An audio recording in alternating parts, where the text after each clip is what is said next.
at all. Of course, neither of these positions is really tenable. Such notions developed greatly through the ages and are still developing. And there are now, and there have always been, numerous mutually exclusive schools of Jewish mysticism and Kabbalah. This class is meant to serve as an introduction to Jewish mysticism and Kabbalah from the point of view of its incredibly complex development from the prophets of ancient Israel unto the rise of modern Hasidism in the 18th century. Of course, this series isn't meant to be exhaustive by any means, but only should serve as a springboard for deeper study and reflection, and hopefully it will also enable you to situate developments in Jewish mysticism and Kabbalah in their historical and cultural context, and hopefully embolden you to dive into the primary texts, which are admittedly as sublime as they are obscure. Let me express my gratitude to Congregation Tchia for allowing me to use these lectures to reach a larger audience here on Esoterica. If you want, you can find the entire series under the playlist Entering the Garden, Introduction to Jewish Mysticism and Kabbalah. I'll be uploading them over a few weeks, or if you find these episodes after autumn of 2021 and you want to watch the entire series, you can find them in that playlist. If you find this series on Kabbalah interesting, I'd hope you check out my other content on topics in esotericism, and perhaps consider supporting the production of free academic and scholarly topics in occultism, hermetic philosophy, by joining my Patreon or perhaps with a one-time donation. You can find those links below, and I really appreciate your consideration. Now, let's enter the garden of Jewish mysticism and Kabbalah. But just as a recap from last time, what we handled was some level Christian Kabbalah and Lurianic Kabbalah. And I always look back on how I handle Lurianic Kabbalah, and there's always a problem with teaching it. And the problem with teaching it goes like this: is that either you go too thin or you go too thick. And I always feel like I go too thin, and then sometimes when I feel like I go too thick on Lurianic Kabbalah, I lose people. And even a very thin overview, I think, loses people really rapidly. It's just it requires such a heavy amount of background knowledge in Kabbalah to really get a handle on it. And so there's just no right way of covering it without sort of doing an entire class on it. But the main recap from last time is that by the 15th century, Kabbalah is spreading. It's moving. It's moving not just within the Jewish community, but it's also moving outside the Jewish community. Especially Christians are picking up Kabbalah, and they're doing their own kind of Christian Kabbalah. They're taking Kabbalah from their Jewish neighbors. They're hiring converted Jews to translate text for them, folks like Resius and Flavius Mithridates. And so Christian Kabbalah becomes a part of this larger Renaissance movement of trying to mine older traditions for these perennial truths. In that process of mining those older traditions for perennial truths, is going to build up a philosophy that sometimes gets referred to as esotericism or Christian mysticism, specifically in the occult mode. And this form of Christian Kabbalah is going to eventually become a whole thing to itself. The Christians are going to kind of run with Kabbalah, they're going to adopt the ideas from it, and eventually what's going to emerge is kind of what's sometimes referred to as the Hermetic Kabbalah, which is a form of Kabbalah that mixes occult ideas and Christian mysticism ideas and Jewish ideas into one synthetic thing, and this becomes the groundwork for what is now called Western esotericism. So, in many ways, Kabbalah gets a life of its own in the Christian world, and eventually becomes its own form of mysticism, completely independent of Judaism. Of course, the big form of Kabbalah that develops at this time is the Lurianic Kabbalah. And just to go as a refresher back over to what we covered last time, because it feels like it's been a couple of weeks, because Yom Kippur in the way. But the big ideas in Lurianic Kabbalah is that Luria is going to really, really focus in on the mythological structure of reality. He's very concerned with how reality comes to be, how it is that God comes to be all of reality. This is a very pantheistic or panentheistic, whatever shade of flavor of that you want to go with. But he's really concerned with the descent of the universe, how the universe comes into being, And he develops, Cordovera helped develop it for him, but the idea of the 4 or 5 worlds, depending on how you want to count them. Then you have these various levels of reality. And what ends up happening is that at every level of reality, there are more sphirot. We get more and more sphirot. If you ever come to the house, I can show you a book I have called the Ilan HaGadol, which is a kind of a map of reality according to the classic Lurianic take, where you have this enormously complicated system of sphirot within sphirot within sphirot. So if you ever come to the house and you want to see this book, I'll pull it up the shelf and show you, but it becomes this incredibly Byzantine system of sphirot within sphirot, very Baroque, I suppose you could say. But the big ideas, right, are this idea that God retracted some of God's self into a kind of divine void, and that divine void is filled with divine light, which shatters vessels inside of it, and this leads to a kind of cosmic tragedy. And that cosmic tragedy is prepared, it's subject to tikkun, and the process of tikkun is accomplished by Jews basically maintaining the Torah, Jews maintaining strict observance to Jewish law, and by that strict observance of Jewish law, the metaphysical realities, various realities are repaired, they undergo tikkun olam, and that paved the way for the Messiah. And so the messianic idea, and this is going to be a big deal tonight, the messianic idea in Kabbalah begins to really heavily alter during the period of Lurianic Kabbalah, and it becomes less the idea that God has picked someone to become the Messiah, and that's sort of thrown into history as the Messiah, to sort of made Messiah before all time, sort of like Jesus is. Rather, Messiah is something that you can become, that you can become Messiah by becoming sufficiently righteous and sufficiently metaphysically able to manipulate reality in the interests of this tikkun process. And so we have a lot of ideas of exile and redemption in Lurianic Kabbalah that become very important in just a bit. And so what's going on in Lurianic Kabbalah is a radical renovation and systematization of Kabbalah as it's been inherited through the past several hundred years. Remember that the Sefer Zohar was only basically written down or published beginning in the 1270s, and that we're now in the late 16th century, and it's in the 16th century that Lurianic Kabbalah will come about. So it's been about 300 years since the development of the Kabbalah, and so 300 years is quite a long time, and it's in this 300-year period that the Kabbalah really undergoes its major systematization, and also its major systems theory, and that major systems theory is the one of Itzhak Luria. Now, again, I just want to drive this point home. Itzhak Luria did not leave us a system. He left us a bunch of teachings to a bunch of students, and those students don't even agree about exactly what his teachings were. Chaim Vital, his most famous student, leaves us one system of teachings. His earlier student, Israel Sarug, who doesn't really get any press these days for whatever reason, but he published another system first. It's very different than Chaim Vital. So the question is, what is the real Lurianic Kabbalah? And the answer to that is, we don't know. We don't know what Luria taught. Luria didn't write much down, and what he did write down, mostly just poetry and stuff. And so we actually don't have Luria's teachings. What we have are his students repeating his teachings many, many years later. And so how much of that is a game of telephone? That's a good question, and we actually don't know.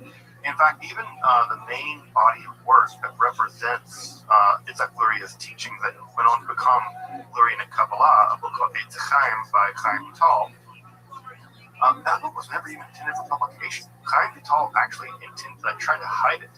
And it was actually illicitly kind of stolen from him and then published without his consent. And so it's not even clear that that book is even meant to be a systematic representation of Luria's teachings. So it's a mess. It's just a mess. And so often people teach Kabbalah as the definitive Kabbalah. You go to the Kabbalah Center, you learn the Kabbalah, you learn this definitive. That's completely not possible. The Kabbalah is a mess from an academic point of view, at least. And as you study it, you realize there are lots of different systems out there in the historical record, and they don't really agree with each other. They don't really agree at all. Tzimtzum is a big problem. It's exactly how the Tzimtzum happens, and the degree to which when God Tzimtzums, does everything come out into the vacuum? Does everything pull out of the void, or is there stuff left behind? If there is stuff left behind, what's left behind? It's just a bit of a mess. Let's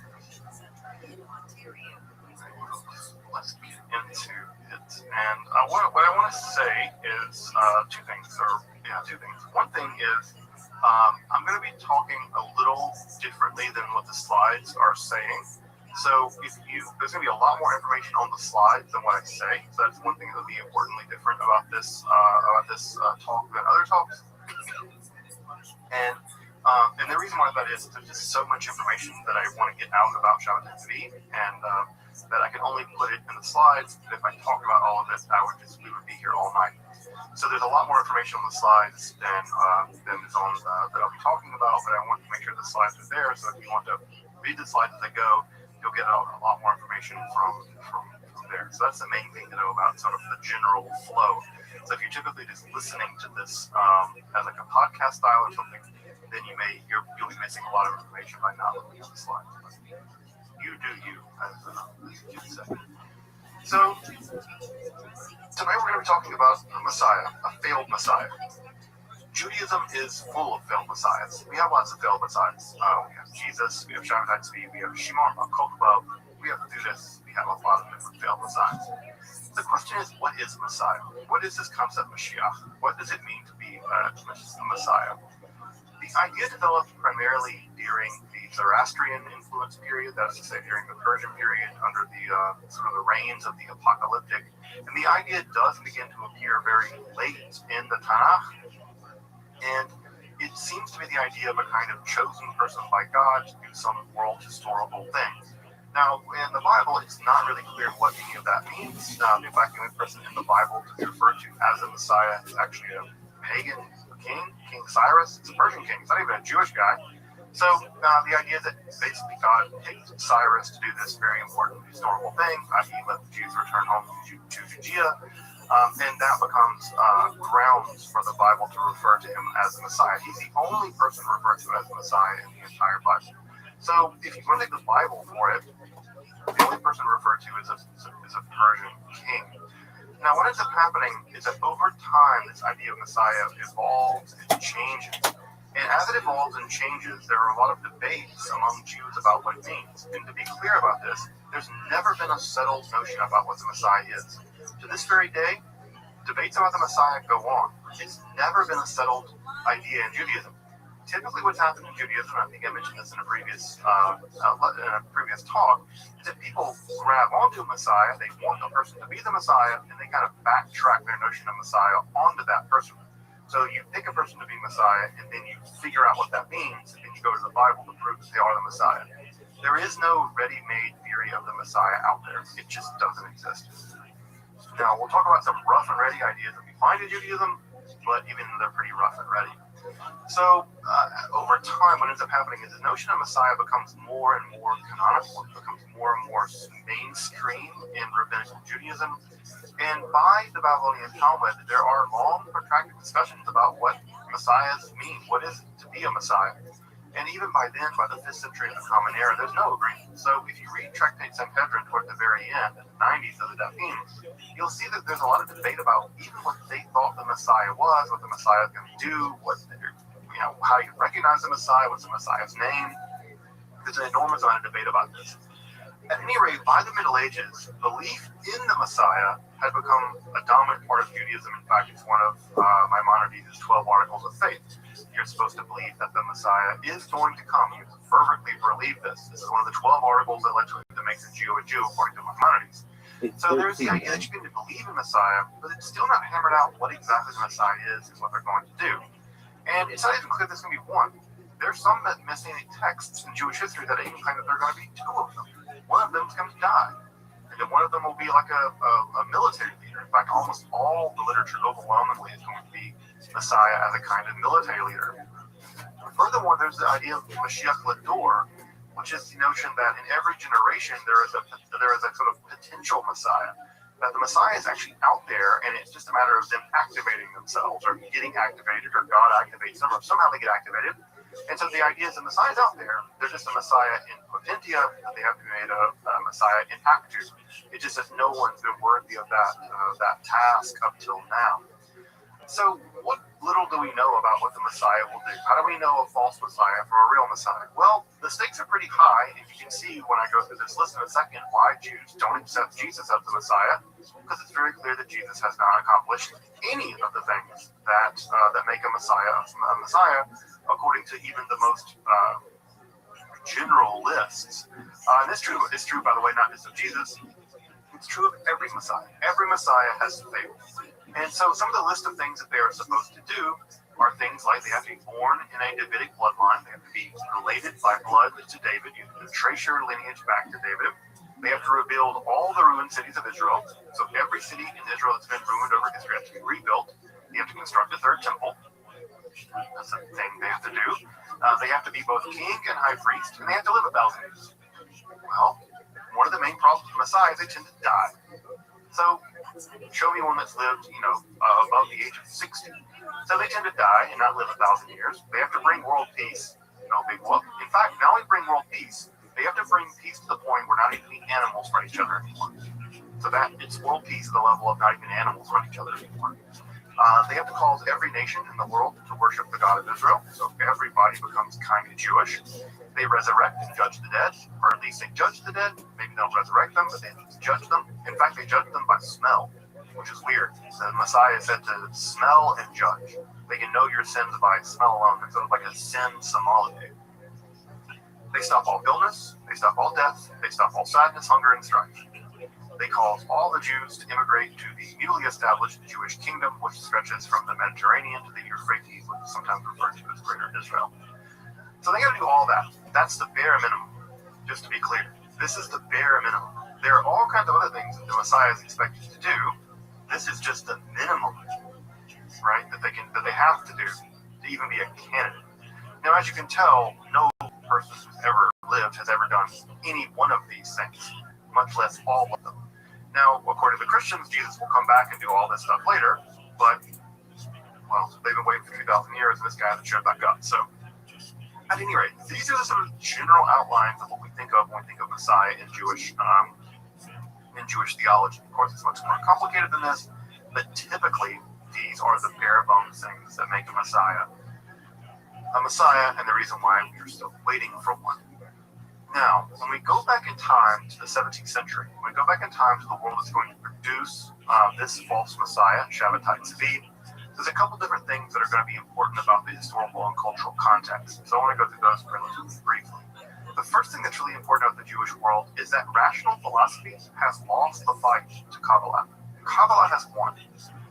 There is no more Maimonideanism. Not really. There's not much in the way of rationalistic Judaism. Rationalistic Judaism has kind of gone out the window. And what's increasingly taken over at this point is a turn toward Kabbalah.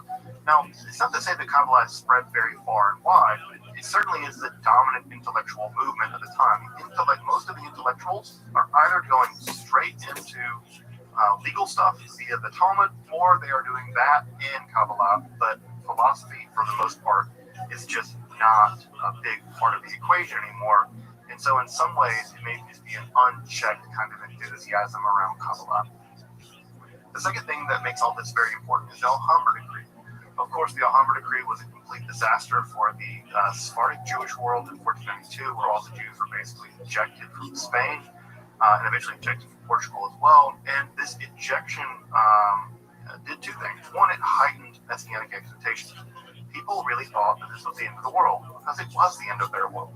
And the idea was that because it was the end of their world, perhaps God would intervene and save them.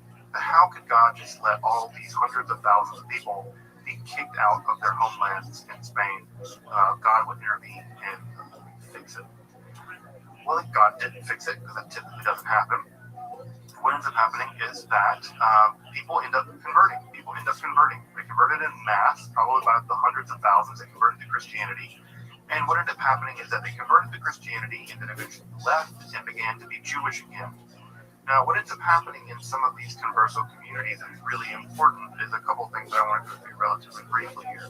The first is an intense feeling of exile. An intense feeling of exile. They are experiencing exile in a deep way. Both they're exiled from their homeland, like Spain, and they are destined. They really want to return And a big part of this is matched in Lorien and Kabbalah more generally, with a kind of exile restoration motif. Secondly, there's just sort of an apocalyptic flair in Europe generally. We'll talk more about that in just a minute. But in the 1600s and the 17th century, apocalypticism, the idea the world was about to end, was just a overwhelming cultural aspect of what was going on in Europe at the time, both with Christians and with Jews. One of the things that's also important about this is a shift in converso communities, because they were more in contact with Christianity. They've been basically practicing Christianity and learning Christianity for quite some time now, at least a generation or two, is that their concept of what a Messiah was much more open to the idea of a spiritual Messiah, or a Messiah that didn't do all the political stuff. Now, the political aspect of the Messiah is essential to the notion of Messiah in Judaism. There's just no such thing as a spiritual Messiah in Judaism. Messiah in Judaism is always a political entity. They're always a king and a high priest, and they always change the world in concrete, this worldly manners. Well, the Christian idea of Messiah isn't that. The Christian idea of Messiah is Jesus did not fix the world, Jesus fixed sin. And because Jesus fixed sin, it's completely invisible, and the political world keeps on keeping on until Jesus comes back. Well, the idea that these conversos came in contact with that more spiritualized version of Messiah meant they were more open to non-traditional ideas of Messiah more generally. See this in the middle chapter of this page. They were also open to the idea that of what we might call theological supersessionism, which is just to say that having been raised as Christians, they were told the idea that Judaism had been superseded by Christianity. Christianity had come along and corrected all the errors of Judaism, and that Christianity was the superseding, corrected religion, and that Judaism was outmoded. What's important about that is the idea that Judaism in some ways could be replaced. So they're going to convert back to Judaism. They're going to revert back to Judaism. They're going to be much more open to the idea that fundamental things about Judaism can be changed. Traditional Jewish communities would not be open to that idea, but many of these converso communities and many of these converso people would be open to it. And also, they're going to be much more open to what we call antinomian tendencies, which is just to say that for a traditional Jewish community, observance of Jewish law, observance of the Sabbath, observance of kashrut, observance of certain aspects of Jewish law are just not questionable. They're not up for grabs. We're not living in the Reconstructionist world of the 21st century. The traditional Jewish world is very clear. You cannot abandon any aspect of Judaism. You can't negotiate with it. You have to do it or not do it. It's not up for grabs.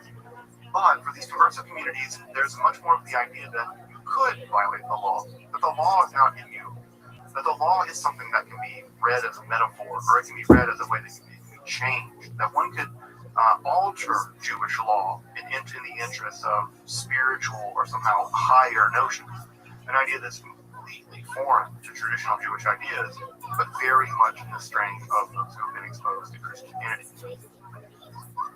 Further, the situation in Europe is just such that, in general, people expect a kind of apocalypse. That was just in the air in the 17th century. Christians, Jews, Muslims, basically everybody thought the world was about to end in a very, very intense way. The comets started appearing, all kinds of weird stuff was happening, and people were really convinced the world was about to end. Further, we also have printing that's taken off. Now, printing is one of these things that disseminates ideas very, very rapidly. And that's one of the great things about printing. You can disseminate ideas very rapidly. You can also disseminate ideas that are incorrect very rapidly. And there are all these bizarre broadsheets being printed through Europe that are making claims that are completely crazy. What's one good example of this? One good example of this is that all the Jews that were the 10 lost tribes of Israel, that they had returned in Saudi Arabia, what is now Saudi Arabia. They had returned to Arabia. They had amassed a giant army led by this general, and that the 10 tribes of Israel had overtaken Mecca and had destroyed Mecca, and they had conquered Islam. This idea is completely nuts. It's not grounded in any history at all, but they were repeated broadsheets printed through Europe where people really did believe that the 10 tribes of Europe were literally about to reconquer Israel and bring about the end of the world. This was a very common idea. So these kind of dissemination of bonkers notions were very, very popular. Not just that, but there's all kinds of things going on in Europe that led people to believe believed the world was about to undergo some big change. Columbus's discovery of the so-called New World. There were the ongoing religious wars of the 100 Years' War, the Protestant Reformation. There's tons of talk about the Antichrist. Everybody was the Antichrist. The Protestants thought the Pope was the Antichrist. The Pope thought Martin Luther was the Antichrist. There's the witch trials. There are all kinds of things going on. If you want to get an idea about this time period, right, I'm sure most folks have all heard of Michel de Nostradamus, right? Nostradamus is famous for his quatrains, his prophetic quatrains. He died in 1566. It's around, he's living in sort of roughly this time. So what's going on here is that the entire world is basically expecting a kind of messianic or apocalyptic event. And so in some ways, had it not been Shabbatai Tzvi, it'd have been somebody else. I really am convinced of that. It just happened to be Shabbatai Tzvi. Also, there's a huge massacre in Poland that kills thousands, tens of thousands, maybe even 100,000. In fact, the Kaminsky pogrom or Kaminsky uprising may have been the largest single killing of Jews prior to the Holocaust, which also occurs in Poland. And there was this massive killing, maybe up to even 100,000 Jews. We're not sure how many died, but it was probably the largest mass killing of Jews up until the Holocaust. And also, again, we have this messianic expectation that emerges in the aftermath of this giant massacre. And it's into that situation that we meet Shabbatai Tzvi. Shabbatai is born into a mercantile family on Tisha B'Av and on Shabbat. That's why he's called Shabbatai. It's not uncommon it wasn't uncommon then, at least, for people born on Shabbat to be named Shabbatai. It's typically honored to be born on Shabbat. Now, no one calls their kids Shabbatai anymore because of how bad Shabbatai Tzvi's reputation has become. But he's also born on Tisha B'Av. You may know this, that on Tisha B'Av, it's a custom in ViralRabbi, which is the Midrash, that the Messiah is going to be born on Tisha B'Av. As you probably know, Tisha B'Av is the saddest day on the Jewish calendar. It's the day of mourning. It's when all these bad things happen. The temple's destroyed and World War I started and all kinds of bad things. The Warsaw Ghetto Uprising approached. All kinds of bad things happen on Tisha B'Av. It's a day of mourning. Well, the idea from ViralRabbi is that the Messiah will be born on Tisha B'Av. It will convert the day of mourning into a day of celebration. So already we have Shabbatai being born on just the right day, and not just being born on Tisha B'Av, but also being born on Shabbat. And this is already an auspicious start here in 1626 in Izmir, Turkey. Izmir, as you may know, is the site of ancient Ephesus. So I've been to Izmir, but yeah, it's the site of ancient Ephesus. By the 1640s, as Shabbatai is growing a little older, he begins to engage in some pretty strange practices already. He's not involved in the mercantile practices of his family. He begins to turn his attention to ascetic practices. And he begins to drown himself, I would say, in reading the Sefer Zohar and the Sefer Hakanah. The Sefer Hakanah is a book where a student questions a teacher about the various laws, and the teacher tells the student why we do the laws the way that we do. The idea of questioning the law is going to be a big part of Shabbatai's life, as we can see there. Also, it's around this time that Shabbatai, around his teens, that he has this vision of this experience of his penis being damaged by a demon. It's not clear exactly what happened, but sexual issues will plague Shabbatai his entire life. And so the idea that he's being afflicted by the demoness Na'amah, who's a demoness in the Zohar. You may know her better. That's the name of Noah's wife, actually. But this demoness Na'amah, who we find in the Zohar, is said to have done something to Shabbatai's penis and causes him all kinds of problems. And it's around this time in his teenage years, he also begins to experience these periods of what he calls illumination and darkness. These periods of illumination are periods where he doesn't sleep. He is singing and dancing, and he's doing all kinds of strange behaviors. And these will last for several weeks, and then he will be plunged into a period of darkness where he basically won't get out of bed, and he's sure everything is worst, and everything's terrible. So he's probably suffering. Most psychologists I've talked to diagnose him after his death, of course, is something like manic depression. But he also, at the same time, he now began to claim that he could do supernatural things like levitate. In fact, he claimed to levitate in front of several of his friends. His friends said that he really didn't levitate, and then he told them that he just didn't deserve to see him because they weren't righteous enough, they weren't pure enough. But he really did levitate, according to Shabbatai. His family tries to fix him by marrying him off, which is the common solution for things back in the day. Just get married and things will get better. Shabbatai refused to consummate either marriage. He basically would not have sex with these women. And these women complained that Shabbatai was basically just studying the Zohar all the time, and these illuminations and darkness fits. He wouldn't have sex with them, and his marriages were dissolved. And of course, as you imagine, this is a huge problem for his family. It's a huge embarrassment for his family. But he just refuses to have sex with these women for whatever reason, and they divorce him. And so he's twice divorced by the summer of 1648. And on June 11th, 1648, he has a vision of prophet Elijah coming to him and telling him that he is Messiah, basically anointing him and making him into the Messiah. And we're told that he began to exude fragrance from his body. So this is a thing that's commonly talked about Shabbatai Tzvi, is that he smelled really good. He had this intense fragrance coming off his body constantly. And so he told some of his close friends and his family that he was the Messiah. I don't know how they responded to this, but typically he kept it pretty secret. In the aftermath of him thinking he was the Messiah, even though secretly by 1651, Shabbatai is kicked out of Izmir. He is exiled from his homeland. He's kicked out, he's exiled. For reasons that aren't terribly clear exactly, but one of the things that we do know that he was doing at this time was that during prayers, he was enunciating the divine name of God during prayer. This is a no-no in Judaism. You're not allowed to say God's name. And Shabbatai was doing this in prayer, along with some other strange things he was up to. And this eventually led to him being kicked out of the community of Izmir. He'll come back with the vengeance. The period that he's roaming around is typically referred to as the years of darkness by the community of folks who believe in Shabbatai Tzvi. The period of the years of darkness has him traveling around all through the Mediterranean world. We don't know his exact itinerary, but we know he traveled all around Egypt and the Mediterranean, Eastern Mediterranean basin.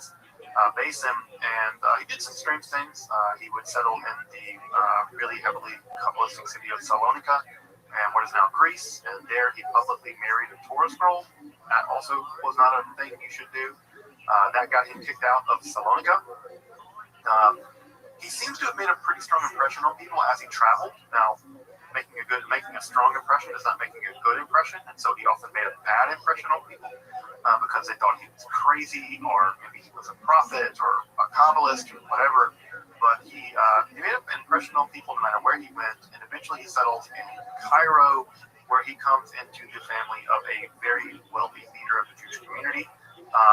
And it's there that Shabbatai actually got a job being basically a fundraiser. What he would do is he would go to Jerusalem and he would raise money for the community there. The community in Jerusalem was notoriously poor. And what he would do is he would go back and forth raising money from local folks trying to get the Jerusalem community back online. He was actually on one of these missions of fundraising back in Cairo that an orphan from the massacres that I mentioned in Poland earlier actually had arrived in Cairo. And she was a decent worker herself. She was a pretty famous sex worker. And she was a former orphan that had been orphaned by the massacres in Poland. And she traveled all the way through places like Livorno and Amsterdam, where she eventually made her way to Cairo. And she made her name as a pretty famous sex worker, something like not exactly a courtesan, but famous sex worker. And when Shabbatai was in Cairo, he actually heard about her reputation. And one of the things that she claimed was that she would marry the Messiah.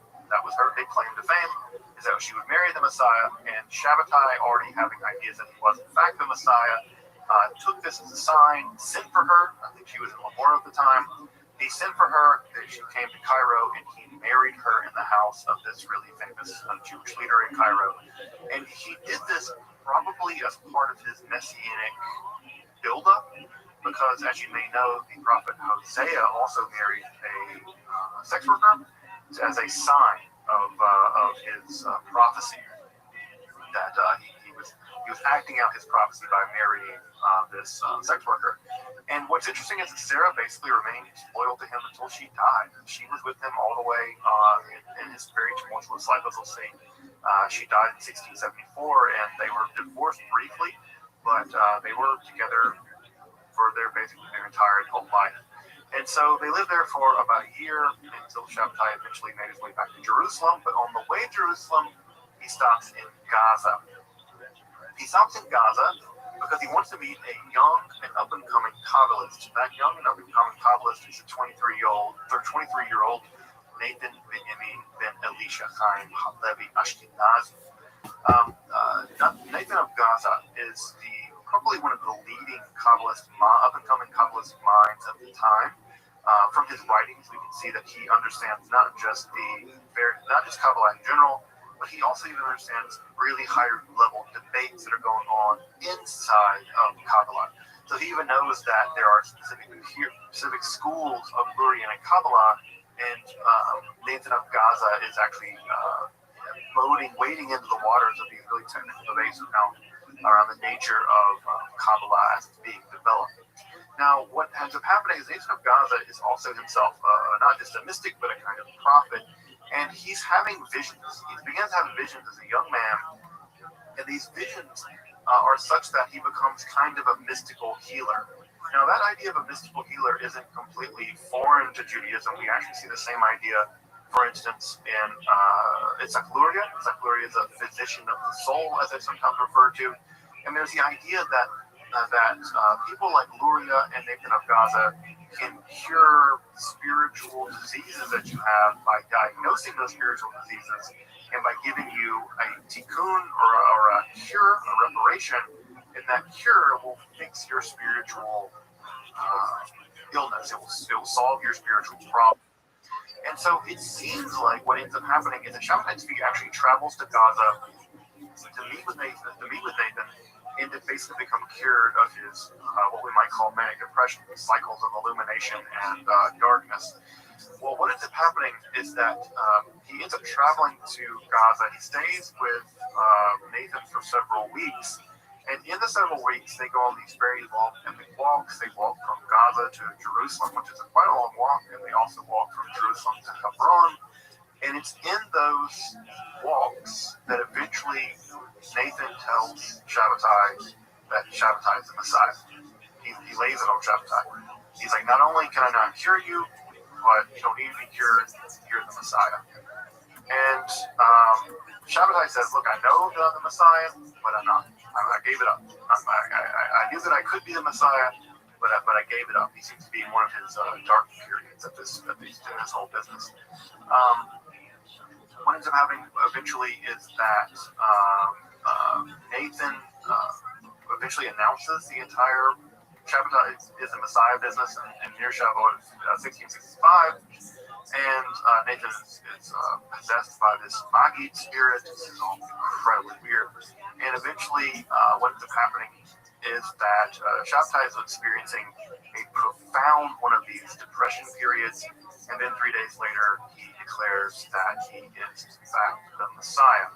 Now, again, people declaring that people are the Messiah is nothing new in Judaism. People, every once in a while, come along and say they're the Messiah. And what typically happens is that no one believes them, or very few people believe them, and they get themselves killed. That's typically what ends up happening. Well, what ends up happening with Shabbatai is absolutely shocking. In Gaza, he declares he's the Messiah, and he announces that the fast of the 17th Tammuz is to be abolished, and he abolishes it. He does not observe the fast, and rather than observe the fast, he announces that the Hallel should be said. Hallel is what you say for praise. It's what you say in Sukkot for praise. And so rather than engage in the fast of 17th Tammuz, he declares that he has abolished it, that the days of Messiah are here, the days of fasting are over, we can now all celebrate. And he takes, at this point, he has about 40 followers. He takes them from Gaza to Jerusalem, and he declares himself the Messiah in Jerusalem. He says, I am the Messiah.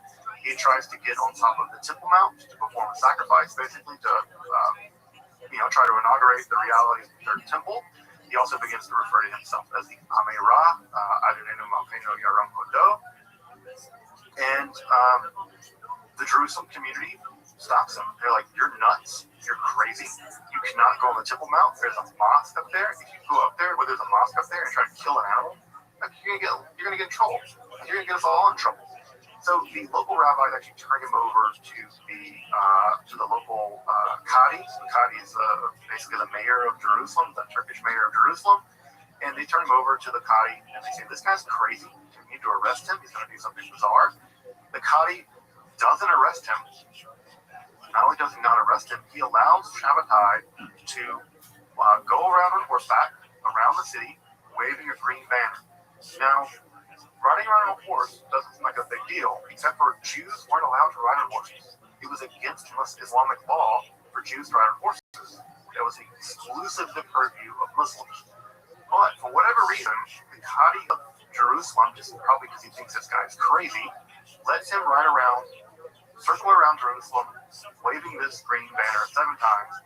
And this is proof for Shabbatai's followers that he's actually important. He's actually the Messiah. Because he is able to basically not get arrested by the local Qadi, and he is allowed to circle the city on horseback 7 times, sort of summoning up some Jericho imagery.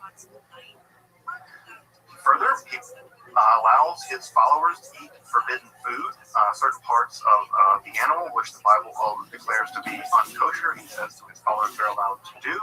He allows them to engage in violations of Jewish law. These violations of Jewish law, he even has a special blessing for violating Jewish law on purpose. And eventually the rabbis at Jerusalem send a complaint against Shabbatai all the way to the chief rabbi of the Ottoman Empire in Istanbul. Well, what ends up happening, Shabbatai is run out of Jerusalem. The Jerusalem community, which previously liked him, at least to some degree, they said they liked him singing. He was a very good singer and very charismatic. They run him out of Jerusalem, and what ends up happening, Shabbatai departs for Aleppo, which is now in modern Syria. And what happens there is that Nathan's already sent letters ahead of Shabbatai to the folks in Aleppo, specifically letters explaining using very complex Kabbalistic justifications, things like the Treatise of the Dragons and other kinds of documents, that Shabbatai is in fact the Messiah and that they welcome him as the Messiah. Well, it's not clear exactly how and why the folks at Aleppo were so heavily convinced of the letters that Nathan of Gaza wrote, but they were clearly convinced of them because when he arrived in Aleppo, it is a fanfare, ticker-tape parade for Shabbatai's feet. He is welcomed into Aleppo with open arms. He's openly declared the Messiah. He stays there for about 3 weeks, and it is a complete wave of enthusiasm. There are people prophesying in the streets that the Messiah has come. He basically converts much of the crowd of Aleppo, most of the Jewish community of Aleppo, to him. He basically converts them to Messianism. And he gets perhaps one of his most important allies at this time, and that important ally is the son of Chaim Vital. Chaim Vital, his son, remember Chaim Vital is one of the main people responsible for the Messiah or for the Kabbalah. He's been dead now, but his son is living in Aleppo, and his son declares that Shabbatai is the Messiah. So it's like having the son of the most important Kabbalist of all time, basically declaring that this guy's the Messiah in Aleppo. It is a huge explosion in enthusiasm that he receives in Aleppo. After spending 22 days in Aleppo, Nathan is still back in Gaza, feverishly writing letters and feverishly writing these tracts and prayer books and prophecies. He's sending these all over the Jewish world. You could not ask for a better PR man than Nathan of Gaza. And Nathan is sending this stuff everywhere. Everybody's getting it. People are getting very excited about the things that Shabbatai can do allegedly. And what ends up happening is that Shabbatai makes his way back home to Izmir. And as soon as he gets there, well, he falls into a depression.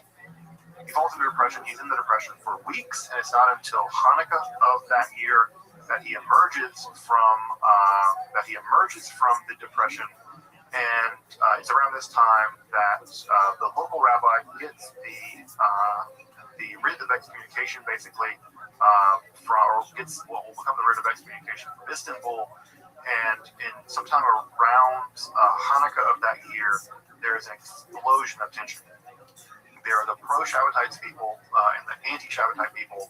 And what ends up happening is the anti-Shabbatite guy actually is leading prayers on the Sabbath, and literally Shabbatite grabs an axe and hacks his way on the Sabbath into the Portuguese synagogue, and then chases the other rabbi out of the building.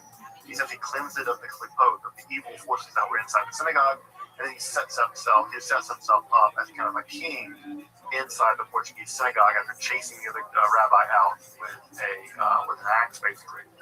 Not only that, the guy who he chased out, the rabbi who he chased out in his own hometown, that rabbi's daughters fall into prophetic fits, declaring Shabbatai to be the Messiah.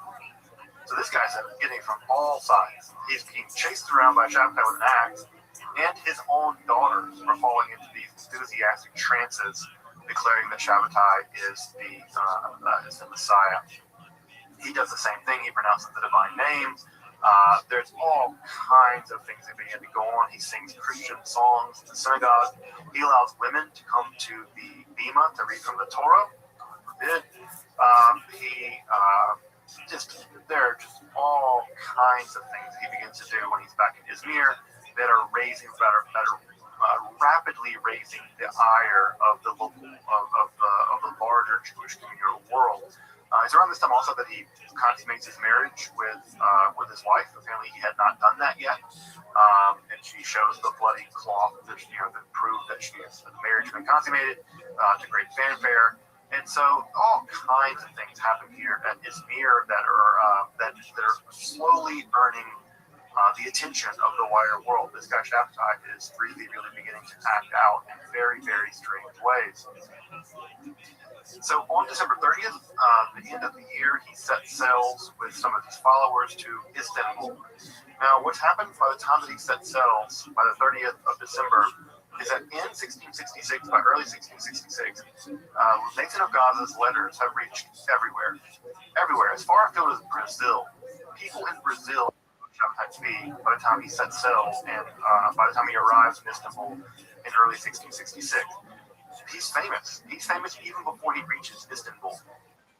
So everywhere, London, Hamburg, Sana'a in Yemen, Amsterdam, everybody's heard about Shabbatai Tzvi, and everybody increasingly thinks he's the Messiah. By 1666, by the summer of 1666, the estimates range, but the general estimate is about half the world's Jewish population had become convinced that he was the Messiah.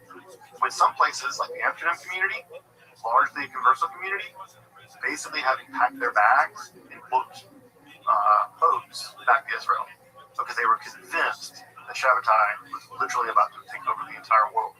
So that entire community, many people in that community, packed their bags, had them on the dock, and were waiting to go home back to Israel because Shabbatai had done the whole thing. So this was a overwhelming part of the Jewish community, at least half, maybe more. Even Spinoza weighed in about the Shabbatai Tzvi stuff. Spinoza knew about it, but sadly we don't have Spinoza's letter, so we don't know exactly what he believed was going on. Well, the trip from Izmir to Istanbul should only have taken a couple of weeks, but it took 39 days. It had very, very bad weather, and what ends up happening is that Shabbatai, the news of Shabbatai coming to Istanbul gets ahead of him. And because it gets ahead of him, as soon as he arrives in Istanbul, he's arrested. The Turkish government knows what this guy is. They know what he's coming there to do. He's coming there basically to declare his messiahdom in Istanbul, in the capital of the Ottoman Empire. And the idea, I think, is basically he's going to take over the Ottoman Empire. He's just going to take the whole thing over as the king of everything. He's the king of the Ottoman Empire. So he's arrested, he's even beaten up by one of the guards, and he's thrown in jail. The jail he's thrown into is referred to by Shabbatians as the Migdal Oz, Tower of Strength. And he's put into captivity, but he's put into a very luxurious captivity. His followers, which at this point amass probably in the thousands, are sending enormous amounts of money to him. So that allows him to basically bribe his guards, and he lives in. He's kind of living like a king inside of this prison, basically. And it's inside this prison that he sees emissaries from Yemen, from Europe, from all over. And it's in this prison situation in the Migdal Oz that he begins to basically hold court as if he were a king. He's dressed like a king, acts like a king, and he is doing all kinds of things while he is imprisoned here in the beginning of 1666. And he's receiving, like I said, emissaries from all over.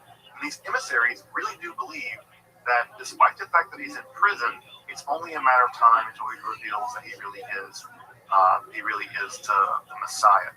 So he's receiving emissaries from all over, and they are coming back and really preaching the gospel, so to speak, of Shabbatai Tzvi. And it's at this time in 1666 that the Shabbatian movement was at its peak, although it's only been really operating now for about 2 years. What ends up happening is that a hater basically ruins everything for him. This guy named Nehemiah Cohen arrives from Gallipoli, and he's heard about that Shabbatai Tzvi is the Messiah. He meets with him, and basically he becomes disillusioned. He thinks this guy's really not the Messiah. This guy is just a charlatan. He's not really the Messiah. It's probably because Nehemiah Cohen thought he was the Messiah. It's just enter-Messiah thief. And he tells the Sultan, basically, or at least the emissaries of the Sultan, that this guy is a danger. He is living in a lap of luxury. He's engaging in all kinds of debaucherous activity. And what ends up happening is that on September 15th, 1666, Shabbatai is rearrested. He's drug in to see the Sultan, the Grand Vizier, and he's basically told, a very simple thing. He says, look, here's the skinny. They interrogate him. They ask him if he's a Messiah. He says, yes, he is a Messiah. So they said, okay, here's your test, right? Here's the test. I'll convert to your religion. I'll convert to your Messiah.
Like, we can all see this. Somebody's that got to do a bet and never heard a Republican. This is our daily life, and it's now.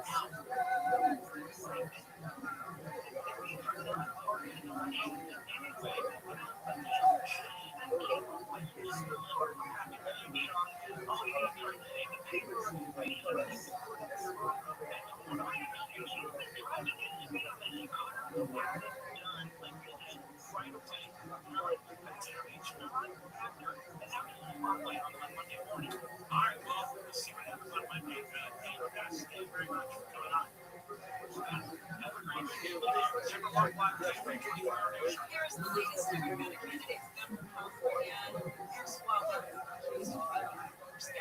Artist whose astronauts chart the moon with a dramatic splashdown on the coast of San Diego. Before the top of the hour, we're going to go back to the 605 next. Imagine a scenario where you and loved ones face a threat in your first instinct might be a resort to lethal force. But you must consider a safer, less lethal alternative first. Avoid the legal complications of the firearms. That's what I'm telling you. BYRNA. Less lethal. Launch this device is equipped with chemical irritants and kinetic rounds. It can incapacitate an attacker for up to 40 minutes, and it provides a critical window for you to escape and help. And let's face the permanent law. Real story here from urban customer Adam.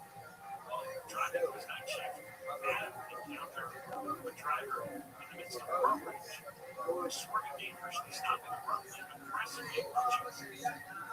Adam dials 911 and protected himself. Watch the laser at the aggressors chest and the situation. Earnings legal in all 50 states, requires no background checks, and can be conveniently shipped quickly. Over 750,000 units sold. Visit Burna.com, BYRNA.com. That's my one from KFI Market out of Colorado High School in the 50s and 70s. Support brought to you by Hundreds Against Drunk Driving. Your Toyota dealers don't extend a week and sit back to 605 Saturday spring. Since a crash on the northbound side this past July freeway involving motorcyclists and let's check. Just trying to check out the highway patrol right now. Last check, there's 3 left lanes that were blocked. And delays snapped up until they coming off of the 105 freeway. So if you see any problems in this stretch, you can always give us an update. 250 keyword KFI in traffic. And also, we're going to check out an earlier problem in Silver Lake stall for the 101 southbound Silver Lake Boulevard. They're clearing it up right lane immediately from Sunset Boulevard, and we're going to have the northbound side of the 101 because it's slow moving. Moving away from the one bend in Sherman Oaks to White Oak and Encino, Southern California's most accurate traffic reports. I'm Rachel Martinez. We find that life-changing traffic is back for season 2. Join us as we explore life-changing destinations around the way. One of the things that really struck me about what I did in Alaska, there's just a more dramatic starkness where the water and the land, it really is just a magical music. So come along as season 2 takes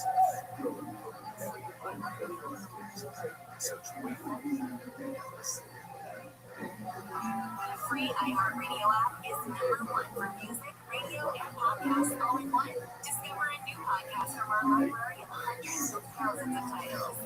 Here's an iHeartRadio podcast preview.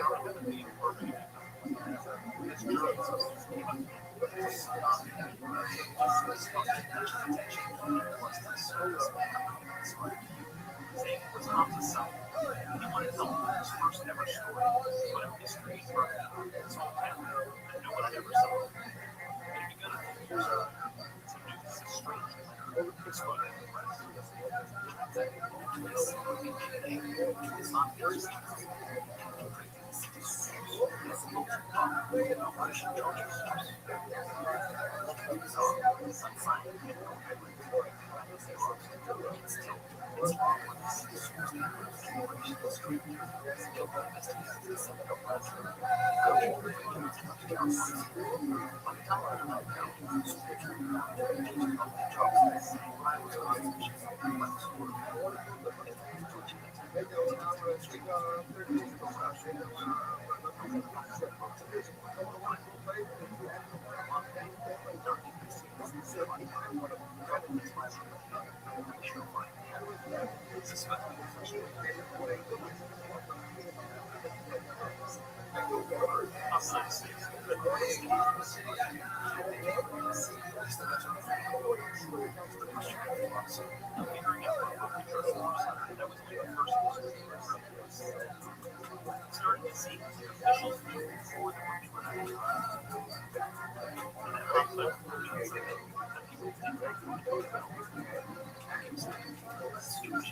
and follow this podcast for free on the iHeartRadio app. Number one for music, radio, and podcasts, all in one app.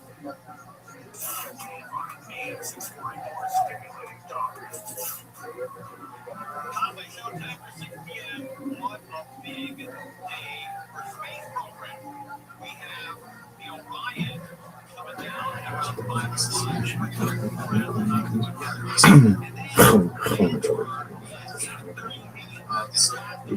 Brandon's always looking at kisses.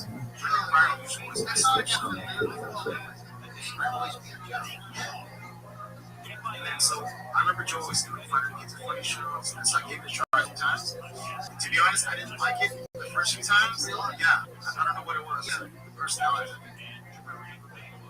And then there was a show that came on, and I was like, wow, Brandon's actually really fine. The way he's treating Brandon's really cool, so I gave it a shot again. And I was like, I was in love. It was so funny. The show was super funny.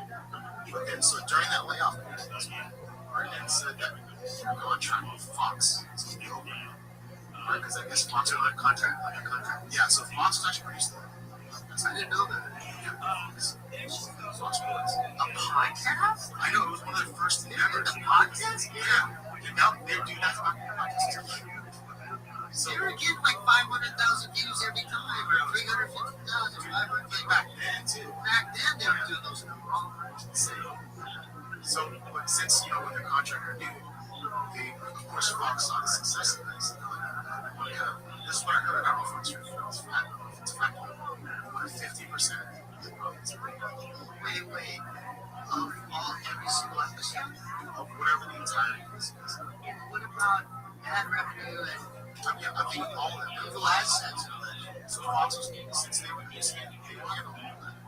So whatever the money would go to them. Yeah, they would 50 for them. And they would chip off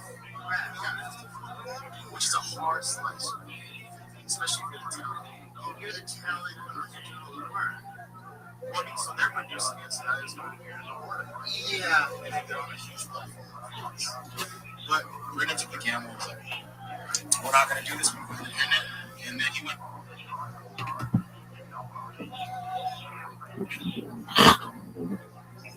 Sayadam, if you pass one test, and the test is this: we're going to strip you naked, we're going to bring in a bunch of archers, and they're going to shoot you with arrows. And if you survive, if the arrows bounce off of you, we'll all convert. And if not, well, you'll die. And they say, all right, Shabbatai, you're the Messiah, right? Let's do this. And so, Shabbatai very promptly says, nope, I'm not the Messiah, I'm just a rabbi. He does not want to be shot with a bunch of arrows. And so, the vizier of the Ottoman Empire says, okay, Shabbatai, well, you have one option now. You can convert to Islam, or you'll be impaled. Today, you have 5 minutes to decide. You can convert to Islam, or you will be impaled. And Shabbatai, not being stupid, though he might have been crazy, converts. He converts to Islam. He becomes Aziz Mehmed Effendi. And he converts on September 16th, 1666. And not only does he convert, the Sultan is actually pretty pleased with the fact that he converted. And he appoints him to a basically ceremonial position as a king. gatekeeper, basically. And because he becomes a ceremonial gatekeeper, he's actually an official member of the Sultanate court. And he gets him a really nice fur coat, and he has basically the most cushy job ever. These gatekeepers were basically just cushy positions given to members of the court, and Shabbatai could do basically whatever he wanted. So in many ways, he came out all the better, at least materially. I mean, obviously being shot through with arrows would have been really bad, or being impaled would have been really, really bad. But the vizier and the sultan really aren't out to get this guy. They basically just want him to go away as a problem. And so they give him the cushiest job they can and basically give him a pension so that hopefully he will just quit. Well, Messiahs never quit because they're crazy.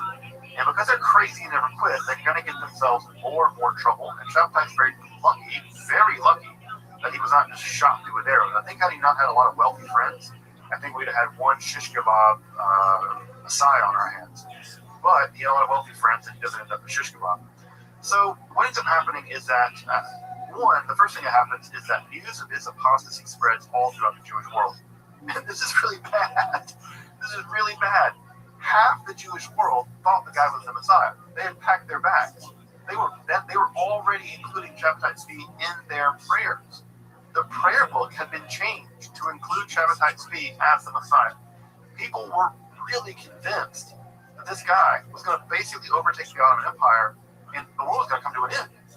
They had packed their bags. They were literally on the docks in Amsterdam waiting for news. And the news they got was, oh yeah, he converted to Islam. Like, he did what? He converted to what?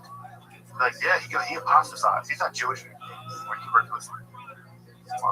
So as you can imagine, that's bad. Not only is it bad, it's incredibly embarrassing.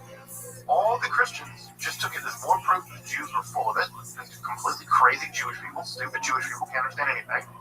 And not only that, the Jews who remained anti-Messiah, folks like Manasseh in Israel and Amsterdam, they were able to greatly close their grasp on the Messianist factions.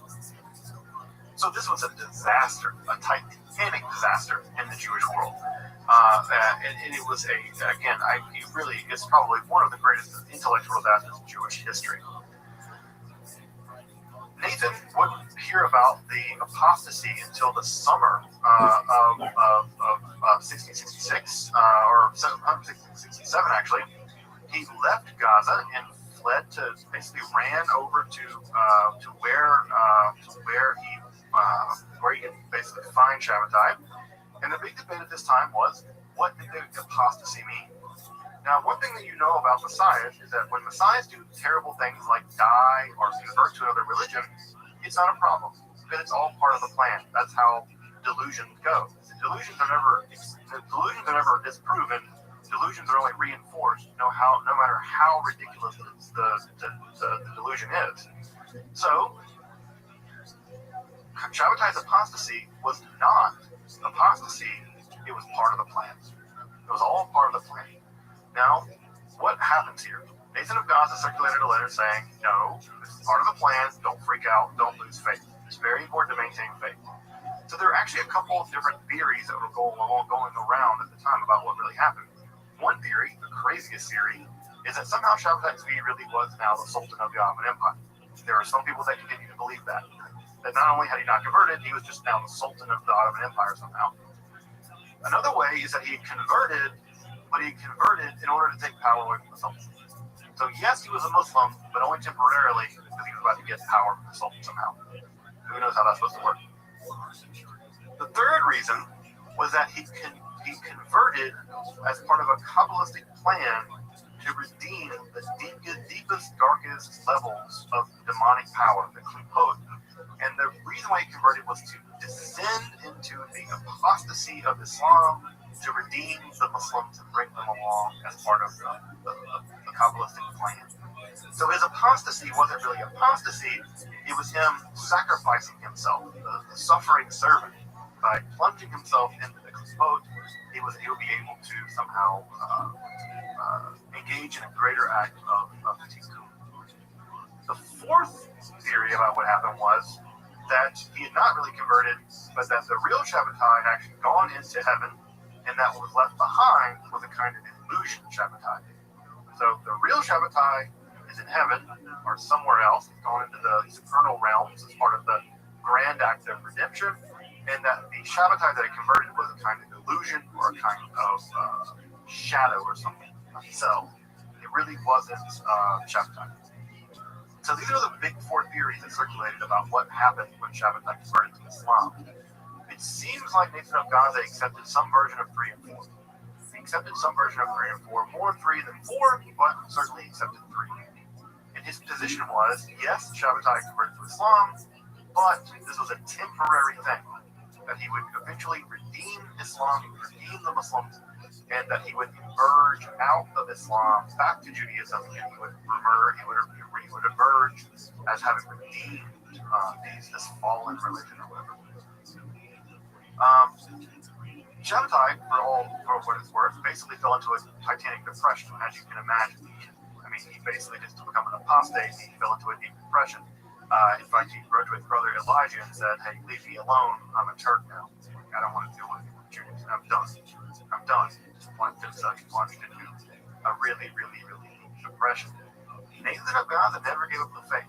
In fact, to the end, he never gave it up. And so, not only does the Shabbatian movement not die in the aftermath of the 1666 conversion, but it seems like Nathan of Gaza's reworking of the myth actually caused it to flourish. They calcified the new religion. One second, check the time. This is where we're at in terms of time. Okay, so what I'll do is turn back on to the share. Alright, so what I'm going to do tonight, I'm going to finish up that speed, and then we'll do Nathan of Gaza, we'll do the Frankists next time, because it gets even crazier than Shabbat speed, if you can believe that. It's going to get even more crazy than Shabbat speed. So we'll finish Shabbat speed tonight, we'll do the Frankists next time, and that'll also give us a transition perhaps into Hasidism, which I'm sure most people would absolutely hate, but they are connected in a weird way. At any rate, Shabtai Tzvi converts to Islam. He has a son, Ishmael Mordechai, which is a fantastic Jewish Muslim name. Ishmael's Islamic name, Mordechai is a Jewish name. And what ends up happening is that Shabtai continued to live as the gatekeeper, this ceremonial position. He lives a kind of mixed life. He's sort of quasi-Jewish. He's Jewish under the cover of night, I suppose, but he's publicly living as a Muslim. And people continue to come to visit him, believing he's the Messiah. And they do believe that he's doing this business of raising the klipot, of raising his act of apostasy is actually a Kabbalistic act of redemption. And so over time, it seems like Shabbatai Tzvi also begins to believe this as well. And again, Shabbatai also suffers from these deep depressions. It's not clear what he believes at any given moment, but slowly it seems like Shabbatai does come around to the idea that he might actually still be the Messiah. Now, the Muslim leadership of the Ottoman Empire gets word of this. They don't like the idea that he's secretly still living as a Jew. And so what ends up happening is that the rabbis of Istanbul, the chief rabbis of Istanbul, are exhausted with Shabbatai continuing to basically hold court as a kind of quasi-Messiah. And on the 12th of September 1672, they go to the Pasha, which is the high-ranking member of the Ottoman court, and they basically tell the Pasha, this guy's not really a Muslim. Yeah, he's converted, but he's living as a apostate. He's not living as a Muslim. And not just that, but he's doing all kinds of blasphemy against Islam. And this charge is taken very seriously by the Pasha. In 1673, he's exiled to Montenegro. Basically, he's exiled to get away from all these Jews. The Pasha kicks him out anywhere. They know it's the most obscure, one of the most inaccessible regions of the Ottoman Empire, basically to get him away from his Jewish world, his Jewish community.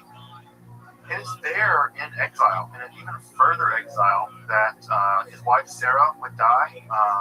He would take another wife, Aisha, and he would die alone in Montenegro in the year 1676.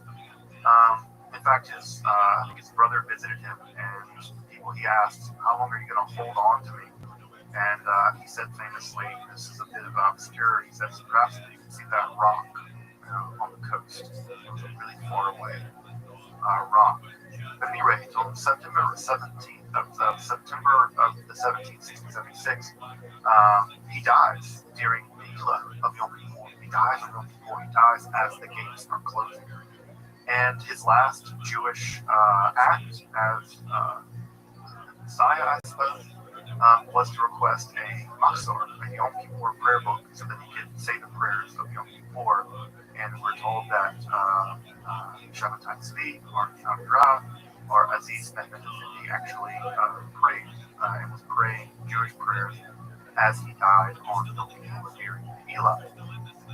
He was intentionally buried somewhere that no one could ever find him. The legend is that he was buried in a cave near the sea, and when his brother had come to visit him, there was a dragon actually guarding the mouth of the cave, and that when they came back, the dragon was gone, and then the cave was full of light, and Shabbatai's body was nowhere to be found. It was an empty tomb, very much like the Jesus story. The empty tomb of Shabbatai Tzvi, he ascended to heaven, or at least gone into occultation, and no one knows to this day, by the way, where Shabbatai Tzvi was buried. It's not clear at all what happened with his body. Of course, his body vanishing only adds to the idea that somehow he is in hiding, that he is going to be resurrected. Nathan of Gaza, his PR guy, continued to believe that Shabbatai was the Messiah all the way up to his death on January 11th of 1680. Many years after Shabbatai died, he continued to write pro-Shabbatian tracts all the way to the end. He said that Shabbatai wasn't dead, that he was hidden, or that he had been ascended into heaven, or he transfigured somehow. And he died eventually in Skopje, in Macedonia. He's trying to live closer to Shabbatai Tzvi. And his grave, actually, until it was destroyed during the Second World War, was an object of veneration. Shabbatians continued to flock to his grave. Now, you would think that with Shabbatai dead, and with Nathan of Gaza dead, that this entire movement, as bizarre as it is, would just peter out with both of these guys dead. In 1680, that should be the end of the Shabbatian movement. Well, if you thought that, you'd be dead wrong, because Shabbatianism is about to explode from a few hundred, maybe a couple thousand people, to tens of thousands of people. It's going to form a completely new religion. Shabbatianism is going to form a totally new religion. And that totally new religion is going to be led primarily by Shabbatai Tzvi's second wife, Aisha, or Yocheved. She has both names. So what we'll get to next time, we'll probably spend an entire section on Shabbatianism, the rise of Shabbatianism, because there's so much to do. We'll talk about the religions that emerge in the aftermath of Shabbatai Tzvi. Because Shabbatai Tzvi is not just going to die, he's going to continue to be part of the Kabbalistic world of Judaism all the way until the 1880s. That is when the last Shabbatians that we know of die. It's in the 1880s. It's probably the case they survived after that. There were Shabbatians after the 1880s that survived in the Shabbatian world. We think that maybe the Holocaust actually killed the last of the Shabbatians. We don't even know for sure, because part of what is true about them is they don't tell people they're Shabbatians. It's part of their religion to hide their religion. And so Shabbatai Tzvi, the Shabbatian movement, is going to continue to function, and the Shabbatians will continue to function in Turkey as a group called the Donme all the way up until maybe even now. There may still be Shabbatians in Turkey right now. That religion might still be alive. Now, the issue is we don't know. Most scholars think that it's extinct. But I will tell you that I taught a class on Shabbatai Tzvi, an 8-part class on Shabbatai Tzvi, and one of the people that took the class was a Turkish woman, and she took the class at the Federation. She took it because she came from a Shabbatian family, and she said that her family, her grandfather, had continued to believe as a Shabbatian, but that his parents didn't. Her parents didn't, and she didn't. But she knew that she came from a family that believed in Shabbatai Tzvi. That was part of their family history. And I asked her, are the Shabbatians left in Turkey? She said that she had not met them, that she knew of families that were Shabbatian families, but she didn't know of anyone practicing Shabbatianism any longer. So many Many scholars think that it's gone extinct, but it's up in the air. Again, part of how the religion operates is by keeping it secret. So next week what we'll do is we'll talk about the second part of all this. How a basically manic depressive Messiah who died, who converted to another religion and died, managed to give rise to a completely new religion. And that religion, Shabbatianism, actually survived and may even survive up to this day. So we'll talk about that branch off of Kabbalah and how this Kabbalistic stuff has led to the Shabbatai Tzvi movement. And if you've ever heard these rules around, you can't study Kabbalah until you're 40, married, etc., etc., if you've ever heard those rules only emerged after this movement of the Shabbatai Tzvi. Because of how much of a disaster this was in Jewish history. So the Shabbatian moment actually gives those rules. It's actually what's going to pump the brakes on the spread of Kabbalah. Because up to this point, Kabbalah was spreading very rapidly, very publicly. After the Shabbatai Tzvi episode, the rabbis are going to pump the brakes because they're going to say, "Oh, this Kabbalah stuff is very dangerous. It's a disaster." They're going to pump the brakes on it, and it's going to slow the spread of Kabbalah in some ways. Then it's going to give rise to a whole new religion, the religion of the Donen, the religion of the continued belief in the messiahship of Shabbatai Tzvi. So, wrap up Shabbatai Tzvi. Welcome back, and thank you for joining me as I explore the garden that is Jewish mysticism and Kabbalah. Again, if you'd like to support my work, I'm providing accessible, free, and scholarly content on topics like Kabbalah, alchemy, and the occult, magic, and hermetic philosophy. Consider supporting my work on Patreon, or perhaps with a one-time donation. You can find those links below. Until next time, I'm Dr. Justin Sledge, and thank you for watching Esoterica, where we explore the arcane in history, philosophy, and religion.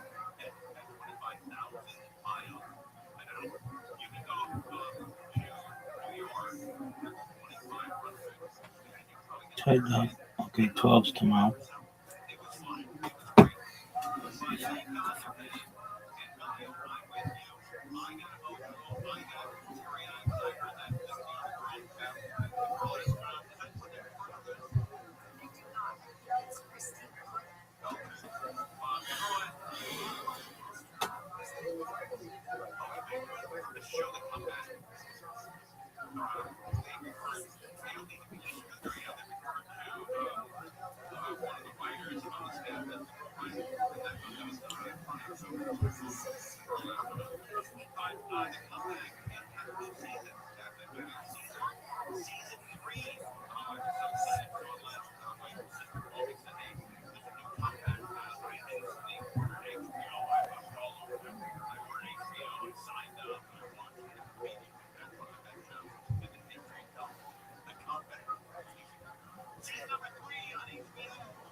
Vape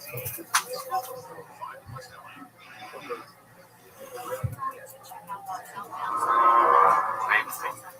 Future truth teller. Vape thing. Future truth teller. Mayor Pete Buttigieg retires from political life and public service after discovering how amazing pussy is. Vape thing. Future truth teller. COVID-19 is found to have been produced by Donald Trump and Mark Burnett for the deadliest season of Survivor yet. Vape thing. Future truth teller. Live concerts return with rigorous safety protocols and a strict ban on puddle of mud. Vape thing. Future truth teller. Seattle is pushed to the brink when anarchists select for mayor the headless body of Kurt Cobain.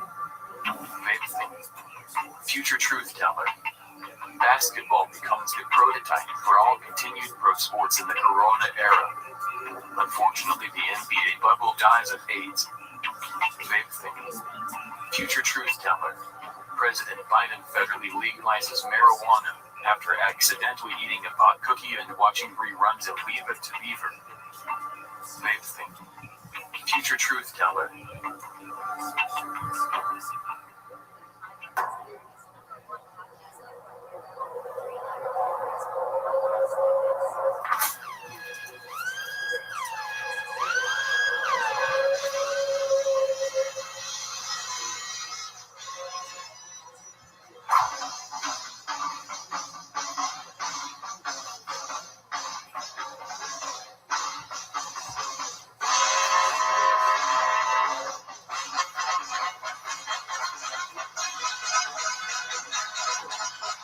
Austin, Texas, make some fucking noise.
Austin, Texas, make some fucking noise.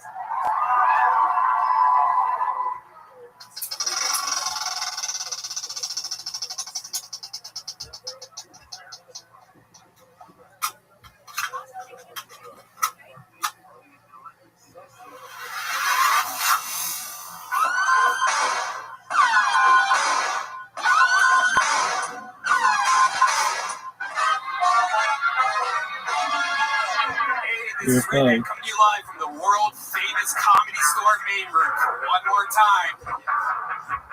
Here's Tony Hinchcliffe. Yo, here we are again, back home at the world famous comedy.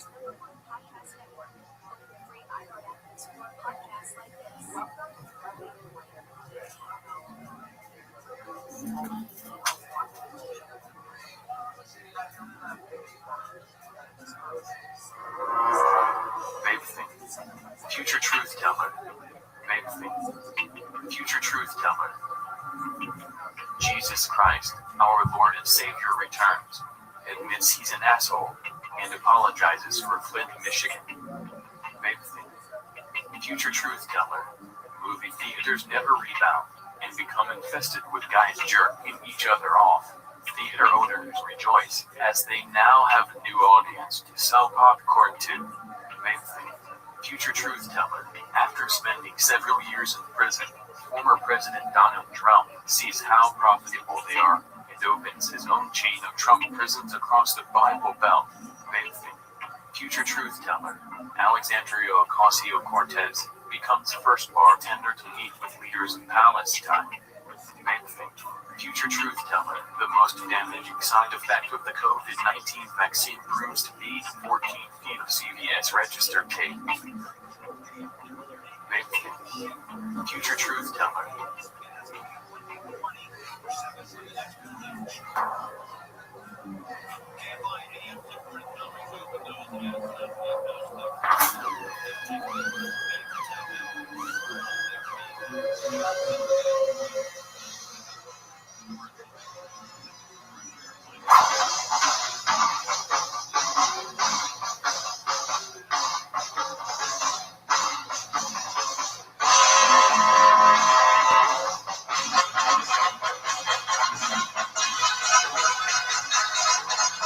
Austin, Texas, make some fucking noise!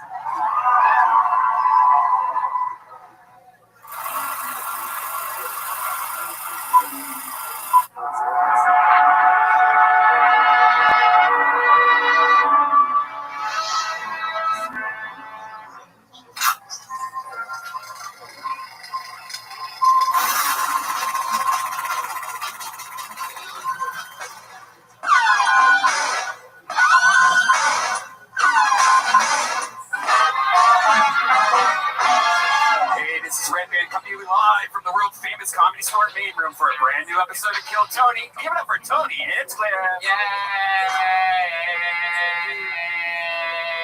I'm so happy to be here. How about you, Red Man? I can't believe it. I am too. My goodness, Christmas is right around the corner, and I couldn't be more excited. I've been a nice boy this year. I'm off the naughty list. Oh. I got enough coal from all the previous years to build a coal castle. Green energy, man. That's it. Now that we live here in beautiful Texas, no, I'm kidding. We're at the Comedy Store in West Hollywood, California. And look who's here, everybody. A former Texan himself, now a resident of the great state of California. It's Ryan J. Ebel. Wow, he draws every episode. He's drawing tonight's episode. It's going to be a big one tonight. You know, I was thinking in the future we might have to just have a zoom in for Ryan just to watch the episode. Something. Yeah. We got to figure out something with Ryan, that's for sure. Yeah, we don't want to lose that sweet, sweet angel. No. Look at that little fucking puppy head, that fucking French bulldog. Fucking machismo. This goddamn suave king of the Nordic seas. All of the prints are available at RyanJebel.com. He draws every episode, including the tour posters. How about a big hand for Charlie from Vito's Pizza, everybody, keeping us well fed. Vito's is amazing. It's on La Cienega between Santa Monica and Melrose. Why not grab a slice? They're open during all these crazy times. Get a takeout or delivery or get it on Postmates. We're going to have Vito's flown in. Yep. Or maybe they'll build a location in Texas. Who knows? And the great Gino is here. Yeah. Speedweed Gino, also the CEO over at Betterbox Studios, which let us camp out there during a lot of this pandemic. And here we go. We're ready for another incredible episode of Kill Tony. But before we start, here's a little bit more about the amazing sponsors that made this episode possible for you here today.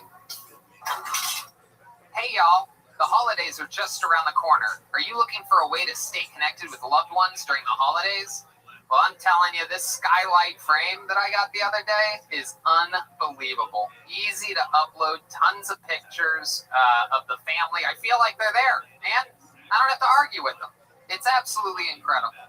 After I got my skylight frame, it was easy to send new photos to it all the time. It's absolutely incredible. You know about this. Yeah, Skylight Frame is a photo frame you can update instantly by email from anywhere. You just send a photo by email, they get it on their picture frame. It's a great way to feel close to those you love, even when you're separated. It sets up effortlessly in under 60 seconds. Just plug it in, use the touch screen to connect to your wireless network, and enjoy. Sending photos to Skylight is effortless. Everyone in the family could just email them to your personal Skylight email address, and they'll pop up in seconds.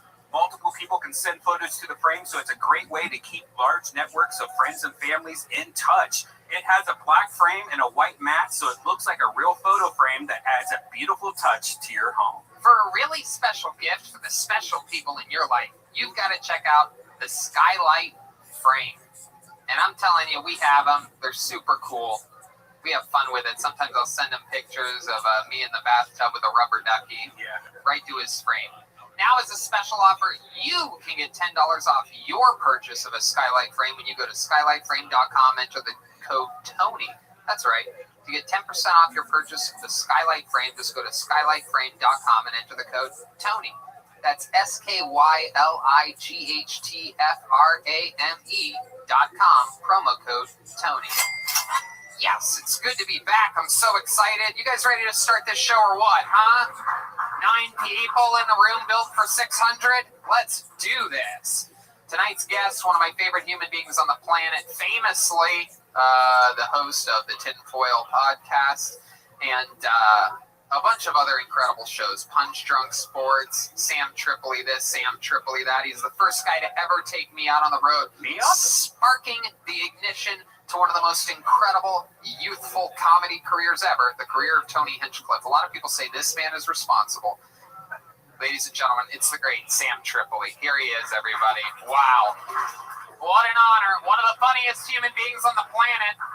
This is a true Comedy Store killer right here. Thank you. It's an honor to be here. The Comedy Store documentary. I was so happy to see you referenced so many times in that because you're such a powerful force. You are what I consider a true Comedy Store comic.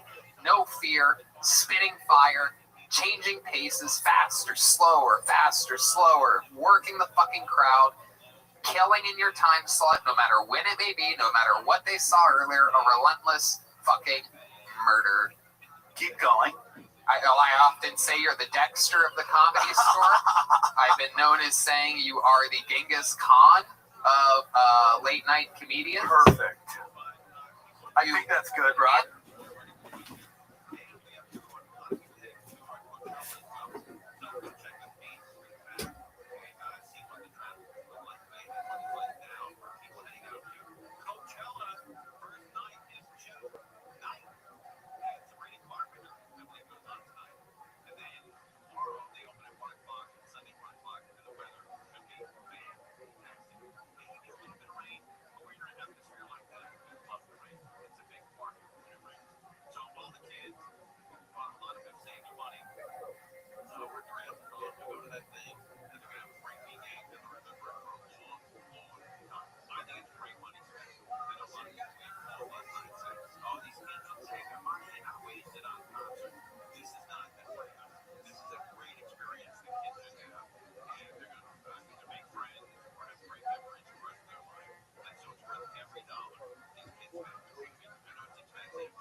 Trump is promising justice after a patient migrant was arrested for allegedly killing a woman in Florida. The Miami ice filmmaker Kelly Walker says it never was meeting requires a man allegedly hit a woman with a hammer or a gas station.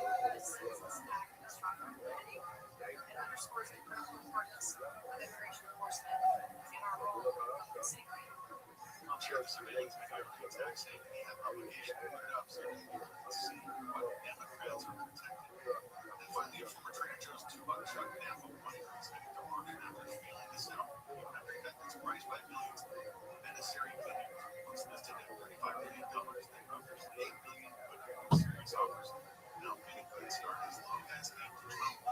look at the 71 right after this. Termites are one of those things we tend to put off throughout the season of this year. Check your both defensive and investment, your home, your family, and the environment. So it's one word of Super 8. I love Diana. Unbelievable. Unbelievable. She's a termite lady. She owns Ebola. And that's sensational. So she's the owner of Ebola Termite Pest Control. And they've been protecting Southern California homes for more than 40 years. So if you have a termite problem and you want her, you're for sure. Ebola offers eco-friendly treatments that are tough on termites, but gentle on kids, pets, and anyone sensitive to chemicals. So if you are planning on selling your home, keep your home, that's cool. They'll come out and inspect your home for free. That's a big deal. Ebola has been recognized as one of the top pest control companies in North America by Pest Control Technology magazine. It's a big deal. So if you suspect a termite problem, you got to act fast. You got to get these guys done. So call Ebola, have them come out and inspect your home and see if indeed you do have termite. It's an easy number, remember, 800-332-BUG. 800-332-BUG. 800-332-2847. 800-332-BUG. Some landlords who can't find parking spots close to communities and a small chance of rain coming after midnight on 15 the It's the sunny tomorrow with highs on 70. It's 72. Then a 40 to 50% chance of rain in the evening. After that, rain and thunderstorms are likely on Sunday. It's 68 right now in Oklahoma, 63 in Lancaster. And we're looking at some phones on the 71 in Pomona. This is on the northbound side, picking up on the Texas Freeway to Southland towards the Emergency Caltrans repair work, and that drive is slowing on the 60. It's slowing on the southbound side of the 71 as well, leading to 10. And it's deeper with the 10 in Pomona. Eastbound is crowding up on the 57. It stretches towards the 15. The 15 northbound's a huge mess into the Normal Pass. Delays from Sierra to 138. And in Corona, South 15, backing up from 91 to Wyring Road. East Southern California's most accurate traffic reports. I'm Angel Martinez. It's Prime Sports Time. iHeartRadio has you locked in. Start your day with Fox Sports Radio's Dan Patrick getting you caught up on the biggest stories. Sketch interesting scenarios here. Find your favorite baseball team in the diamond. Or dive into mock draft season with NFL team. We know right now who's going number 1. Who do you have at number 2? From NBA and NHL playoffs to the draft moving and we've got you covered with the iHeartRadio app. Search sports and listen now. Catching up after work.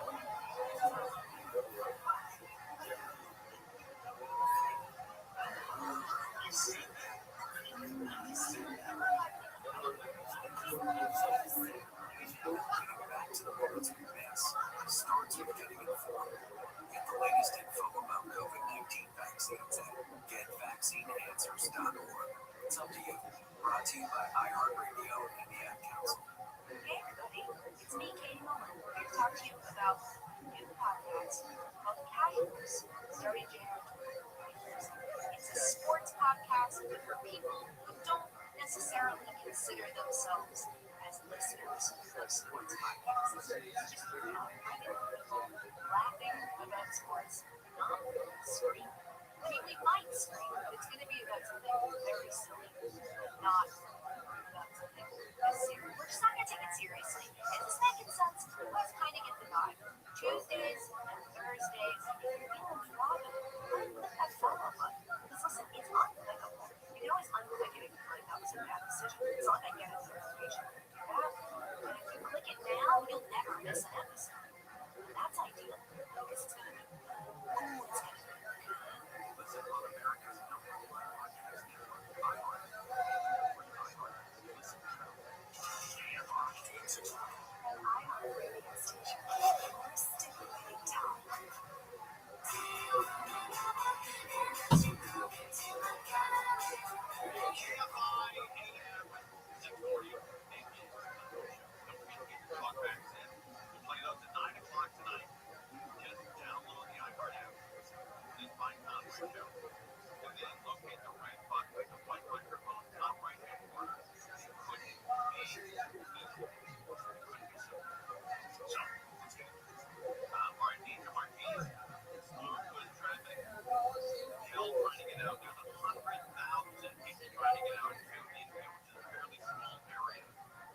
always merged together. And then also just some pockets like right around into Palm Springs just before you hop off the freeway into Indio. So there was definitely some pretty heavy traffic heading into that direction.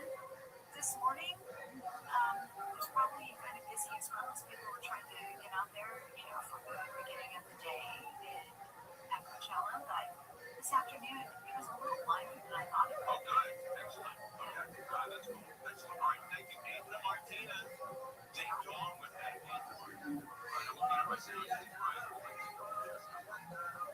And she's right. Thanks for double checking. I'm so out of control. You double check mine. I double check yours. By the way, tonight, and let me see what time is going to flash talk. We have a rocket going on in Vandenberg. Lots happening. Sweet. We have Vandenberg. It was originally scheduled for 7:38. Looks like there's going to be a slight delay. 1 hour, 22 minutes, 35 seconds. Okay. 1 hour. So that's 6:38. 22 minutes. That's not 6 minutes. About 8 o'clock. 1 hour and 22 minutes from now. There's going to be a rocket blessing on that Vandenberg. And it should be perfect timing where you can see the tail of it as well. So I'm going to set alarm here and remind everybody, because I flew it last night, we get to it. A lot of people didn't see it because we didn't mention that rocket coming in. If you are more warnings tonight, last night. So 1 hour, when I say 1 hour, 22 minutes, 1 hour and 22 minutes from now, they are going to be blasting. Unless there's some kind of closing plan coming in. But set this at 1 hour and 20 minutes. No, never going to get it. And I'll warn you guys, I jumped in St. Claude. I got it. All right, let's talk about, there's a lot going on. Here in LA. There is,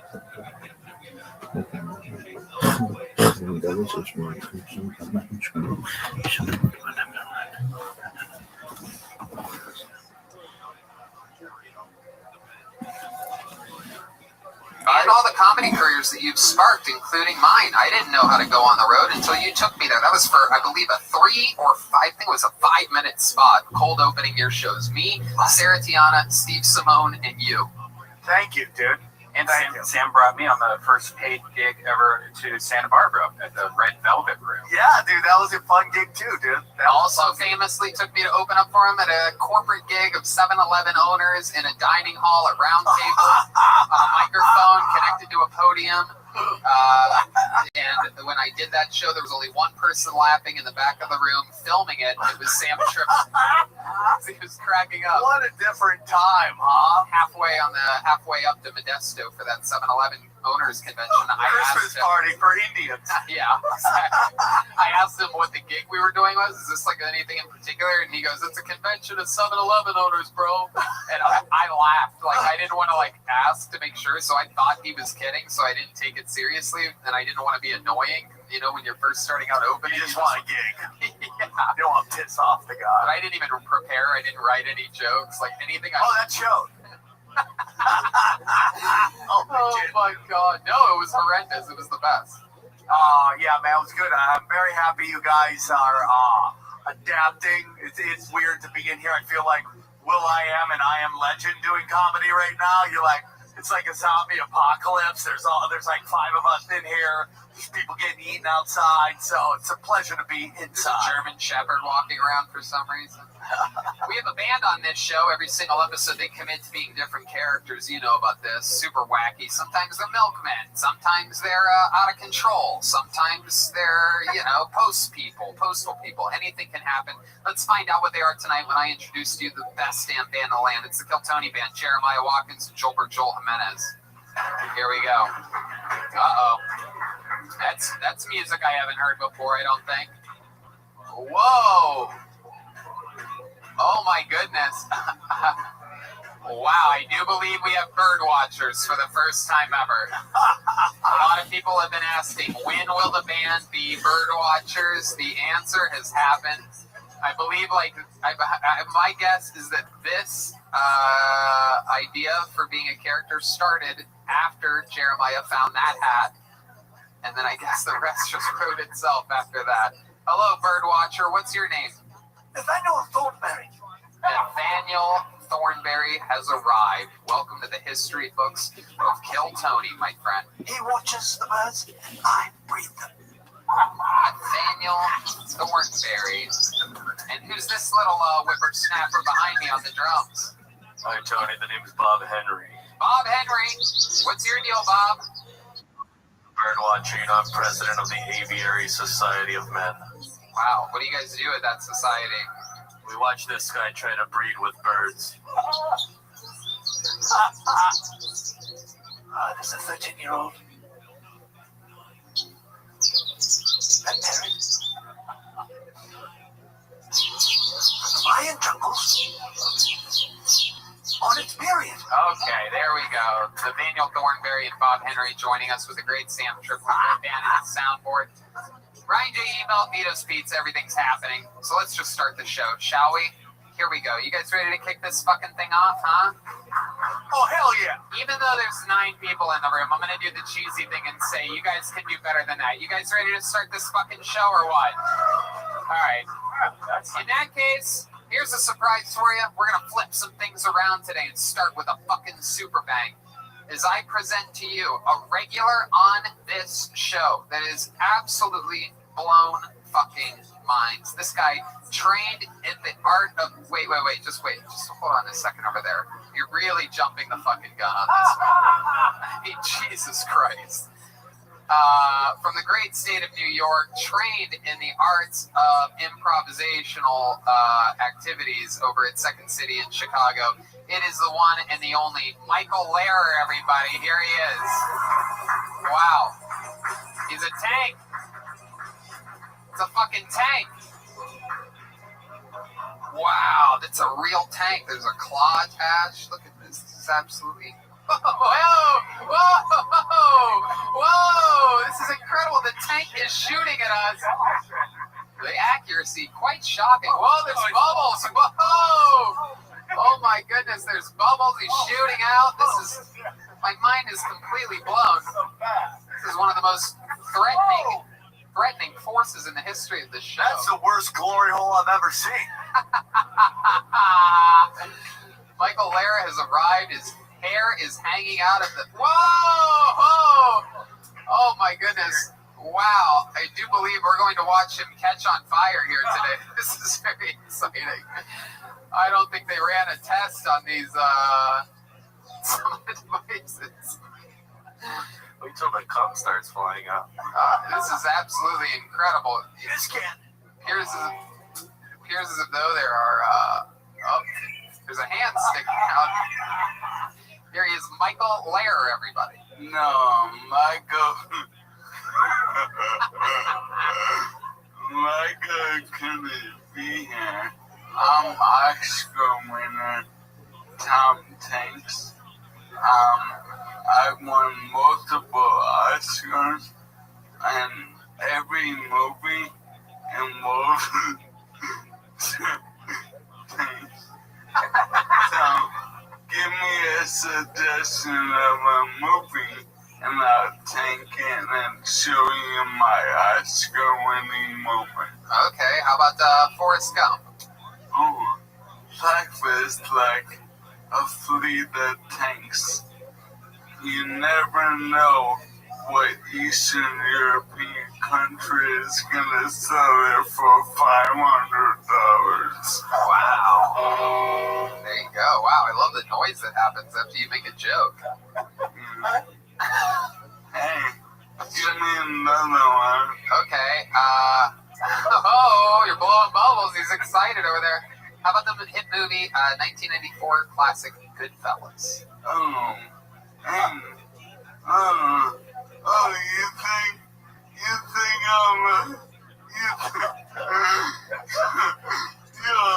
You think I'm a tanky guy?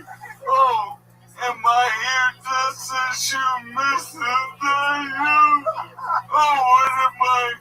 Oh, my tank, you just roll over the rail. Wow, I remember that. I remember that very clearly from Goodfellas. Can I to name another movie? Yeah.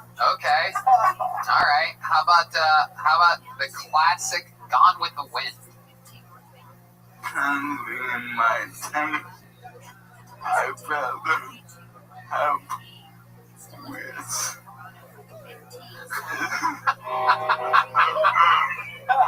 Excellent work, dude. I like that. I thought you were going to say tankly, my dear. I don't give a damn. Oh my God, that would have been so much better. Give me rattle them off. Let's see if I quick fire. More movies? Yeah. Okay. Let's do. Sam, you got a movie you want to do? The famous movie by Belladonna, My Butthole's Haunted. Oh, man, I feel like I got fucked by a Russian tank. How about Schindler's List? Hey, every tank on this list will not be turned into scrap metal. How about The Color Purple? Oprah Winfrey, Steven Spielberg, let me free my tank. Ghostbusters. Good one. What? Ghostbusters. I've been tanked. It's like time, but run over by a tank. Oh wow, absolutely incredible. How about Roots? Roots.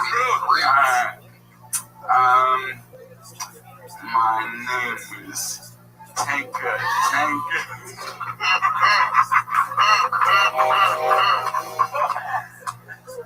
God, how about the Bird Watchers? You guys got a movie in mind? Thank you for smoking. There you go.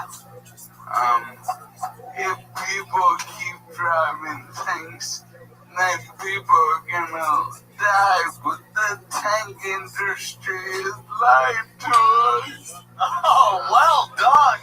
Bob Henry, you got a movie? Yes, absolutely. How about Jurassic Park? Ooh, good. Oh, good one.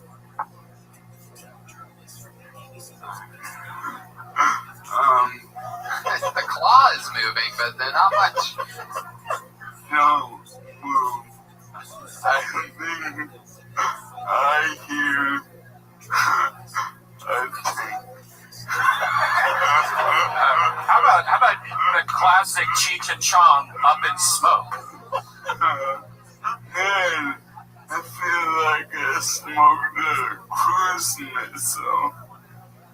Wow, absolutely incredible, Tank. This is really, really impressive. I can't believe that you have this wealth of history.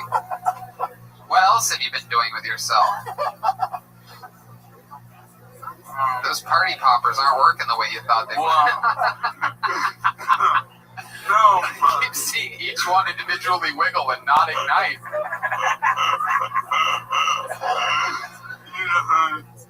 My diseased body can no longer pull the string on a party popper. I can't believe that. I thought you weren't Michael Lair. What? You're a tank with a diseased body? I rest. How about the movie The Sixth Sense? Bruce Willis, classic. I see chips. That's a great one, dude. Very That's good. a great one. What else is going on, Tank? I'm happy to be a tank for the upcoming race civil war when Trump won't leave office. Can I get you to sort of cheat towards that camera? Can you sort of just turn? Or are you taking No. Star Wars. Can I hear Star Wars?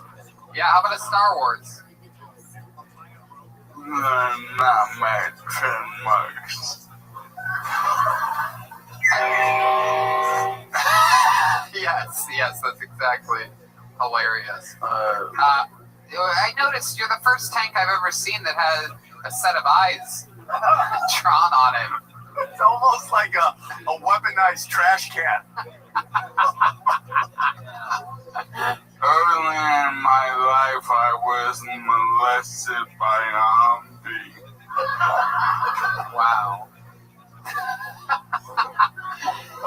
Oh my goodness, the famous look at that camera in the tank is really priceless. I don't know if you could picture it, but there is, look at you. All right, let me think of another movie here. I feel like there's more that I I'm was missing. gonna ask what he does. Kill Bill. Kill Bill, one of my favorites. Tank is laughing at us. I'm trying the poppers. Kill Bill. I will get revenge. Okay. I would have accepted my name is Buck and I like the. My name is Frank and I like to tank. Ah! There you go. All right. Well, what else, Tank? Well, I'm just waiting for a pilot season. Yeah. I want the interview to go long because I want you to get your money's worth out of all the work that you put into this project. No, man, I'm disabled. I have no job. This is like Netflix for me. I love it. Can you dance for us? Can you do a little jig? Yeah, that's a great idea, Brian. I've never seen a tank dance before, Yeah. and we're about to make Taking history. the microphone from me. Here he goes. There Oh, comes shit. the great David Deary. David Deary taking the microphone. Here comes some music. Oh, wow. Okay. Let's see what happens here. Whoa. It's doing the robot.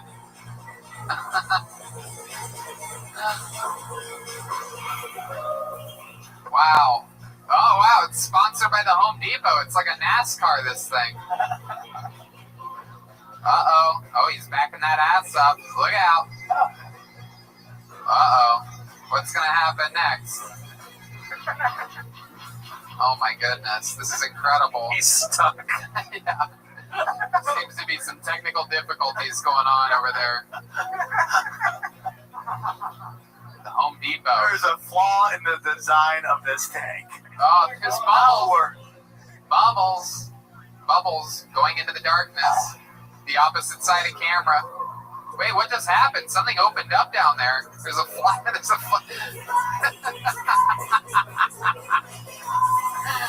Wow. Wow. A dancing tank. That looks like some North Korea celebration that they do in front of like the emperor. Shaking. That may have been. Oh, he's still alive. It's all good. Yeah.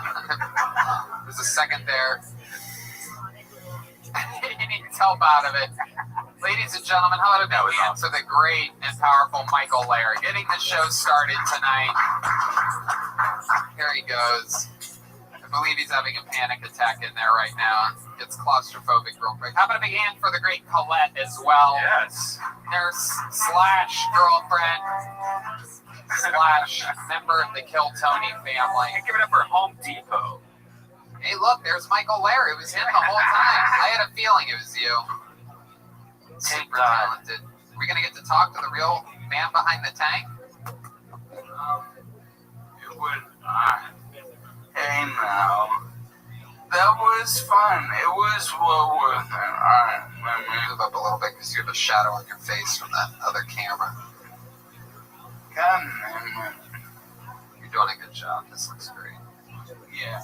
Wonderful. Another hand for Michael Lair, everybody. He's here. Alright, let's waste more time. That was sexy hair. Look at that sexy hair. Yeah, someone's got some bad head looking there like they just Great bone hard. looking motherfucker. I have 4 cowlicks. In Chinese culture, that's good luck. I also have 4. Really? Yeah, it sucks. I hate it. This guy. Indeed. I have 4 bird legs with very different things. That was real fun. And I'm really crafty. That tank did not take me long to make. Really? Really? Not to brag. 3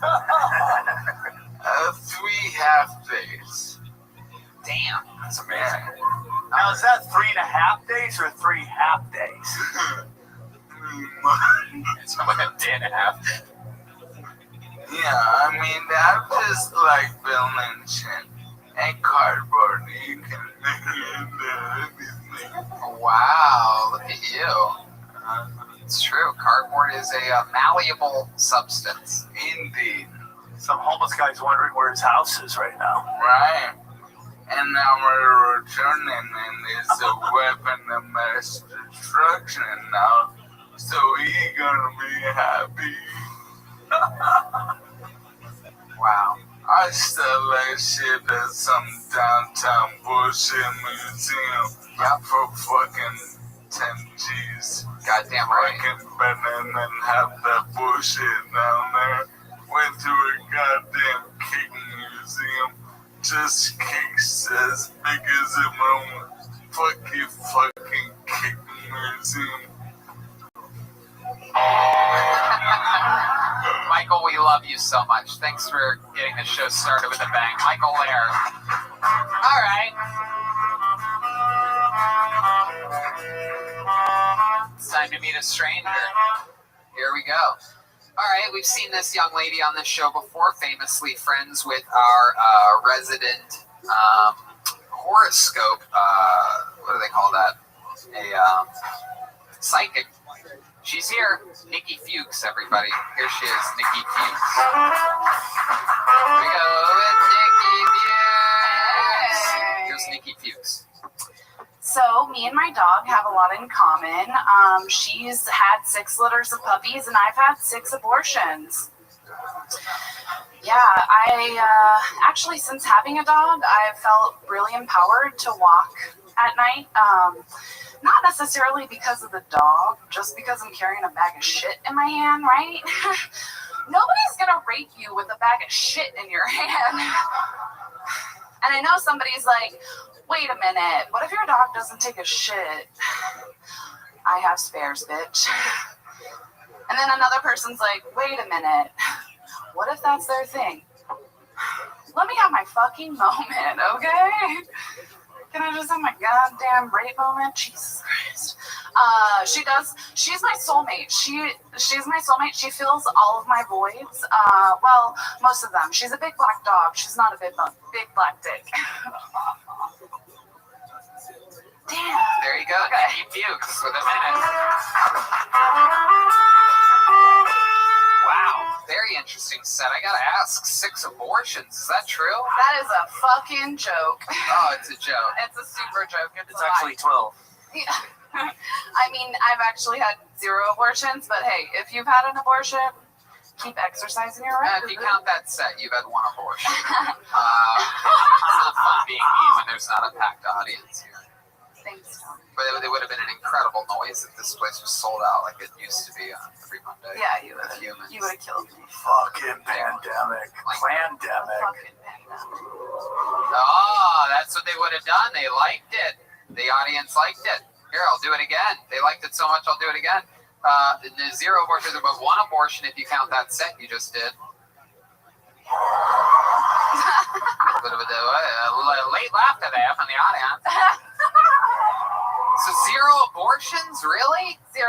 Not even 1, not even a quick. I feel like I'm not gonna get. I'm not a baby person. Like it's not in How about my Plan life. B? You ever do Plan B? All the time. All the time. What happens to you when you take Plan B? You ever have any odd side effects So or anything? well, I would just get my period immediately, like right after, Oh, interesting. which is probably like a real abortion. That's right. Yeah, that's a toilet abortion. Yeah, it's like when it's like so small, you know, it's just like you can take the pill at home. So nobody's pulling out anymore, huh? You young kids are just blasting away and hoping and praying. That's it. What a wonderful time to be alive. I mean, Yeah. you just made a baby. How'd you do that? Didn't pull out. You made 2 of them. You made. Hey, you call me the N-word, I'm gonna blast away. That's all I gotta That's say. it. That's all it takes. I like your set. Here's my thing, man. You kind of hit all the young girl things in the set, and which is great because you're new and you know you kind of want to do the simple stuff. But like when you like I didn't have any abortions. My biggest problem is like you should be as authentic to who you are, you know. And because like the abortion joke, I like it.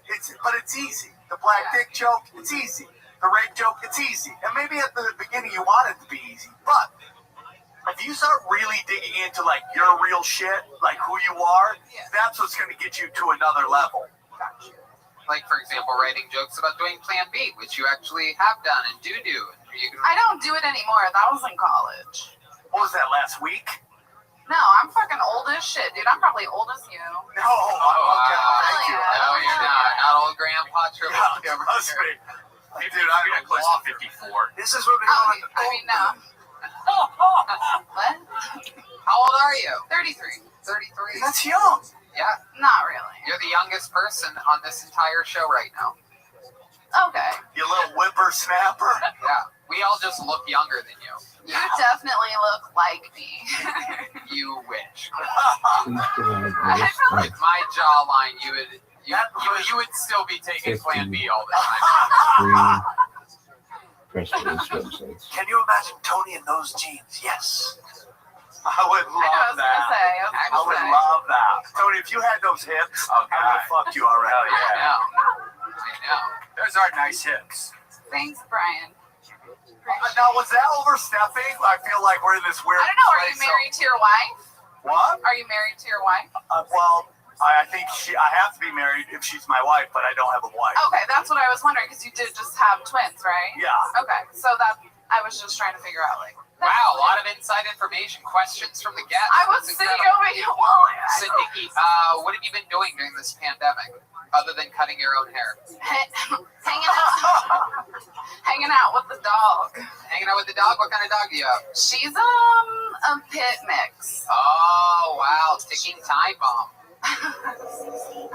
Not really. She's actually really nice. It's a great. They really are. Yeah, no, they really are. They're little lovers. They get it because Oh my of God. fucking rappers who've ruined everything. Rappers have ruined pit bulls, guns, and weed. They made everybody hate them because they fucked them up in the music videos. Pit bulls are little lovers. They Shitty are. pit bulls, shitty owners. Loving owners, loving pit bulls. Thank you. Yeah, she's not shitty at Did all. you rescue your pit bull? I did. Trouble. This is trouble. This is like She's one of the never women. been. This is like one of the women that starts writing to a guy in jail, and then when he gets out, lets him live with her. That pit bull's gonna. Can you even take it to a dog park with other dogs? I just haven't chose to yet. You just got it. Why? Yeah, Why like, do you think it's you have? still it's still like new. I'm just trying to learn who she is. We did meet a puppy today. How did that go? They loved each other. Really? They really did like each other. Yeah. Yeah. How do you know that? Because she didn't eat it. Yeah, she let it go. Yeah, she didn't fucking try to bite it. Like it was fine. When did you get the dog? Like this summer. What did you name it? Name her. I didn't name her. Don't judge me for this, but her name is Nyx. Nyx? Yeah. Huh. Why? So Nyx is actually the Greek goddess of the night, and she is an all-black dog. She has a little Nyx bit is of also something that you do not get with the new Manscaped 3.0. There's no nicks, no scratches. It is incredible. Go to manscaped.com. Drop the promo code Kill Tony. There's a 90-minute battery life. Save 20% off They're and free great. shipping. And they have the best charging stand. Show off your mower loud and proud because this intelligently designed stand is a convenient charging dock powered by USB. Did you know that about it? Nope. So, how old is the dog? She is almost 6 years old. 6 years old. You're taking in a dog halfway through its life. Yeah, man.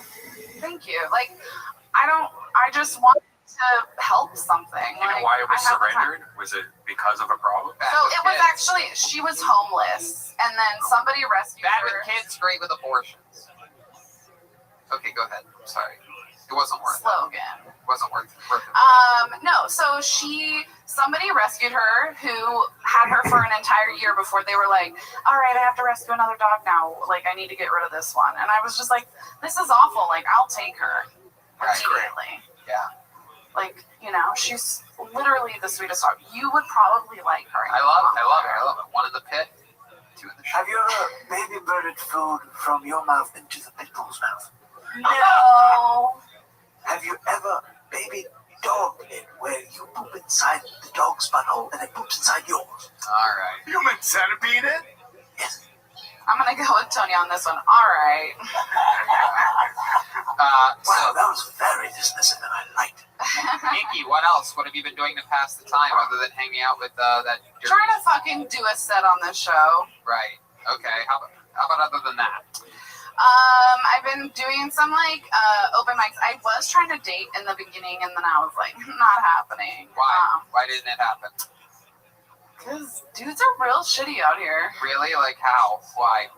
Most people just want to fuck you. Like, okay, example, I live really close to the comedy store, so I was like walking here, and some guy with 2 dogs stopped me while I was walking here with my earphones in to be like, hey, can I like call you sometime? And I was like, well, I'm trying to be in a relationship. Was he black? Yes. And he had 2 husky dogs. He did. Yes. How did you know that? Black guys take a shot at it every time. God bless them. Wait, how do you know this guy? Because I know all about that guy. Nobody Does he do knows. this a lot? Nobody Am knows I more not about. special? Nobody knows more about being a husky. That's right. And he ate How the huskies. fuck do you know? Wait, I'm so curious now. Did you talk to him too? No, I saw him on the way here. Yeah. Oh, you did? And Yeah. I've run into that guy. Oh, so it was so funny. He was like, He asks Redband for his number all the time. because Red Band does have a fat ass. Fuck yeah. Whoa. That shit's big. Yeah. Girl, you know. I do know. Oh yeah. I do know. He's got an ass. Shit. He's got an ass. Killing it at curves. Redband's got an ass like Michael Right? Bear's tank. Could we do a catwalk with Redman right now? No. Can we do what? A catwalk where he models. No. Yeah, come no. on, Redman, shake it. You mean a pig walk? Oh, so did you give her your number? No, so I wanted to tell the rest of my story, but if you're not interested. Go ahead. Tell the Okay. story. All right. So I was like, no, I'm like actually like looking for a relationship. That's so what I you don't said to him. think- It scares people away. Stop. Don't try to fucking talk like we're Okay. best friends or anything All right. like that, Nikki. So he says, hey, can I get your number and call you sometime? And you go straight to, I mean, there's nothing else? Or are you cutting the story short? You went straight to, So I was like, I'm no. looking for a relationship. Yeah, I was like, no, I'm actually trying to like Jesus, date what a right fucking, now. what type of librarian bitch are you? Hey, well, I mean, if you don't want it, that's a great way to get somebody to run off. Right. I'm looking for commitment. Are you in? Fuck. He's like, "Bing, bing, bing," and he's Right. gone. The Huskies just start dragging him like he's on one of those sleds. Let's go, boys! He's got Heelys on. He was. It did end up like that. But basically, he was just like, oh, well, I'm not trying to date. And I was like, well, I'm not trying to fuck. And I walked away. Yeah. Damn, Yeah. Look at you and your boring ass. I know. I used to not be like that, but it's just, I'm 33. Like, I gotta have something controlled. I love white women when they get sassy, they go straight to black chick, right? And I ain't looking to fuck, you know? Look. It works. The haircut says you bang black guys. That's what the haircut That's says. what Well, that's what he started with. He was Right. like, I fucking love your hair. And Yeah. I was like, okay. Yep. You might be going for like kind of fucking like punk rocker, but that says I love black dick. That's I what mean, that says. I do. Like, what do you want me to say? R&B haircut too. She's into blackbirds, yes. Have you ever been with a black man? Yeah. She's a white chick. They have to. Yeah. Is it part of? Is that your main type? No. I'm an equal opportunity. That means you bang lots of black guys. I bling. I have had sex with a lot of different kinds of guys. She takes a lot of Plan B. What? Wait. You say all different types of guys. Do you ever have sex with a midget? No. Do you ever have sex with an I've had different colors. amputee? I mean, do you count like finger or toe? Have you hooked up with a guy that lost a finger? Yeah. Did he lose it petting your rescue pit bull? No, I don't have teeth in my vagina. Whoa, I see what you're doing. I like that. What do you think I like about? What do you think about this, Sam? Before we let it go. I think she's doing great. I think you got a great style. I think you just got to be more original Thank you. with your shit. And, you know, it's like, here's my whole thing. It's like, it's easy to be cookie cutter, but authentic resonates with, especially in this day and age where, like, the industry's dying. You're not going to worry about them. People want some real shit. And, like, going out there saying you got a bunch of abortions when you didn't, that's, like, easy laughs. And you'll get a dude. You just got to put it out there, man. Positive energy into the universe, man. And again, meanwhile, you have this wealth of Plan B possible material that you haven't even tapped into yet. Do you cook and clean? I Oh, dude, you'll have a guy in a heartbeat. You no, can't find I a won't. chick. I'm 33. I don't have. There is no guy. You will find a guy. What do you It's cook? not What's your best meal that you know how to cook? Thanksgiving dinner. Yeah, there you go. Wow, Bam. You'll have somebody's 1,000 black guys He's ready ready. to hook up right now. Yeah, she's ready to get that. What if she was like, the typical grits, fried okra, Fucking love grits. That's what I'm Fucking love hoping. grits. great trick, sweet potato pie. Oh, I fucking love sweet potato casserole. There goes All Nikki right. Fuchs, everybody. Thank you, Nikki. Yeah. I pulled another name out. I'm gonna do it quick. Make some noise for John Hanford. Here we go. Here comes another human. Another human being. Got a cheerleader. John Hanford. Here is John. I saw a man die of natural causes in a Walmart scooter. I was grocery shopping beginning of the year. I thought this was going to be the biggest thing to happen. I was just walking past him. He was coming at me in the scooter, just kind of drifting, head cocked back, mouth agape, just totally passed out. I had to fucking sidestep him, and it wasn't until I doubled back about 5 minutes later. He's crashed into the end of an aisle where the mayonnaise is. Mayonnaise is all over the floor. He's surrounded by about 20 Walmart employees, one of whom's on the phone with 911, another's checking his breathing. The rest are there because they also think it's going to be the biggest shit they see all year. And it made me think, like, that man dying right there, there was stuff in the basket. That man was living the American dream. He fucking lived the modern day American dream to the fullest. That man should have a flag cap draped over his casket and buried in Arlington.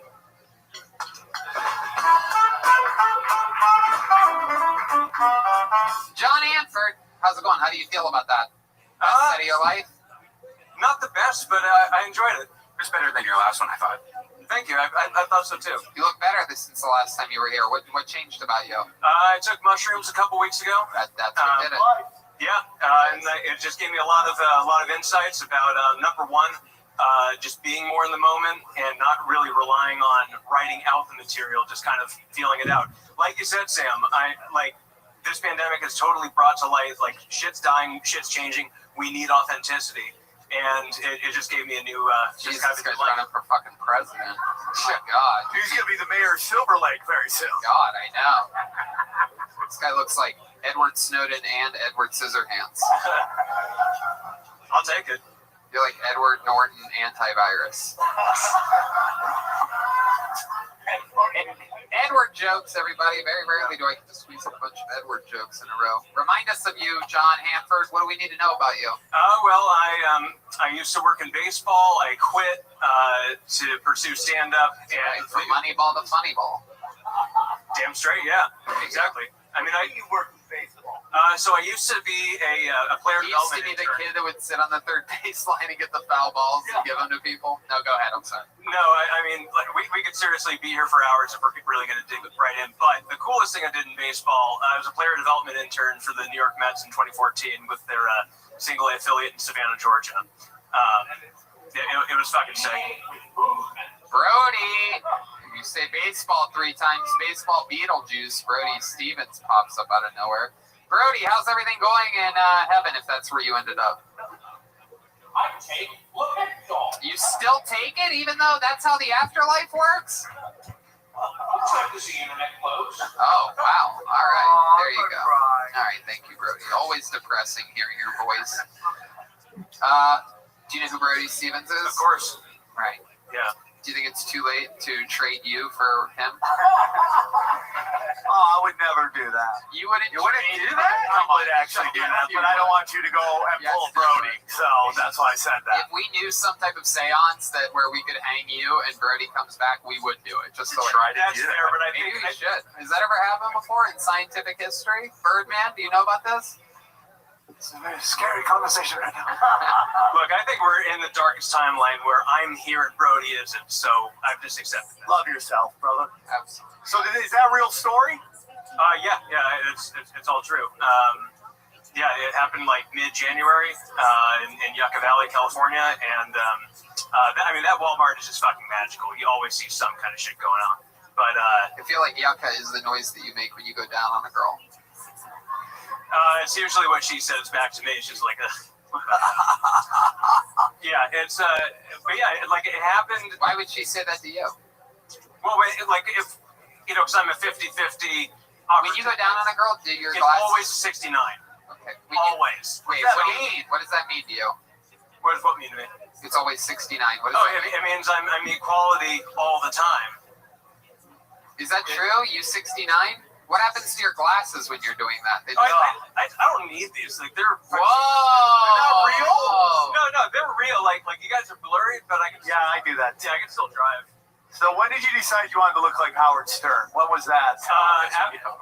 After I got banned from his show, I interned for him 10 years ago. Wow, you for really 4 did? hours. And he did not know, but because like I had a couple interviews with SiriusXM, and like they both went really well, and then they had me back for a third, and that went well. They said we'll be in touch, and then it was Christmas and they're on vacation, but they told me like the start date and time. They're just like, look, if you do get this internship, you got to be at the McGraw-Hill building, January 3rd, 2010 at 4 a.m.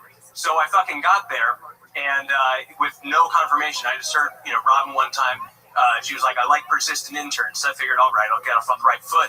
And I get there, I talk with the door guy, and he's just like, look, dude, you're not on the list.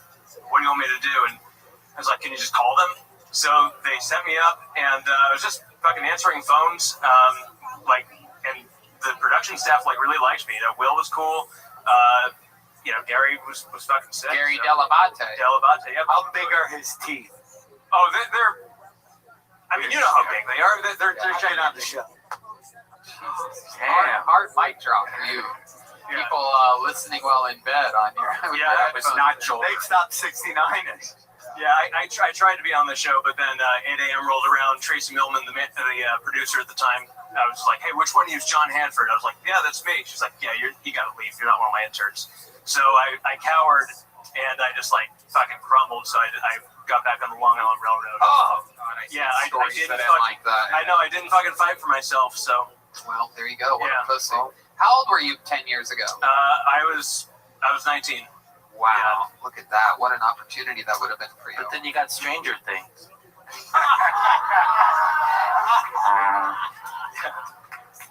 Joe Burke. Wow, incredible. You got a lot of looks going on here. You're doing a lot of colors. You're trying to very much like Silver Lake this shit. What part of town do you live in? So I live in Joshua Tree. Oh, that's right. Out in the desert. And I used to look like Rachel Maddow when I lived in New York, and then once I shed the corporate life, I figured, we'll go full hippie Jew and Young Bernie Sanders. Yeah, I mean, might as well be. I can't fucking dance either. So, so pretty much I decided to move to the desert. Just I can play music there and shit. I play guitar. Have you tried to use the handshakes with any of the fellow Jews here to get some shit going? Yeah.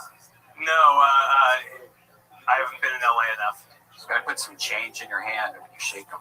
Oh my God. You gotta lose those stereotypes, man. I've been to a concentration camp. I went to fucking Dachau. You know they got a food court there? Is that a joke? No, I'm dead serious. That's a joke? It's not a joke. There's a food court at Dachau, and 5 o'clock rolls around. They got the Dachau daiquiris for happy hour, and stop it. That was a joke. But I was walking around for 2 hours there. You should open up with. I was thinking about it, and then I was like, no, Dead Guy Walmart. But I figured, dude, should I open up with the funny thing? No, I'm going to go unfunny and try to get it going. I love the Fringe, man. But no, but what did they sell at the food court? What did they have? Well, they got fish and chips, and they're never thought I'd be able to say this, but overcooked. No, the food at the concentration camp are not half bad. No, it was good. Wow. Yeah, it was You really eat fish and chips at a concentration camp? I grew up in Seattle. Yeah, I missed Ivers. Can we look up those Yelp reviews, please? That's so funny, dude. What do you say? They got merch there too, but Oh, that would have been cool to get. I would totally get a fucking concentration camp fucking t-shirt. Yeah. Absolutely. I I survived the summer. I survived the summer at Dachau concentration camp. On Gildan. Sure. My whole thing with your jokes is that you got to trim a lot of fat. You kept saying he was living the American dream, and I know you had time, but you never said what it was. Why?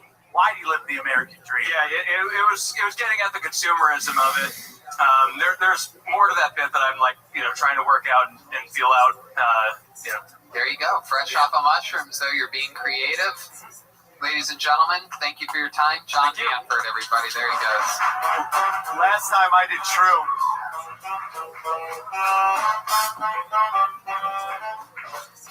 Last time I did Shrooms, I was so high, I fell in love with 30 Seconds from Mars.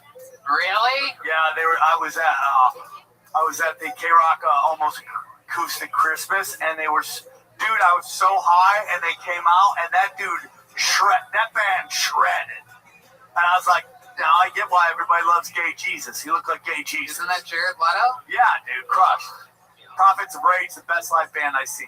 Who? How high I was. Prophets of Rage, which is like Public Enemy. Now that's awesome. Yeah. On Shrooms? Fuck yeah, dog. Well, ladies and gentlemen, your next comedian, a guy who works at the Hollywood Improv. He's been coming here, signing up for years. Ladies and gentlemen, here he is, Brandon Bricks. Here he comes. Here comes Brandon Bricks. Brandon Bricks. Before I begin, can you guys follow me on Instagram at Diabetes the Second? You gotta watch what you post on Instagram. You gotta watch it, man.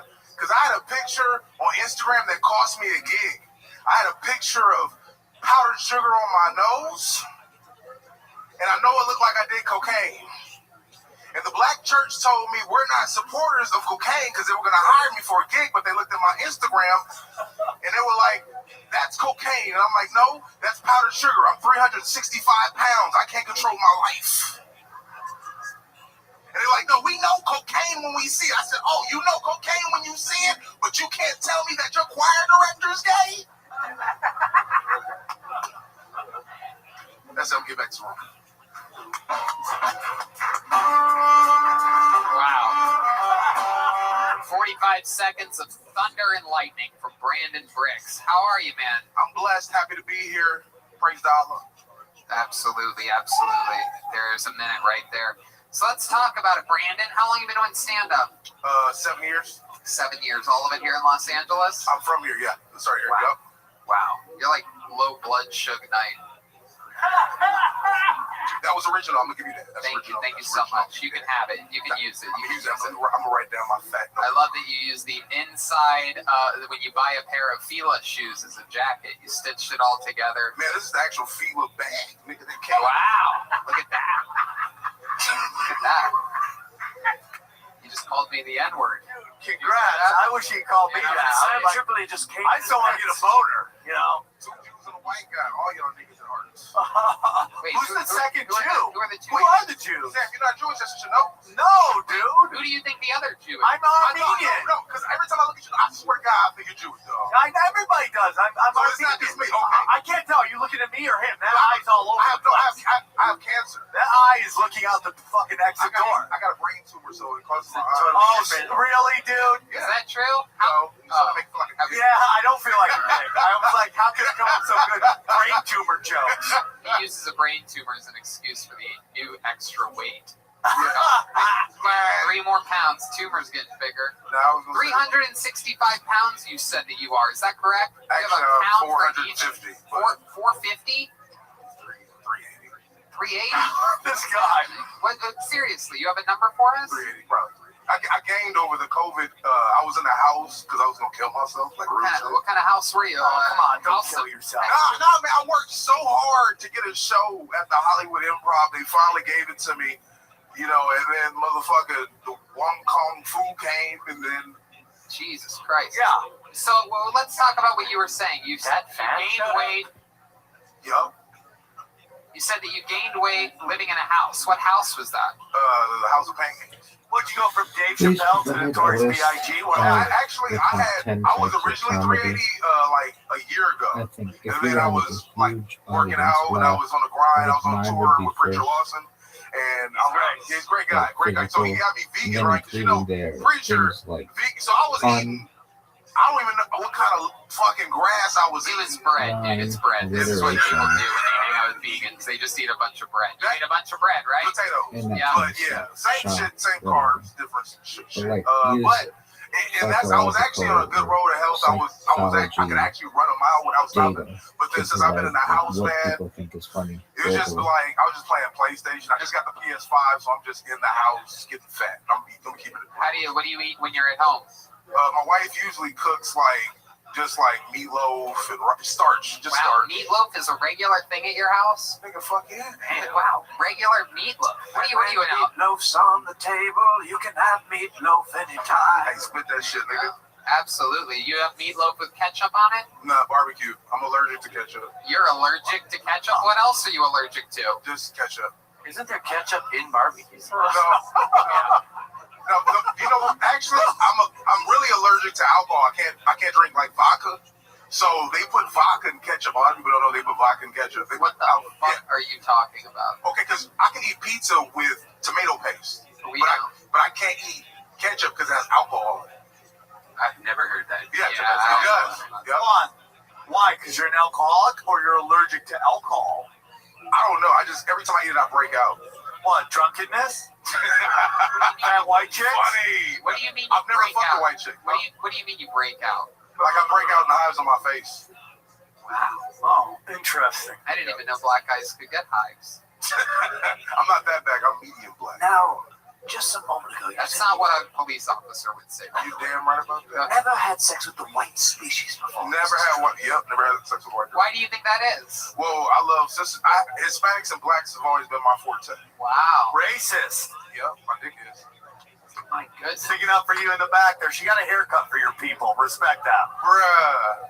Have you ever done anything with a white woman? Argued with one or anything? Because I'm from LA, so most of the white women out here are not good. But when I was on New York, when I was on tour with Preacher, if I wasn't married, I would have tried it because I've met some people out there. So. You met some people. I like that.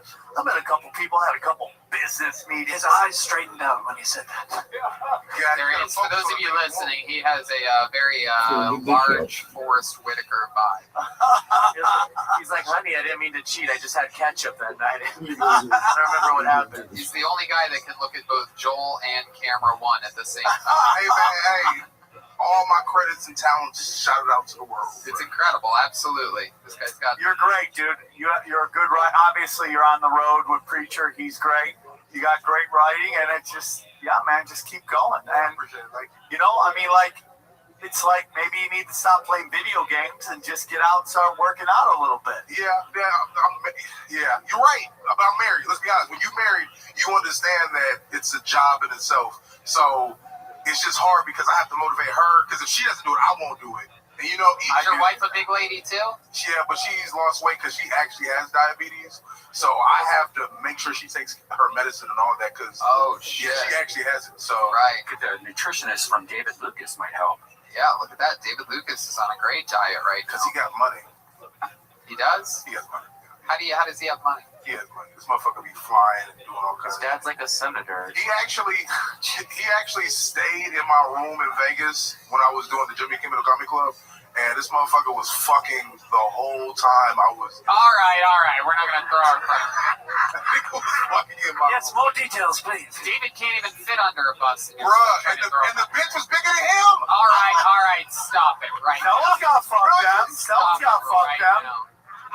Well, I have a theory about big chicks, tighter vaginas, but that's another show. Yeah. You really believe that? I get into it. We know you can get into it. We know you can do it. Fat girls. Yeah, I do. I mean, dude, I'm from the 607. That's what we're all about, dude. Big bitches, keeping it real. I call them first-round draft pick moms.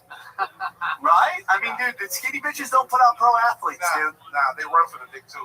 You gotta go to fucking the county fair, fucking county jail, get yourself a big bitch. And that's how you're gonna have a D1 athlete, dog. Back to back, we fight crime together. Yeah, dude. Heroes. Yeah. Tiny chicks are gonna be like, fucking save me. Big chicks are like, move out of the way so I can kick you. I tell every woman the same thing. Listen, gunshots, I'm hungry. You hungry? Now I'm saying you tell the same to every woman. No, I just tell them, like, if anything happens, nigga, I'm not saying I'm running. Like, I'm not.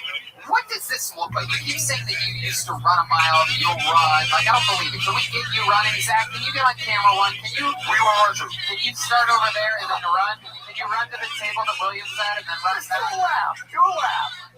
Come on, can we keep the spotlight on him? All right, here we go. And go. Whoa. Damn, those knees are sore. I'm more impressed with the stop than anything, really. I'm telling you, I'm from the hood, so you already know. Stop on the dime and say you're right. Yeah, that's what we call a 5-second code. Or the traffic cousin, tree sap over here. He runs a phone. Bird launchers. That's what he said. Oh my goodness, absolutely incredible. What part of LA do you live in now? I live in Boyle Heights. Boyle Heights. Wow. Mexico. So. Yeah, for sure. My goodness. Well, Bricks, Brandon Bricks, it was a fun time. Hey, man, have fun being here. Thank you. There you go. Dude, you know what's nice? Yeah. Compton, Inglewood. You been out there? Inglewood, yeah. Dude, because they're building all those stadiums? Dude, it's nice. It's all nice out here. I'm telling you, when I moved here from fucking Youngstown, Ohio, I'm like, hey, let's drive through Compton and Inglewood, all these songs that I listened to on the Tupac albums that I had back in the day. And I went there and I was shocked at how nice it was. It was completely, everybody's grass is cut. Yeah. There's houses everywhere. In my shitty neighborhood, it's a regular thing for houses to just get arsoned down. That's when you know you're in a dangerous neighborhood, is when there's less and less houses all the time. But everything was there. Real estate for sale. Gates on the windows, but we always used to that too. Anyway, who gives a fuck? Your next comedian goes by the name. We know this guy. He's a wild one. Look out. Trey Peacock, everybody. Here he comes. Here we go. Uh-oh. Trey Peacock. Come on, one more time for Trey, everybody.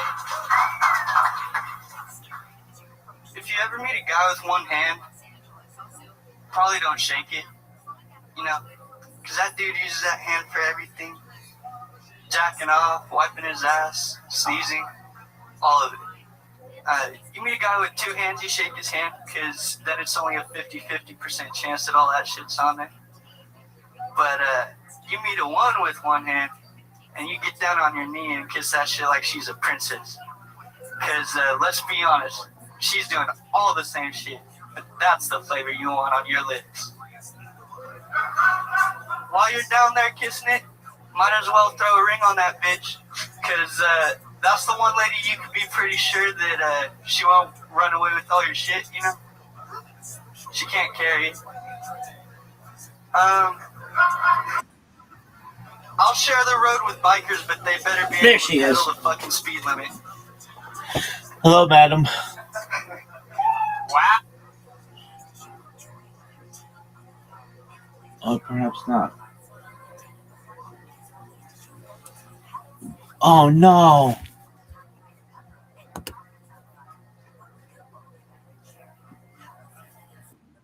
Hello.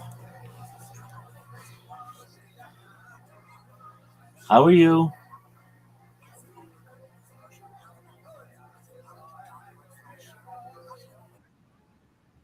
Aquarius, how are you, madam? Thank you. Are you ready? Excellent.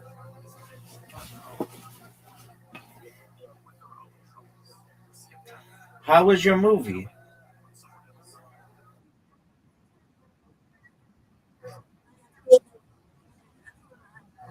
All right.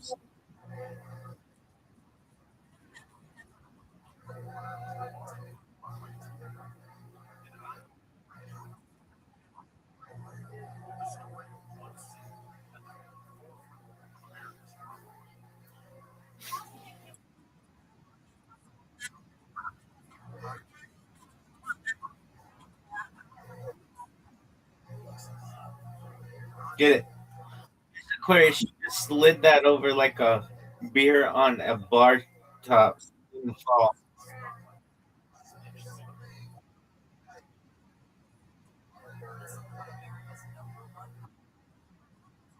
Oh, Miss Aquarius. I was up late. I mean, we talked in the morning, and I slept. I taught my class. I'm like at 106 straight days of that, which is good. And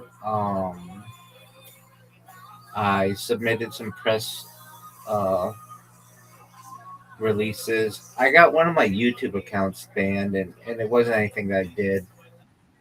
Something that happened. I've got a lot of them, but like not unlimited, so I have to be careful. Um, it got banned for thank you. It's called circumvention. Like if they ban one of your old accounts, then you're not allowed to create more accounts. But I don't really live by that. I do my own thing, and so if they ban me, I just create another one. Um, and it's okay though. I mean, I've got the data like backed up, like on multiple streams, so it's not too big of a deal. But that always like makes me cautious. Like, are they going to ban a bunch of mine? Because sometimes they do that. So I just have to be diligent, and hopefully they don't. And yeah, so give it to me. Um, so we've had that, and Riser's gonna be here in a little bit, and we're gonna watch a movie tonight, perhaps two movies, really more. And I'm excited about that, and I'm gonna continue to publish, and hopefully some of this stuff gets accepted. And um, I did have a press release that was released about 8 hours ago, and it turned out to be what I wanted. So, Miss Aquarius, I am like the trailblazer of a certain kind of science, and that kind of science is called CHDI. And if you're like, what is that, Rabbi? Beautiful strike. CHDI is known as continuous human data infrastructure. So it's like where I just stream my life. But there's a scientific term for it. It's not really well known, but it's called CHDI. So that's what I do, and I'm about to, no doubt, no doubt. So yeah, that's cool. And we were up late last night. Whenever I'm with Riser, we're up late, just shooting the breeze and having a good time. I like him. He's a very funny person, and he's smart and he asks good questions. So whenever we're together, we end up just being up really. All right. All right. You win. I win. I win. You win. Reload.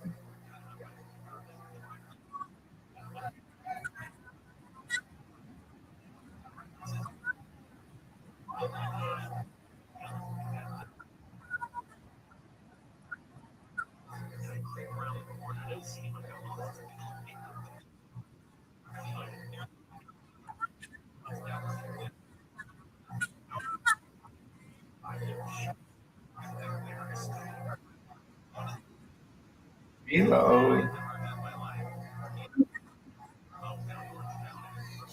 Oh, almost perfect.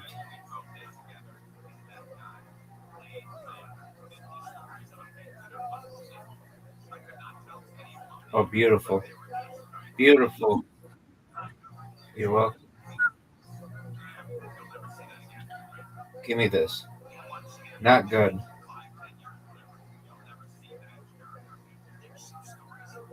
Give me this, though. Almost.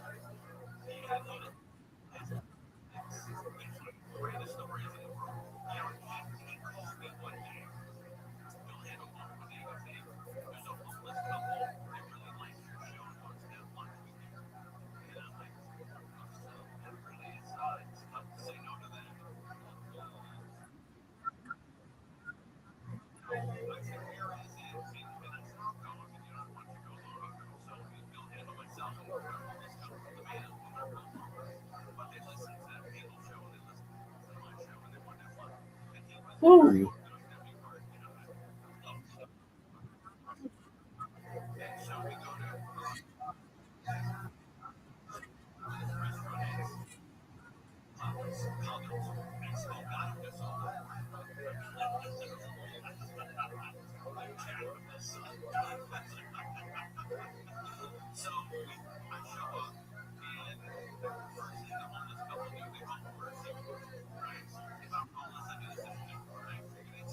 Nice bear.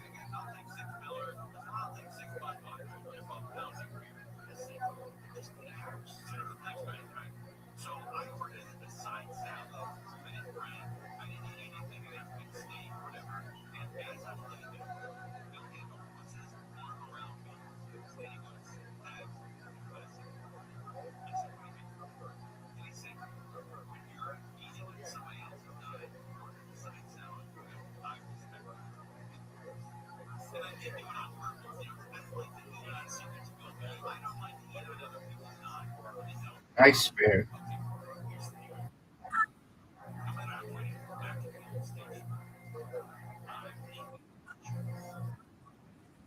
Thank you, man.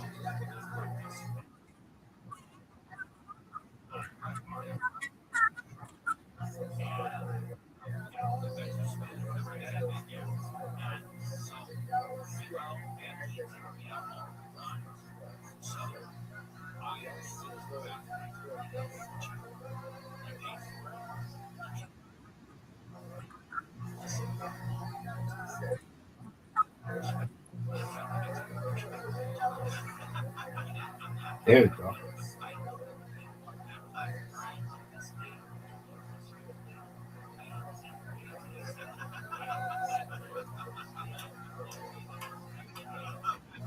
Give it to me 3 in a row. Almost, but more than 100. That's a big round. You win, I win. I win, you win. Undefeated in bowling. Undefeated in. Yep. Yes, ma'am. Alrighty, you. Sweet dreams to you.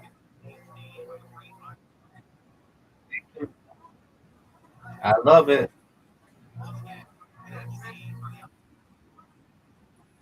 You too, madam.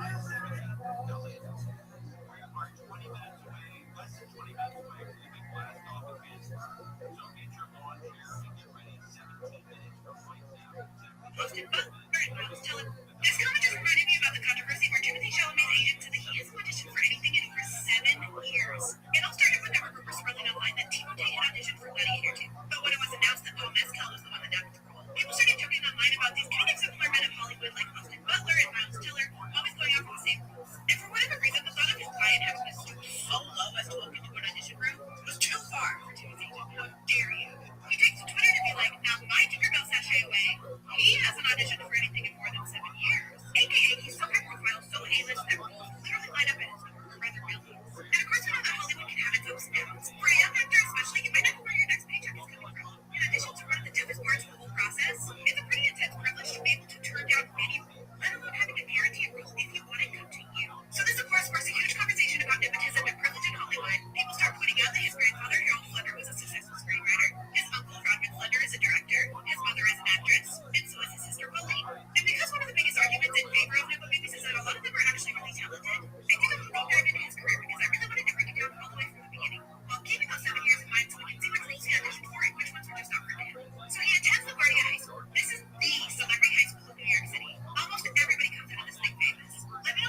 Follow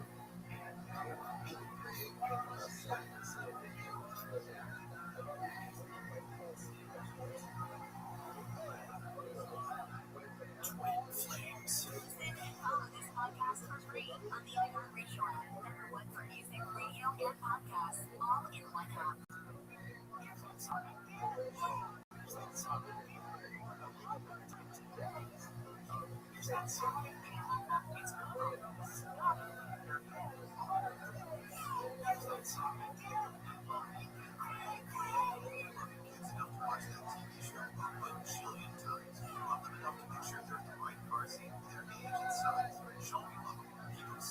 Visit NHTSA.gov/rightseat. Brought to you by the National Highway Traffic Safety Administration and the NHTSA. A warning is going out to White House staffers telling them when placing vaccine prediction markets.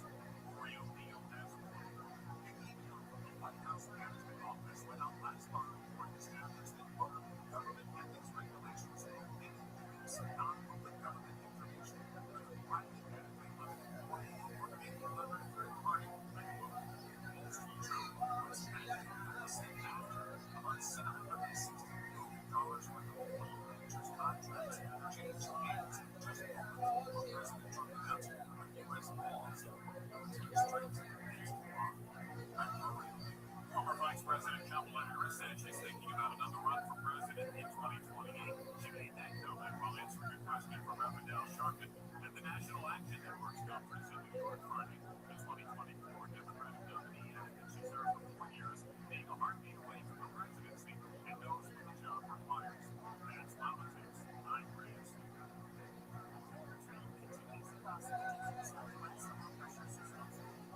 What songs get a good reaction?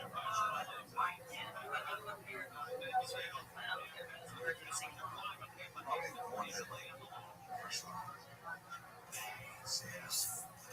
Because the first song of the record is so different, but it's guaranteed. It's usually a shirt. Yeah.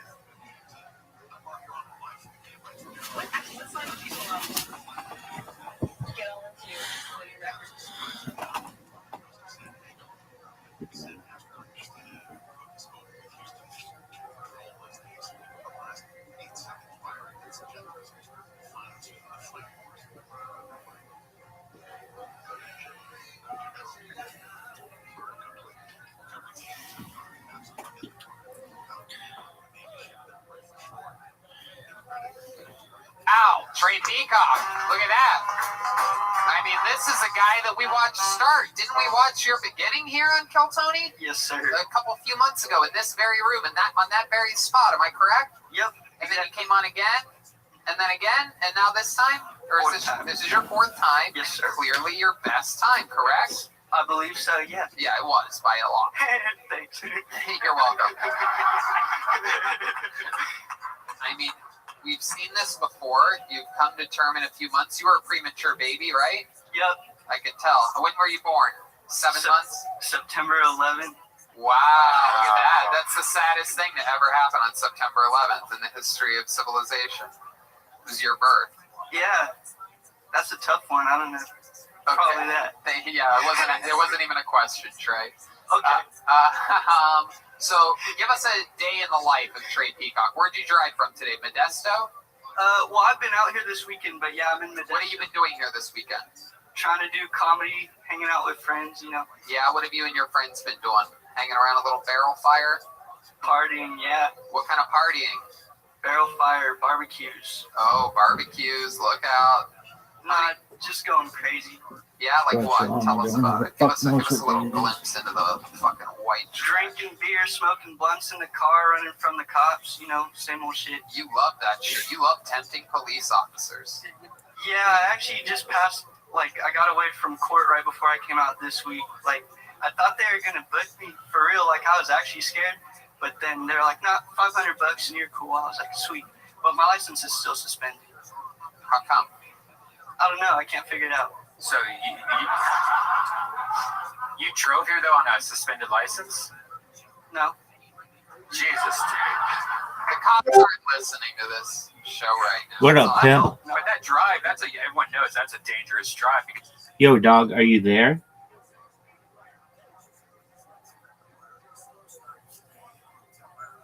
Yo, Zoot, are you there? Are you ready to lose?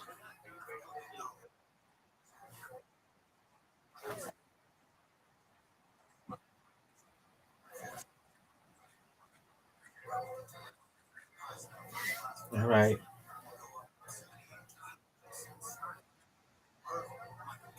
All right.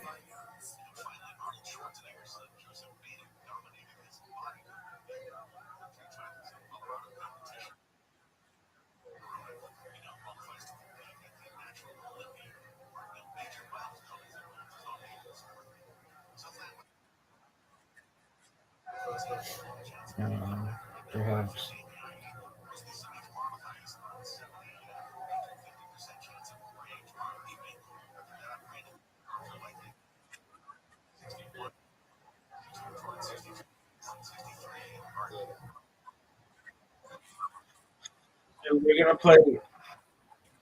So we're gonna play 9-ball 1v1 random. 9-ball random normal and no trick shot because trick shot sucks.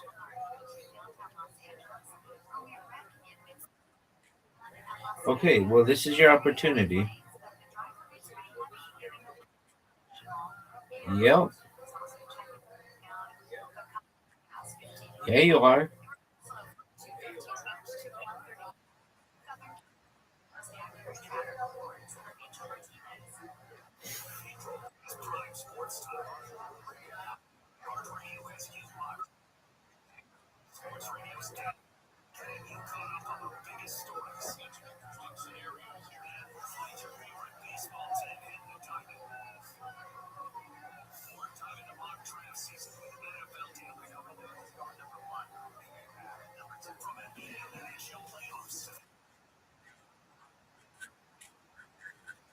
No one knows who that is.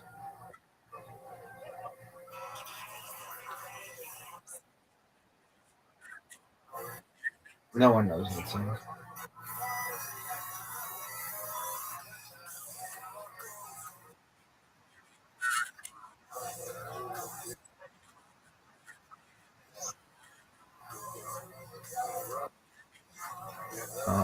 No one knows that song.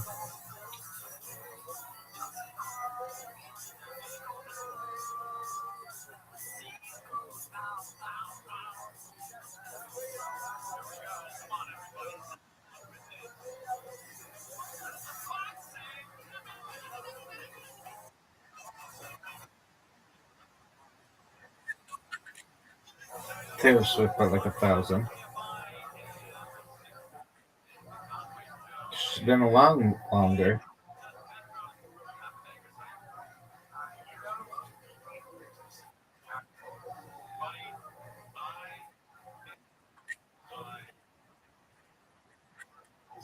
All right, well, just look at their tour. Are you serious, Zoot? Zoot, you've played this game so well. You absolutely deserve to win. This shot, Taylor Swift, dog. And I'm going to sneak in for the win.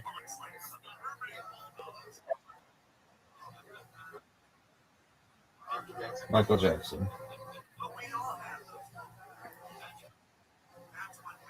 I'm going to almost as big as I am. Dude, I need you to learn a new phrase. I need you to learn a new phrase. It's CHDI, Continuous Human Data Infrastructure. That's what I do.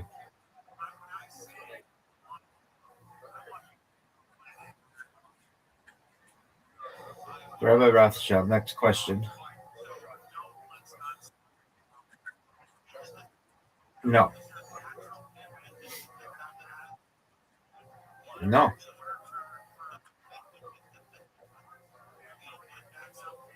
Justin Bieber isn't one of the top 10 acts of all time. Not even close. Justin Bieber barely is a top 100 act of all time. Okay, but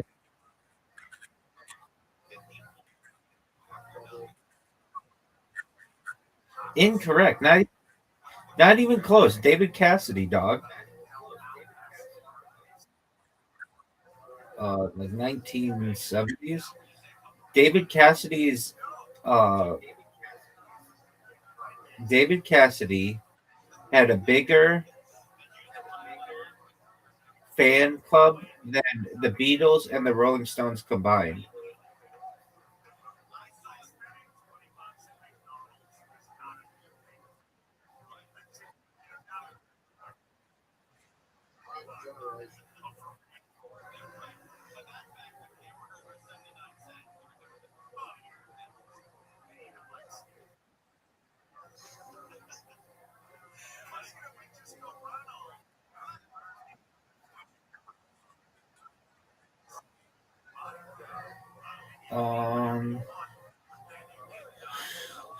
Yeah, probably the closest, but not even close in comparison to what Michael Jackson did.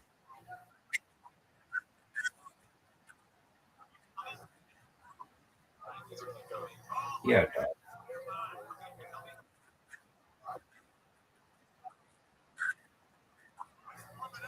it won't happen in the next 5 years, but it'll happen. Um, this guy, he's a South Australian comedian. His name is Zoot.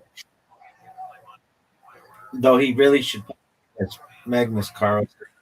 Maybe he'll play both.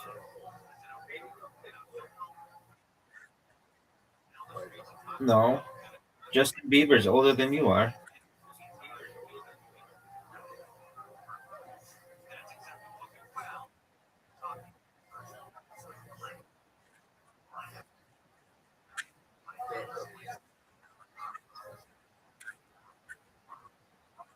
How do you know that?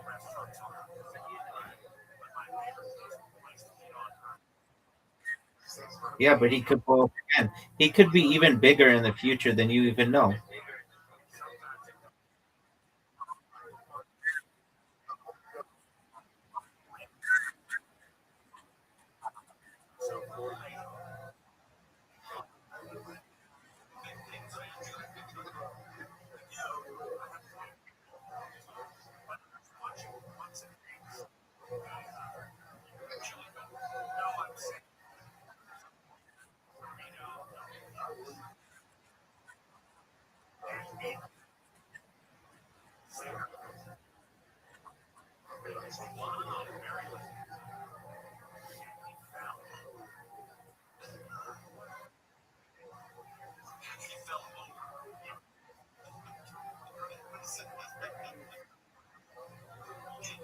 You know, I just kind of thought of it's a sick joke, but it's kind of funny. Do you want to hear it?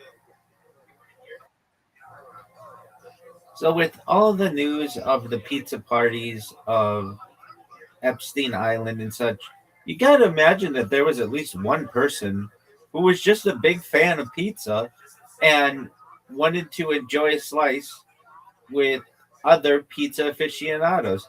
And can you imagine the disappointment on that person's face when they come to learn that pizza really didn't have anything to do with what was going on that island, and that it was a bunch of nightmare fuel? Can't you imagine that they would say, all right, so I know that there's all the rape and murder of people here, but when are we going to order pizza? I think that's funny. For as sick and demented of a thing that place was. Maybe maybe there was maybe there was some maybe there was someone there who really wanted like pizza.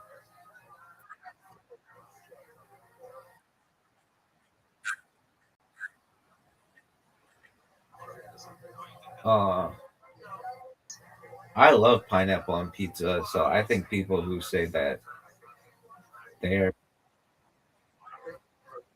it's not code for anything. Pineapple is code. How about you? How about you shut the fuck up? How about you just? How about you just shut the fuck up and I'll tell you what pineapple's code for. Are you ready? Pineapple is code for swingers.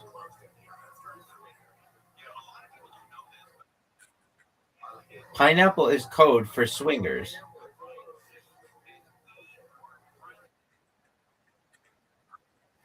No, it doesn't have to do with that. Those are two different codes. Basically, people who put upside down pineapples on their cruise ship doors or their they'll go to a uh they'll go to like Trader Joe's or some kind of like um market, and they'll put a pineapple, you know where the kids sit in that little basket? They'll put it in there upside down, and that's code that hey, we're open to we have like an open relationship and we're swingers. And that's code for that. It's known as the lifestyle. And so there's that. Then there's the whole pizza code, which is like child trafficking and terrible stuff. All right, Zoo, are you going to accept my invite? You have 10 seconds, 9 seconds, 8 seconds. Okay, is that? Yeah. No, this is not the trick shot. This is normal.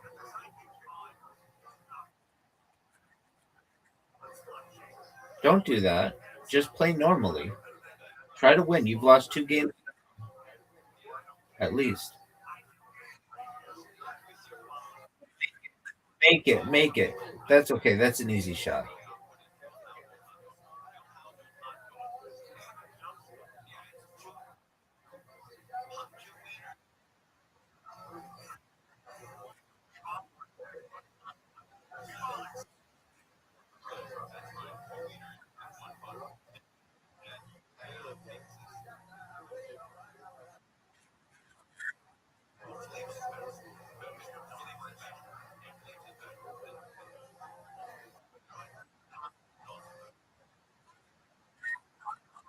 No one knows who that is, dog.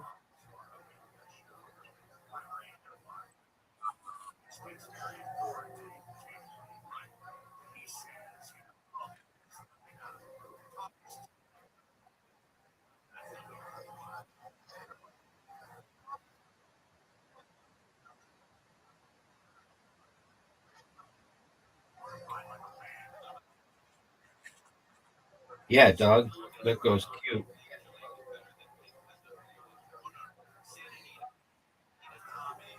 Why do you keep naming Canadian pop stars? Oh, no, Carly Rae Jepsen's from Canada. It's interesting that does Australia have any pop stars? They had Kylie Minogue, and then like her sister, but like they don't really have any.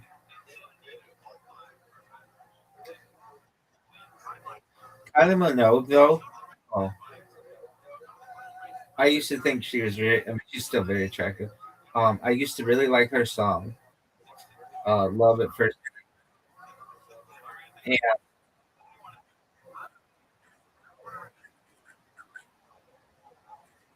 yeah, she was for a brief period of time. That's how I know who Kylie Minogue is.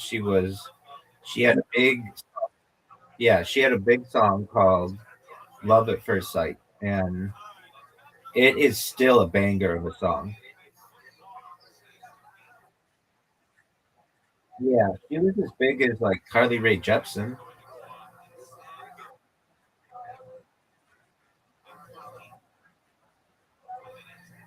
Oh, how?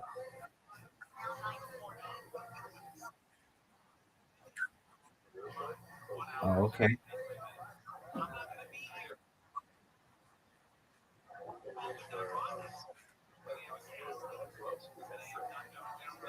Uh,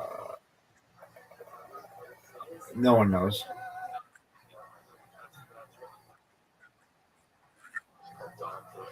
Oh, that model. Look at your shot. What's that girl? Yeah, I was gonna say that. Uh, hold on, Margot Robbie. I thought Margot Robbie was more a model. She was an actor as well. Oh, okay. Well, she was a Ford model as well, which is like a big deal.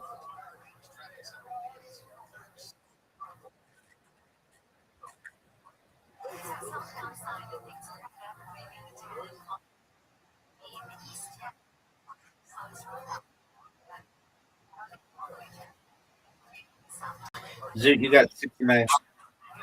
That's pretty tight. Nice.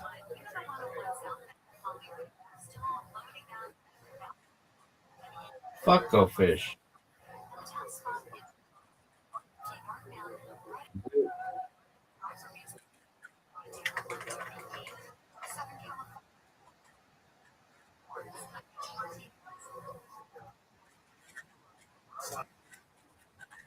No, I don't. Can you count?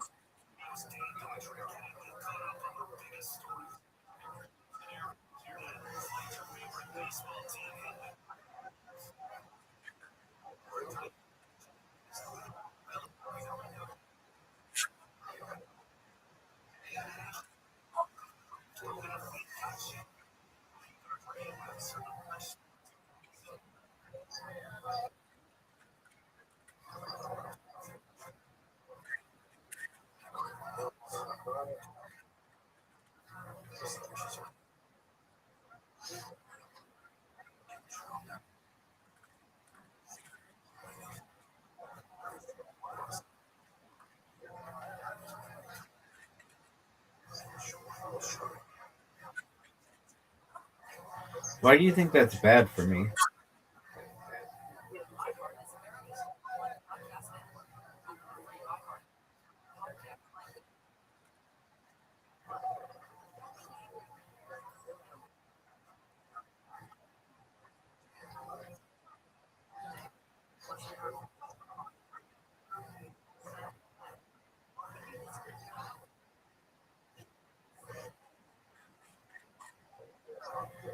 No.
I need a 4. I got it. Dude, that's big. You got a small straight. You need a 5. Zoot needs a 5. Folks, Zoot needs a 5. Oh, he's going for 2. It's an interesting strategy. You got a full house, everyone.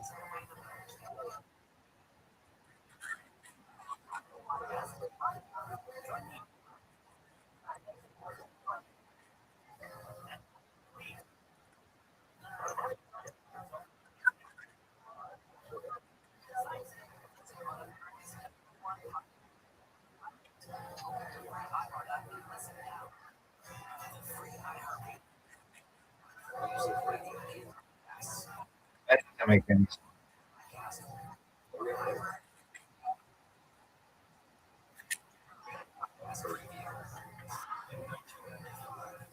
You have 0 on the left side.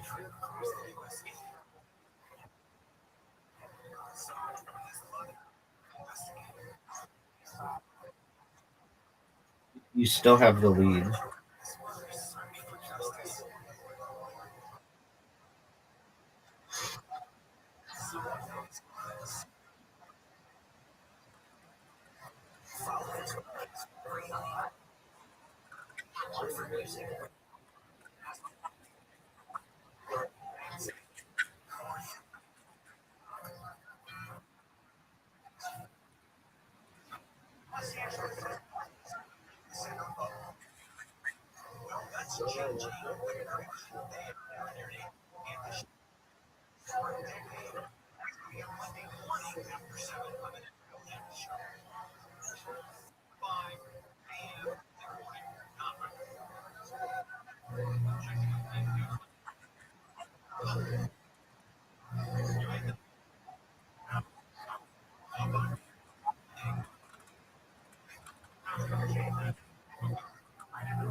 Or 2.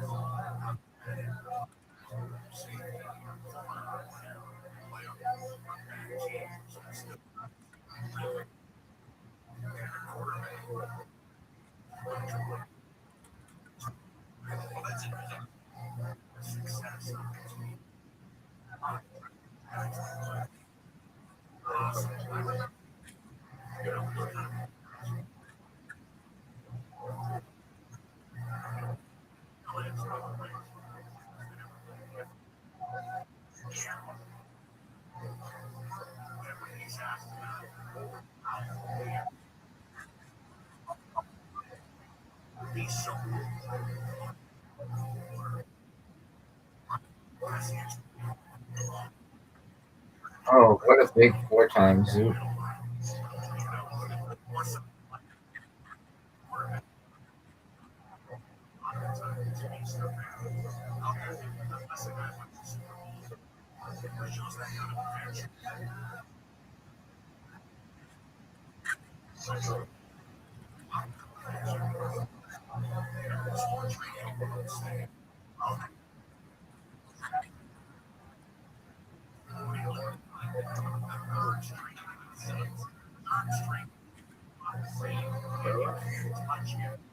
Yeah, good job.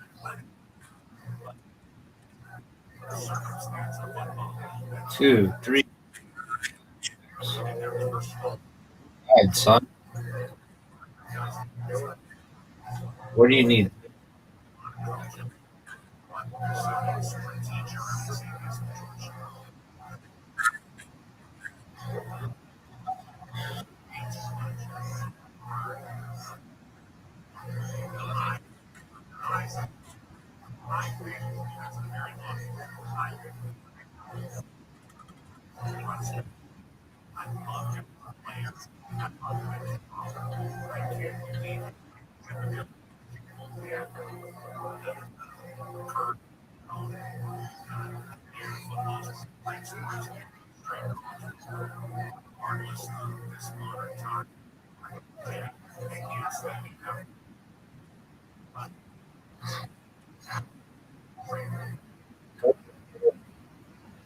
Oh, you can't. Okay, and do something.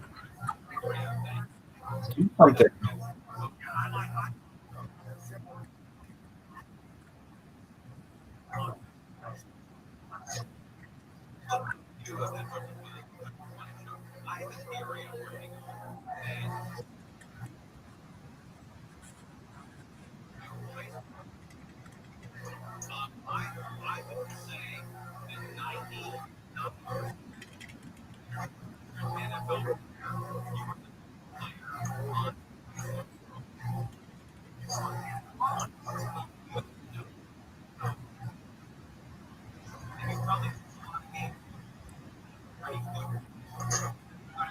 You got 4x, dude.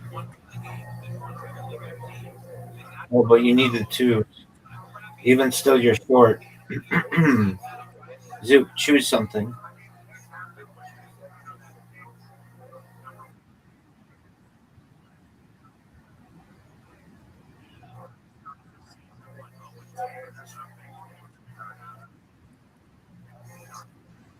Zook, pick something.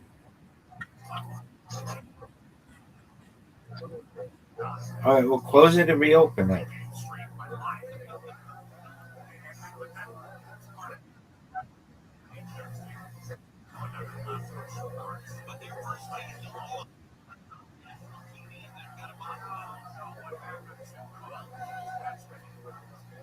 Zook,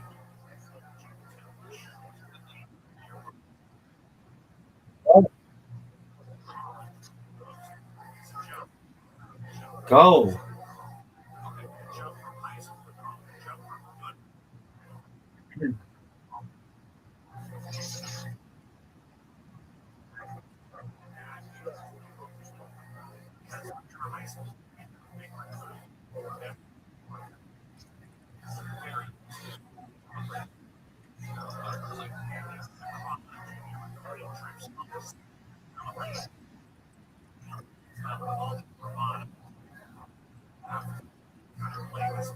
Big 4x. No way. That's rigged.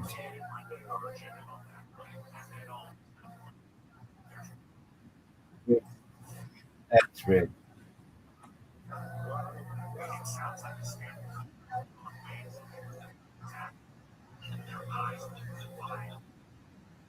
Zook, close and reopen. Why did you resign?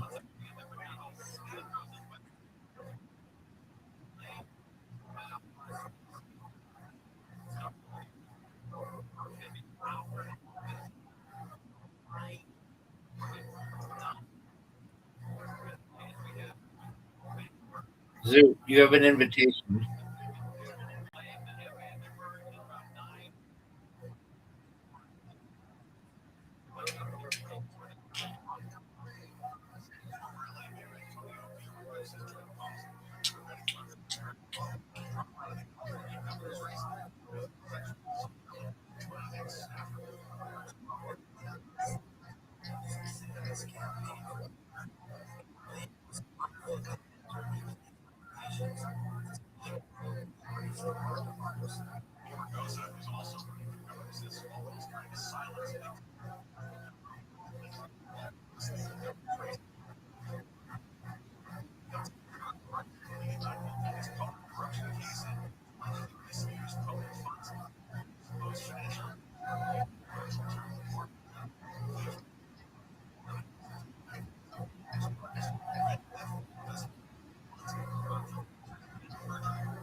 No, you're good, big dog.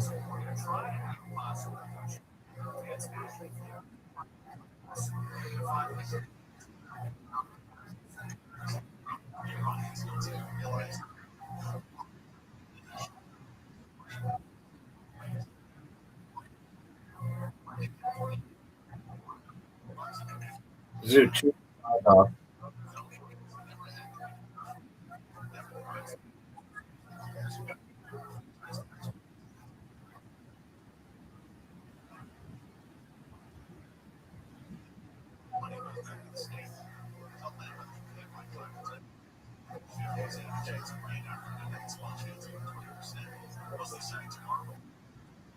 Zoo, you have a station.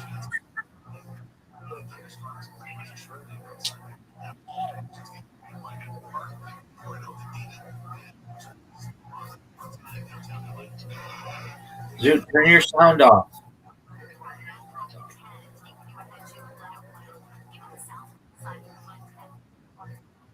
Zoo, turn your sound off. I can hear your like clicking in the background.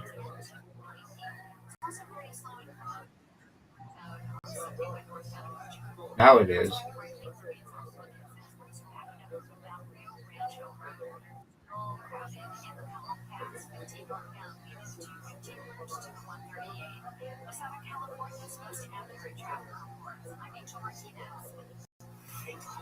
You just helped me.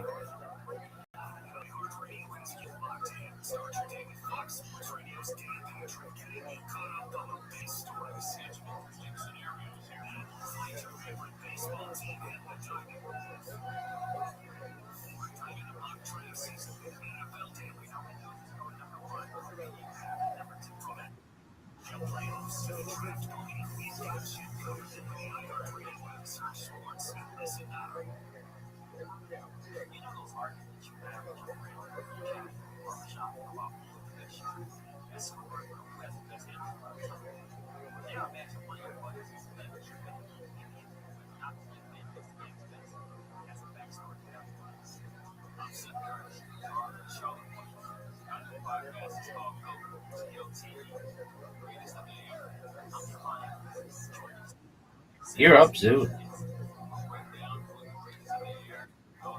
Why did you resign?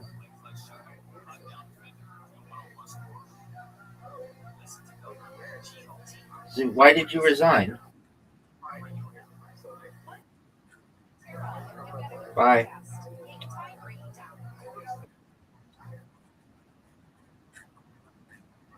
Okay.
I'm the same with you. I go for 3 or 4 hours a day. I sit there and I watch YouTube and I go from one video after another after another. Can I tell you what I watch? Yeah, what are some of the things that popped up? What are some of the categories that pop up like kids cooking and people getting shot? For me, it's Sovereign Citizens. It's G.I. Joe. And what about John Paul? No, but I do enjoy it. He's great. He is. But the other day I was watching, I've only watched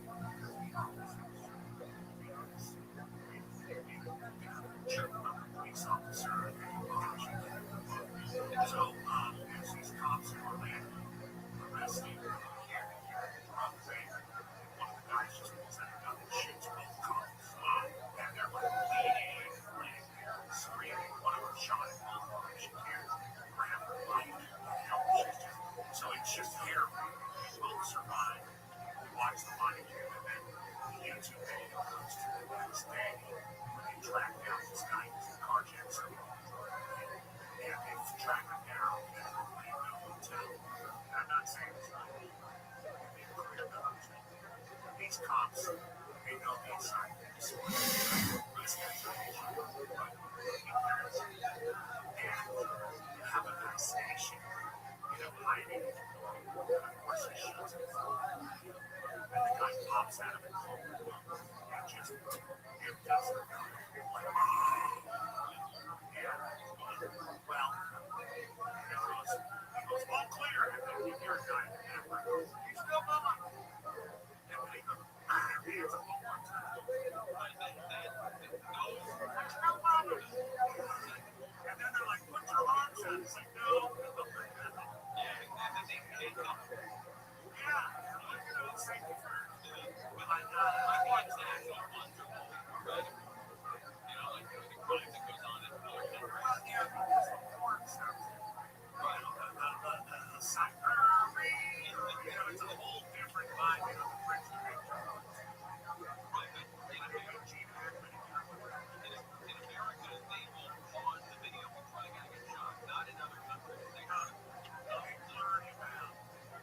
You just hear the and then like, all clear. No, there's no movement. Anyway, I do the other big thing is I don't want a white person touching. Well, I don't want a man to do it. I don't want a white person. You get a lot of wait, what's the scenario? Like a massage thing? no, like people getting arrested. Oh, I see that right now. Like car wash and say like, hey, there was one guy who's wearing was there a vice president? She never got picked. Yeah, but who was the vice president? She ran away. Oh, man.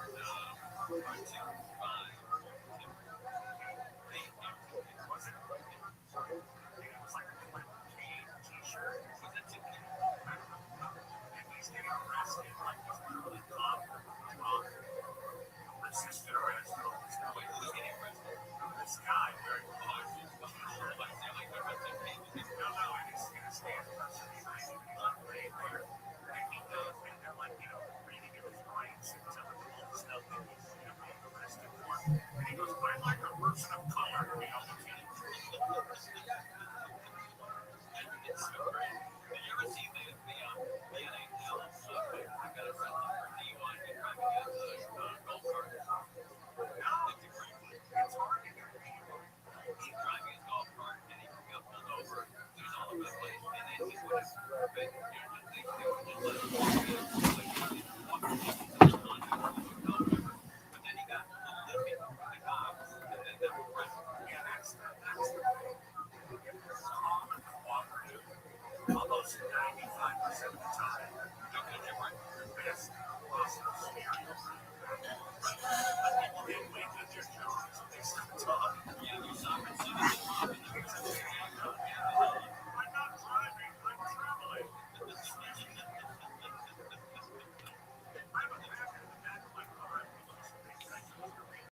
This one's on the northbound side of the airport. Everyone's on to the shore. Drive is pretty crowded away from the 605. Also in Inglewood, 405 south just past Florence. Another bag. These guys also up to the shoulder. And ways are pretty slow away from La Tierra. We're also checking out the Cajon Pass, 15 Because you get pulled over for everything on that track. They're so bored. Yeah, it's Fresno. Yeah. How's your family doing? Any big happenings in the famously white trash family of Trey Peacock? Still just building conveyors, you know. Yep. Also, what is your heritage? Because peacock is a beautiful feminine. Yeah, that is. You found a peacock here. Isn't that exciting? Yeah. What are the odds, bird watcher? Very enticed right now. Wow. Goodness. I don't like the way he's looking at me. It's okay, Trey. What? Trey's a very paranoid guy. You do a lot of illicit drugs, am I correct, Trey? Sure. What's the most recent drug that you did? Can we take a guess? Can we all guess? No, you go ahead, because you're Based on the, I'm going to say there's been a little crystal meth in that party. Right on the nose. Wow, look at that. Right up the nose, I believe would have been a better Yep, I terminology. snort the meth. Yeah, you smoke crystal meth or you No, snort I it? snorted. He said it. Wow, Yeah. look at that. My goodness. When did you do crystal meth? Maybe an hour ago. Jeez, an hour ago? Yeah. Wow, this is so much fun. You're the Trey. laziest I had- meth guy I've ever seen. Well, that's why I smoked the weed to bring me back down, you know. This shit's nerve-wracking, so I gotta, you know, balance it out. Jesus Christ. Like, Dude, doing speed and stand-up is fucking insane, dude. Yeah, we're in here. Like, yeah, it's like I'm killing. Maybe. does crystal meth make your head shrink? Yeah. It does? Well, That hat looks being massive on you. For those of you listening to the podcast, the hat is almost covering his ears completely. It's a He baseball looks like a puppet. Yeah. He looks like an animated character from the show Recess. So what are you doing now that the Insane Clown Posse isn't touring? What are you doing with your time? Just more acid. How about your life with the ladies? What's that like? You ever use that peacock for something special? I've been trying. I'm out of a long relationship, so like I haven't been too lucky since then. But What happened to the relationship? she didn't want to marry me apparently. Like, and apparently once she decided that, like it doesn't matter after that. So I'm like, all I right. think that was it, not the crystal meth. That probably had a small part. You know? I don't think she knew about it. If you were to describe what your meth looks like, what does it look like? Not blue. It's more like clear. It's very interesting. Is there a reason why you're asking that, Birdman? I want to see what meth looks like. I've never seen it before. It just looks like cocaine. There you go. It looks like broken windows. It looks like shard glass. Yeah. There's times where people do blow and they're like, fuck, that's crystal meth. And then the next. Yeah. Not a fan of glass. It's killed many of my friends. Hold on, Trey. You were about to say something there. What were you about to say when he said crystal? A lot of people do crystal meth thinking it's cocaine. Go ahead. Well, I just saw a bullet on the ground, and then he said that, and I was like, yeah, that sucks. Like, you're doing the wrong drug, you don't know, and then all of a sudden you're all cranked up. Aw, Yeah. that's like a PSA right there. Look at that. I was glad I didn't. Oh, yeah, I shouldn't have said that. No, it's okay. You're doing a good job, buddy. You're fine. But now the weed's talking. The crystal meth had him say he's on crystal meth. Now he's getting paranoid. The weed. You have all your teeth. Yeah, but they're rotting away slowly. I just paint them every morning. You know? Wow, look at that. A little bit of fucking white out will do you, huh? You should make merch with like a yin yang, but one side's weed and one side's meth. It just says balance on the back. Yeah, hey, that's a good one. How you been surviving? How do you make money? How do you pay off all these police fines? I build conveyors so that people can get their alcohol. That's right. Yeah, That's right. I remember. Did you take some time off this week? Is that how you came out here? Yeah, basically. Yeah. My dad owns the company, so I can basically get away with, you know, he'll let me off. Is your He supports this shit. Is your white trash? Yeah, your white trash father is supportive of you. Yeah, this is his only hope too. So how about your white trash mother? She's Mexican. How about your Mexican trash mother? What did she think of you chasing your dreams? Yes. She works in the church, so she kind of doesn't like what I say, but she tries to be supportive. What did she do for the church? Youth leader. Wow. Yeah. Does she know you do meth and marijuana? Yeah. And what did she say when she found out that you were smoking meth? That I need to talk to Jesus more. And what did you do when you talked to Jesus? Meth. So you're doing heroin too? No, fuck that shit. Oh, how would you, dude? Who does that? Who does that? Wait, tell us about it, Sam. I've never done heroin. Really? That shit scares the fuck out of me, dude. Because you don't know what you're getting. You know what's the weirdest thing about heroin, dude? Let's say someone does heroin, they OD and die. All the heroin addicts run to that drug dealer to get that heroin. Jeez. Because they're like, oh, it's that strong, I gotta try it. It's like, fuck. That's crazy, right? That's crazy. Have you done a lot of crystal meth? What's the most crystal meth you've done, and what did you do after doing it? You know, jumping Everybody, out windows and stop what you're doing. I don't care how- what you think you're doing, what your plans were, what you were pondering. You need to stop whatever you're doing because Riser is here and he has bestowed upon us his time, and we know the value of his time. It's Riser's world. We just live in it. How you living, pimp?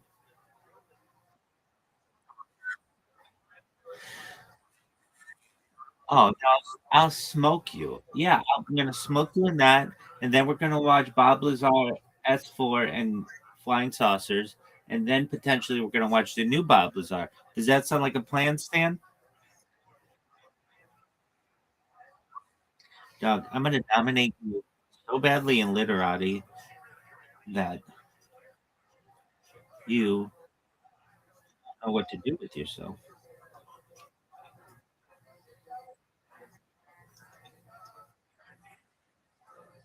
Are you better? Are you better at literati than Mama Riser?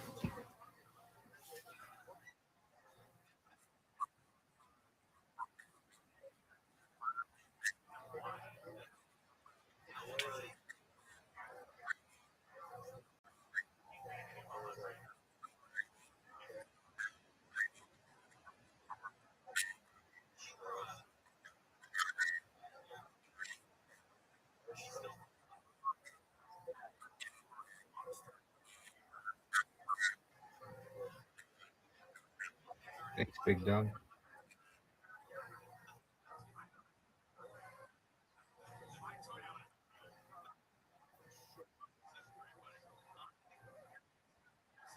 So you were saying that you would think she'd be good at it because she plays this game with the with the letter in the middle that you have to use.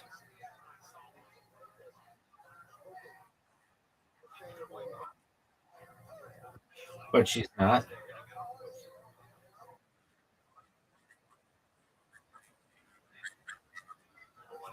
Okay, you know you can turn that off.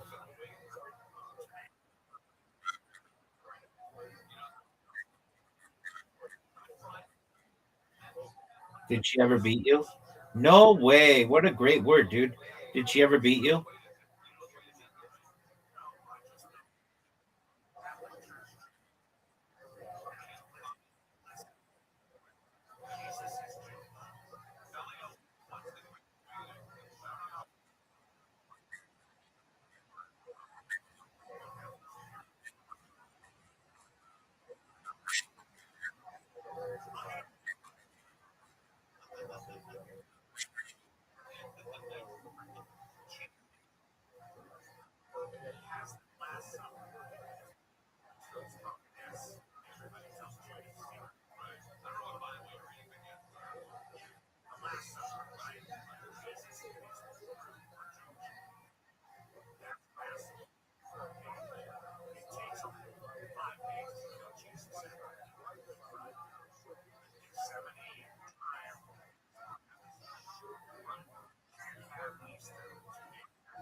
Dog, you are so loud. You're like, your microphone is just like.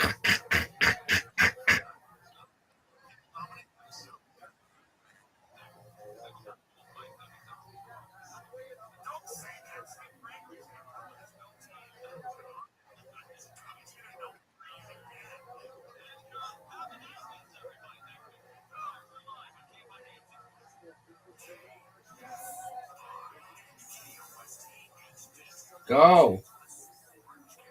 Go.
Are you gonna go?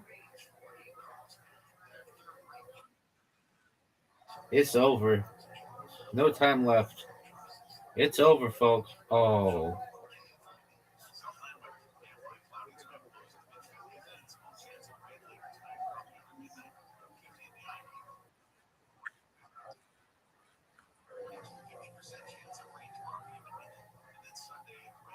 Dude, did you see Rory McIlroy in the Masters?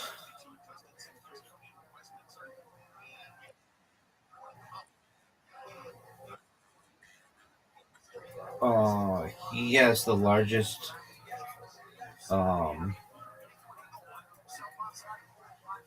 lead, 2-day lead in Masters history. He's up by 6 strokes.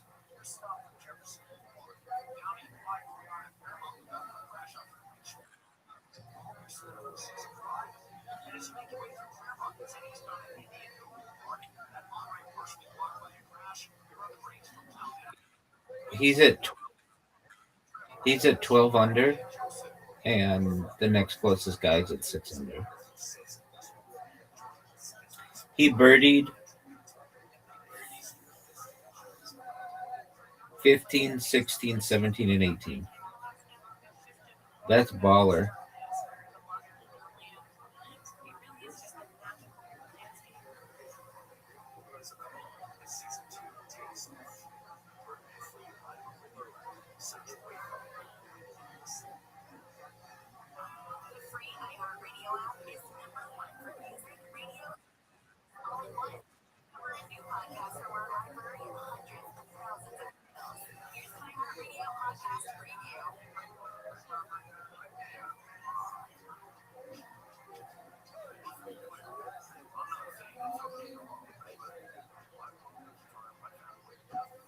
That was good.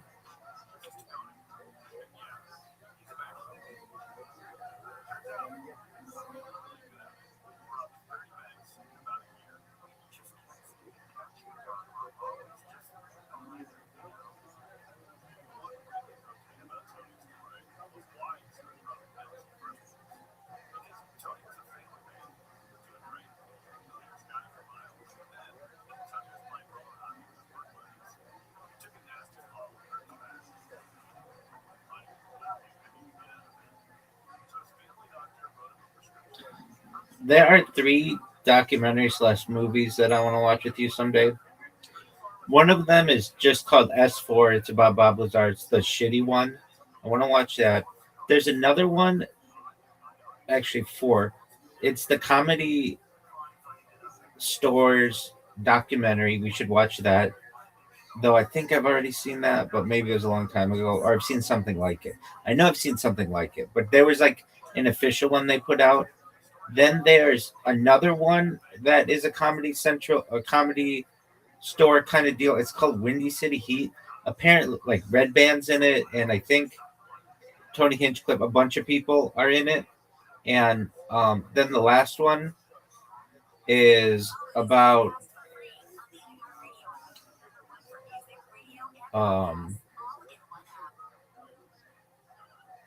how hackers back in the day used to be able to hack systems using telephones.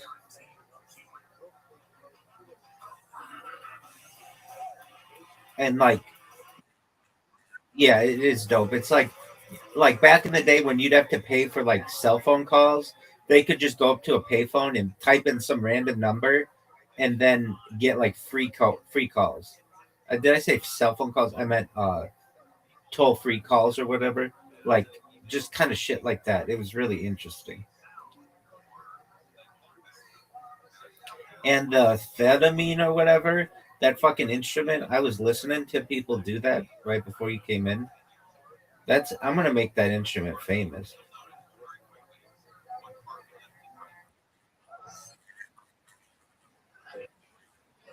Oh, it's baller shit, dog.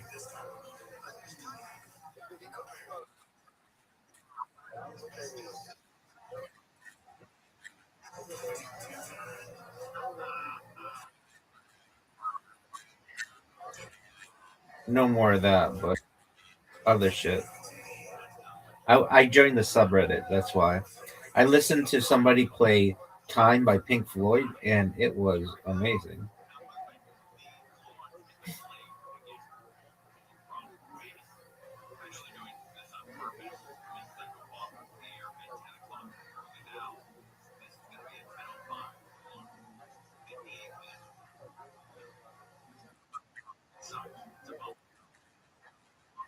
Yeah, it was amazing.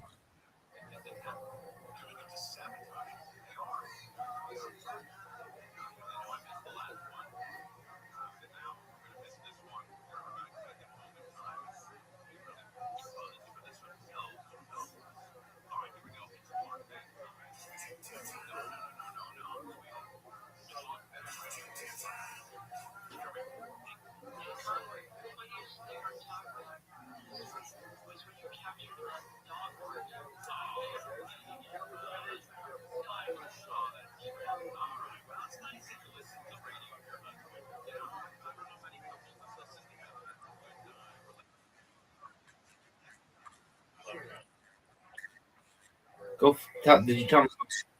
Was it the same place that you walked into the last time you got a pizza where the girl flirted with you?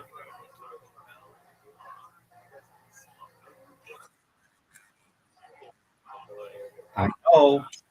What? Okay, so maybe that girl was like, "Fuck this guy. He doesn't know what's up."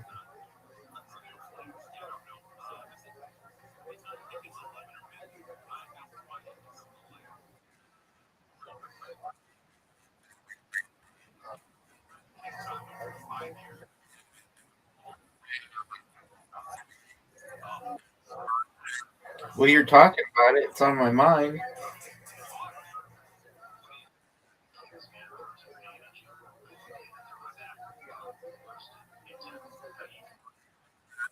No, it's definitely not a word. That's not a word. It's never going to be a word. No one thinks it's a word.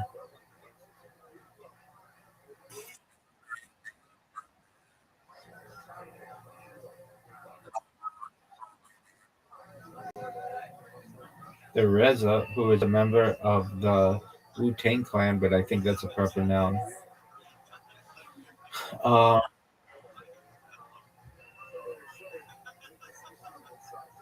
uh, Giza, but that's a proper noun. Gaza, that's a proper noun.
How many letters are remaining, if I may ask?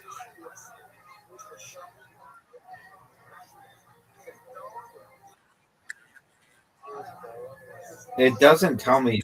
It used to, and then I did an update to um whatever this app is. It's got this app.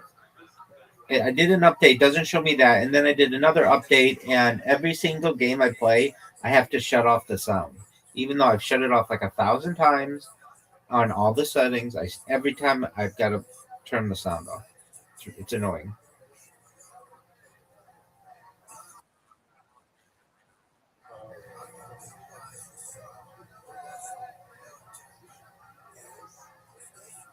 Thank you for the information.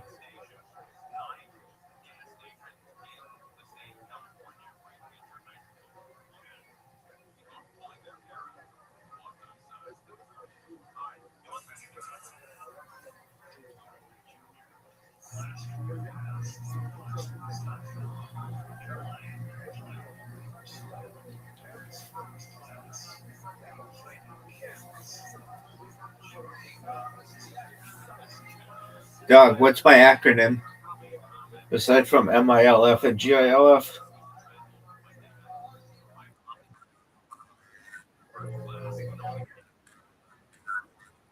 Continuous Human Data Infrastructure. But that was really good. That was close. So good job.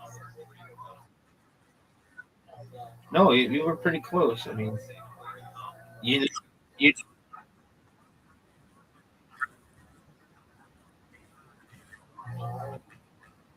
what did you code?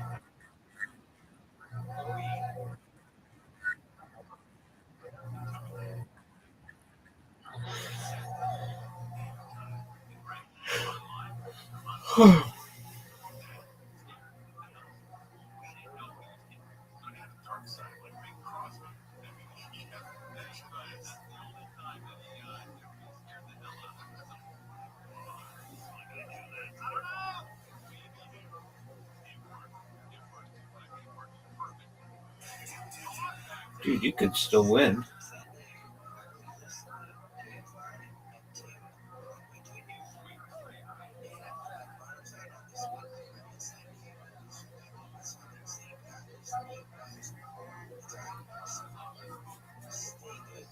I fucked up.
No way.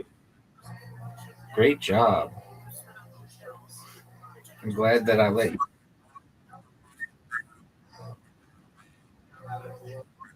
I'm glad I let you win. That's all I know. All right. It is official. Do you need the link to Bob Lazar? It's called, we don't even know the name of it. Bob Lazar, Area 51, and Flying Saucers.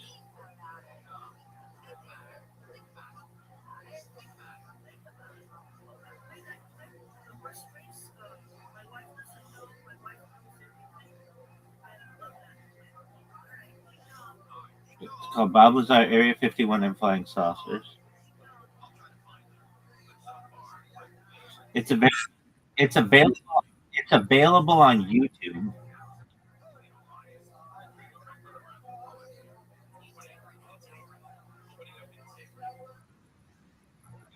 I'm ready, baby.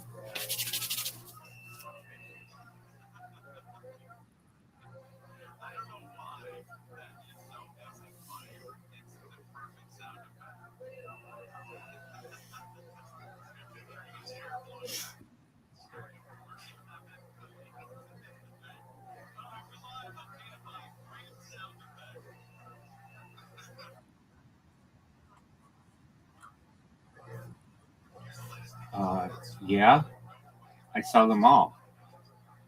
They asked me to be a moderator. They were like, "Oh, Rabbi's here. Do you want to be a moderator?" And I was like, "Calm down. Keep cool, my babies." They were like, "You could be an actor." Then Reddit emailed me and they're like, "How would you like to own Reddit?" I was like, "Calm down, people."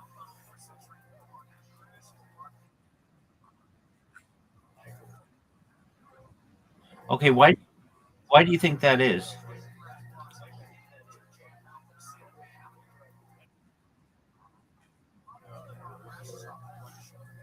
Okay, let's figure it out.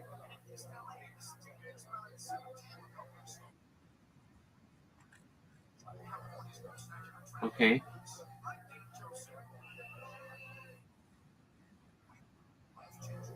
Okay.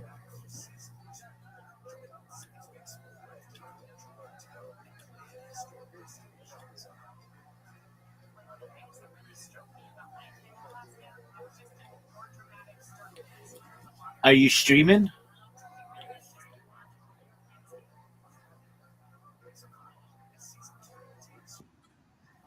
Oh, baby girl, I'm a man from the NBA. You come play around my way and listen to what I gotta say.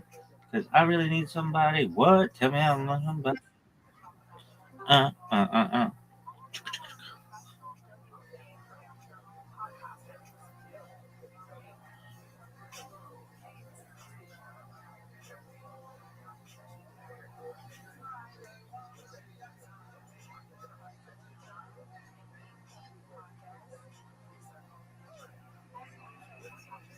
Every single detail. Bob Lazar. This is Bob Lazar.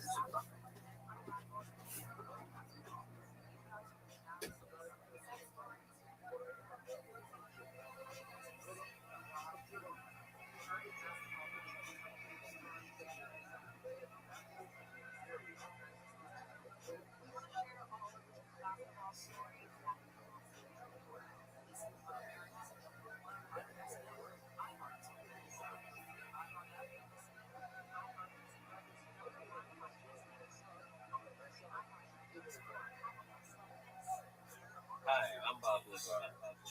In December of 1988, I was hired as a senior staff physicist by a U.S. defense contractor called EG&G Special Projects. I was told that I would be working on an advanced propulsion system out in a remote area of the Nevada test site, known as Area 51.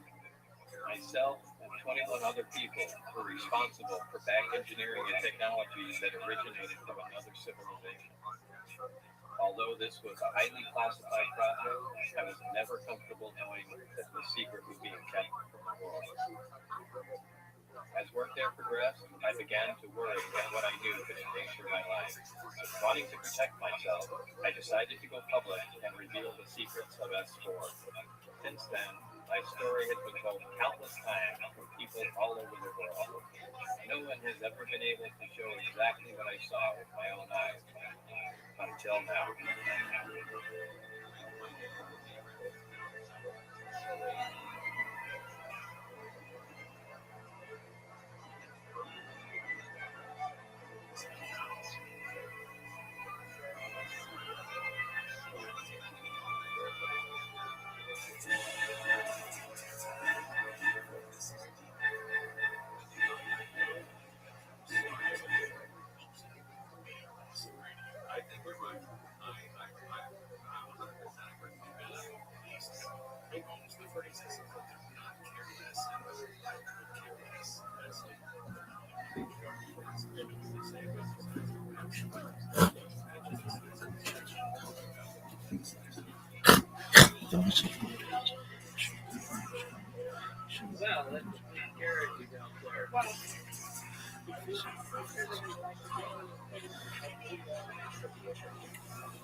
Yeah.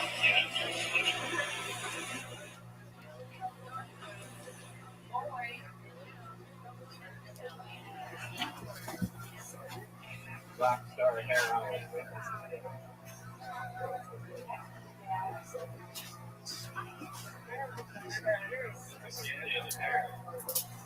I get asked a lot if I regret going forward.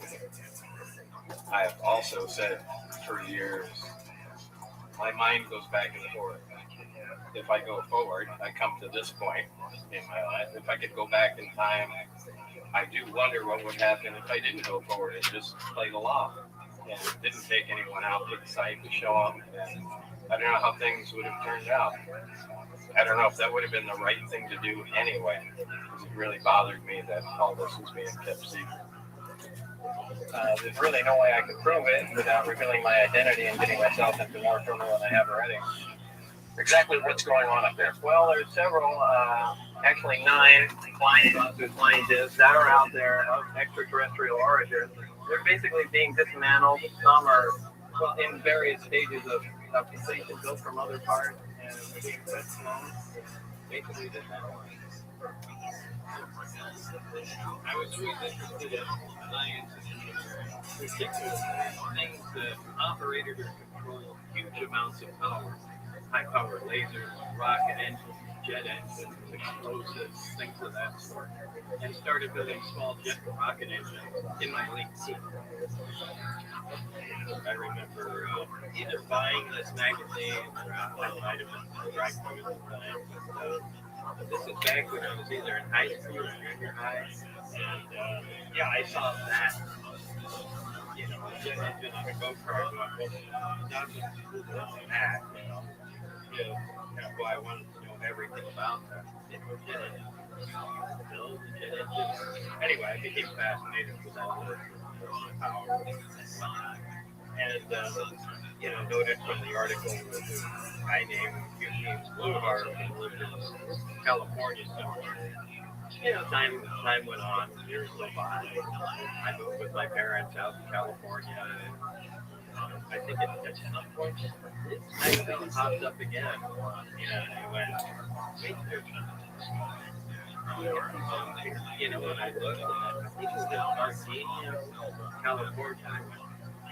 30 minutes drive, so, you know, I just drove out there, and, you know, here's this guy's shop, which is in this little disintegrating building, you know, knocked on the door, and there's the guy, and we start talking, and in a short time, you know, he saw how interested I was, and explaining everything, and we became friends, and it was me constantly going back and forth there, and learning a lot about how everything relates to supersonic aerodynamics and the shock waves that work inside of it. Enough that you were not going to work.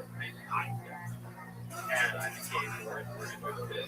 And that really became the base of the spark getting that what got me into that kind of performance.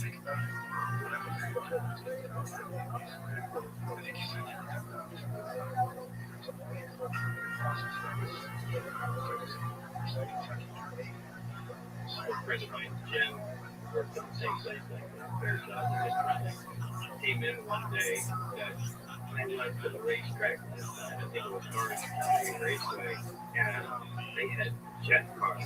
It's just as big as jet engine with wheels on it, and they were racing. I was laughing out the back, and I said, yeah, I don't know. And I went there, I was probably just my early 20s, maybe 21 years old. That is without a doubt the coolest thing I've ever seen.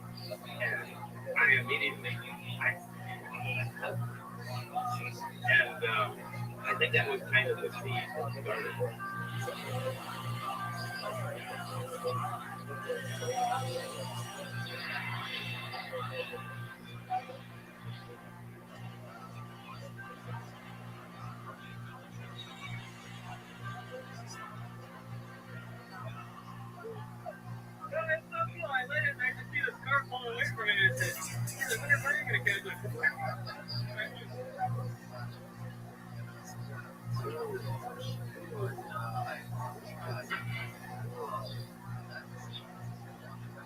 My wife had a Honda Civic, and as it turned out, looking at it one day, was the hatchback really looked like a jet would fit in there. I just started taking it apart, and to her surprise, there was a jet in there, and she was very surprised. But she was okay with it, and it kind of became a project for a while, and it turned out to be pretty cool.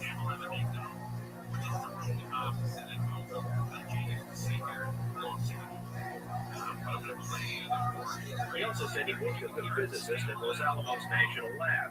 we experimented with one of the world's largest particle beam accelerators, a half-mile-long behemoth capable of generating 700 million volts. Los Alamos officials told us they had no records of the Robert Lazar ever working there. They were even mistaken for lying. The 1982 phone book from the lab lists Lazar right there among other scientists and technicians. A 1982 clipping from the Los Alamos newspaper profiled Lazar and an interest in jet cars. It too mentioned his employment at the lab as a physicist. We called Los Alamos again. An exasperated official told us he still had no records on Lazar. While working at Los Alamos National Lab in 1982, the oil newspaper did a front-page story on the jet science building. Coincidentally, Dr. Edward Keller was giving a speech at Los Alamos this same day.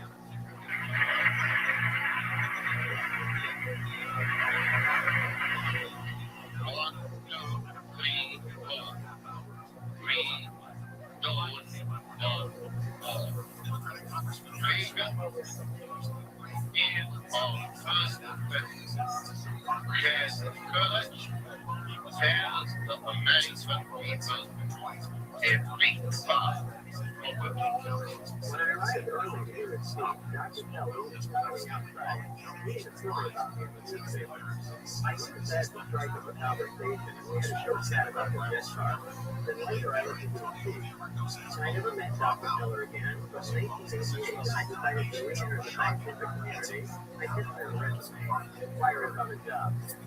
Dr. Keller responded by telephone, and we were small interactive, but dysfunctional needs and he gave me the name of the contact to call in Las Vegas. I made that call and then progressed from there until I got to the program just for. I left the lab, went back, and started sending out resumes, and that's when he said, I think I have something you might be interested in. And that's when we directed me to ECP and their special project division was where at the interview, that was actually apparently for yet another job. And after my interview, they said, actually a different position. The job was like it doesn't matter. A bumpy road that was all through EG&G, which is where Lazar says he was interviewed for the job at S4, also has no record. It's as if someone has made him disappear. The consulting engineering firm that did the recruitment job for years, together with their staff, will conduct the highly important Summer Alpha experiment devised in 1947 by Dr. Edward Keller, the University of Chicago physicist and Los Alamos discoverer. Involves the diesel power and the power alpha recycling. Straight license science guys, science nerd that like typically be hired at a place like Los Alamos or an S4. So, you know, if you wanted to hire a guy who can think clearly out of the box to help solve problems, but you'd be discredited if you needed to do that. Bob was probably the best person. My name is George Knapp. I'm an investigative reporter, anchor at JLS TV. And I'm the guy who wrote the story about the year 30th high school reunion. Hey, no, you, man. And more UFO books than any other. That's all CIA, secret stuff. I got some 50s. I got the film and anything out here. Lazar, you want Lazar, you want it. But it only starts with you, so it's your fault. I remember you took me a flight. There it is, with the alien inside. I thought that was really cute. Let's start this way first. So, it's the first time Bob and I have ever been on camera. You know, when I first met him, he came forward and spoke to us because he was afraid for his life. So I started trying to check out what's on his resume, where he had worked with the school. Started with the schools, and it was an immediate road. You know, MIT and Caltech both said, we don't have any work out of it. I thought, well, this series could end right here. And so this conversations with me and Bob explained some of what was going on. I said, look, I worked with Los Alamos. I was there. I was working in a scientific capacity on classified programs. That was a And I decided, well, that's what we'll focus on. If we work with Los Alamos in a scientific capacity for classified stuff, this is a go. And so I started a correspondence with Los Alamos. And they were a pain in the ass right from the beginning. We don't have any record of it ever being there in any capacity. Sorry. Then we got the Lobo. There he is. I said, I go, hey, folks, here he is. Yeah, we can't find I think they called it a Z number. Can't find it. Sorry. And I had the Los Alamos Monitor updated story about Bob being a physicist working there. I sent that to them. Have you guys seen this? Los Alamos is a small town. Not like they can lie about it with the front page of the paper and get away with it. Nope, sorry, we don't have them. But maybe you work for Kirkfire. So I started a correspondence with Kirkfire. This is a company that is a hedge fund. They hire people, find people to fill positions, scientific and technical capabilities at places like Los Alamos. There's records of a guy named Robert Lazar. And they said, yes, we do. I said, can I get him? I said, yeah, if you get a signed letter from him, we can send it to him for you with a letter with permission. I said, great, and send it to him. Weeks go by, no response. Months go by, no response. And I'm writing back to him. I got a stack of letters like this to Los Alamos and Kirkfire. And I'm asking him, you said you have the records. You said you had it. You got a bit down there. Can I get them? And eventually, it was a back and forth. Yes, we have them. No, we can't find them. No, we never have them. I knew they were lying. That really is a key moment for me because I knew that Los Alamos was lying, and I knew that Kirkfire was lying. And it was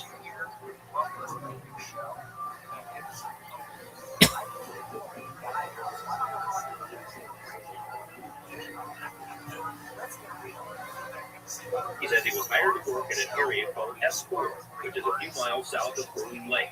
At S4, he says, are flying saucers, antimatter reactors, and other working examples of technology that is seemingly beyond human capability. Right, this came from somewhere else. I mean, it's bizarre as that is to believe, but I mean, it's there. I saw it. I know what the current state of the art is in physics, and it can't be done. Groom Lake, Area 51, the installation is surrounded by the Groom Mountain Range, and there's a large dry lake bed. That's Groom Lake. Just south of that is S4 or Papoose Dry Lake. The way it worked was they called me random days, and they said, Mr. Lazard is now such and such time. We need you to come out today. So I go out there. I drive out to ETG Special Projects, which was right in McCarran Airport at that time. I go through a little security there, and then out on the tarmac and board one of the jets. They were only used by the government for going back and forth to the government. My 363 Las Vegas Tower, my 6 line up the way traffic downfield.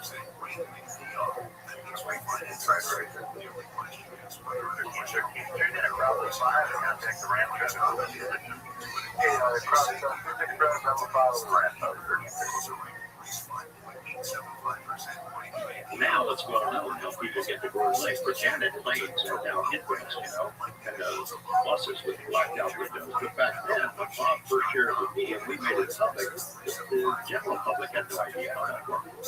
We put that in. Bob knew about it, and it was confirmed.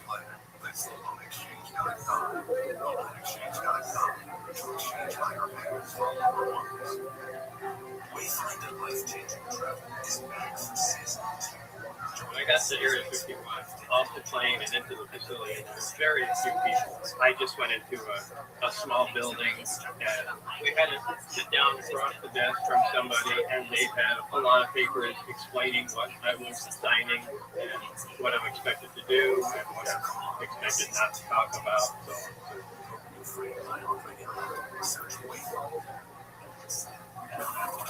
The next time I went out there, they had a bus, a blue bus, which was essentially a Bluebird school bus, just painted navy blue with the windows blacked out.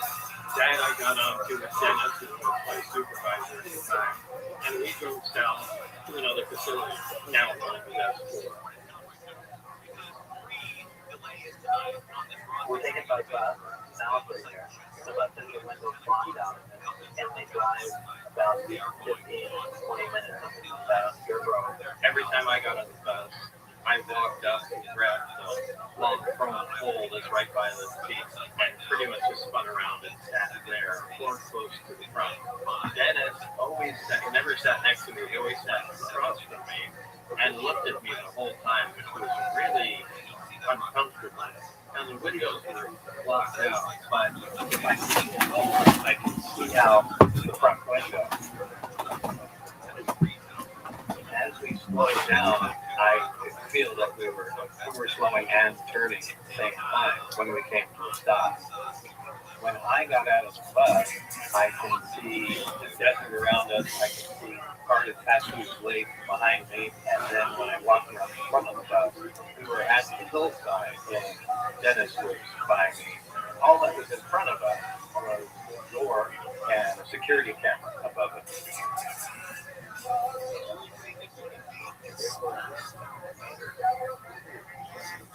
Going into the facility the first time, it's a relatively small room. A table and chair there. There was a security guard in the chair. And he acknowledged Dennis. Walked in. Behind him, on the right, there's the hand scanner.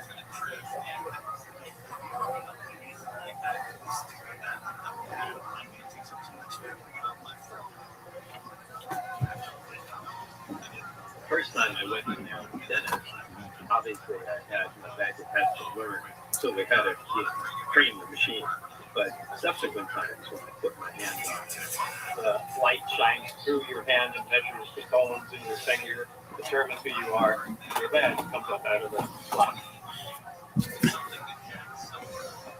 Each door you have to swipe it to get access to the room.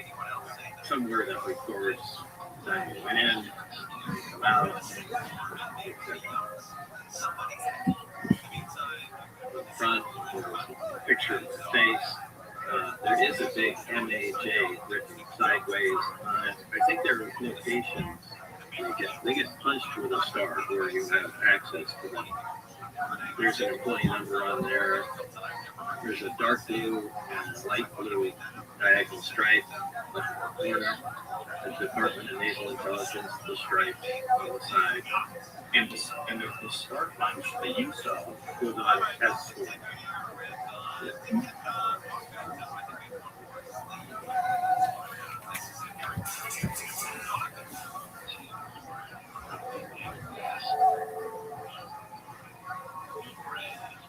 It's a long, desolate hallway.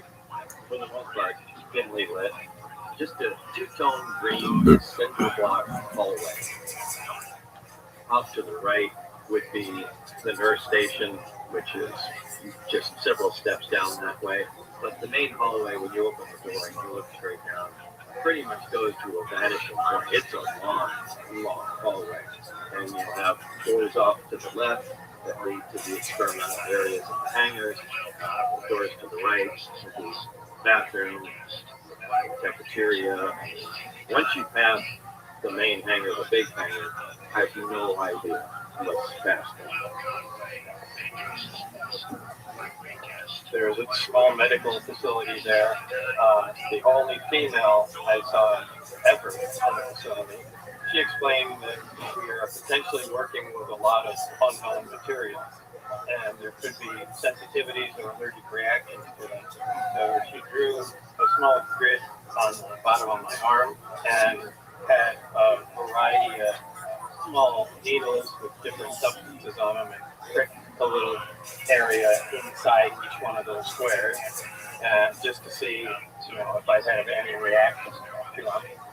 I was also instructed to drink this liquid that I said smelled like pine, kind of an amber-colored liquid, if I recall.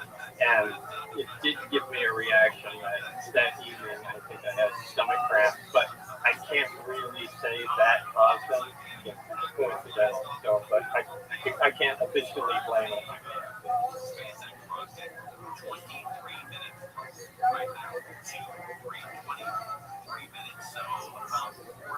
When I first began at S4, I would randomly be taken into a small room, which contained a table and chair and 120 or so briefings in blue folders. These reports appear to be an overview of alien information, which could be used to brief scientists from any field about the scope of the whole project, and not just their specific field of endeavor. The file on top was turned out that's the project that I was part of. And that clearly referred to reverse engineering a recovered alien spacecraft. My job in this program was to be part of a back engineering team. Back engineering is the act of taking a finished product and tearing it apart to find out what makes it tick. The goal of this program was to see if the technology of the disk could be duplicated with Earth material. Dennis brought us into the lab. He said, this is where you're going to be spending most of your time. See, it was a typical lab setup, stuff, components, everything all over the place. And one guy in there, Barry, who got up immediately and clearly really happy to see me. It seems like he used to work with somebody else. He had a lot to say. He was excited to show me everything and bring me up to speed. And it was kind of like a little kid at that point. Wait till you see this. And he displayed how the amplifier operates connected to the emitters and how things operate even though they're not connected. And yeah, he was very anxious to show me everything and anxious to make some progress too.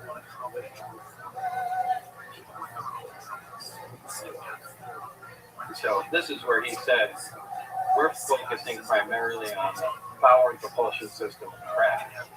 And I said, great. What? Craft.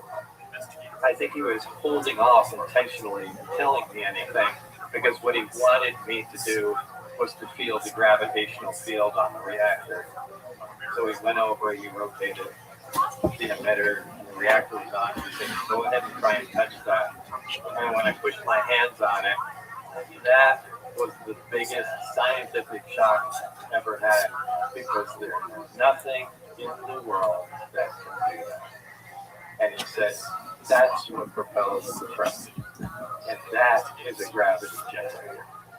And that was the moment that I realized what was going on. Barry indicated that what I saw there was the propulsion system in its entirety.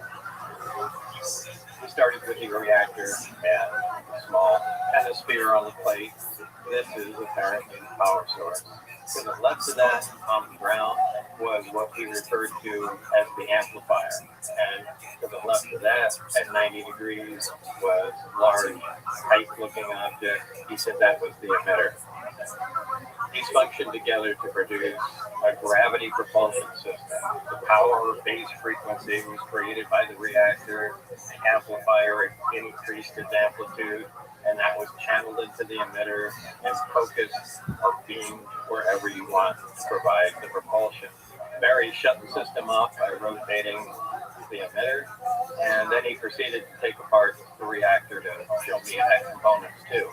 When he did that, you were able to touch the hemisphere in the reactor, remove the hemisphere, and then you can see a small tower with a tube coming off of it. That tower had a cap on it. The cap split off, and inside was a triangular piece of almost copper-colored material. It had little slice marks on it, and that material turned out to be element 115, a super heavy element yet to be discovered at the time. To start at the reactor, of course, we need some element 115. In fact, you need 223 grams, which is just under half a pound, machined into a wedge like this.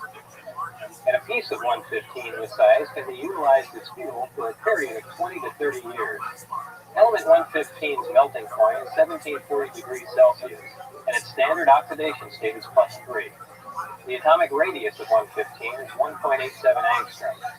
The frequency of the carrier wave for element 115's gravity A wave is 7.46 hertz at a 1 micron bandwidth.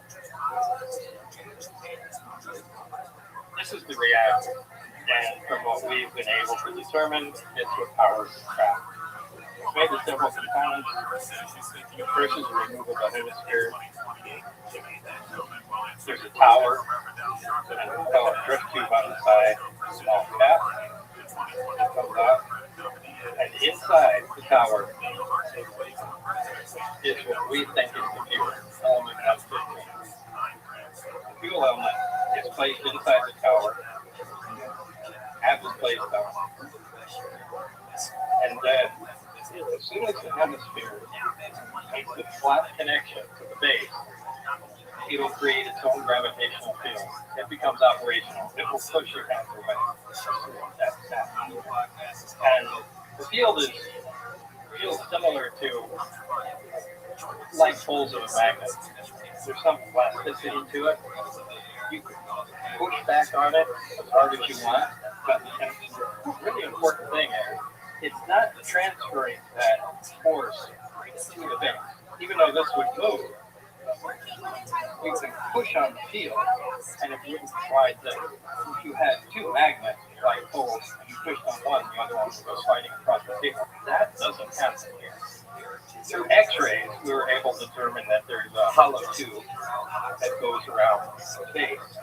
We assume that's something like a cyclotron, where particles are accelerated around, and there's, you want to call it an off-ramp, is the drift tube. It comes up and interacts in the tower in some way to produce energy. Now, this device doesn't produce any heat at all. You can produce 1 degree of temperature change, no matter how much load is under. To turn the reactor on, all the components in the craft are connected in some way, but not physically. And we really don't know how that is. If you take one of the emitters and you rotate it past 20 degrees, the reactor will turn on. And you know how this particular fire. Conversely, to turn it off, rotate the emitter, the reactor shuts down. And assuming that's removing your load from the reactor, I think it's just load testing, the emitter amplify on power, and it turns it off. But the exact mechanism that takes place is completely different. So it began to feel about up here, and it's at this distance. There's no way. Like I said, the most amazing thing is leaning into it, putting all your force on that. Nothing moves at all. When the reactor's off, you can keep it on. That's really impressive.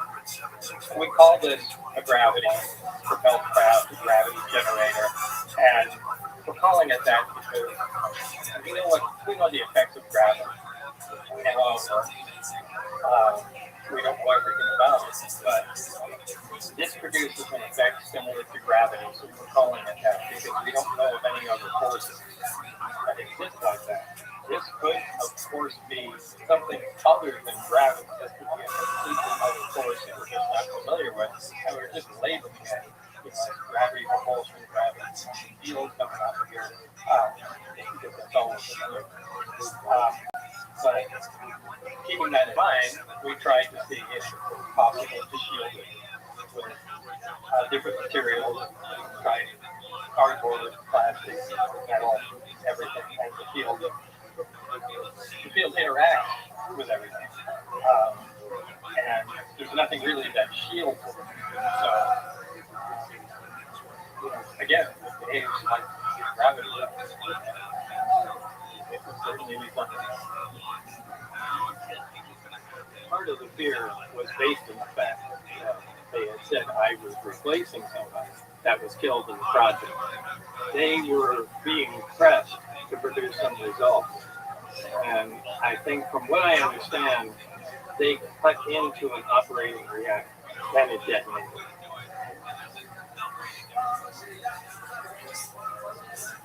It's not like it was a research project where you're really into it. It was exactly like disarming a bomb every single day. That's what it was like. Because once again, we had no idea what we were working with, and we were working with absolutely tremendous amounts of energy, tremendous amounts of power in very condensed sources. The slightest wrong move could release a tremendous amount of energy.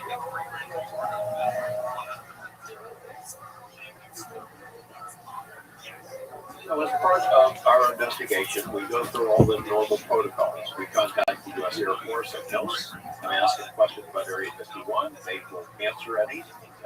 Later on, I asked them about a place called S4. I called the Nellis Air Force Base for their public information office. Somebody I had got to know over the years. Do you have any place called S4 on the Nellis range? And the answer was yes.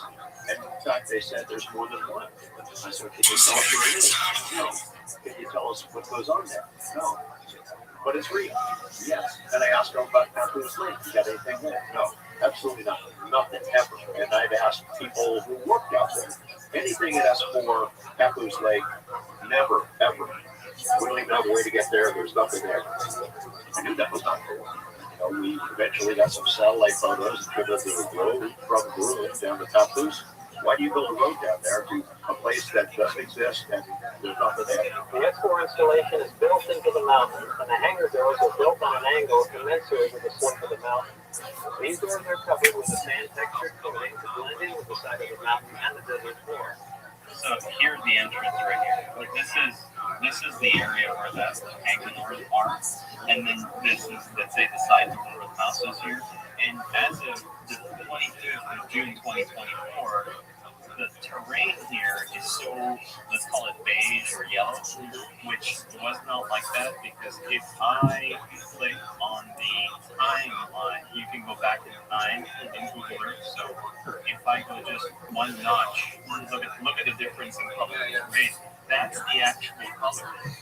And in the 2022 version of the satellite imagery, you actually see detail here. And if you get closer, you even see the Joshua trees and all that. But if I bring this back to the way look everything that, which is clearly intentional, but what it did is you no longer, you can actually, if I zoom out, you'll see this beige, look how they, no, isn't that interesting? It's not interesting, it's unbelievable. And look how incredibly, look how they identified that area. Yeah, it's on that? Yeah. Look at that, it doesn't have, exactly. Isn't that something? So now their mistake is that as we zoom into their washed out terrain around the Papoose area and around S4, their new filter that they put in there allows us to see tracks, which you couldn't see earlier. So now you have this incredibly clear. Yeah, they were no one ever drives. And so you even have on bordering the terrain area and the actual dry lake, if you get really close, you can actually see the tracks. Yeah, well, yeah, you go right. Yeah.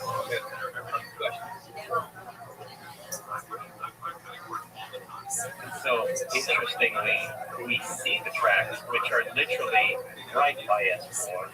And then if you go to this other road, okay, which is very near S4, and here you can clearly see the tracks. So look at them going in every direction, and you can look at all the traffic.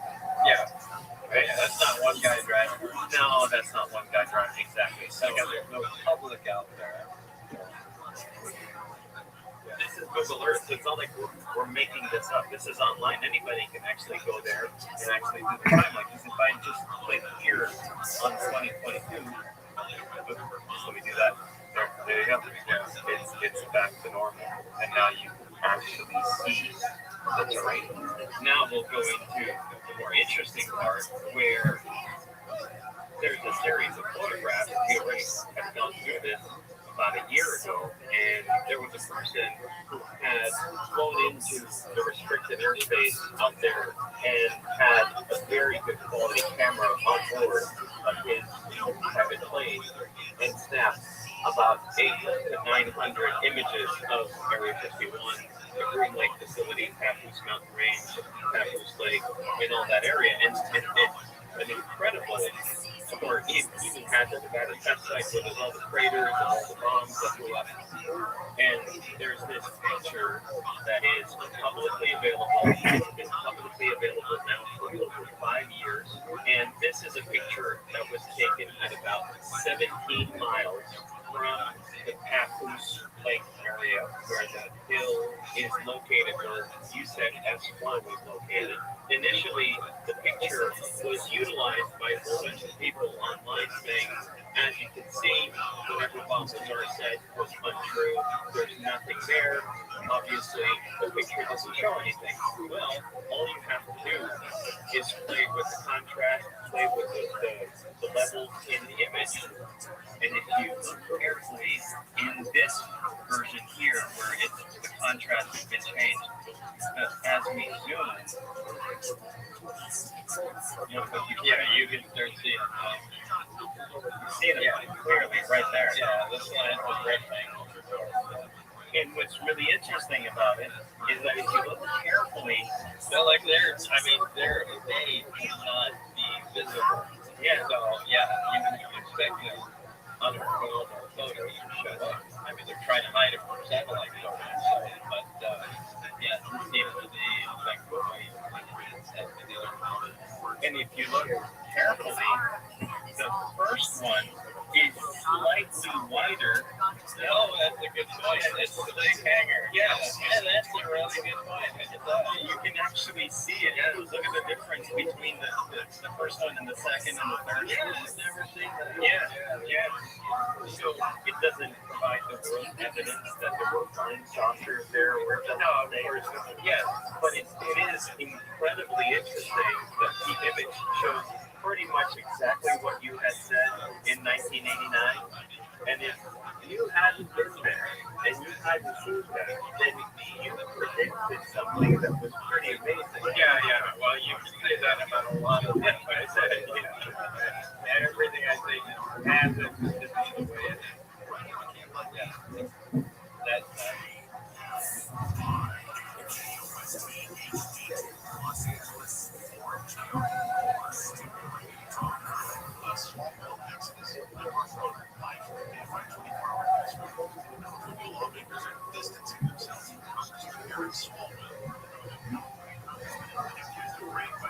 Stanford leading candidate for governor denies the allegations. Senator Adam Schiff recently endorsed Swalwell, says he's no longer pushing for him, says he needs second time I was on this site.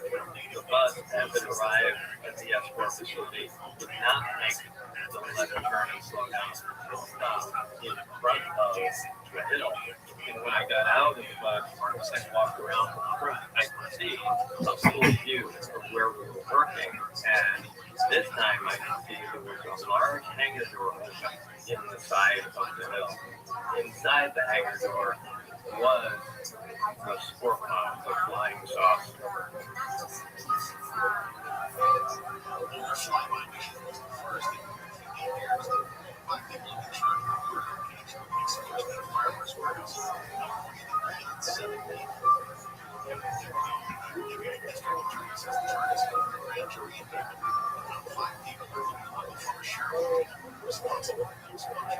First thing that went through my mind is, well, this explains all the silly UFO reports where we are making a secret fighter that's in the shape of a flying saucer, and that's all there is to it. We walked into the hangar, and I was instructed to walk with my eyes forward and just enter the door at the end of the hangar. I slid my hand along the side of the craft, got a grip of it, and right away for doing that.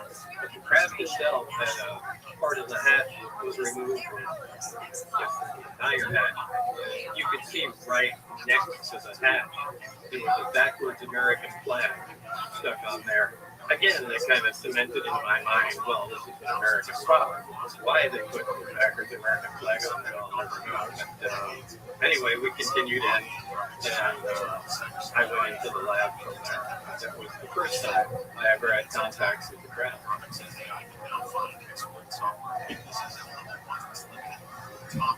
Larry was showing me how the field comes out of the emitter and what it can do. And he took a regular kitchen candle, lit it, and put it near the mouth of the emitter. And when he rotated the emitter, the flame stopped flickering. What do you think is unusual about that? I said, aside from the fact that the candle's not moving anymore, I need to just think about it.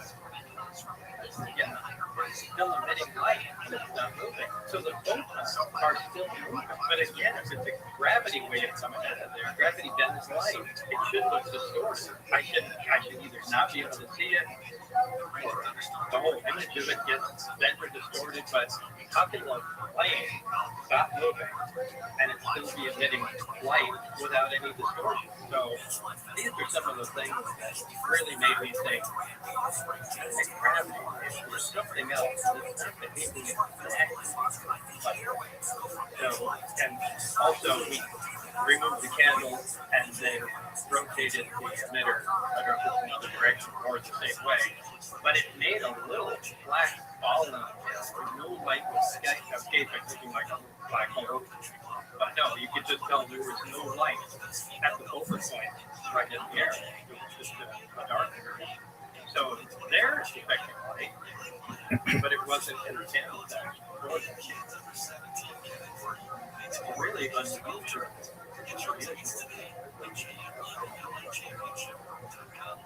One time in particular, we got somewhat miserable. We had a reactor operating, and the field that develops around it is somewhat less.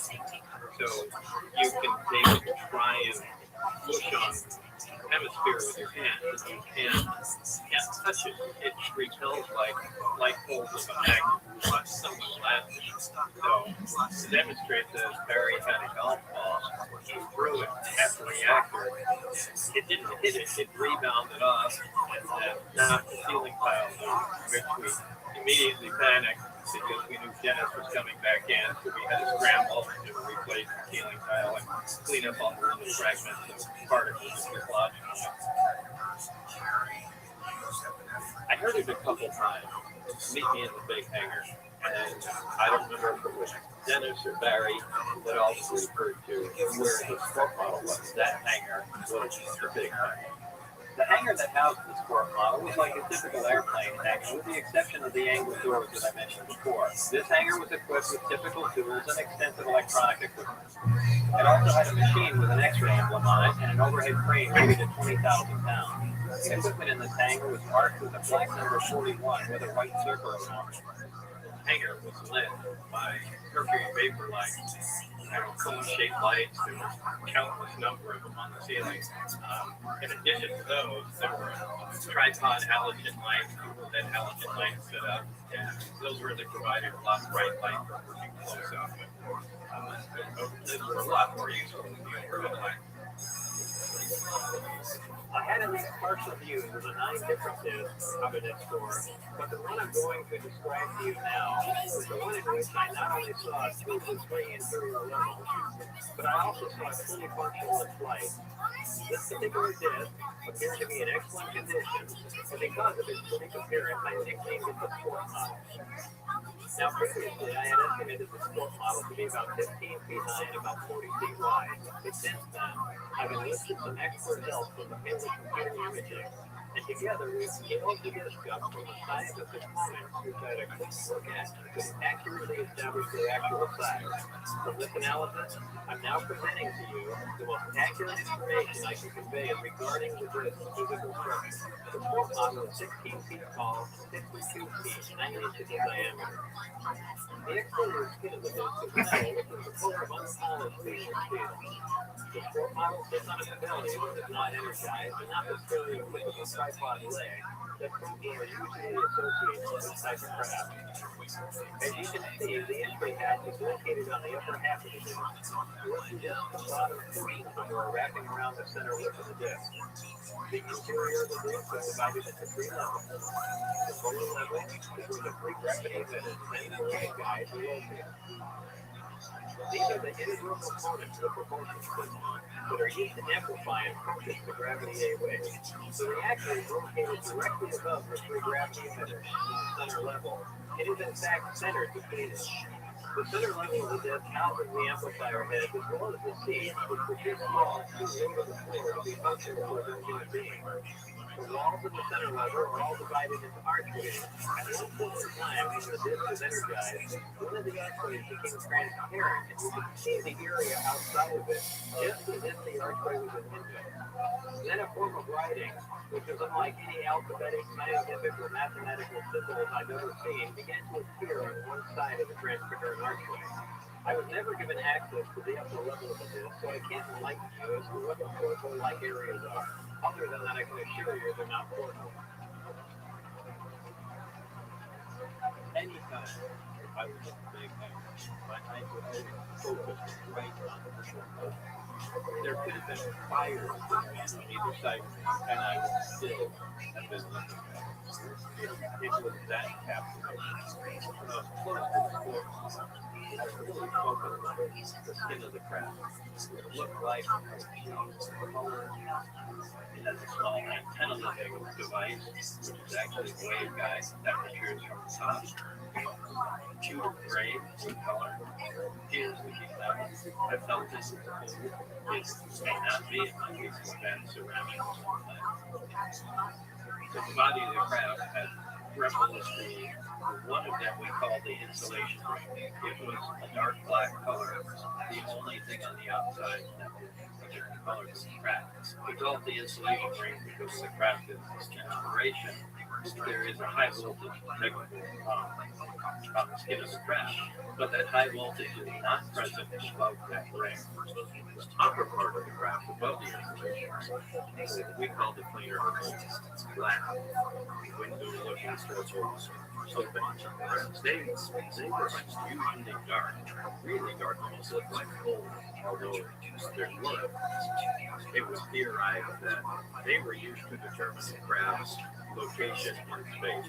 Each one of them looking out in space, apparently with its star position, whatever energy was used located, but each one looking in a different direction. And then some sort of computer in the upper level that takes that data and figures out its location. I may be completely wrong for the people who came up with that, but I would agree with that. Just looking at it, it has to be something wrong. I walked up to the stairs that led to the entrance of the craft. I remember climbing the stairs, how excited I was to finally get to see what's inside the craft. When I got to the top of the stairs, I could clearly see the reverse side. The hatchway is fairly small. I put my hands on both sides of it and down on one side. When I did, my hand was near the reverse American flag, so I noticed the exact size. It was just a little more than the span, a little more as far as my fingers stretched. I glanced down and looked at the security guard who was staring at me and just kind of gave him a smile and proceeded into the crowd.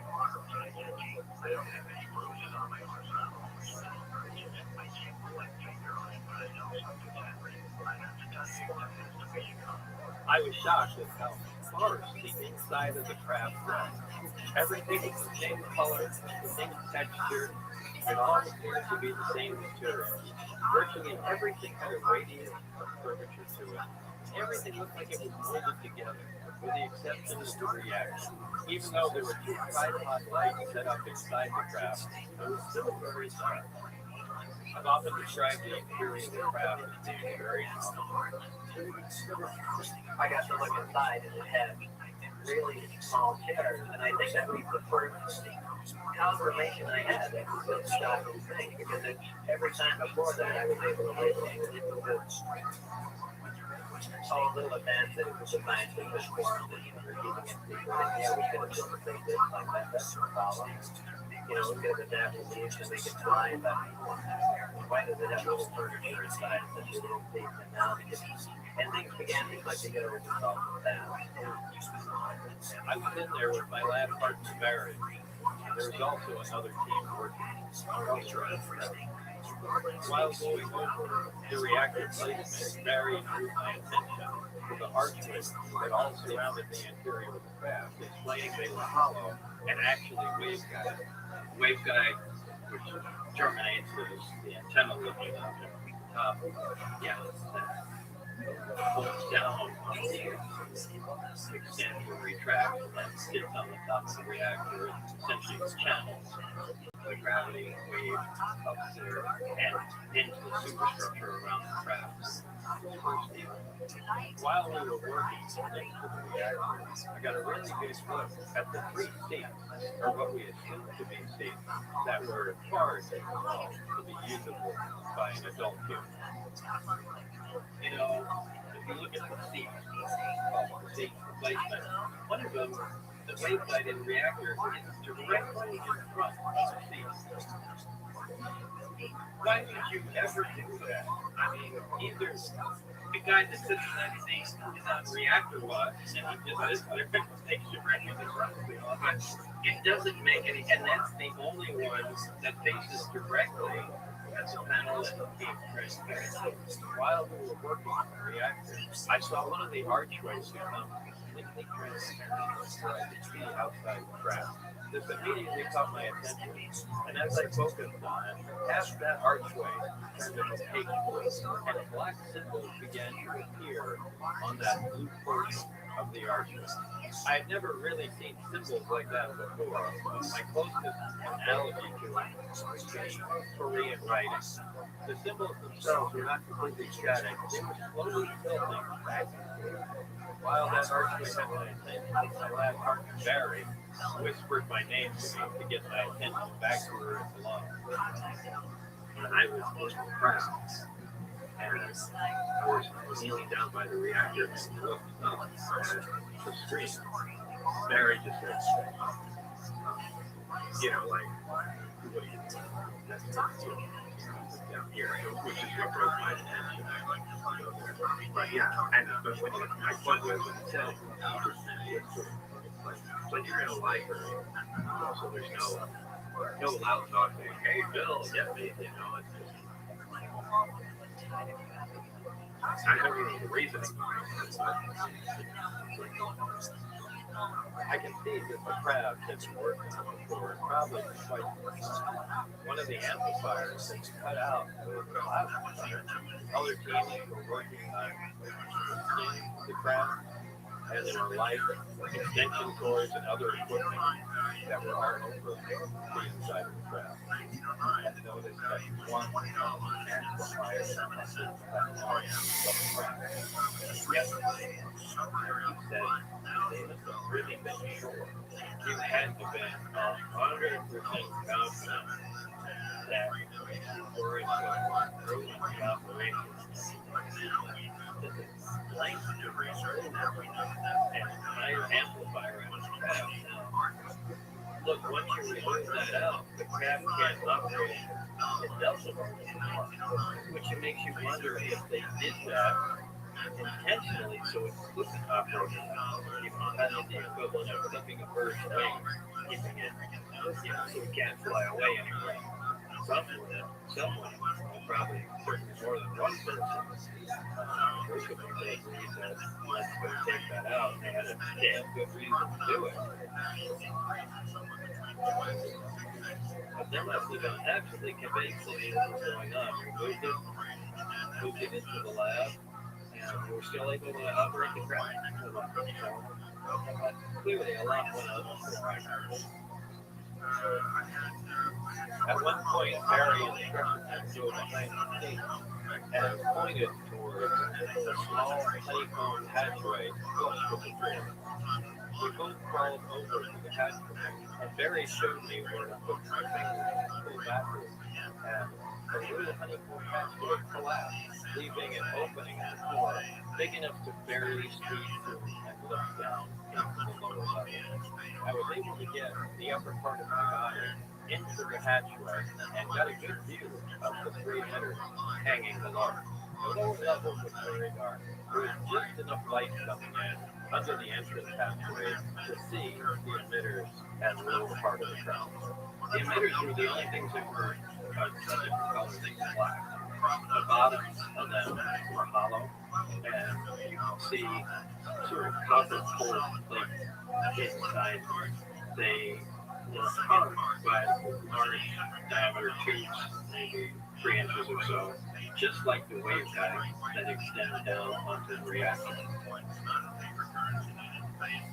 When all 3 of the amplifiers are being used for travel to the Delta configuration, and when only one is being used for travel to the Omicron configuration. So as far as propulsion, the craft operates in 2 different levels, both Omicron and Delta. Omicron means 1 and Delta 3, that's how many amplifiers and emitters are being used. On Omicron configuration, the craft lifts off the ground using 1 amplifier and 1 emitter. The other 2 emitters swing all the way up to 180 degrees down the side of the craft, and what that does is cause distortion in space and kind of forces the craft to fall into that distortion. And it's the opposite of the way our aircraft works. Instead of throwing material out in the back, this causes some sort of distortion in front of it where it's going. The other mode of operation, Delta configuration, is really used when the craft is outside the atmosphere or sitting in free space. In that mode, the craft rotates on its side and does a belly roll and faces the bottom of the craft towards the destination. The 3 emitters in the bottom of the craft focus on the destination. They're brought up to power when the craft makes a jump. Now, the amplifiers don't operate in a continuous fashion. They produce a burst of energy and then require a recycle time. It's somewhere around 10 milliseconds or something like that. But then they potentially will fire again and make a break. So on a traveling to a distant location, the craft will make several jumps. It's never just one long jump across the galaxy or something like that. It's just a series of jumps, and that's how it moves. When it arrives to where it is, it'll get close to the destination, switch over to Omicron mode, and set down their cruise around.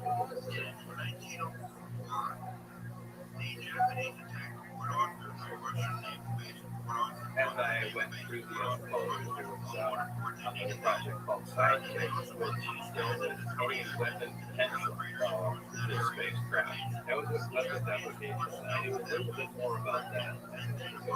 The gravity amplifiers used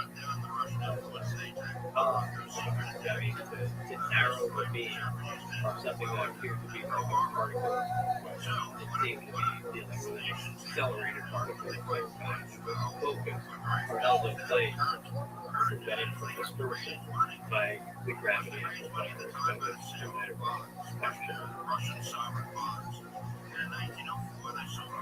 Project Looking Glass had to use the gravity amplifiers to distort time. This isn't implying that they were trying to make a time machine, but they were trying to create a time differential, whether it was a millisecond or fraction of a second.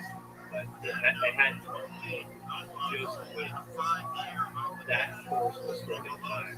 Now, I mean, we weren't 100% sure that was even gravity we were dealing with. The group that was working on that was attempting to see second distortion falling. The information in the overview of Project Galileo was accurate. I read the overview and I wrote a list of 7 years to be accurate. So it is possible that scientists involved in one project obtained evidence that these other overviews were accurate. So I can't make that assertion. There may be consensus on which one of these things is on paper.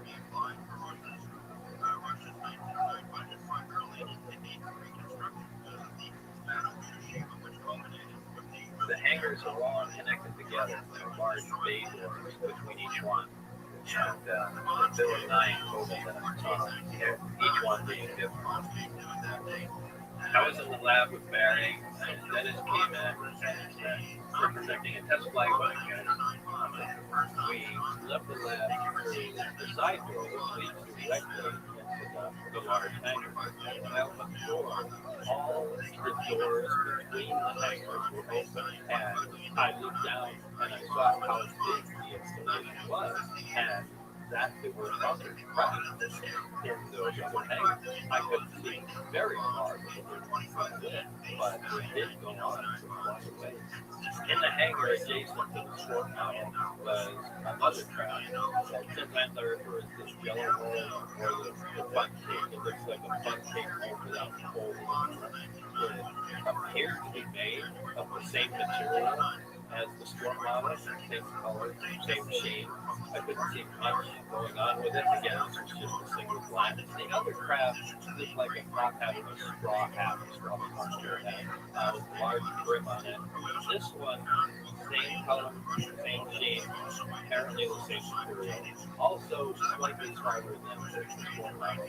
But this one wasn't laying flat on the ground, it was on the wall. And what was interesting about this one, it had a hole inside of the brim, if you want to call it that. As if it was shot from underneath with a projectile, and you can see some of the money spent out there. The craft was already outside of the hangar. There were some researchers and some other security personnel standing at the opening to the hangar. When I was looking at the craft, there was what appeared to be a VHF radio field. What caught my attention was they were in communication with someone in the craft. And they were using a conventional VHF radio that talked to them. And I believe it was 140 or 150 megahertz bandwidth right on the radio. And knowing how the craft worked, it would be impossible to a radio signal through the gravitational field. You didn't get light around it. There's no way a radio signal could affect that. Yet they were talking onto it. So I was really perplexed by that. And it just focused on that. And the craft obviously something. Dennis instructed me to go out, and I stopped, looked at the craft that was sitting down there, and lift off the ground silently. His discharge at the bottom dissipated as it took off. Once it was sitting in the air, Dennis instructed me to go further, and I went out. I didn't look up, I was just looking forward, and then looked up under the craft, and I looked back at Dennis, and he motioned me to come back. When I started walking back, I saw his hand go up. He indicated for me to look up, and I looked up, and the craft wasn't there. And I looked over at Dennis, and he motioned for me to go back, and I looked, and as I moved forward, the craft comes into view. So you could actually see the photons bending around the gravitational envelope of the craft. You can see the sky above the craft bending, and as you walk by, it comes into view. And it really leaves an impression. It's a great impression.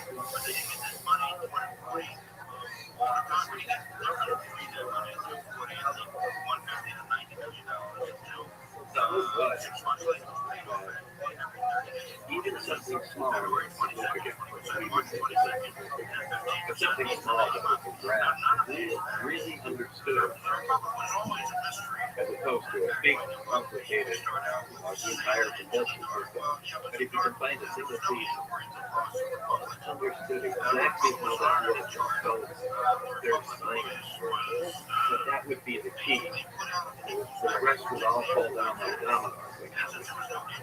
God, it's like, I had this understanding of transistor, and then, that's an integrated circuit, and then the array of things, memory, and computer, it's done. So we were hoping for that chain reaction. Maybe it had, but, when I was there, it was just,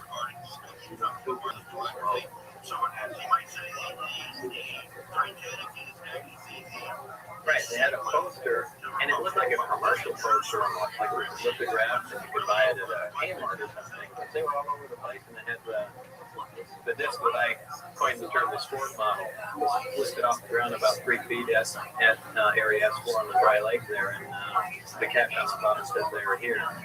Looks like a commercially printed poster with the sport model above the desert floor that says they're here. I can't fathom why they did that or where they did it, but it was there. It was there. Somebody made it there. You know, I even went up to it and stopped and walked back and looked at it and dealt it, and it was just a poster.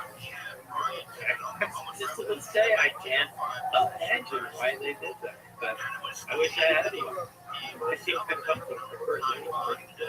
This technology that you've learned about thus far was brought here by some alien beings from the Zeta Reticuli 1 and 2 star system. Zeta Reticuli is a binary star system, which means it has 2 stars and is located approximately 38 light years from Earth. These beings are from Reticulum 4, which is the fourth planet out from Zeta 2 Reticuli. This is the way star systems were referred to in these reports. They simply designate the name of the star and then number the planets from the nearest to the furthest from the star. Our star, the Sun, was designated as Sol, and the Earth was referred to as Sol 3 because we're the third planet out from the Sun. These beings said that man was the product of externally corrected evolution. They said that man, as a species, had been genetically altered 65 times. They refer to humans as containers, yet I don't know what we're containers of. These beings said that they had been visiting Earth for a long time and presented photographic evidence which they contended was over 10,000 years old. There was an exchange of hardware and information sent from Nevada until 1979, at which time there was a conflict which brought the program to an abrupt halt. The beings left, but were to return at a 1623 date, and I don't know what that date is. With the remaining hardware and information, the U.S. government started the back engineering program.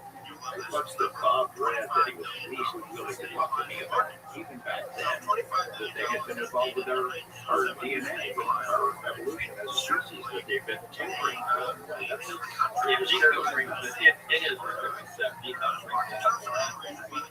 I don't talk about it. The main reason is because very distant company take everything with a grain of salt because they'll, intentionally inject ridiculous things in there.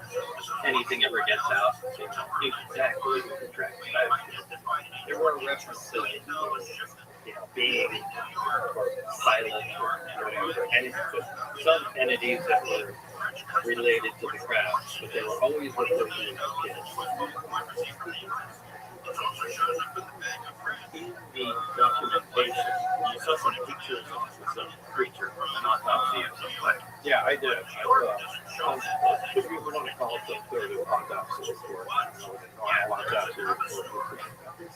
Yeah, it had to do with a photograph of him drawing of a dead creature with the chest cut open and his teeth out and skin peeled back. It appeared to be one large organ as opposed to a bunch of small ones. I believe I said it before, as if all the organs in our body just grew together and operated with one unit. That's what it looked like, and that's what it's referred to. The beings themselves are 3 to 4 feet tall and weigh 25 to 50 pounds. Their bodies would most closely resemble a human toddler's torso if the child was emaciated from hunger. They have grayish skin with large heads with almond-shaped wraparound eyes. They have very slight nose, mouth, and ear positions and are essentially hairless.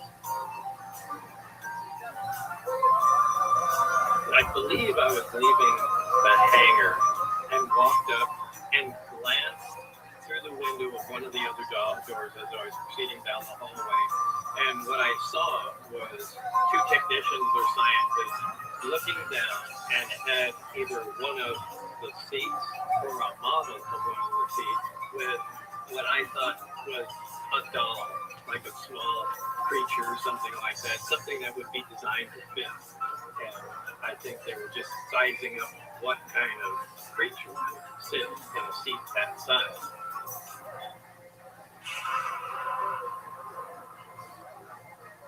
From what I understood, there were Russians working there right before I got to the project. And apparently there was some big discovery. I don't know what it had to do with or what project it had to do with, but it was a big deal. And as soon as we found that out, we stopped the Russians. terminal people. Get down to the site and whatever cooperation we got going on came to an end. For me, obviously, Russia had something, must have had some other easy information, technology, maybe they were compatible with this, maybe they had some other crap, art, something that we wanted, where we could do the unbelievable and allowing not just the information, but be on site. So there had to be a good reason. Democratic presidential nominee she had served for 4 years, being a heartbeat away from the presidency, said she knows what the job is and what it requires. Dennis instructed me one day that I be taking these development 15 to Los Alamos National Labs in New Mexico. I left on one of their planes, test sites. While on the plane, I was looking through the documentation. That's where I noticed that they had a code name for it. It was LA-1000, and it was classified as a new armor material. And that's all that the people of Los Alamos were supposed to know. They were just machining an armor material. I had to remain there while they were machining the material and return with not just the material, but any waste material or shaving back to S4. The strange thing was how it was packed. It was packed in aerosol. At the time, I had never seen aerosol. I had never heard of aerosol. It's essentially silicon dioxide. It's the lightest known solid, 98% air. Why it was packed in this material, I have no idea. This had a cutout for the 115 in it, and then that was inside of a locked space. I can't explain why it was packed that way.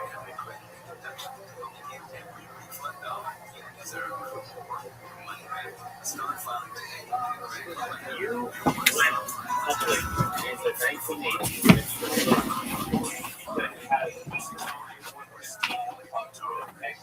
for a month with a laser pointed at it. Now, that was something that you could have said, yeah, I got to keep the plutonium in my pocket, but it's not true. You know what I mean? Right. You did say you had a piece back then, and then you never said it again. Yeah. But you stopped saying it because it was just like, I stopped saying it because, I had it too close to me. I made sure to have the gel stuff in a beaker. Yeah. The aerogel. Yeah, it was something like pointing the particles and the 115 bucket behind the thing. Yeah. That was real. That was real. I know 115 does exist, and a stable form of it is non-existent, and nobody's ever seen it, and the only useful piece of it that we've got now, it only lasts a microsecond, and it's gone, and it's radioactive. Nothing like the stable form that just drives conventional ideas. I don't care whether people go to the I saw an experiment of this analysis with timekeepers that seemed to bend light. Now, I'm not a physicist, but it looked like it was bending light to me, and that wasn't possible. I know that when Bob thought he was going to die and he was going to be killed, there was good reason for him thinking. He had that piece of 115 in this round disc in front of his particle accelerator with an X in the middle, and if he was going to go, they were going to win. I became concerned as the days went on. There were all these cars parked across from my driveway, and normally there's nothing there. There's no traffic, and even driving places, I was always being followed. Even when my friend and I went to the gym, even he noticed wherever we stopped, the car would follow us anyway. I began to get a little concerned, and took a few of my closest friends and told them the job I had at the test site, I wanted to see what's going on. Working with Barry became obvious he had something to do with the test flight schedule. And on one occasion, he was sitting across from me, and had a list of the test flights, the dates, the duration, and exactly what was going on. I saw him working on it and read it upside down, seeing that every day was a Wednesday. I asked him what it was. He said it was the test flight schedule, and I said, what's with Wednesday? And he mentioned that Wednesday was statistically was the least amount of traffic on the adjacent highway to the test site, so there would be the least number of eyes when they were testing the craft. So I knew when one of the test flights was on Wednesday night, gathered everyone together. We went out there, and exactly at the prescribed time, the crowd rose up over the ridge of mountains. Everyone got to see it maneuver, perform, and basically told everybody what I was doing. We rented a car, took my wife, a few friends, and drove out to this place, kind of like that, up into a little area. I'd love to take care of it. They got here at arm's length, not friends, to work, and he was suspicious. I knew what he was doing, and I was looking at all this picture that got arrested and things like that. I would be very happy right now. Bob said, what are you doing? I don't know. But I think I was doing something about it. Roman 82, I'm from the real estate sales been really pretty crazy about 30 years ago. You know, for someone just watching this, you know, I'm sure they gotta believe what I'm going to say. They don't say, well, I've never been arrested or convicted of any crime. I've been a real estate attorney for 40 years with the Restream and played against me. So it's just a normal citizen. I'd say I'm pretty outstanding. I have their experience with it.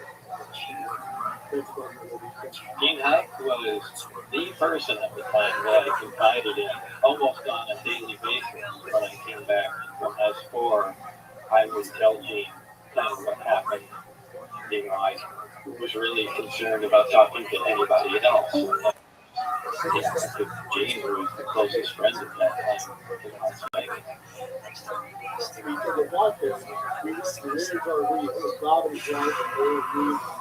We saw what we could later identify as a kind of list because of the novel movements in the sky, helicopters and whips and airplanes go through this way, and take them through around very softly, and then guard up here, and then we do it. Then we need to see it move, and now it's down here. It moved around, it did a step move, it actually went up in the air like this and hovered, then dropped way down, then it just floated around and cruised around, and then it started coming up the mountain range. So again, I couldn't have said that with a flying saucer, it wasn't a novel. And of course, Bob said there's a status connection, basically around the screen of this. And as the district students powered up, the driver was charging. Well, the craft is energized. There's a high DC voltage on it. That's just always present there. We knew there was high voltage visually when the craft takes off. And then it just appears to be a byproduct of the way the reactor's working. Jumping around here, a big shower for Good evening, this is John Weaver. Today is the 22nd.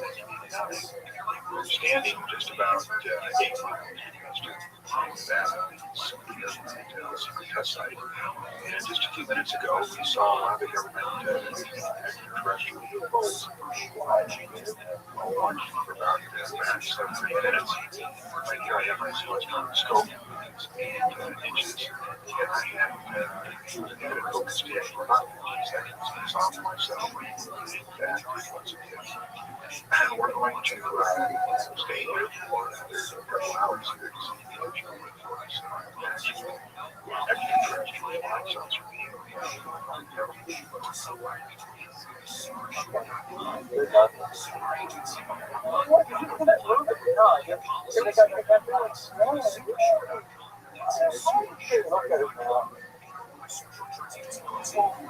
That's right enough for me to get the car here on that right here. So it was the first time in January we talked about what we actually believe that we didn't even move it. So this is going to be a closure. And then the first one we did. So it's literally places out there. This must be and we're still Jim Poliani, Bob, with Robert Dean. This time we see the elliptical shape right down by the mountain, which would be just south of us. And there it is, the recent photograph you have seen it before. And then we're out free into the hall, suddenly it's halfway between us. And then suddenly it's much closer to us. I'd say you can go inside, get out the way, and 150 feet up in the air. During the test flight, when the craft rose up, it made very abrupt moves to the left and right, and then made a very dramatic move toward us. And I remember Gene Huff looking at it, even took a step back on, oh my God, because it came from such a great distance to so close so quickly. Did that a couple times, I mean, to the point it glowed extremely bright when it did it. In fact, so much so, they backed up behind the car because I might explode or something. So now, after it jumps down closer, it starts going brighter and brighter and brighter. And then, what was never told anybody until now, it's super good. Now, this is all fire, there's no noise. And it was just gone, and I was good there, you see it floating around, and went back down by the mountain, it's like it looks like the lady that dropped down behind the mountain.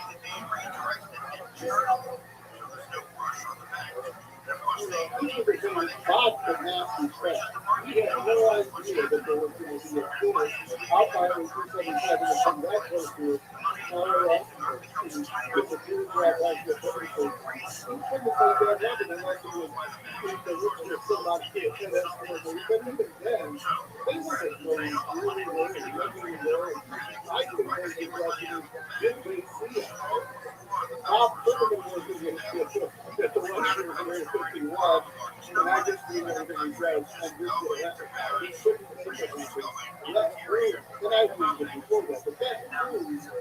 That's empirical evidence. I saw that to do that, thanks to him. It was really nice. That's true. We got caught out there. Or we got stopped by everybody guards were out in that area. Was down there and spoke about it. Then stopped right after by the sheriff.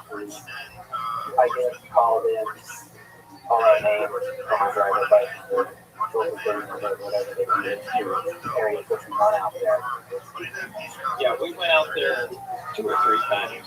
So we go out there in the dark and you can't see your hand in front of your face.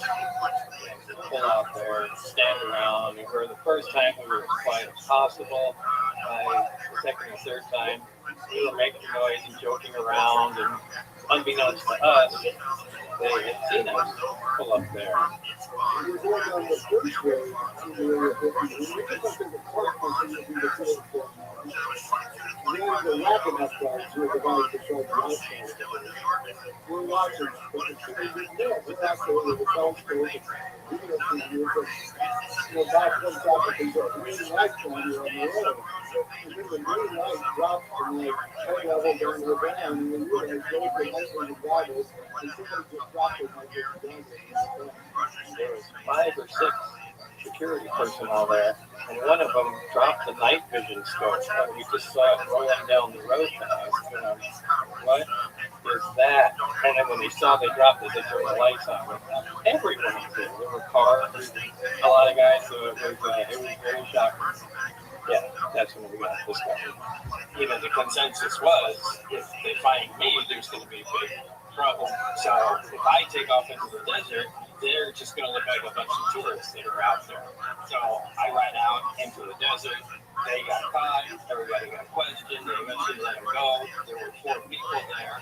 And then on their way out, before they got to the main road, I joined up with them, got back in the car, we continued on, and then we stopped by the local sheriff. And the sheriff called it in, and he said, yeah, I got 5 people here. And I said, well, there are only 4 there. Where'd you get the other guy? So he asked for everybody's ID, and we gave it to him. So that's how they found out that I was there. As soon as they mentioned my name, from what I recall, they just said, was it? And they let everybody go. That's how it went, yeah. Dennis contacted me in the morning and said he's going to go in to S4. We're going to go to Indian Springs, which was an auxiliary Air Force base in that general area, part of the test site. So we went to Indian Springs that morning, and that's where I was debriefed and interrogated. Literally said 2 or 3 words the entire trip. It's like a half hour, 45-minute class. The only thing he did say on the way down there was, he said this was highly classified. It didn't mean that you could tell your friends and family about it. And that was, I think, the only thing he said.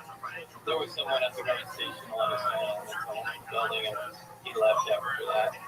They do them 15. Those guys flying their fingers like they're screaming in my ears. There were a couple guys in the room that they sat me down with. They were more angry than anything else. I don't think they exactly knew what to say, but they kept going over, didn't you understand the security briefings? And one of the guys had a sidearm rifle that he kept poking me with.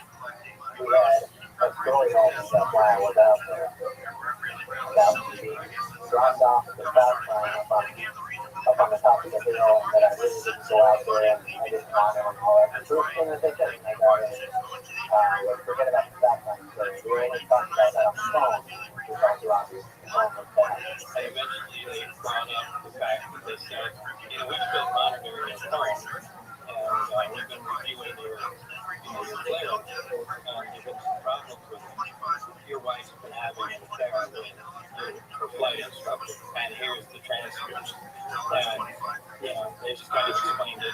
I've been to a couple of places, and Restream happened to me some particularly unpleasant areas, and I kind of put most of this out of my mind. They let me go after that, and I think they were going to yank the clearance anyway because what was going on. They were simply waiting to see if there was something that was going to fizzle out or not, and apparently it wasn't. It's something I don't like to talk about. It's upsetting, and it probably the least of what I remember about the entire situation. And that was essentially the last day that I had with them. But yeah, they were upset with an understatement. They shot, I think somebody shot, and maybe it was one of them.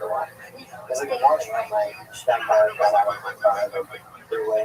I was dropping some real estate photos off of the office on Eastern Avenue in Las Vegas. And I drove down Carlston Boulevard, went completely across the valley. And just as I was heading towards the freeway on-ramp, another car kept running up beside me. And, they fall back. I move forward, they fall back. I thought it was some kid trying to race me. And they shot. They fired it. They were trying to race me. They were trying to shoot me. They shot and hit the back tire where Charleston Boulevard curves the on-ramp that goes on to I-15. There's a big dirt area. So instead of following the turn, I went straight into the dirt and stopped and was kind of petrified and just froze there in the car because I thought they had pulled up behind me and I was waiting for this stop. And I just sat there for a long period of time and realized they had kept going. So I kind of relaxed. I went out and looked at the tire, and I didn't have a spare. I just got back in the car and started driving up the on-ramp. First, with a shot-out tire. Was it somebody from the government? Was it a random shooting? Was it a gangbanger? I don't know. That happened at that time. But you said you referred to getting into trouble. Have you had some repercussions? Yeah, I've been threatened with being charged with espionage. Had my life threatened by them, my wife's life threatened by them. And, I don't know where else you can go from there.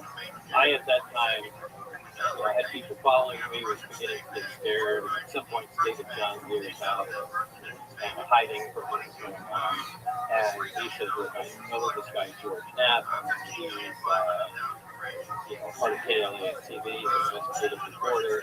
What you should do, you should say all this stuff, get it on the record. Look, that way, if anything happens to you, it's just going to explode, and maybe they'll leave you alone. And initially that sounded ridiculous, and eventually I said, I got to do something. So, okay, so they came up to the house, and in John Deere's driveway, we did that damage that we did.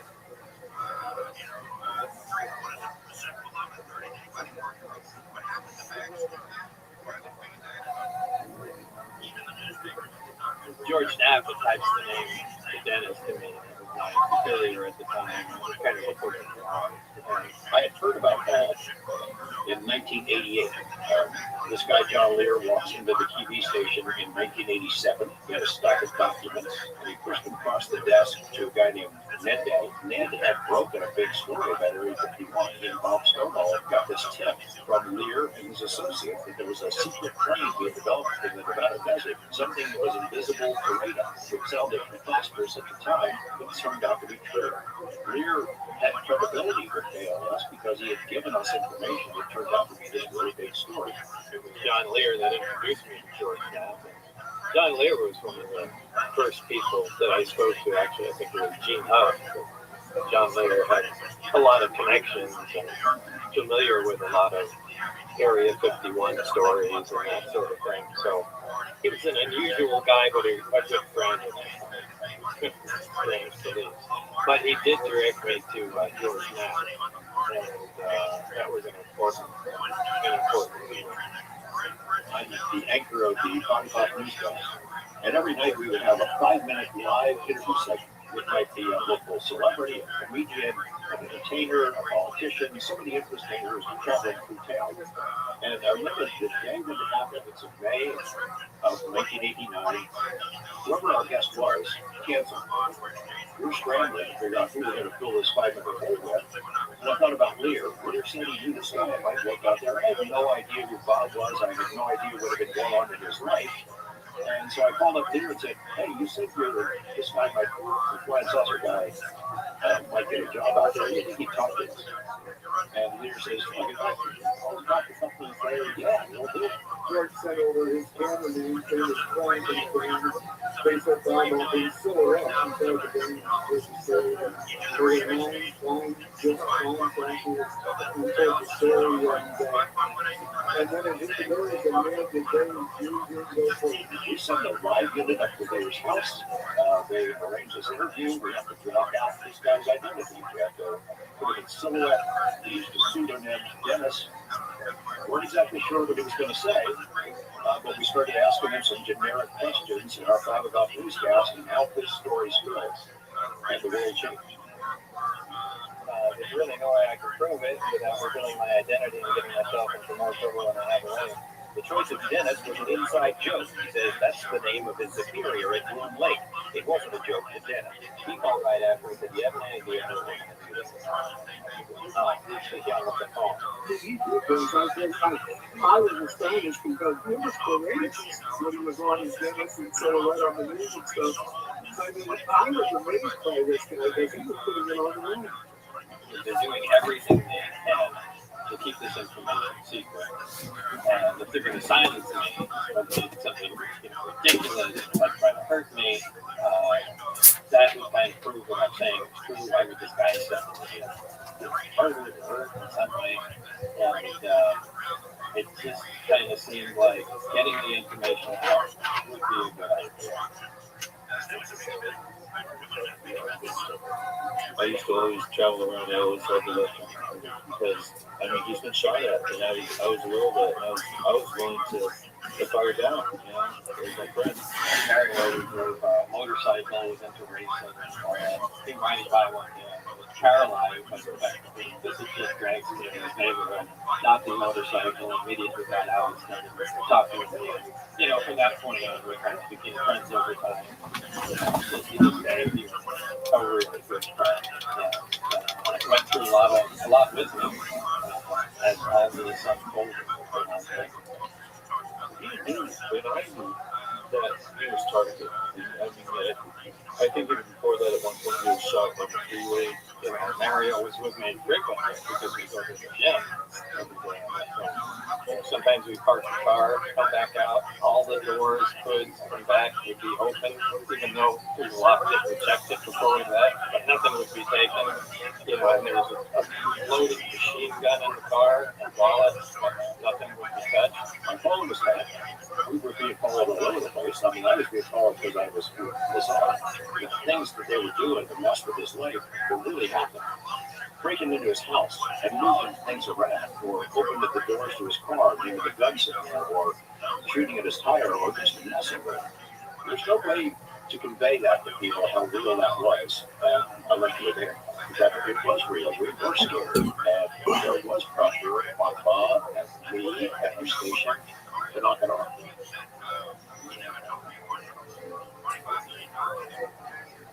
Got a call from Dennis Mariani, and he said, we need to talk. Let's meet at the Union Plaza Casino.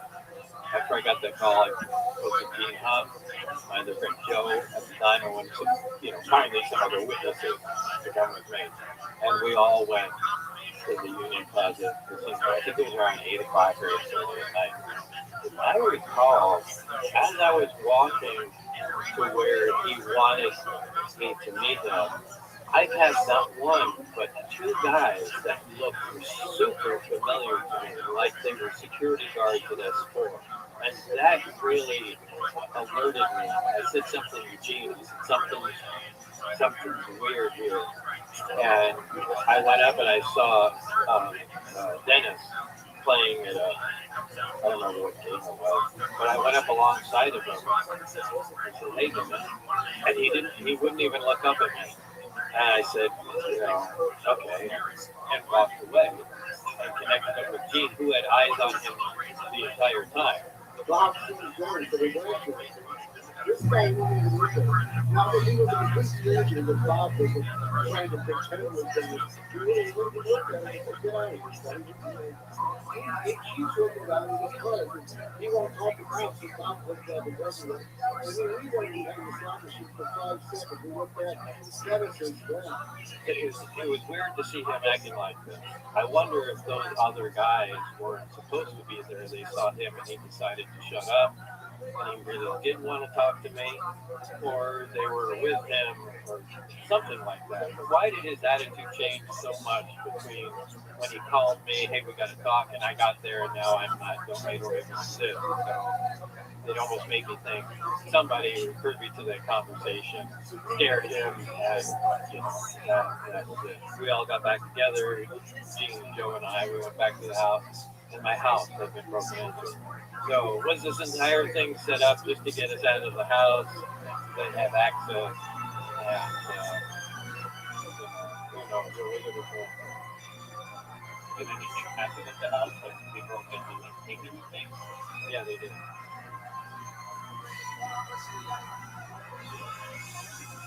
As time went on, my name became known, but as far as reception from people, for the most part, only my friends and family believed my story because they knew me before and after. Some, of course, had seen test flights and doubts in their mind. But the general public certainly did not. So I was like, just some hoaxer or some, weird guy out there telling strange stories. The weeks and months that followed that time were very stressful. And, probably the worst time in my life.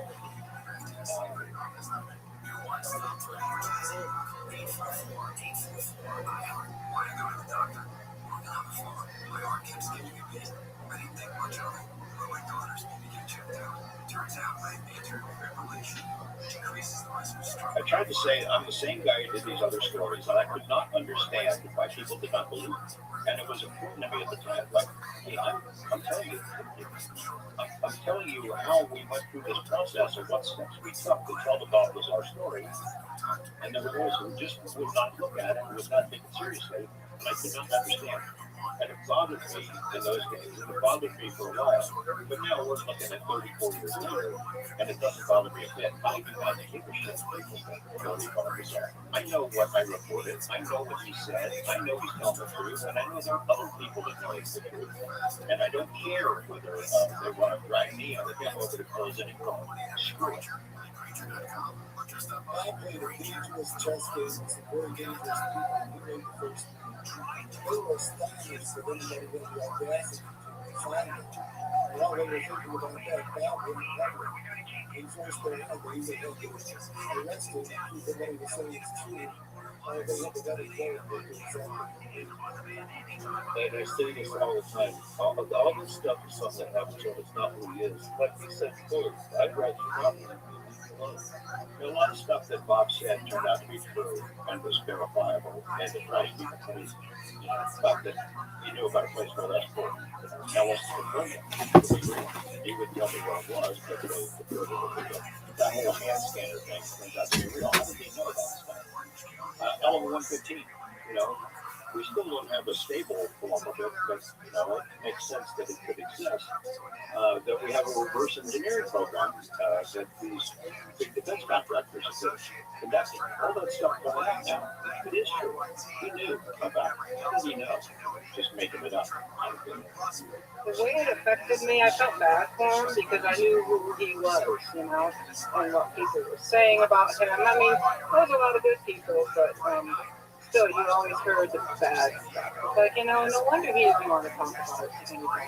He was very quiet, and I understand that. So we really didn't focus on that at all. It's just, let's do what we want to do, have some goals in life and things that we want to do, and focus on that.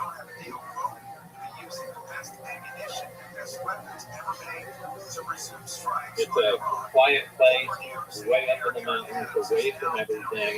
Like, the wife has her barn and arena out there, the house is here, and I have my lab at home. I mean, it's sizable, 1,500 square feet. It's bigger than the house I used to have in New Mexico to live in.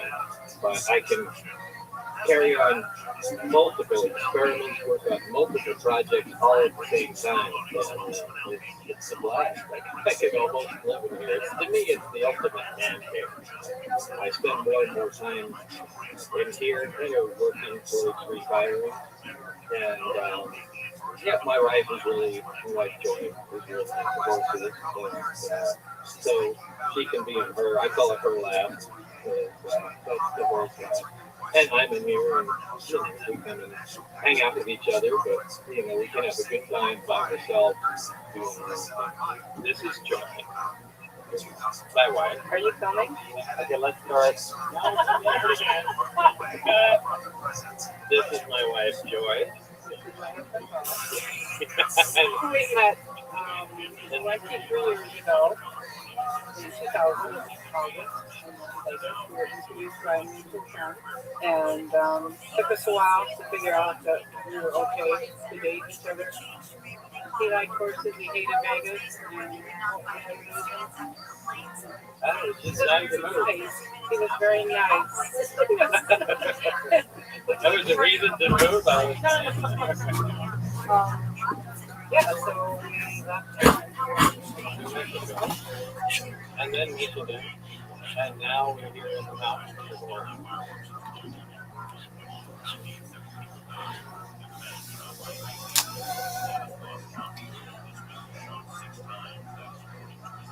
I believe that some of the technology, maybe all of the technology, should be kept secret until we have a handle on everything. But certainly the overview of what happened just cannot be a secret from anyone, not just the American people, but the rest of the world. Let out the basic fact that we have these craft at one time. Aliens did visit and drop off something, however we got here. That there was some contact made, and we cut it short. You don't need to release information on the gravity generators, the weapon potential, which is normal, and so on. How would it affect life on Earth if this stuff was widely available? That's tough to say. I mean, we have completely different mode of travel. What happens when you can play with time? That gets into these philosophical questions. But I mean, we could change a lot of stuff. Can't you? Oh, yeah, we change that. Think it'll ever come out? Personally, no.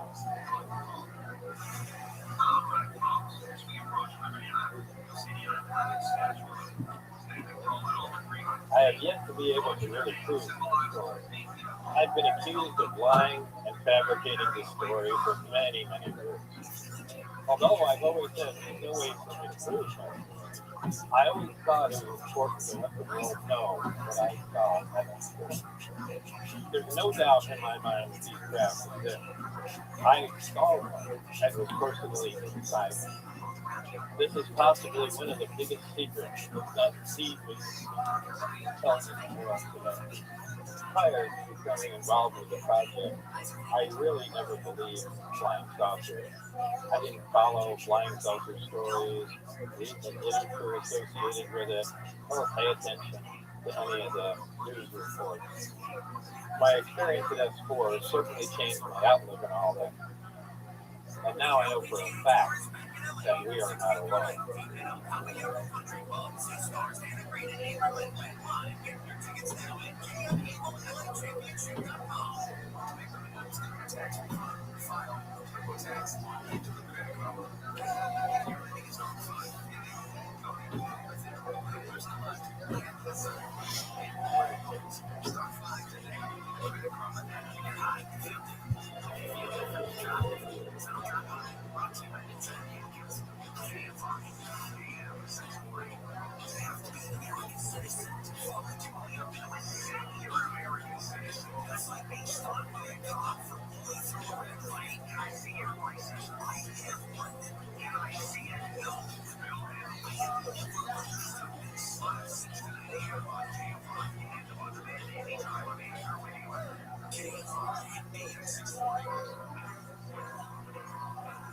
These original maps were sent to us on behalf of Gene Huff.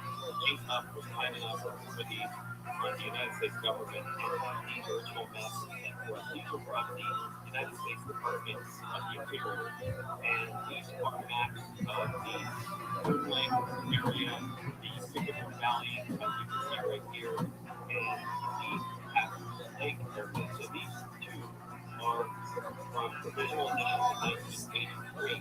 The one that I have right here, the one I'm looking for, this is the one at Patrick's Lake. So this one here represents the exact location where S4 is supposed to be located. You've got Patrick's Lake right here. You've got the hillside where the base is located. Obviously, that's the State Department of Interior. And as I was looking at this, what I noticed in the bottom left corner, it said the cloud aerial photographs taken in 1968. So we had actually referred to some of these back at the beginning of our project to recreate the entire landscape there. But what I noticed on the map when I got it was it said map edited in 1989. So on the bottom right corner it says Patrick's Lake, Nevada, provisional edition 1989. These are original maps. These are numbered as well. So these are not copies. These are the original ones from that you have to order and pay for. And I really want to thank Gene Huff for this. And when you go on their website and you get to see the exact maps, you can actually see them and download them. They have a stamp on this particular one of the Patrick's Lake area, and the provisional edition was stamped May 1989. And why that's important is because it just so happened that is exactly when Bob Lazar went public. He went public with the Dennis interview in May of 1989.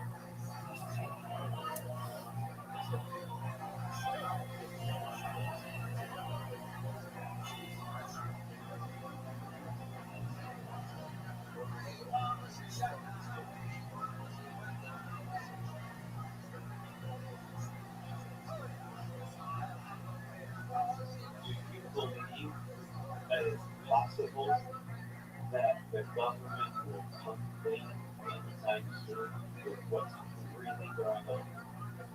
You know, I think probably because of religion.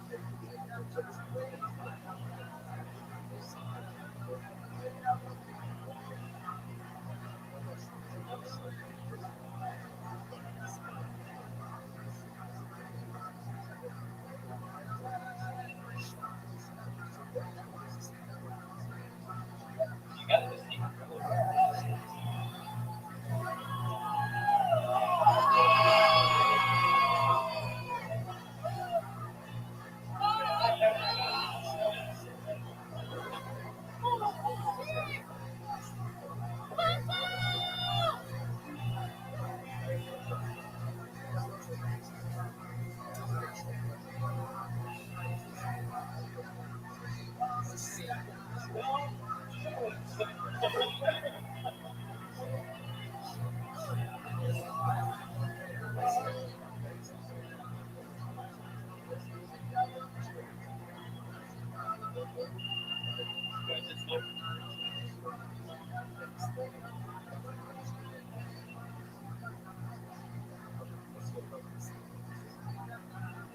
You have to keep your options open.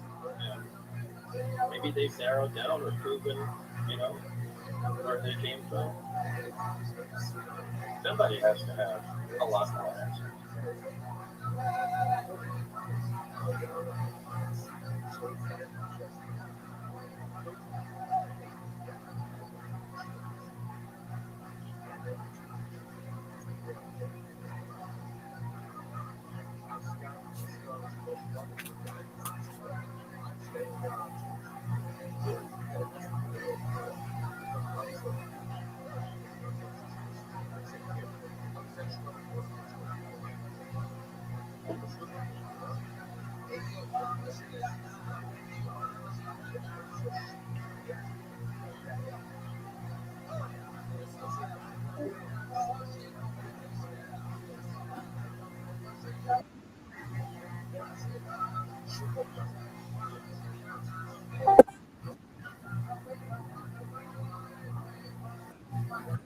There he is. All right, what are your thoughts?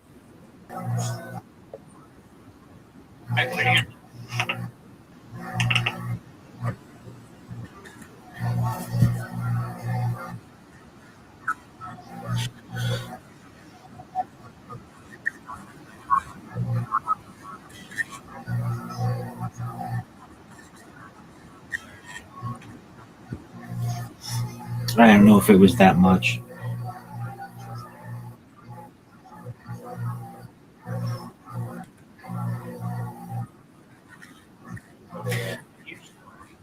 Are you sure that it's 80 and not 8 million?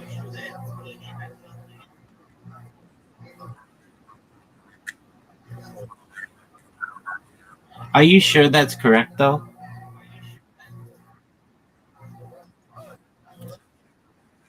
Okay, well, Google's not always right. You know that.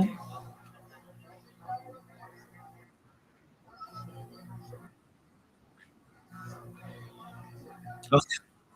Well, one clarification I had to make about this story is when he went on the news, he said his name was Dennis, not Barry. I knew that, but I flipped those guys a lot. Um, I thought it was phenomenal. I think that it's a great compilation of like really in-depth things for Bob. You're seeing that Bob talked about this stuff 30 almost 40 years ago now, and 35 years ago, and it's been accurate. You can tell that the government or somebody has been making changes to maps. I mean, it would be like I would say to you, I mean, in the same way, I would be like, hey, did you know that there's this really remote part of Nunavut that has 10 doors that are built into the mountain? And you're like, what are you talking about? Like, nobody goes to Nunavut. I'm like, no, I know. And then 35 years go by and they can see pictures of these things in the mountain. You'd be like, wow, maybe Rabbi was telling the truth. It's kind of like he was able to talk about this stuff in a lot of depth. And other people have verified what Bob Lazar has said. In fact, some people even say they worked with him there. Whether that's true or not, that's difficult to ascertain because he didn't work there that long. I think that's one issue with just what he was able to glean. Not in his story or anything. He just like he worked there for like on and off for like a short period of time, 6 months or whatever. But it's more evidence to show that this exists, and I think that there's a type of technology that they review in there. It's really interesting to me that there are some technologies that exist that humanity just kind of never utilized, and we kind of move past them. And one of them is that bone scanning machine of the hand. Like we moved from like uh, access cards and like that stuff. That kind of technology when he was using it was still really advanced, but Then we moved into like biometrics and like retinal scanning and stuff. And that bone measurer was not ever really utilized uh, in major practice, aside from perhaps these clandestine programs. So, like, it's not like we're going to go back to that technology ever, but it's just like this piece of technology that we don't currently utilize, that we move on from, that was just a snapshot of it. And he would talk about that, and nobody in the scientific community had ever heard of this kind of system. So, what are the big things that he talks about that no one had ever heard about? Well, he talks about these disks being there and reverse engineered. That was new. He talks about S4. That was new. People maybe had spoken about Area 51, but not S4. That was all new. He talks about Element 115. That was new. He talks about the gravity propulsion and all of that. That was at best only hypothesized and not openly discussed. He talks about that bone machine that had never been discussed previously, or at least wasn't discussed previously. Can you hear me? Okay, excellent. Um, what else does he talk about? And I think he goes into depth about why he was so scared. They shot at his car. They had ruined his reputation, ruined his marriage. He was sleeping at John Lear's house. He was afraid to go home. They would go into his house go into his car at the gym, even though he had like a machine gun, and just like open it up and leave his stuff open. I find him to be just one of the most interesting people I've ever heard of a story, and I think there would be a really cool video game, or a really, it's almost like there's an element of Fallout 76, or Fallout New Vegas, or whatever, that Fallout Vegas or whatever that one is. I don't know, it's not that exactly, but it's like this idea of like a desert town that has like a super advanced technology. Usually those two things are contradictory, but in this case they weren't. And uh it was cool to see more of like Bob's life with his wife now, and like living in Oregon. And how I found it interesting that like Bob was like just there's a lot of evidence that he's given that verifies his claims, and not really any evidence that I know that doesn't. Like, there's not like this huge hole in his story. To me it makes sense. And he also, didn't want to talk too much about his ex-wife Tracy and that situation, and I absolutely understand that. You raised a really good point yesterday. Well, why wouldn't he want to talk about uh aliens more? You can just tell that's not his personality. I mean, you get to learn more about him, but also there's a fear of his. They threatened his life directly. They would mess with him. He uh, he could have been charged. He even said with espionage.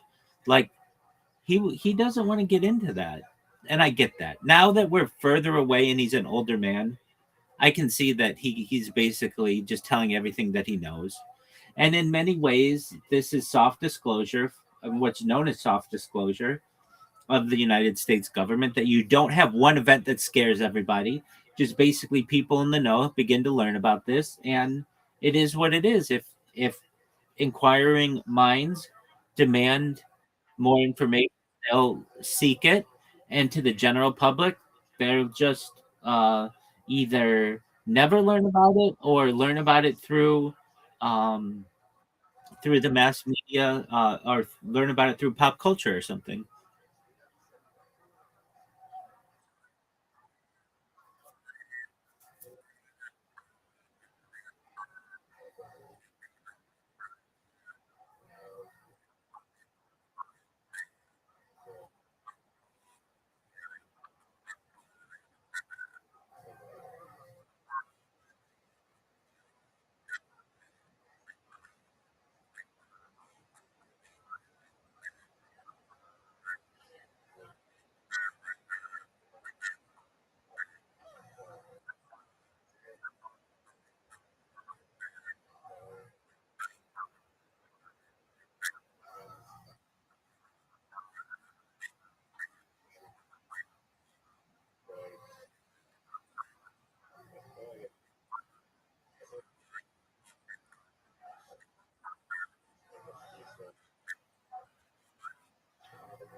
It wasn't in the day though. Well, uh, okay, when they were testing them, yeah, okay.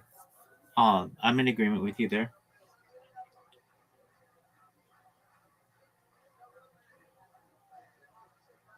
You were saying something else about that though, and perhaps I may need you to re-clarify. You're saying that they were something about them flying these things just during the day. What were you saying regarding that?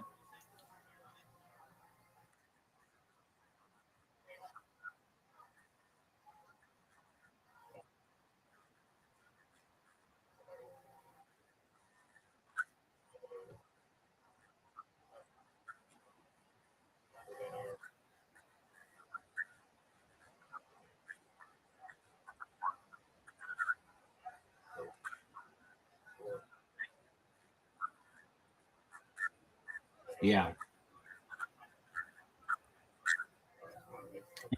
And you suppose what about?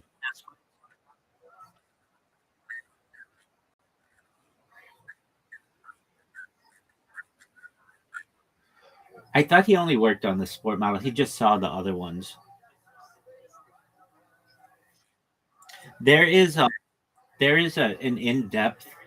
It's actually quite short. It's 30 minutes. It's by an aviation historian named Michael Schratt. And of all of the things that I've ever fallen asleep, I like to fall asleep to this stuff. It may be the thing that I've fallen asleep to which it may be the thing to which I've fallen asleep most. It is just it's like 35 minutes, and Michael Schratt goes into more depth. This aviation historian, and what I find interesting about this aviation historian Michael Schratt is Michael Schratt used to not be he used to know everything about planes, but he never got into UFOs or anything like that, and it he didn't think it existed or whatever, and he was a major skeptic, and then he became a believer, which I think is really interesting. Um, okay, now you said that you thought you could find a place to watch Bob Lazar's new documentary. Where is that?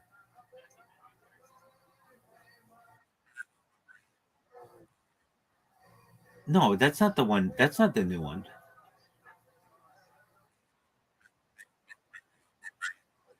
Oh,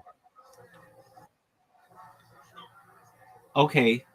Then that's not the. Oh, okay. So then we have to watch the one that I referenced. I said it's on YouTube. It's called Bob Lazar, Area 51, and Flying Saucers. It's by Jeremy Corbell from 2018.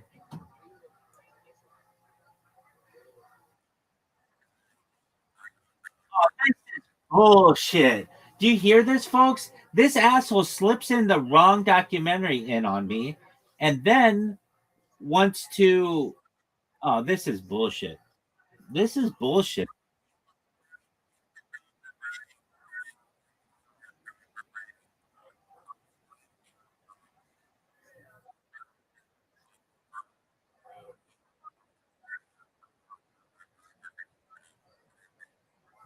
No. Oh, so you're going to bed now?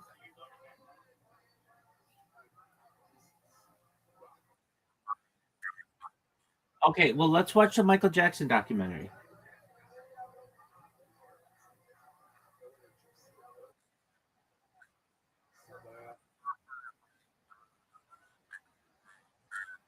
Yeah. Yeah, he's the guy who I used to email.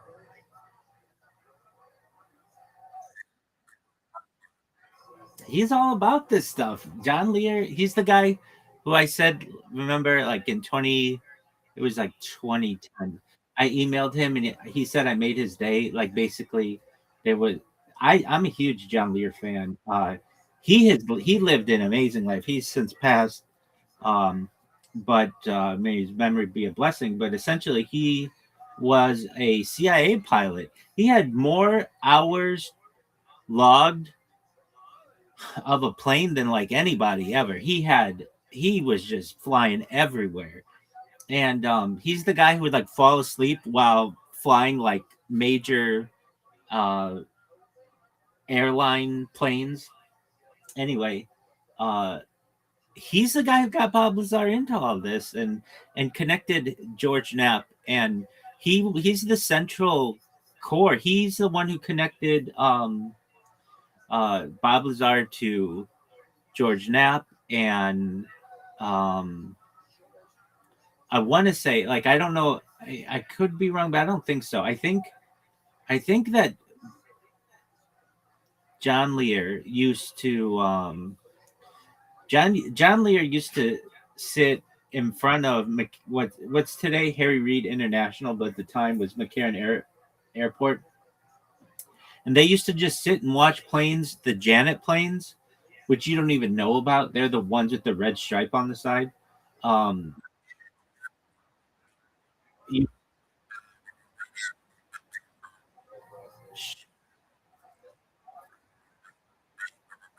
yeah, but you don't know what songs they play when you're going there. You don't know any of this stuff. Anyway, no, they don't play Freebird, but that'd be tight.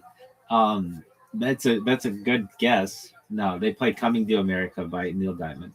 Anyway, the uh the story of John Lear, and they go into it a little bit, but John Lear wanted his house reappraised, and he got Gene Huff to come there, and Gene Huff was like, "Hey, I'm going to John Lear's house." John Lear is the son of Bill Lear, who invented the Learjet. You know what a Learjet is, right? Exactly. So it was no. It's like a Gulfstream. It's like a really nice private plane. Okay. Um and they go to his house, and you know, John Lear, if you've ever seen pictures of John Lear, like he had this like man cave, like this office that was just full of in UFO stuff, and pictures of him with like the B-2 stealth bomber and on aircraft carriers and all kinds of cool stuff. And he just lived an amazing life. And he was really into aliens. So have I ever your question was, have I ever seen any interviews with him? Usually they're audio, but yeah, he used to go on the radio a lot. And I used to love listening to him on the radio, because he always had something interesting that it would be like a new piece of knowledge, that I hadn't heard before, maybe. And I would go and I'd take that and I'd go and do all kinds of research on it, about like he might just be like saying like, yeah, this is just like my current interest, but like he might be like, yeah, so Bob was working on Project Galileo, but there were two other projects there, Project sidecar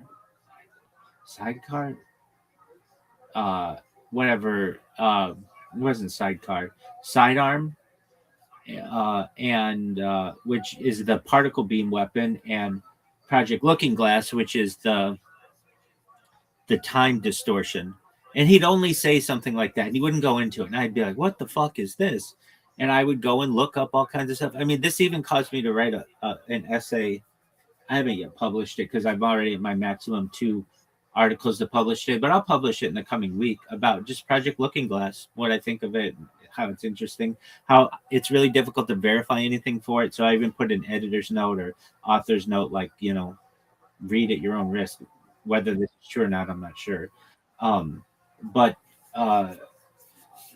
just John Lear always had some kind of new, kind of interesting thing, and one of the reasons was because he was in some pretty big circles, especially in the aviation world, and that got his foot in the door in some places. And he also would see really interesting things. Talk to a lot of pilots. When you're spending that much time in the sky, and you eventually get into these airports, and they have like the airline lounges, and you go up to, people come up to you, hey, where you're flying out of or whatever, and you get to talking like, oh, this is John Lear, this is Bill Lear's son, like this is a big deal.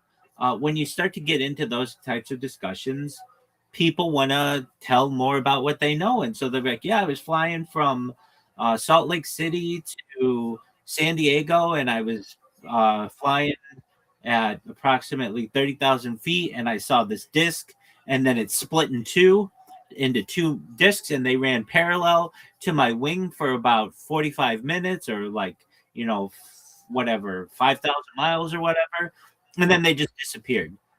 People would share stories with you like that.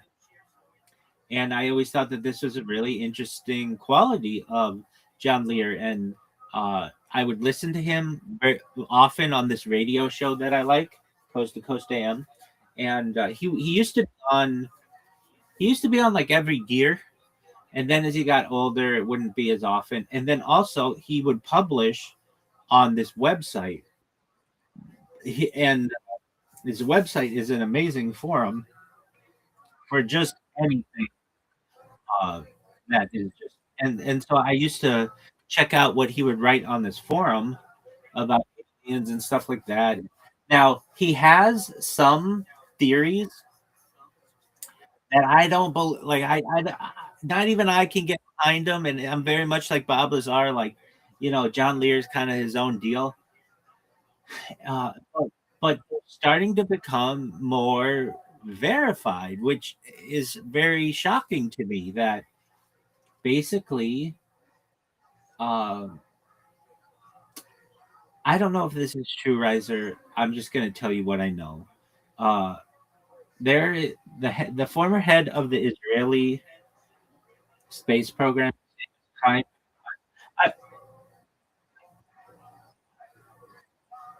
I feel like I'm in sync with you.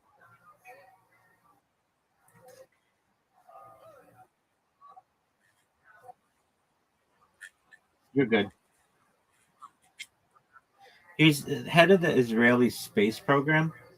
His name is Chaim Echad, and he came out in 2018 and said that his last name is Shad, I think, actually. He came out and said that. I mean, I'm not gonna bullshit you. I'm gonna get a summary of what it is. I know it pretty well though. Basically, that Mars was had like an alien base on it, and former head of the Israeli space program, Chaim Eshad, what did he say about Mars in 2018?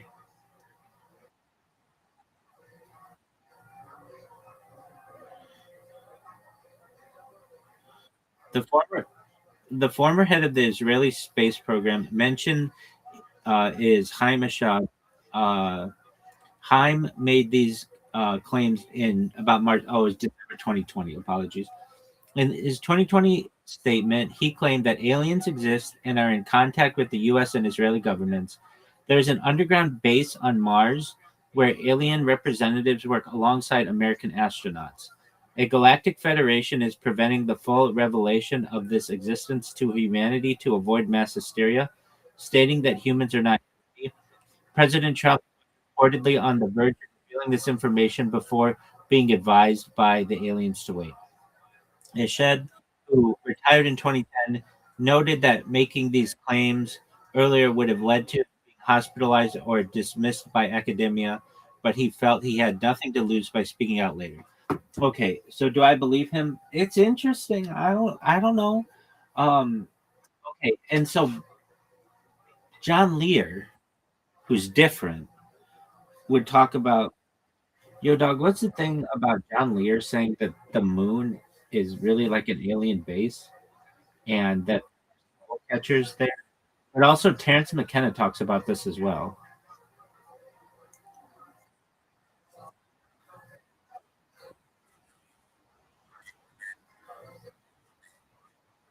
All right, well, you better listen to Terrence some more, my man. John Lear, dog, I read this to you yesterday about Terrence McKenna. Here we go. Terrence moon bases soul catchers.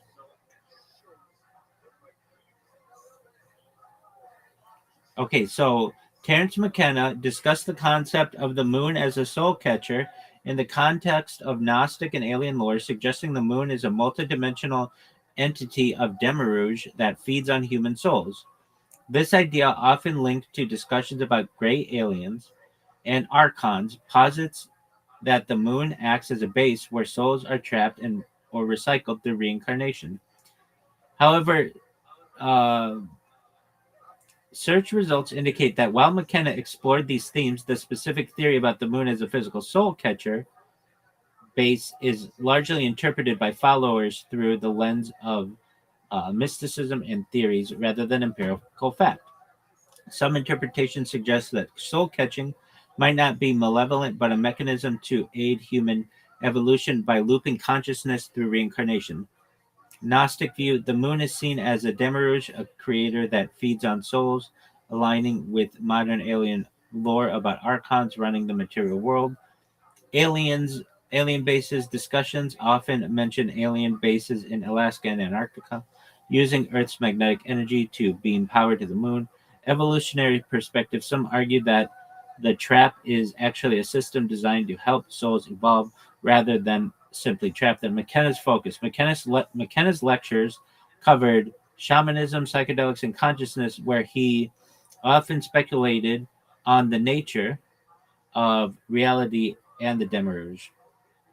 While these ideas of the moon as a soul catcher is popular in some communities and Y files discussions, it remains hypothetical and metaphoric concept within McKenna's broader work on psychedelics and cosmic evolution. Um, so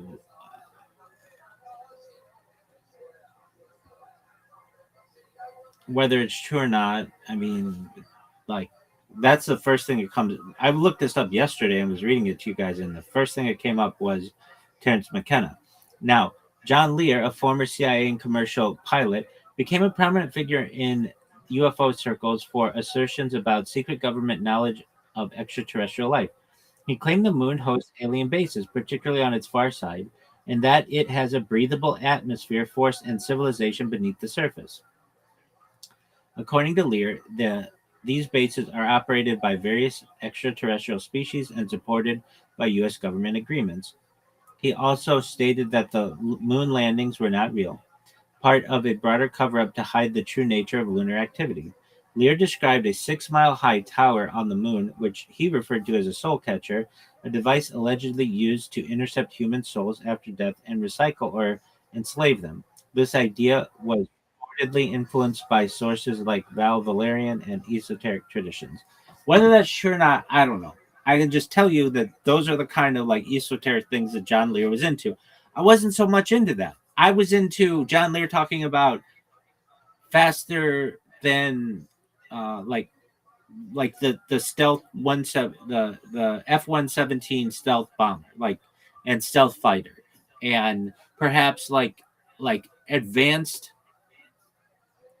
um advanced fighters, like what's called the Aurora Project, or it's also known as the Flying Dorito, the Black Triangle. It's called. It has different names, but it's basically a secret Lockheed Martin program, and it runs perhaps on nuclear energy and can travel like extremely fast. But anyway, that's what I was into more with John Lear stuff about aviation that I felt was really interesting. But he did have these theories, and he would just drop something on you. Like he might be talking about yada yada yada, blah blah blah blah blah. This is in like, I don't know, 2009 maybe. He'd be on Coast to Coast, and he'd be like, yeah, like the Aurora program, blah blah blah blah blah blah blah blah blah blah blah blah. And I'd hear that and I'd be like, what the fuck is this Aurora program? And you'd look on the internet and there's like nothing about it. But then 2 or 3 years later, you'd find out that this is a real program by Lockheed Martin. And they'd have sketches of it on some website. And then from there, 5 years later, it would go down. And there's a Wikipedia page for it now. And now you read about it and it's like, it was like this. There's like legitimacy to this. But I would get these like new pieces of information from him. So anyway, I emailed him in 2010 after hearing he had a tiff with the other guy, Gene Huff, and they basically kind of were fighting. And I listened to both sides as much of a third party as I could, and I thought Bob Lazar handled or John Lear handled the situation better. I forget exactly what it was about. I mean, really, it's been 15 years since I emailed, more than that, since I communicated with John Lear. But in all of this like esoteric knowledge and stuff, I don't communicate, I don't connect with the people. He's one of the people I connected with, and then the other person one time I had an email exchange with another guy named Jordan Maxwell. Those are the two who I ever just, and they got right back to me. Like it was like, really, this is like your dad invented the Learjet and you just emailed me right back. And yeah, and he's just a fascinating individual. So, in answer to your previous question, did I ever listen to anything of his or see any um of his interviews? He did more audio interviews. He would go though to different UFO conferences and speak at them, which was, I feel, important. In this, that they exist, that they've been visiting us for a long time, that there's an idea called panspermia. Basically, we were seated here.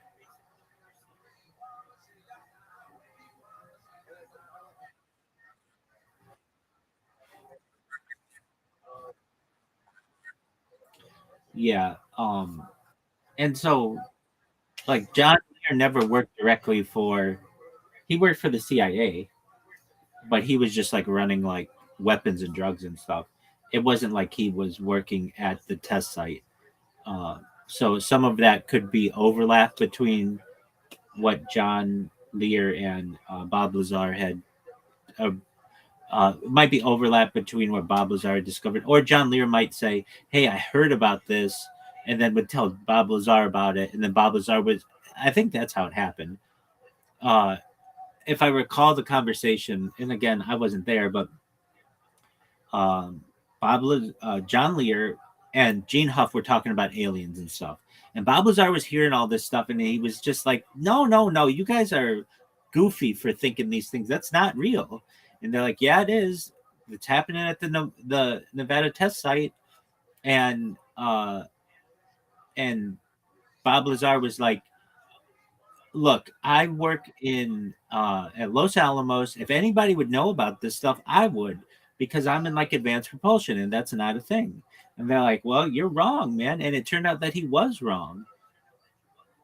And Bob Lazar was, or John Lear would talk about panspermia, and I'm an advocate of it. I think from a scientific standpoint.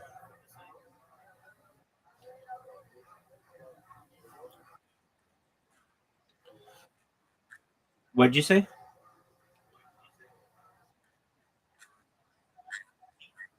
He did, and I think I recall in their discussions, because like these documentaries only covered so much, and if this was the documentary that it was the second one, and it makes sense because I didn't see um Jeremy Corbell in this, and I did see the Luigi guy, and I was like, oh, this is the guy who was just. I was thinking to myself, this is the guy who was just on John Lear when you pulled this ruse on me. Um, an interesting aspect was, well, actually, I'm disappointed. I didn't see S4 in any super detail that they said that they had it. Did you?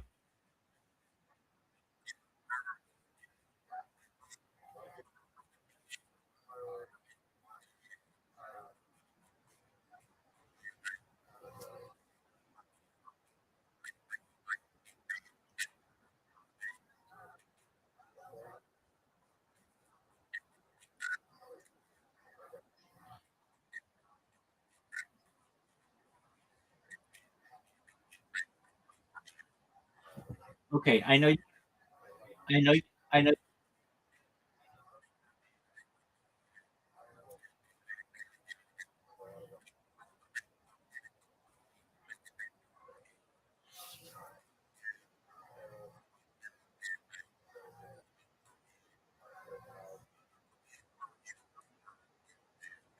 Okay, so don't go to bed yet.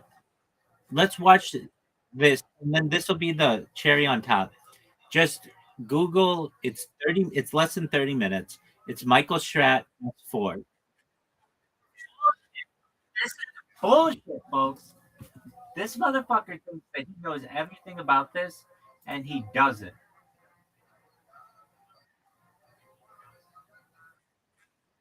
Okay, I'm down for tomorrow. That's cool. Do you know what I'm gonna do? Okay, well, we have to watch that, man. I mean, I talk about that all the time.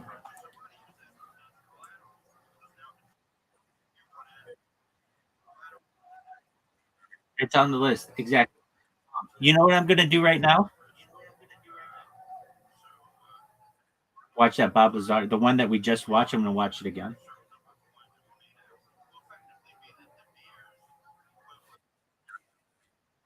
The one that we just watched, because I find,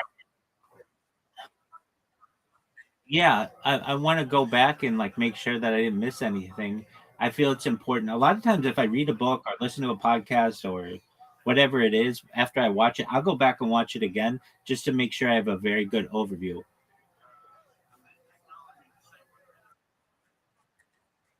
I did, but it's like on my phone and it's being streamed, and like I'm gonna have it on something, perhaps like on a bigger device now, and I'll be able to see it in better um, quality. I appreciate that you stream it, so I'd rather watch it on your stream, but I want to go back to see the chairs and some of the 3D modeling a little bit better.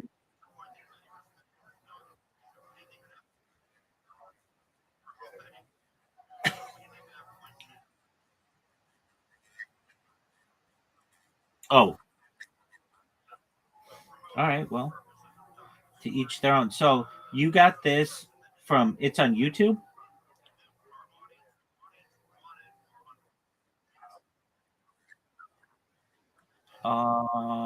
Is it hard to find? Okay. Uh, yeah, please send me the link. I appreciate it.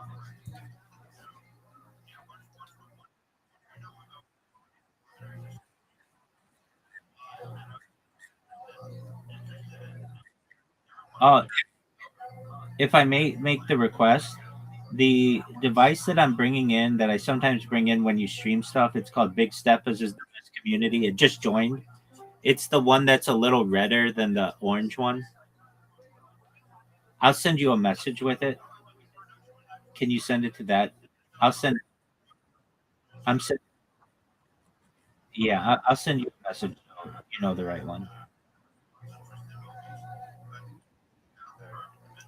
You will receive a message potentially in the next 10, 9, 8, 7, 6, 5, 4, 3, 2, 1. I don't know if it sent. I I sent it, but I don't know if it sent. So let me check.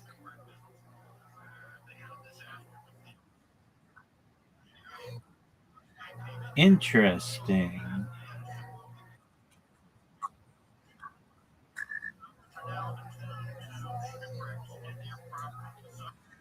That's interesting that it like doesn't come up as an option. Oh,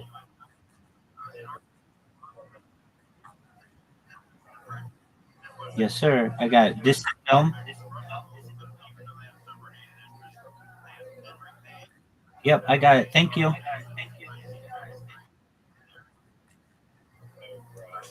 All right. I'll tell you everything that you missed.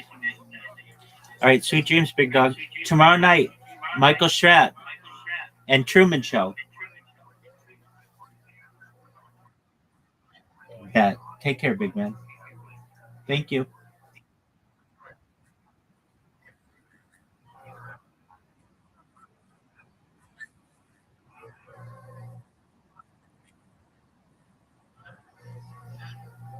Okay.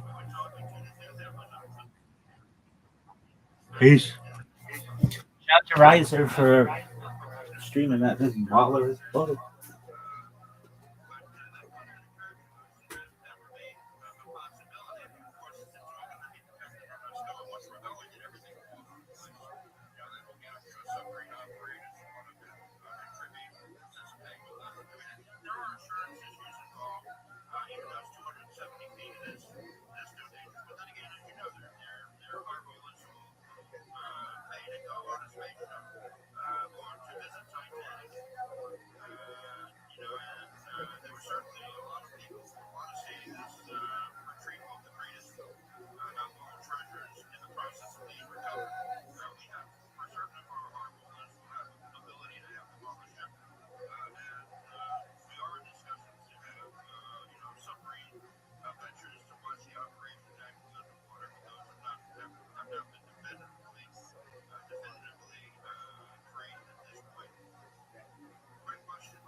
Opportunity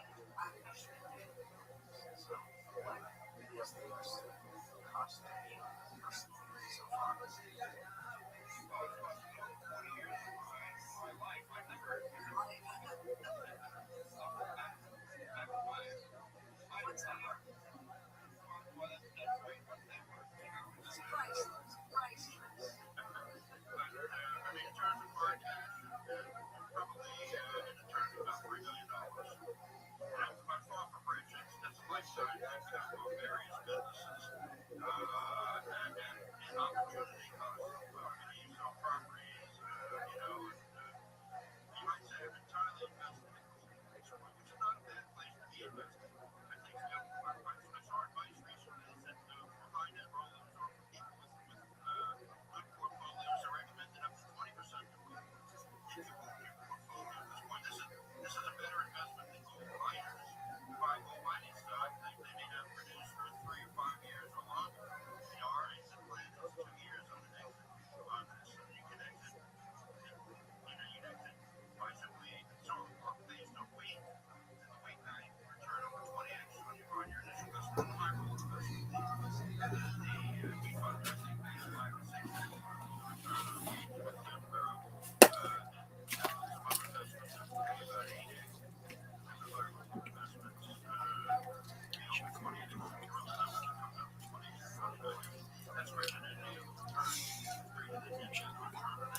For those over age 60, a major banking regulation.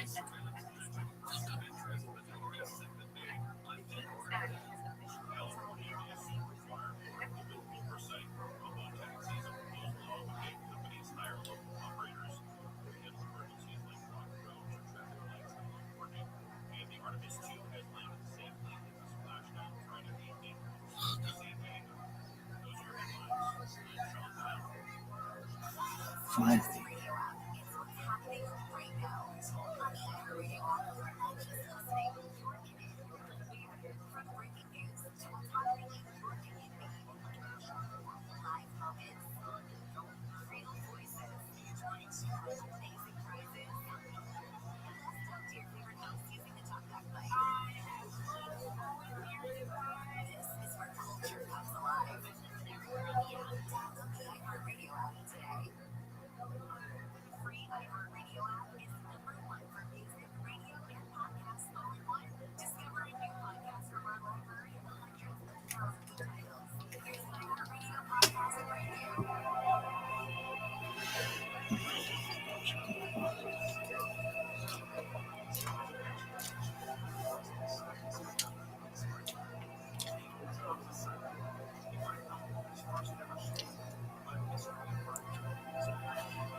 Hi, I'm Bob Lazar. In December of 1988, I was hired as a senior staff physicist by a U.S. defense contractor called EG&G Special Projects. I was told that I would be working on an advanced propulsion system out in a remote area of the Nevada test site, known as Area 51. Myself and 21 other people were responsible for back engineering a technology that originated from another civilization. Although this was a highly classified project, I was never comfortable knowing that the secret was being kept from the world. As work there progressed, I began to worry that what I knew could endanger my life. Wanting to protect myself, I decided to go public and reveal the secrets of S4. Since then, my story has been told countless times to people all over the world. No one has ever been able to show exactly what I saw with my own eyes. Until now.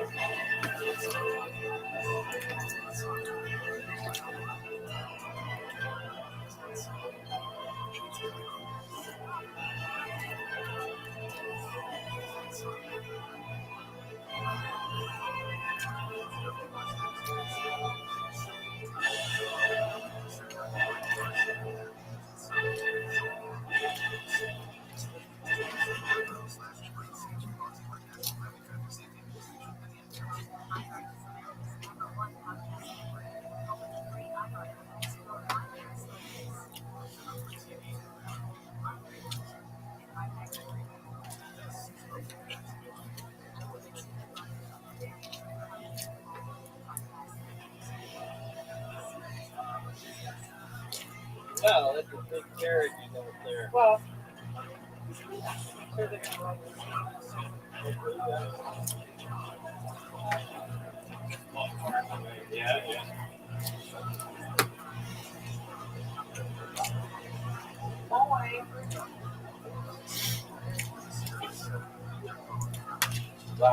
from there on.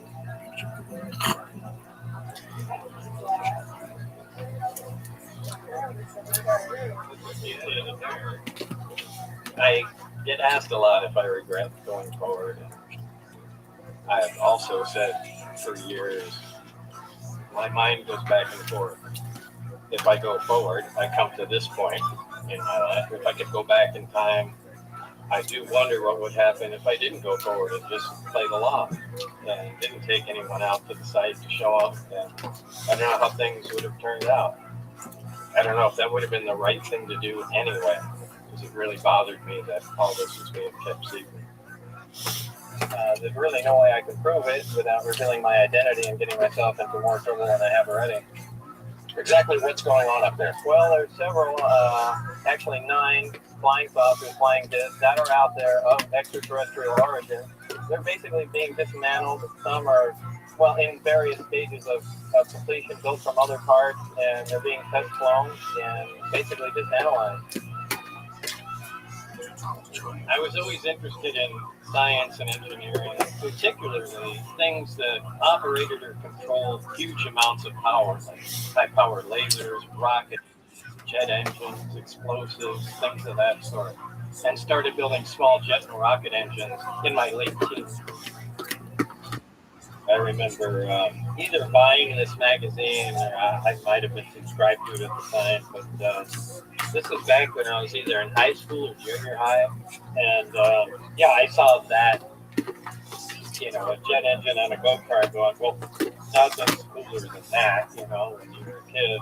That's why I wanted to know everything about that. You know, jet engine, you could build a jet engine.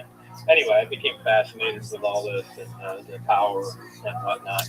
And, you know, noted from the article that there was a guy named Eugene Blueharp and lived in California somewhere. And, you know, time went on, years go by, and I moved with my parents out to California, and you know, I think at some point this magazine popped up again, you know, and it went, wait, there's guys out here, you know, and I looked, and I think it was in Gardena, California. I went, like a 30-minute drive, so, you know, I just drove out there, and, you know, here's this guy's shop was just in this little kind of disintegrating building, you know, knocked on the door, and there's the guy, and you know, we start talking, and in a short time, you know, he saw how interested I was and explaining everything, and we became friends, and it was me constantly going back and forth there, and learning a lot about how everything worked, you know, supersonic aerodynamics and the shock waves that work inside the jet, stuff that you were not going to learn in high school at that time. And I became more and more interested in, you know, that really became the basis, the spark anyway, of what got me interested in, you know, that kind of propulsion.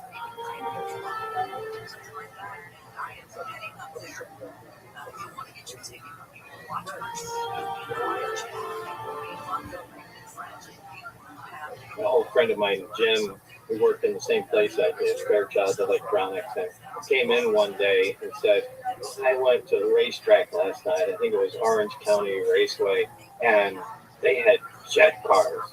It's just this big jet engine with wheels on it, and they were racing it. Fire blasting out the back. I said, yeah, you gotta go. And I went there. I was, you know, probably just my early 20s, maybe 21 years old, and you know, that is without a doubt the coolest thing I've ever seen. And I immediately, I thought to have one. And I think that was kind of the seed that started it.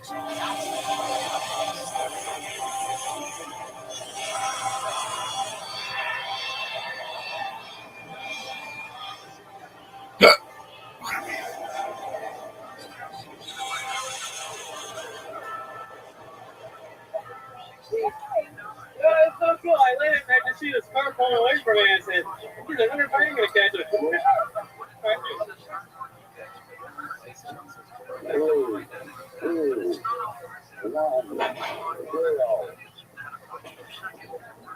My wife had a Honda Civic, and as it turned out, just looking at it one day, the hatchback really looked like a jet that fits in there. I just started taking it apart, and to her surprise, there was a jet in there in a short period of time. But she was okay with it, and kind of became a project for a while, and it turned out to be pretty cool.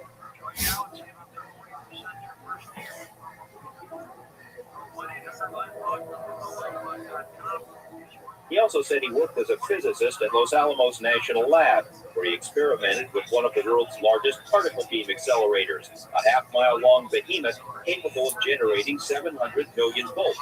Los Alamos officials told us they had no records of a Robert Lazar ever working there. They were either mistaken or were lying. A 1982 code book from the lab lists Lazar right there among the other scientists and technicians. A 1982 clipping from the Los Alamos newspaper profiled Lazar and his interest in jet cars. It too mentioned his employment at the lab as a physicist. We called Los Alamos again. An exasperated official told us he still had no records on Lazar. So while working at Los Alamos National Lab in 1982, the local newspaper did a front page story on the jet car I built. Coincidentally, Dr. Edward Teller was giving a speech at Los Alamos for the same day.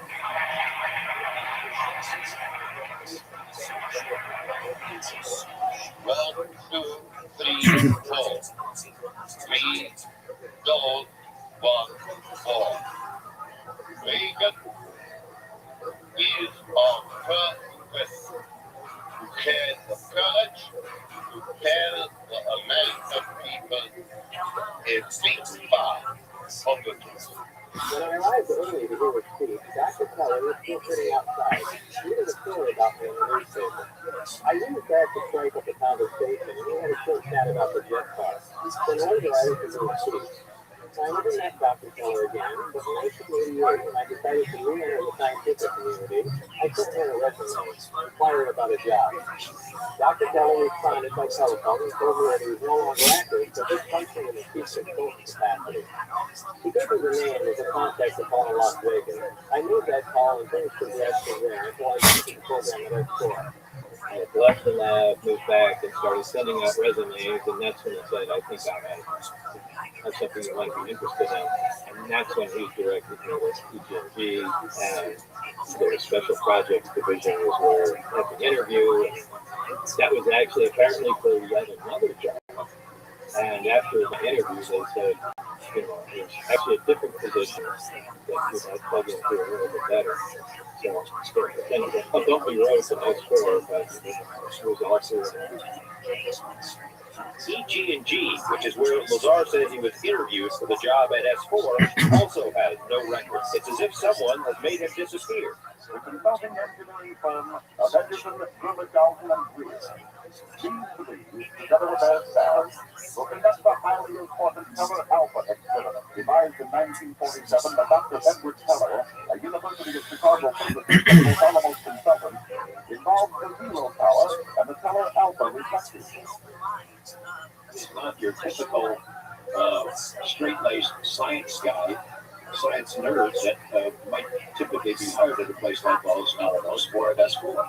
So, if you wanted to hire a guy who could think clearly out of the box and help solve problems, but who could be discredited if you needed to do that, Roth is probably the best person in the country. He's perfect for it. My name is George Knapp. I'm an investigative reporter, former anchor at KLAS TV, and I'm the guy who broke the story about Bob Lazar. You're 30 of them. High school reunion. Hey, the two of them. I get more UFO books than anybody on the planet.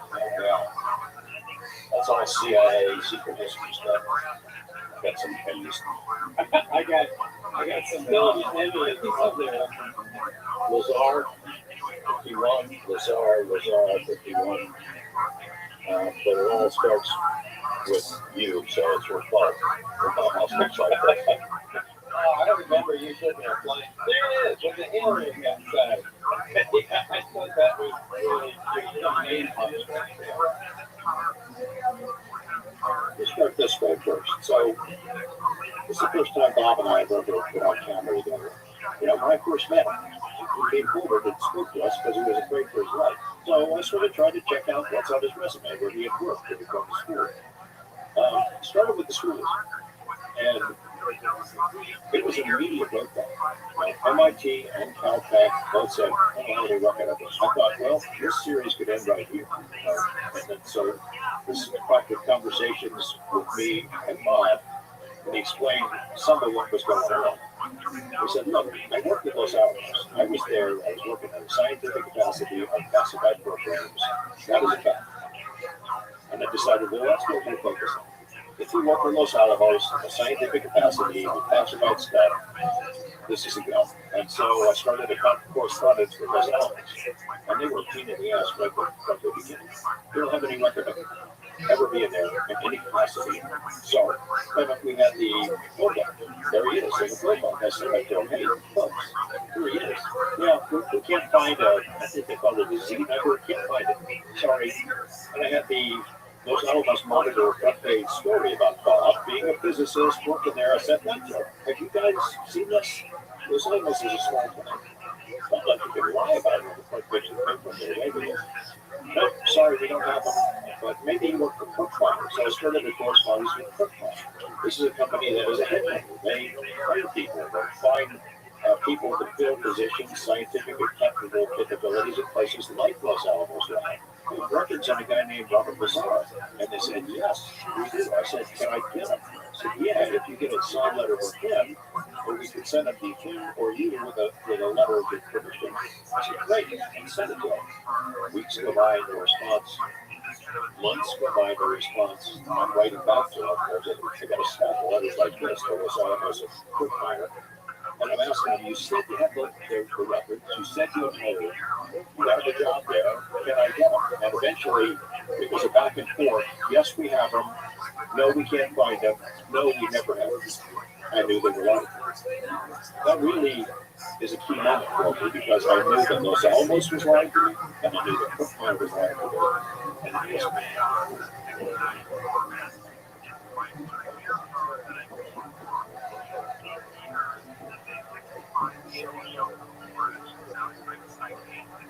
He says he was hired to work in an area called S4, which is a few miles south of Groom Lake.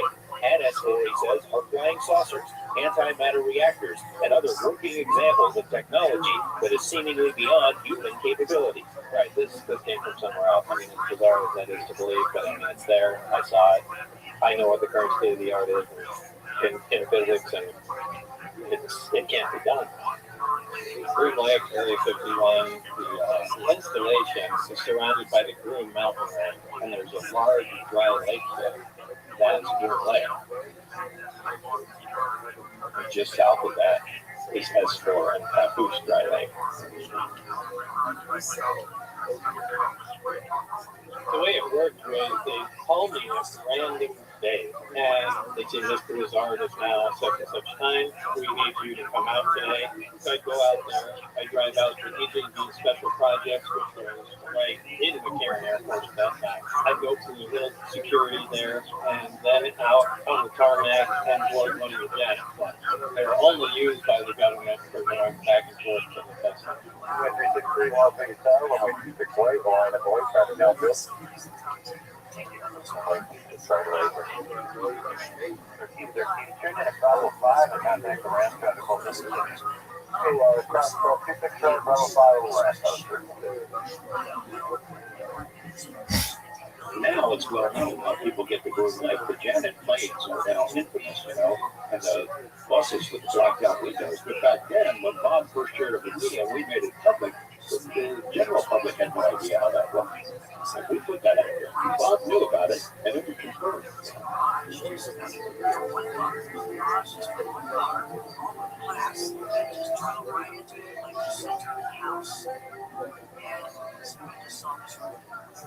I got to Area 51 off the plane and into the facility. There were very few people. I just went into a small building, and we had to sit down across the desk from somebody, and they have a lot of papers explaining what I was signing and what I'm expected to do and what I'm expected not to talk about.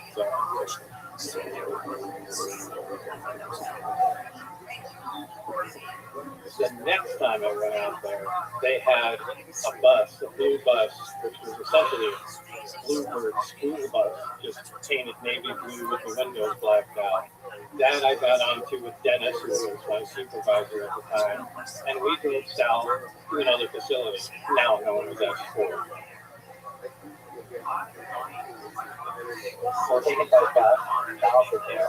The bus has the windows blocked out of it, and they drive about 15, 20 minutes up down this road.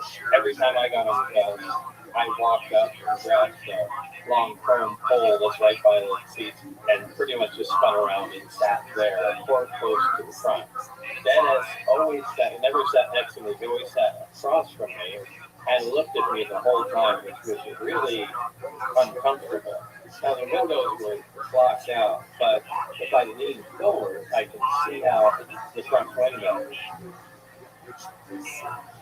As we slowed down, I could feel that we were slowing and turning at the same time when we came to a stop.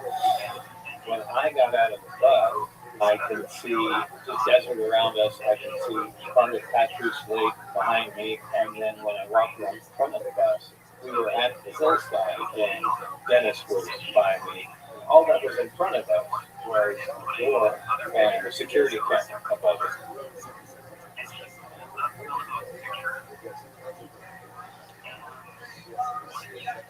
Going into the facility the first time, it's a relatively small room with a table and chair there. There was a security guard in the chair. And we acknowledged Dennis and walked in. Behind him, on the right, there's the hand scanner.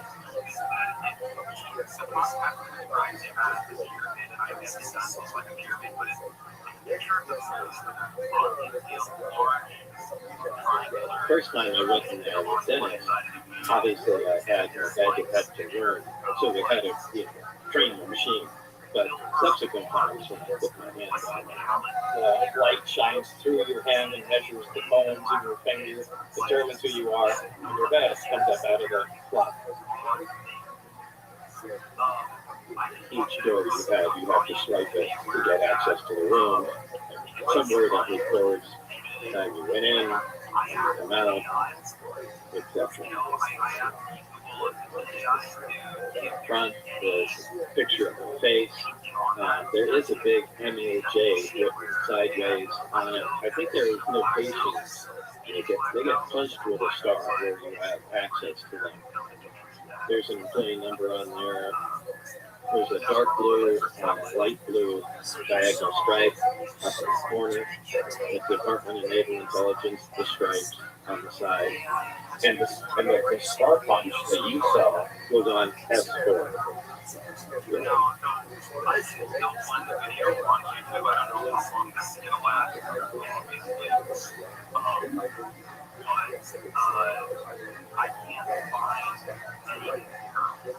It's a long, desolate hallway, for the most part, dimly lit. Just a two-tone green, cinder block hallway. Off to the right would be the nurse station, which is just several steps down that way. But the main hallway, when you open the door and you look straight down, pretty much goes to a vanishing point. It's a long, long hallway. And you have doors off to the left that lead to the experimental areas of the hangars. Doors to the right would be bathroom, cafeteria. And once you pass the main hangar, the big hangar, I have no idea what's past it. There was a small medical facility there. The only female I saw present in the facility. She explained that we are potentially working with a lot of unknown material, and there could be sensitivities or allergic reactions to them. So she drew a small grid on the bottom of my arm and had a variety of small needles with different substances on them and pricked a little area inside each one of those squares, just to see if I had any reaction to them. I was also instructed to drink this liquid that I said smelled like pine, kind of an amber colored liquid if I recall. And it did give me a reaction that evening. I think I had stomach cramps, but I I can't really say that caused them. It's coincidental. So, but I can't officially blame it.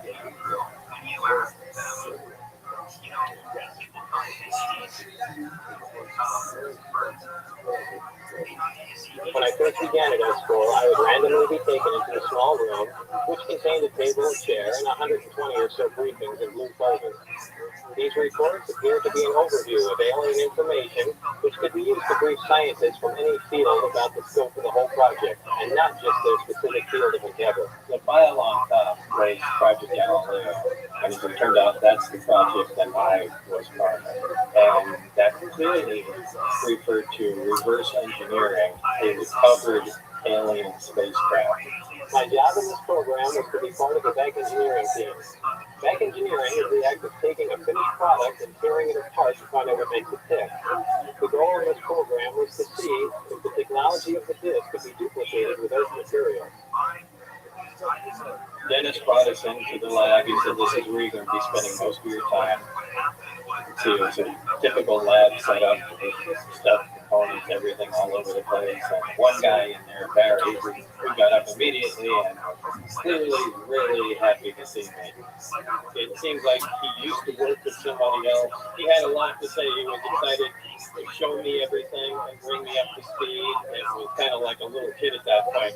We see this, and we display how the amplifier operates connected to the emitters and how things operate even though they're not connected. And he was very anxious to show me everything and anxious to make some progress too.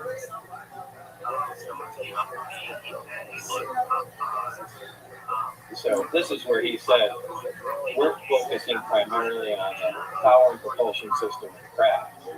And I said, great. What craft?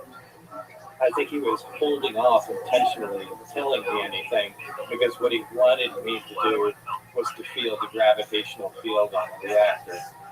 So we went over and he rotated the emitter and the reactor was on. He said, go ahead and try and touch that. And when I pushed my hands on it, that was the biggest scientific shock I ever had because there's nothing in the world that can do that. And he said, that's what propels the craft. And that is a gravity generator. And that would field on the reactor. So we went over, he rotated the emitter, and the reactor was on. He said, go ahead and try and touch that. And when I pushed my hands on it, that was the biggest scientific shock I ever had because there's nothing in the world that can do that. And he said, that's what propels the craft. And that is a gravity generator. And that was the moment that I realized what was going on. Barry indicated that what I saw there was the propulsion system in its entirety. We started with the reactor and small hemisphere on the plate. This is apparently the power source. To the left of that on the ground was what he referred to as the amplifier. And to the left of that at 90 degrees was a large tight-looking object. He said that was the emitter. These functioned together to produce a gravity propulsion system. The power base frequency was created by the reactor. The amplifier increased its amplitude, and that was channeled into the emitter and focused or beamed wherever you want to provide the propulsion. Barry shut the system off by rotating the emitter, and then he proceeded to take apart the reactor to show me it had components too. When he did that, you were able to touch the hemisphere of the reactor, remove the hemisphere, and then you can see a small tower with a tube coming off of it. That tower had the cap split off, and inside was a triangular piece of almost copper-colored material. and it little slice marks on it, and that material turned out to be element 115, a super heavy element yet to be discovered at the time. To start at the reactor, of course, we need some element 115. In fact, you need 223 grams, which is just under half a pound, machined into a wedge like this. And a piece of 115 this size can be utilized as fuel for a period of 20 to 30 years.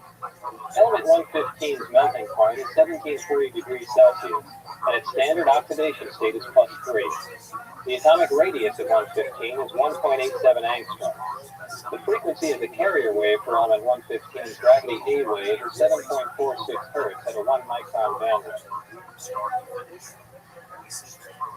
This is the reactor, and from what we've been able to determine, it's what powers the craft. It's made of several components. First is to remove the hemisphere. There's a tower and a coiled drift tube on the side, small cap that comes out. And inside the tower is what we think is the fuel, element 115.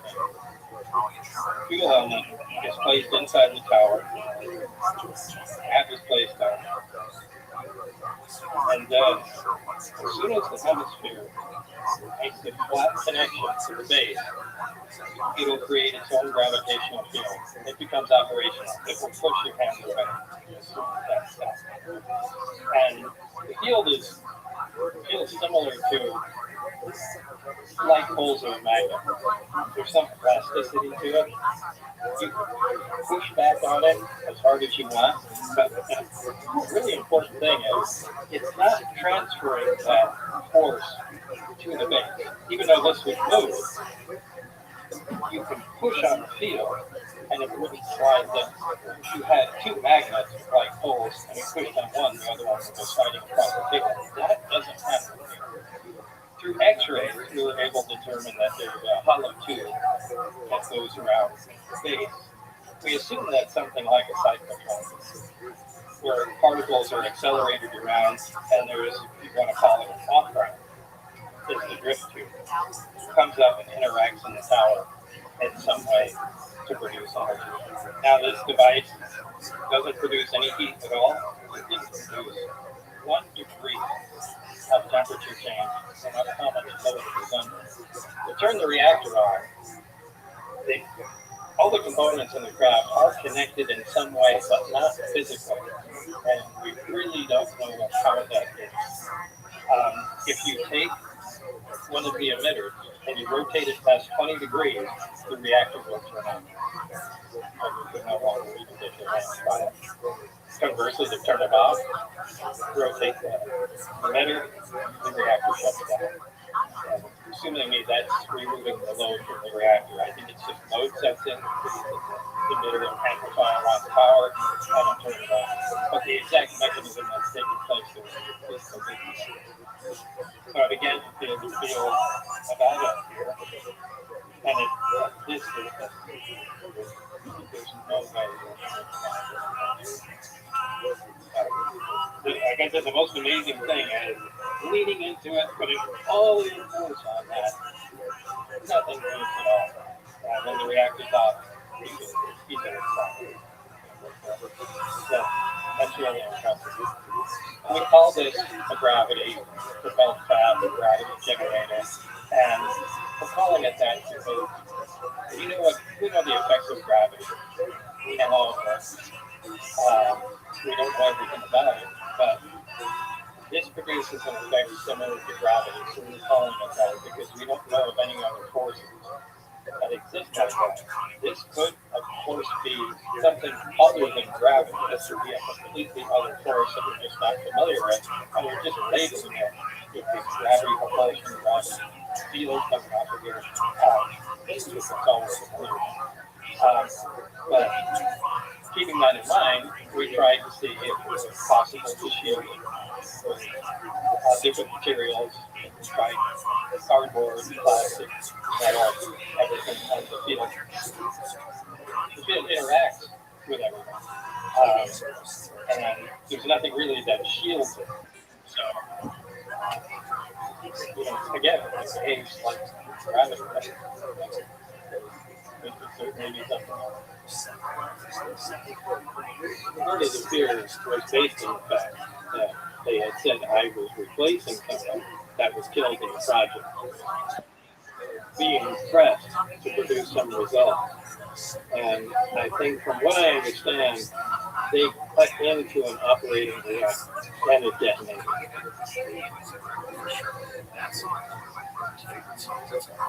It's not like it was a research project where you're really into it. It was exactly like disarming a bomb every single day. That's what it was like. Because once again, we had no idea. Absolutely tremendous amounts of which contain a table and chair and 120 or so briefings. What I'm expected to do and what I'm expected not to talk about.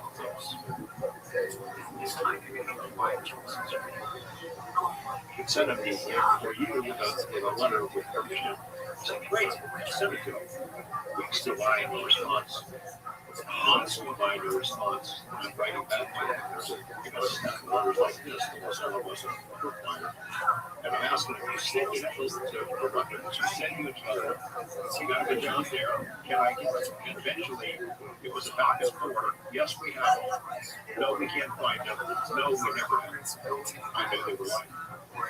That really is a key moment because I knew that Los Alamos was lying, and I knew that Frontwire was lying.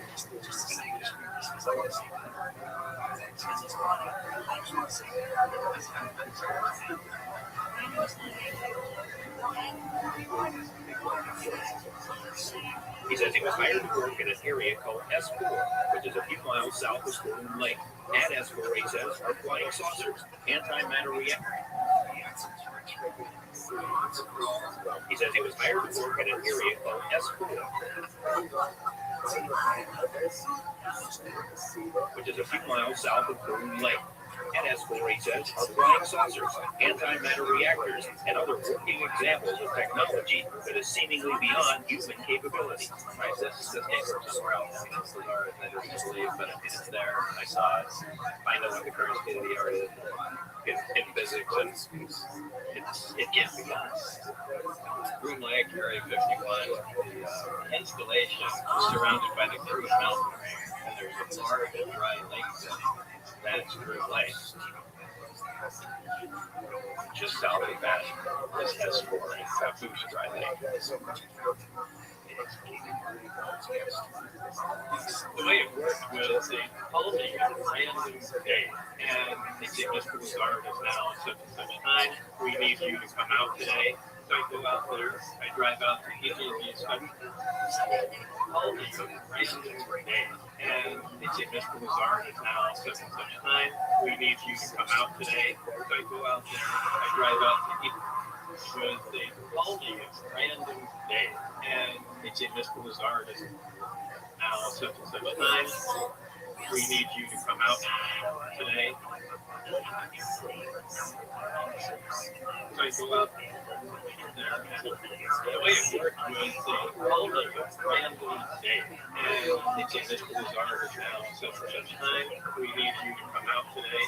So I go out there. I drive out to EJG Special Projects, which was right in McCarran Airport at that time. I go to the security there, and then out on the tarmac and board one of the jets. They were only used by the government for going back and forth.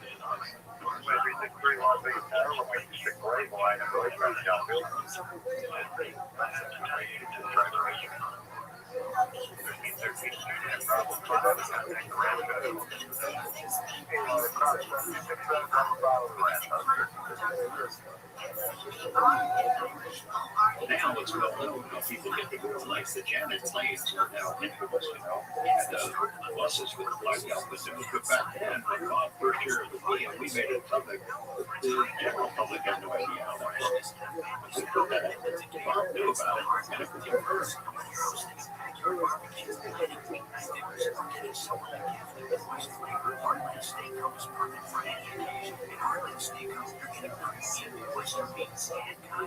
I got to hear it off the plane and into the facility. There were very few people. I just went into a small building and we had to sit down across the desk from somebody and they'd have a lot of papers explaining what I was designing and what I'm expected to do and what I'm expected not to talk about.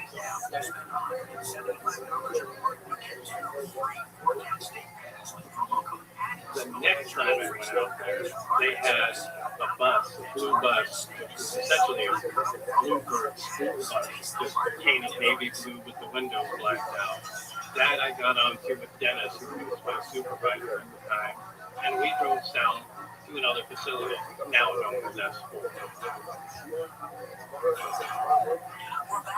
We're taken by bus south of here, so by the windows lockdown, and they drive about 15, 20 minutes without your roads. Every time I got on the bus, I walked up, grabbed the long chrome pole that's right by the seat, and pretty much just spun around and sat there, close to the front. Dennis never sat next to me, he always sat across from me and looked at me the whole time, which was really uncomfortable. And the windows were blocked out, but if I leaned forward, I could see out the front window. As we slowed down, I could feel that we were slowing and turning at the same time when we came to a stop. When I got out of the bus, I can see just desert around us. I can see part of Catfish Lake behind me, and then when I walked around in front of the bus, we were at the hillside, and Dennis was by me. All that was in front of us was a door and a security camera above it.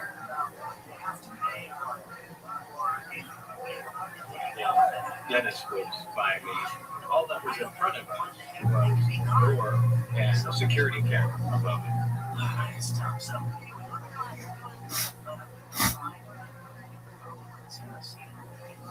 Going into the facility the first time, it's a relatively small room with a table and chair there. There was a security guard in the chair. And he acknowledged Dennis, walked in. Behind him, on the right, there was the handstand.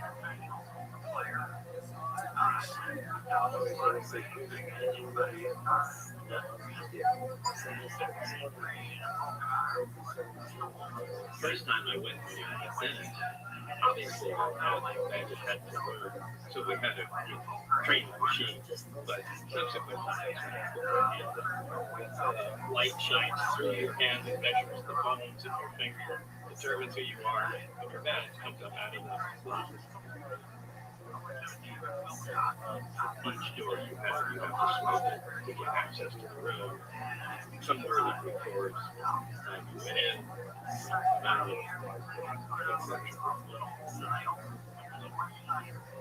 Front, picture of your face. There is a big MAJ written sideways. I think there is locations. They get punched for the start where you have access to that. There's an employee number on there. There's a dark blue and light blue diagonal stripes on the corner. The Department of Naval Intelligence, the stripes on the side.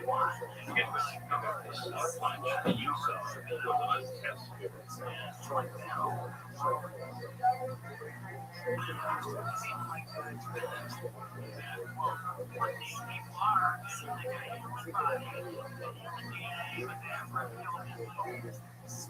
It's a long, desolate hallway for the most part. It's just a two-tone green cinder block hallway. Off to the right would be the nurse station, which is just several steps down that way. But the main hallway, when you open the door, you look straight down. Pretty much go to that. It's a long hallway. And you have doors off to the left, that lead to the experimental areas and hangars. The doors to the right, the bathroom, the cafeteria. Once you pass the main hangar, the big hangar, you have no idea what's next. There's a small medical facility there. the only female I saw ever. So she explained that we are potentially working with a lot of hostile material, and there could be sensitivities or certain reactions to them. So she drew a small grid on the bottom of the arm and had a variety of small needles with different substances on them and pricked a little area inside each one of those squares just to see if I had any reaction to it. I was also instructed to drink a liquid that I said smelled like pine, kind of an amber colored liquid if I recall. And it did give me a reaction that evening. I think I had stomach cramps, but I can't really say that caused them coincidental. So, but I can't officially blame them.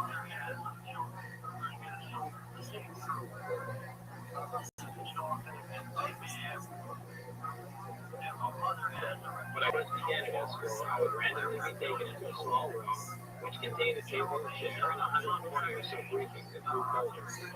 These reports appeared to be an overview of alien information which could be used to brief scientists from any field about the scheme of the whole project, and not just their specific field of endeavor. The file on top was private calculator, and as it turned out, that's the project that I was part of. That clearly referred to reversal engineering, a recovered alien spacecraft. My job in this program was to be part of the back engineering team. Back engineering is the act of taking a finished product and tearing it apart to find out what makes it tick. The goal of this program was to see if the technology of the data can be duplicated in this material. Dennis brought us into the lab. He said, "This is where you're going to be spending most of your time." See, it's a typical lab setup. Stuff, components, everything all over the place. And one guy in there, Barry, who got up immediately and clearly really happy to see me. It seems like he used to work with somebody else. He had a lot to say. He was excited to show me everything, bring me up to speed, and was kind of like a little kid at that point. Wait, I see this, and he explained how the amplifiers operate connected to the how things operate, even though they're not connected. He was very anxious to show me everything, and anxious to make some progress too.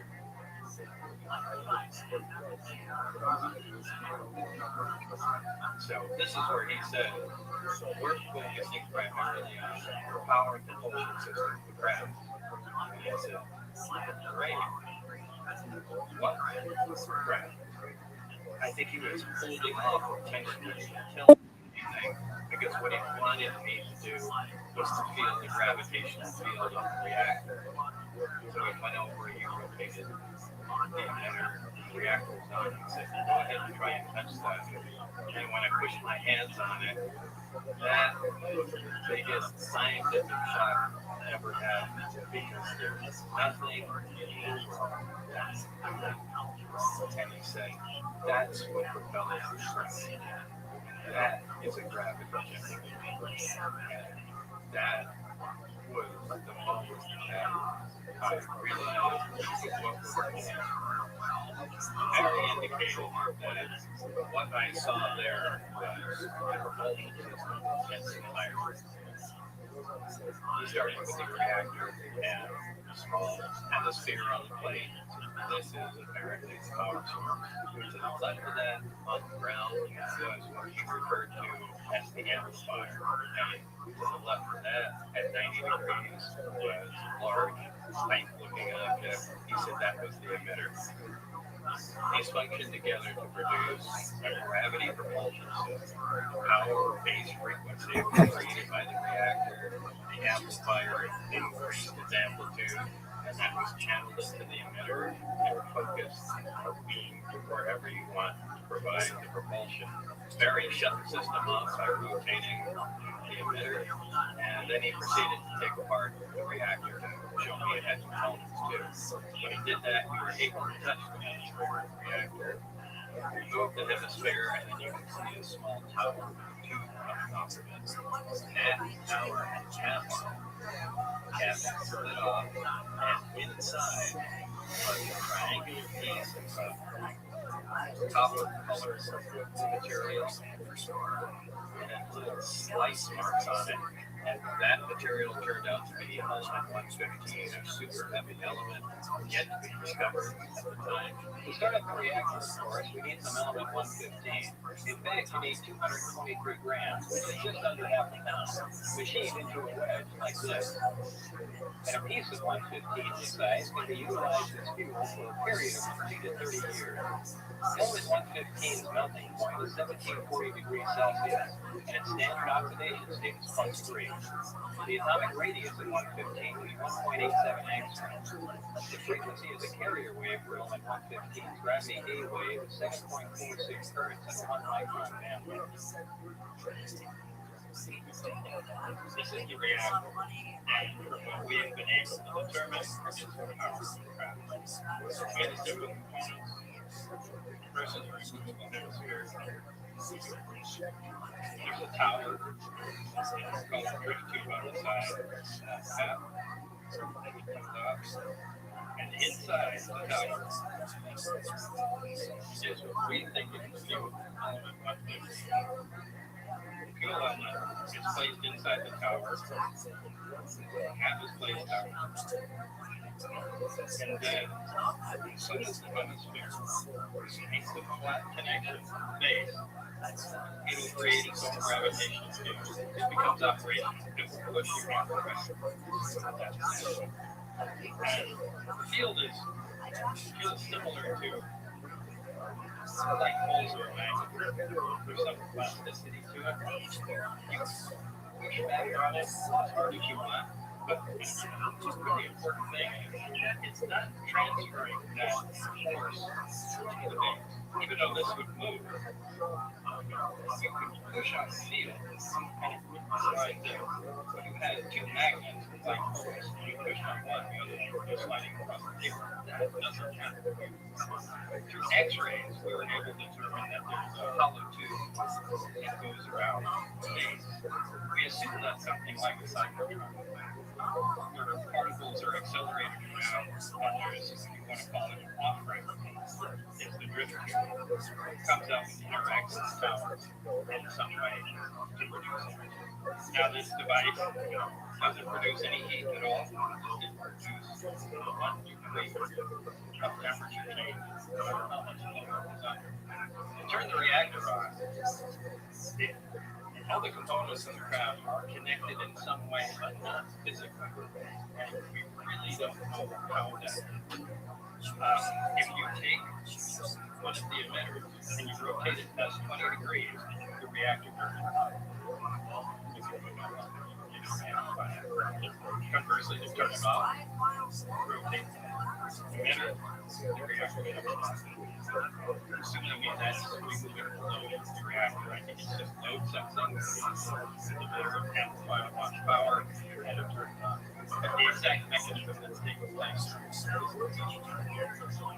I began to feel about it, and it like this distance. There's no way. The most amazing thing is leaning into it, putting all your force on that. Nothing moves at all. And when the reactor's on,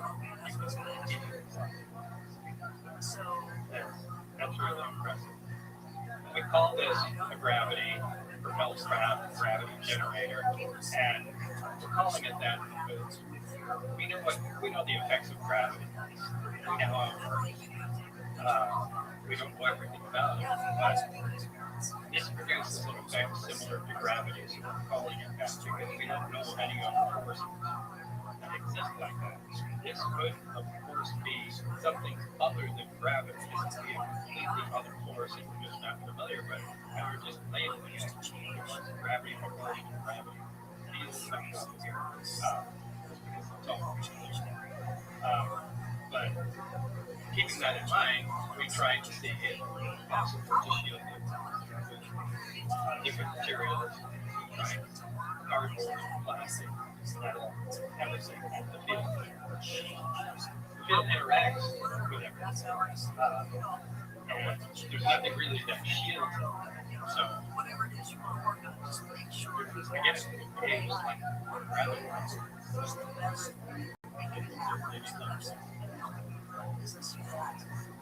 part of the fear was based on the fact that they had said I was replacing someone that was killed in the project. They were being pressed to produce some results. And I think from what I understand, they went into an operating reactor and it detonated.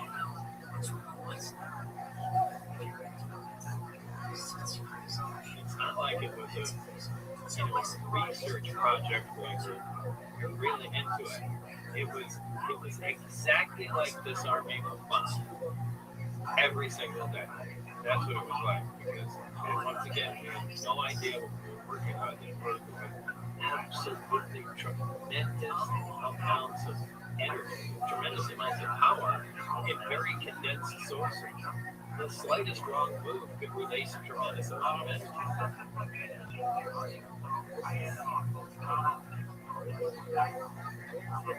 As part of our investigation, we go through all the normal protocols. We contact the U.S. Air Force and NOS and ask a question better if we want. They will answer any. Later on, I asked them about a place called S4, and I called the Dallas Air Force Base with their public information office, somebody I had gotten to know over the years. And any place called S4 wanted to know.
Any upper level that takes that data and figures out its location. I'm instructed to walk with my eyes forward and incredibly clear. Yeah, they bring whatever drives cardboard and plastic, everything. Fear was based on the fact that they had said I was replacing someone that was killed in the project. They were being pressed to produce some results. And I think from what I understand, they went into an operating reactor and it detonated. It's not like it was a research project where you're really into it. It was exactly like this Army bomb every single day. That's what it was like. Because once again, we had no idea what we were working with. They were absolutely tremendous amounts of energy, tremendous amounts of power in very condensed sources. The slightest wrong move could release a tremendous amount of energy.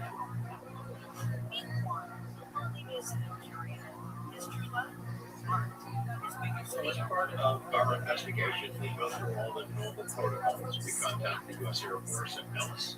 We ask them questions about areas that we want. They answer any.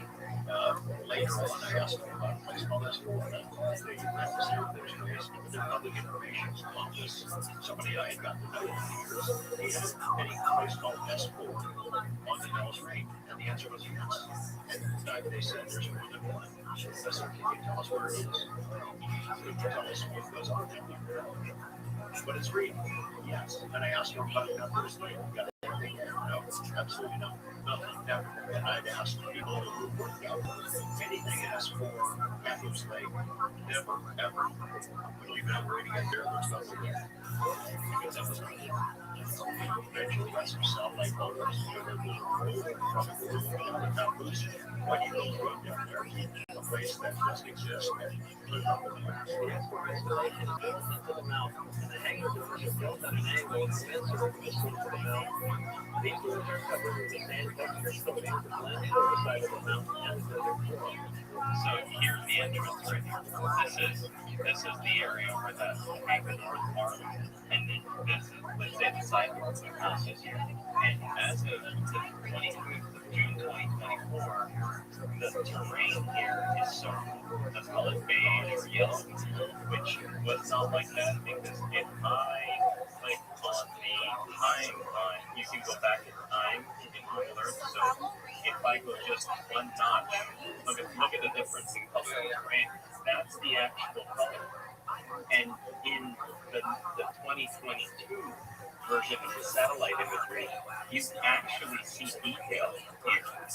And if you get closer, you even see the Joshua trees and all that. But if I bring this back to the latest, look how everything disappears, which is clearly intentional. But what it did is you no longer, you can actually zoom out and see this beige. Look how they. Oh, well, that is interesting. That's interesting. It's unbelievable. And look how incredibly, look how they identify that area. Yeah, you're talking about that? Yeah. So, look at that. Exactly. Isn't that something? Yeah, you're talking about that? Yeah. So, look at that. Exactly. Isn't that something? So now their mistake is that as we move into their washed out terrain around the Papoose area and around that shore, their new filter that they put in there allows us to see which you couldn't see earlier. So now you have this incredibly clear. Yeah, no one ever drives. And so you even have bordering the terrain area and the actual dry lake. If you get really close, you can actually see the truck. Yeah.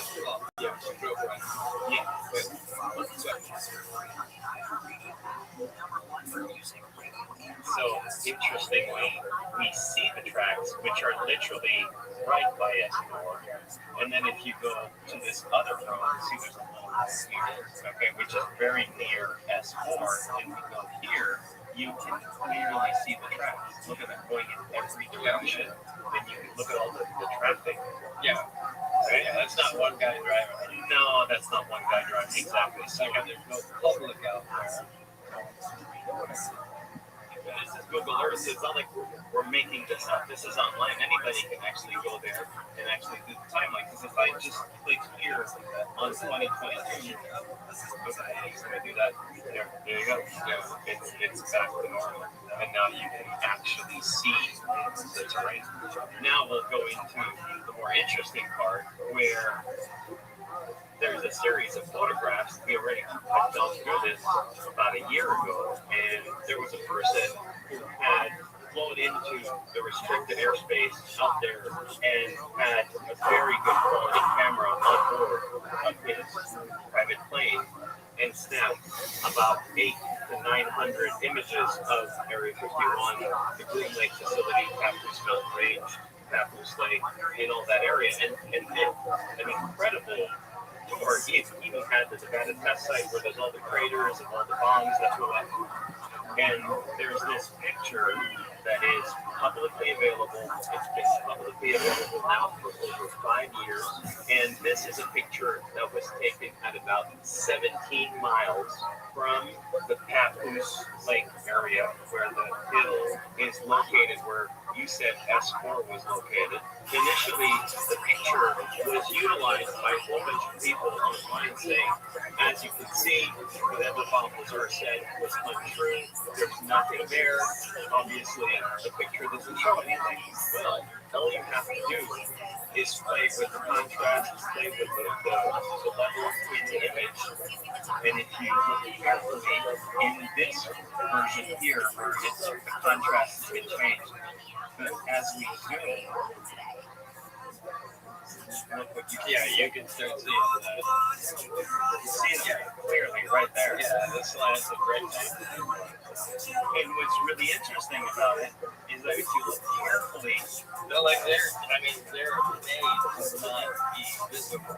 Yeah, so you would expect it undercover photo to show up. They're trying to hide it from satellite. So, but this seems to be and if you look carefully, the first one is slightly wider. Oh, that's a good point. And that's the big hanger. Yeah, that's a really good point. You can actually see it. Yeah. Look at the difference between the first one and the second and the third. Yeah. So it doesn't provide the world evidence that there were flying saucers there. Yeah, but it is incredibly interesting that the image shows pretty much exactly what you had said in 1989. And if you hadn't been there and you hadn't seen that, then you predicted something that was pretty amazing. Yeah.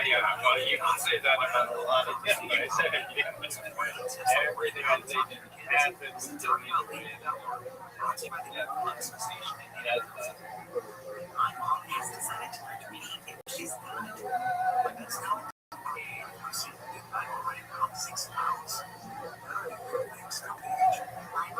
Just started forgetting my name and what we're talking about. Forgetting well-known things doesn't. Memory loss may be a sign of Alzheimer's disease. Early detection means you will have one type to plan for the future. The warning signs of Alzheimer's have 10 signs downward. Brought to you by the Alzheimer's Association and the Ad Council. Finish your outside diploma for you and your family. That's Finish your education centers near you. Brought to you by the Dr. General Literacy Foundation and the Ad Council.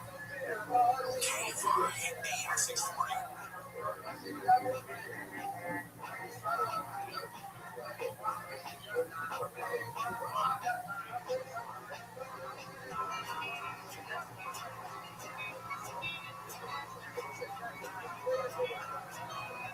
the second time I went to the site. The bus, as it arrived at the S4 facility, did not make the left turn and slow down. It stopped in front of the hill. And when I got out of the bus and walked around to the front, I could see a full view from where we were working. And this time I could see there was a large hangar door open in the side of the hill. Inside the hangar door was the sport of the flying saucer.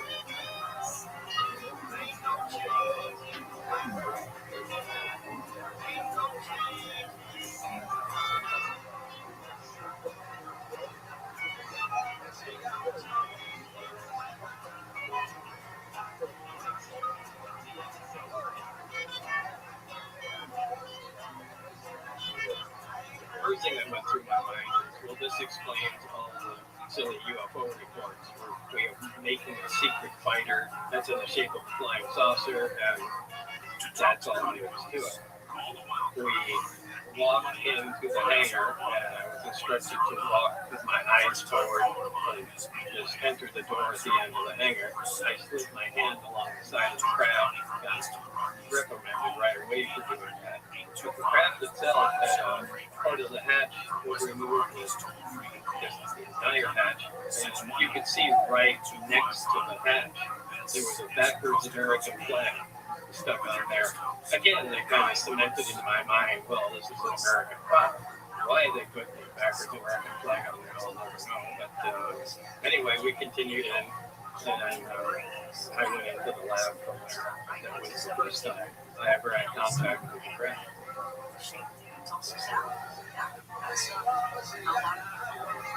Barry was showing me how the field comes out of the emitter and what it can do.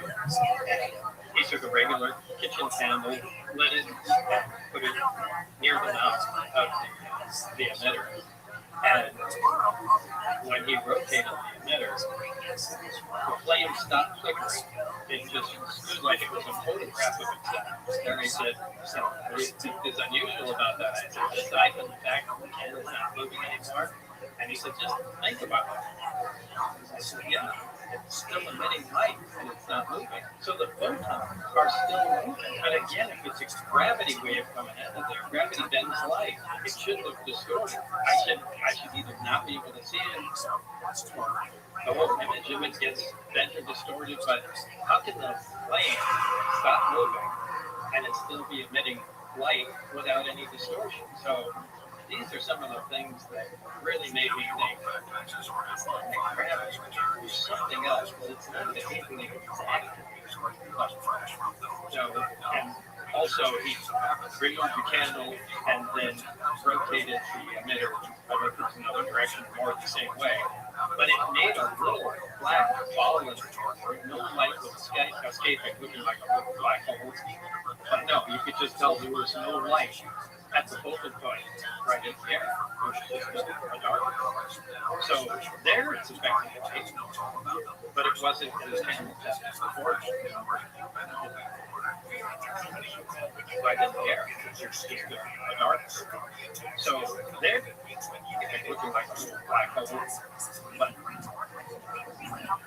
I don't know if the directions are the same way, but it made a little black ball in the air. Remove the candle and gravity or something else. It's not behaving exactly like this. And also, he removed the candle, flame stop moving, and it still be emitting light without any distortion. So these are some of the things that really made me think, there's something else. It's not behaving exactly like this. So, and also he removed the candle and then rotated the emitter, I don't know, in another direction, more the same way. But it made a little black ball in there. No light was escaping, looking like a little black hole. But no, you could just tell there was no light at the focal point, right in the air. It's just a dark. So there it's affecting light, but it wasn't in the candle test. It's really unusual.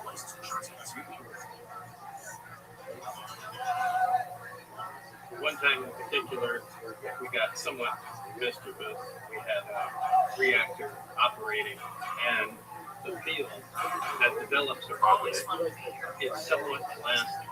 So you can take and try and push on hemisphere with your hands, and you can't touch it. It repels like poles of a magnet, but somewhat plastic.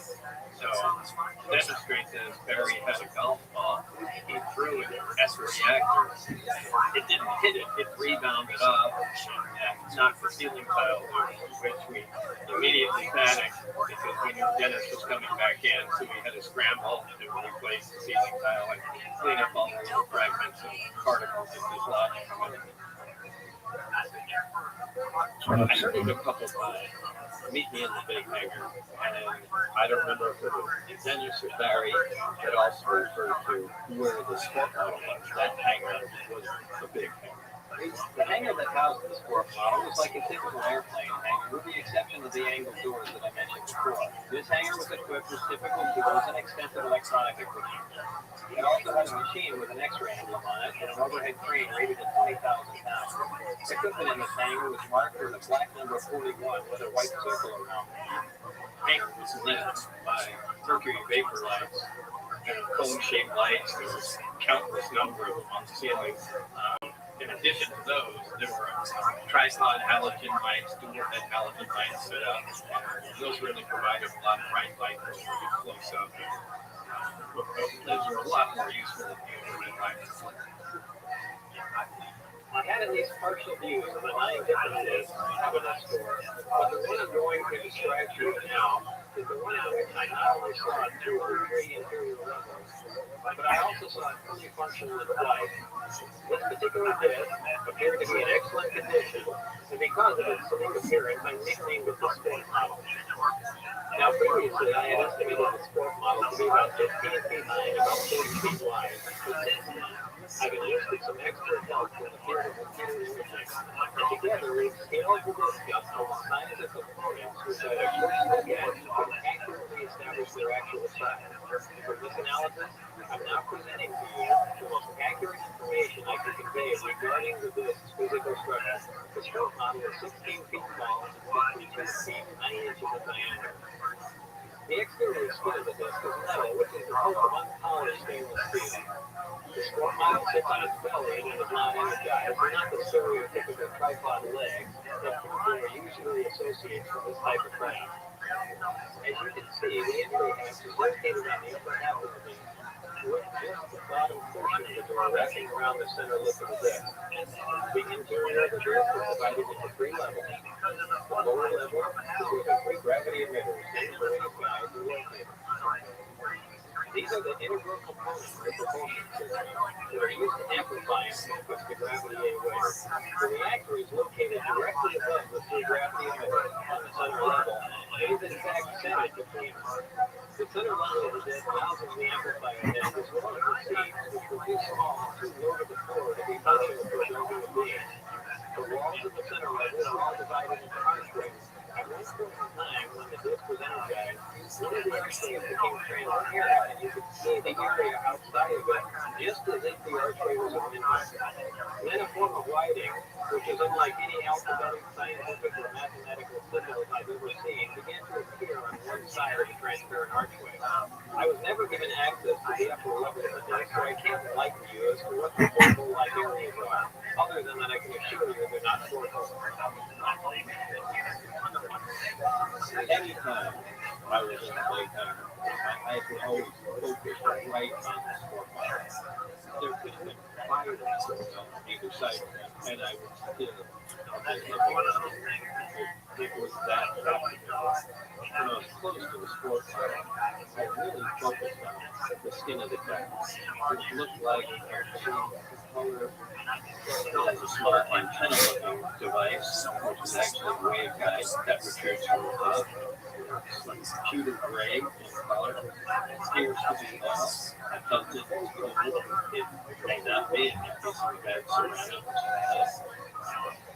So the body of the craft has ripples being one of them we call the insulation ring. It was a dark black color. The only thing on the outside that was a different color than the craft. The Gulf industry was one of them we call the insulation ring. May not be in that piece of bad ceramics. So the body of the craft had ripples being one of them we call the insulation ring. It was a dark black color.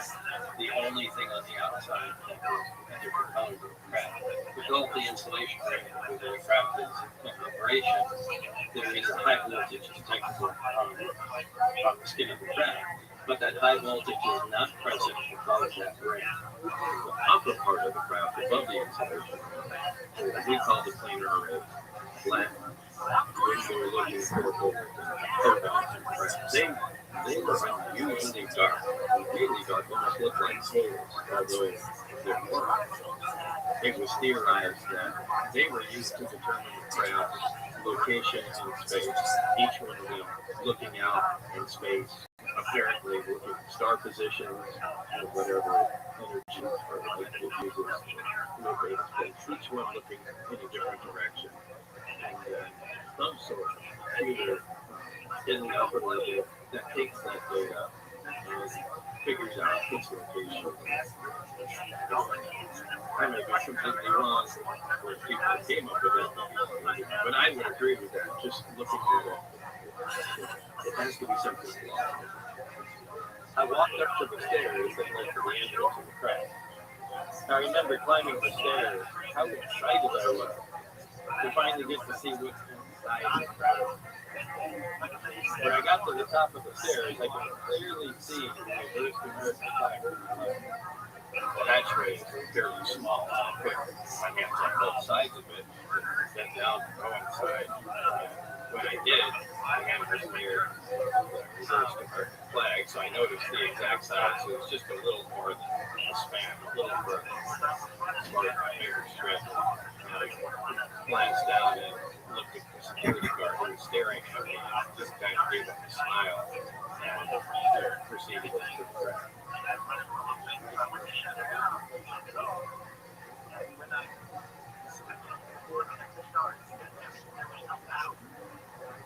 I was shocked at how sparse the inside of the crab was. Everything was the same color, the same texture, and it all appeared to be the same material. Virtually everything had a radiant curvature to it. Everything looked like it was molded together, with the exception of the reactor. Even though there were two tripod lights set up inside the craft, it was still very dark. I've often described the interior of the craft as being very complex. I got to look inside and it had really small chairs, and I think that was the first confirmation I had that was just a shocking thing, because every time before that I was able to label it as just a little advanced that it was a scientific form and keeping it secret, and yeah, we could have seen it exist like that, but no problem. Regular disaster, they could fly, but why does it have a little furniture inside that you wouldn't see in that? And things began to come together and all of that. I was in there with my lab partner Barry. There was also another team elsewhere in the craft. While going over the reactor placement, Barry drew my attention to the archways that all surrounded the interior of the craft, explaining they were hollow and actually waveguide. Waveguide, which terminates as the temple of the top, that moves down on the sides. Extends or retracts and then sits on the top of the reactor, essentially channels the gravity wave up through and into the superstructure around the craft. While we were working next to the reactor, I got a really good look at the three seats, or what we assumed to be seats, that were far too small to be usable by an adult human. If you look at the seat, the seats placement, one of them, the waveguiding reactor, is directly in front of the seat. Why would you ever do that? I mean, either the guy that sits in that seat is on reactor watch and he just sits there and makes sure everything runs well. But it doesn't make any, and that's the only one that faces directly the panel that became transparent. While we were working on the reactor, I saw one of the archways become completely transparent where I could see outside the crack. This immediately caught my attention, and as I focused on it, half that archway turned an opaque blue, and black symbols began to appear on that blue portion of the archway. I had never really seen symbols like that before, but my closest analogy to it would be Korean writing. The symbols themselves were not completely static, they were slowly filtering back. While that archway had my attention, my lab partner Barry whispered my name to me to get my attention back to where it belonged. I was impressed, and I was kneeling down by the reactor and looked up at the screen. Barry just said, what are you doing? Which is what broke my attention. But yeah, what my point was when you say it, it just what's like you're in a library, so there's no loud talking. Hey, Bill, get me, I don't know the reasoning behind it. I can see that the crowd that you're working on before probably quite one of the amplifiers that was cut out with wireless cutter. Other teams were working on the skins of the craft, and there were lights, extension cords, and other equipment that were all over the inside of the craft. I noticed that one of the amplifiers was cracked. Yet, you said they must have really been sure. He had to be 100% confident that you weren't, moving the operation to the place to move and high amplifier of the craft. Look, once you remove that out, the craft can't operate with your delta mode anymore, which makes you wonder if they did that intentionally so it couldn't operate, kind of the equivalent of clipping a bird's wings, keeping it, so it can't fly away anymore.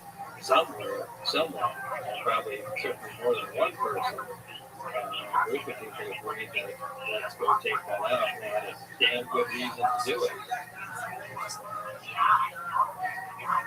But they must have been absolutely convinced they knew what was going on. We moved it into the lab, and they were still able to operate the craft. So clearly a lot went on before that. At one point, Barry instructed me to go behind the seat and pointed towards a small honeycomb hatchway flush with the floor. We both climbed over to the hatchway, and Barry showed me where he put my finger and pulled backward, and the little honeycomb hatchway collapsed, leaving an opening in the floor big enough to barely squeeze through and look down into the lower level. I was able to get the upper part of my body into the hatchway and got a good view of the three emitters hanging below. The lower level was very dark. There was just enough light coming in under the entrance hatchway to see the emitters and the lower part of the craft. The emitters were the only things that were black. The bottoms of them were hollow, and you could see sort of copper colored plates inside them. They were hung by large diameter tubes, maybe 3 inches or so, just like the waveguide that extends down onto the reactor. But all three of the amplifiers are being used for travel in the Delta configuration, and when only one is travels in the Omicron configuration. So as far as the finishing, the craft operates in two different versions, called Omicron and Delta. Omicron meaning 1 and Delta meaning 3, and it's referring to how many amplifiers and emitters are being used. In Omicron configuration, the craft lifts off the ground using one amplifier per emitter. The other two emitters can swing all the way up to 180 degrees up the side of the craft, and what that does is cause distortion in space, and kind of forces the craft to fall into that distortion. Kind of the opposite of the way how aircraft work. Instead of throwing material out the back, this causes some sort of distortion in front of it where it's flying into. The other mode of operation, Delta configuration, is really used when the craft is outside the atmosphere, where it's sitting in free space. In that mode, the craft rotates on its side, does a belly roll, and faces the bottom of the craft towards the destination. The three emitters in the bottom of the craft focus on the destination. They're brought up to power and the craft makes a jump. Now, the amplifiers don't operate in a continuous fashion. They pulse. They produce a pulse of energy and then require a recycle time. It's somewhere around 10 milliseconds or something like that. But then they essentially can fire again and make a good jump. So, in traveling to a distant location, the craft will make several jumps. It's never just one long jump across the galaxy or something like that. It's just a series of jumps, and that's how it moves. When it arrives to where it is, it will get close to the destination, switch over to Omicron mode, and set down or cruise around.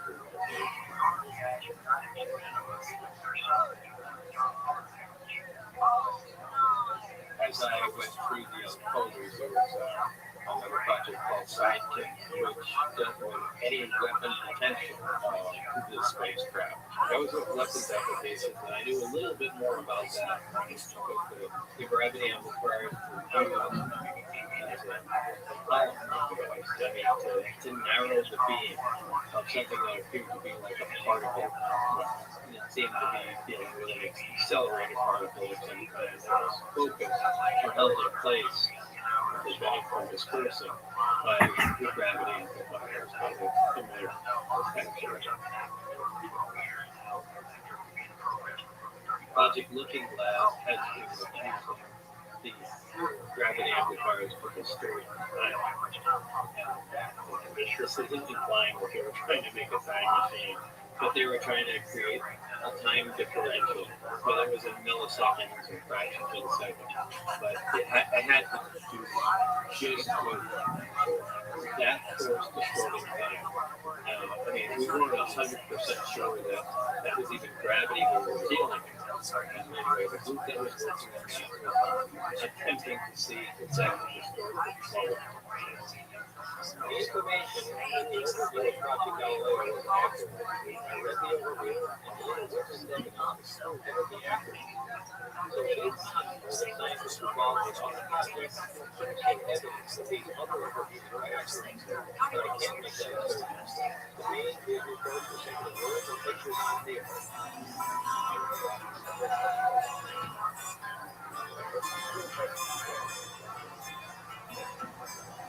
The hangars are all connected together with large bay doors between each one, and there were 9 total that I saw, each one being different. I was in the lab with Barry, and Dennis came in and said, "We're just taking a test flight running, guys." We left the lab through the side door, which leads directly into the large hangar.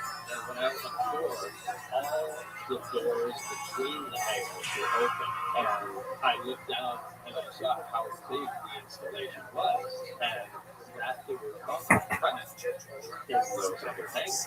I couldn't see very far because they weren't well lit, but it did go on for quite a ways. In the hangar adjacent to the sports tunnel was another craft. Sometimes I refer to it as the jello bowl or the sponge cake. It looks like a sponge cake bowl without the foam. It appeared to be made of the same material as the sport model, same color, same sheen. I couldn't see much going on with it. Again, this was just a single glance. The other craft looked like a top hat with a straw hat with a large brim on it. This one, same color, same sheen, apparently the same material. Also slightly smaller than the sport model. But this one wasn't laying flat on the ground. It was kneeling on the wall. And what was interesting about this one, it had a hole inside of the brim, if you want to call it that.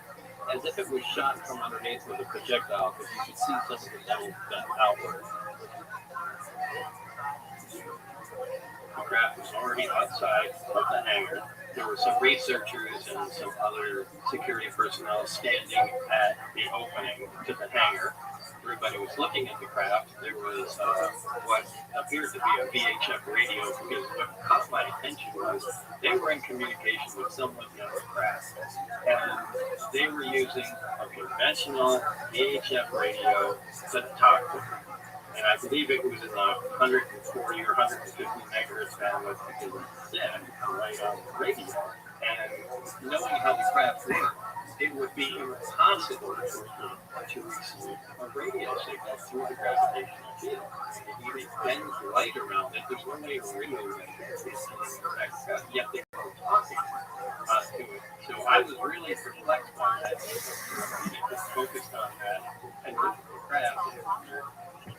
Obviously, there's something in it.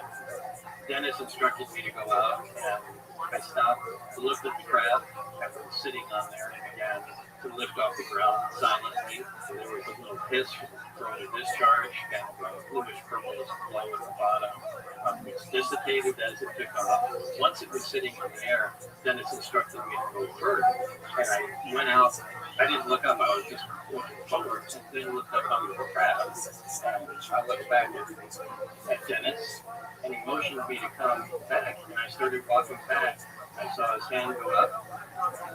It indicated for me to look up, and I looked up, and the crab wasn't there. And I looked over at Dennis, and he motioned for me to go back, and as I moved forward, the crab comes into view, so you could actually see the photons bending around the gravitational pendulum of the crab. You could see the sky above the crab bending, and as you walk by, it comes into view, and it really leaves an impression. It's a pretty impressive.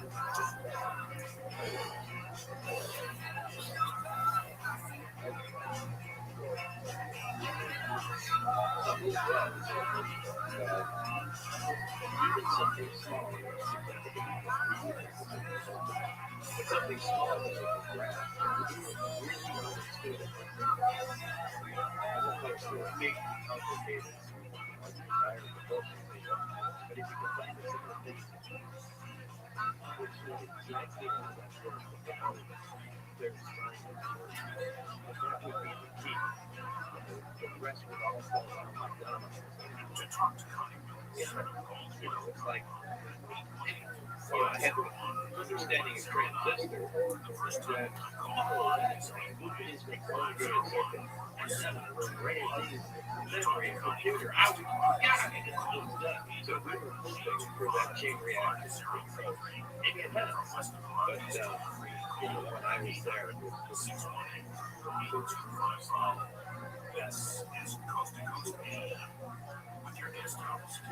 right, they had a poster, and it looked like a commercial poster, almost like a lithograph, and you could buy it at a Kmart or something, but they were all over the place. And the disc that I coined the term the squirrel model was listed on the ground about 3 feet at area S4 on the dry lake there, and the caption on the bottom said they're here. It looked like a commercially printed poster with the squirrel model above the desert floor that said they're here. I can't fathom why they did that, or where they did it, but it was there. Somebody made it there. I even went up to it and stopped and walked back and looked at it and felt it, and it was just a poster. To this day, I can't imagine why they did that, but I wish I had one. This technology that you've learned about thus far was brought here by some alien beings from the Zeta Reticuli star system. Zeta Reticuli is a binary star system, which means it has 2 stars and is located approximately 38 light years from Earth. These beings are from Reticulum Solar, which is the 4th planet out from Zeta 2 Reticuli, which means it has 2 stars and is located approximately 38 light years from Earth. These beings are from Reticulum 4, which is the 4th planet out from Zeta 2 Reticuli.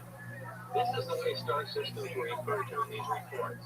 They simply designate the name of the star and then number the planets from the nearest to the furthest from the star. Our star, the Sun, was designated as Sol, and the Earth was referred to as Sol 3 because we're the 3rd planet out from the Sun. These beings said that man was the product of externally corrected evolution. They said that man, as a species, had been genetically altered 65 times. They refer to humans as containers, yet I don't know what containers are.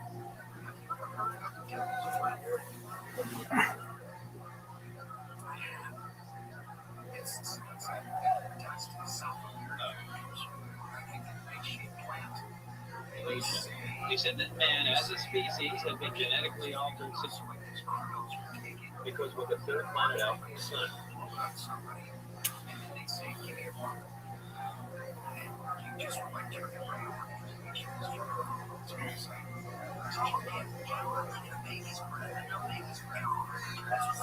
What is known about the planet Reticulum 4 of the Zeta Reticuli by solar system?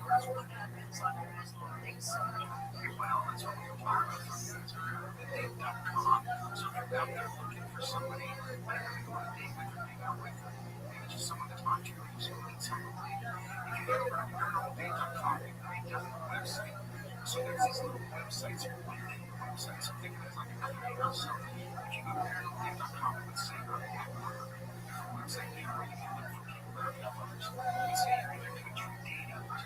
These beings said that man was the product of externally corrected evolution. Please tell me about the theory of externally corrected evolution.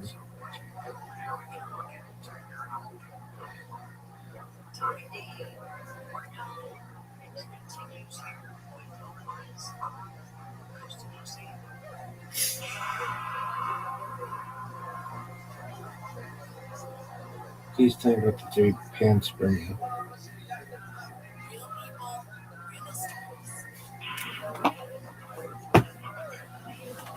He said that man, as a species, had been genetically altered 65 times. They referred to humans as containers, yet I don't know what we're containers of. These beings said that they had been visiting Earth for a long time and presented photographic evidence which they contended was over 10,000 years old. There was an exchange of hardware and information since that until 1979. For a long time and presented photographic evidence which they contended was over 10,000 years old. These beings said that they had been visiting Earth for a long time and presented photographic evidence which they contended was over 10,000 years old. There was an exchange of hardware and information since that until 1979, at which time there was a conflict which brought the program to a rough halt. The beings left, but were to return at a 1623 date, and I don't know what that date is. With the remaining hardware and information, the U.S. government started the back engineering. The beings left, but were to return at a 1623 date, and I don't know that until 1979, at which time there was a conflict which brought the program to a rough halt. The beings left, but were to return at a 1623 date, and I don't know what that date is. With the remaining hardware and information, the U.S. government started the back engineering. Parts of this Bob draft that he was really talking to me about even back then, that they had been involved with our DNA, with our evolution as a species, that they've been tinkering. It is that up a lot. I don't talk about it. The main reason is because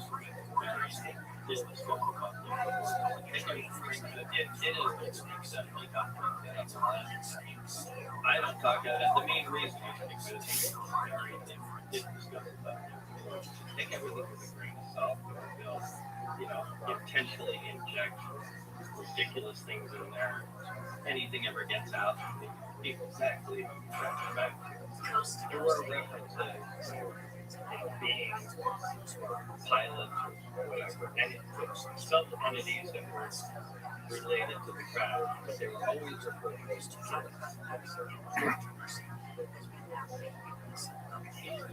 documentation that were related to the crowd, but they were always referred to as kids. In the documentation, you saw some pictures of some creature, an autopsy of some kind. Yeah, I did. I saw some, if you want to call it some sort of autopsy report. Autopsy report. Yeah, it had to do with a photograph of 10 drawings of the creature with the chest cut open and the teeth back and hair back. It appeared to be one large as opposed to a bunch of small. I believe I said it before. I said all the organs in our body should come together and operate as one unit. That's what it looked like. The beings themselves were 3 to 4 feet tall and weighed 25 to 50 pounds. Their bodies would most closely resemble a human toddler's torso if the child was emaciated from hunger. They have grayish skin with large heads with almond-shaped wraparound eyes. They have very slight nose, mouth, and ear positions and are essentially hairless.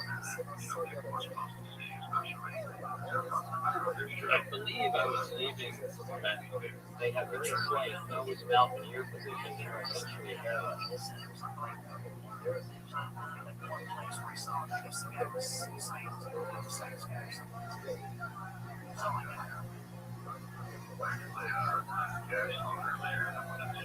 I believe I was leaving the hangar and walked up and glanced through the window of one of the other valve doors as I was proceeding down the hallway. And what I saw was 2 technicians or scientists looking down and had either one of the seats or a model of one of the seats with what I thought was a doll, like a small creature or something like that, something that would be designed to fit in a head. So I think they were just sizing up what kind of creature would sit in a seat that size.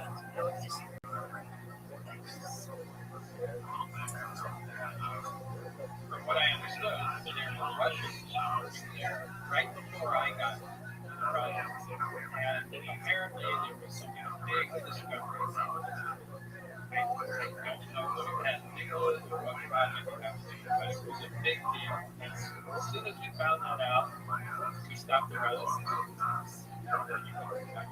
Get that in sight, and whatever cooperation we have going on obviously Russia had something, must have had some other ET information, some technology, maybe there was a problem with this, maybe they had some other craft parts or something. It's something that we wanted, where we go to their local digital labor and allowing not just the information, but being on the site.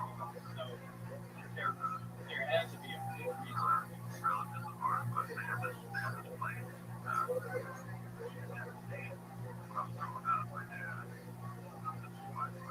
Dennis instructed me one day that I'd be taking kids going to Los Alamos National Lab in New Mexico. I landed on one of their planes, test site, while on the plane. I was looking into the documentation, and that's where I noticed that they had a code name with LA 1000, and it was classified as a new armor material. And that's all that the people at Los Alamos were supposed to know, that they were just machining an armor material. I had to remain there while they were machining it and return, but not just the material, but any waste material or shaving back to S4. The strange thing was how it was packed. It was packed in aerogel. At the time, I had never seen aerogel. I had never heard of aerogel. It's essentially silicon dioxide. It's the lightest known solid. 98% air.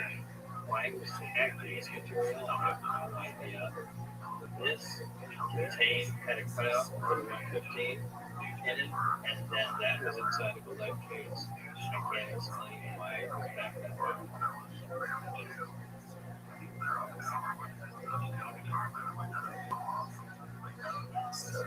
You went public in the 1980s, and you said you had a means of public or plus realization when it happened. Now, that was something that you could have said, well, yeah, I got a piece of plutonium in my pocket, and it's not true. You know what I mean? Right. If you did say you had a piece back then, then you never said it again. Yeah. But you stopped saying it because it was just like, I stopped saying it because, I had it too close to me.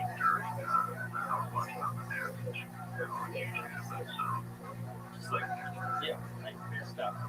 You know what I mean? Right. Now, that was, you said you had a piece of milk,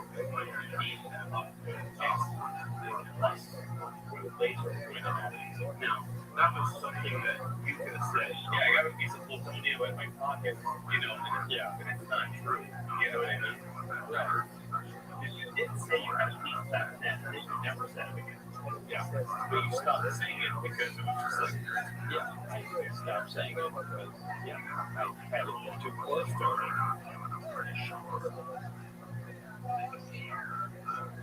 Made sure to have the gel stuff in a beaker.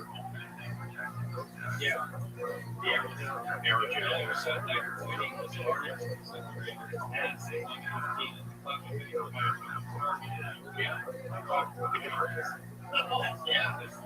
that's right.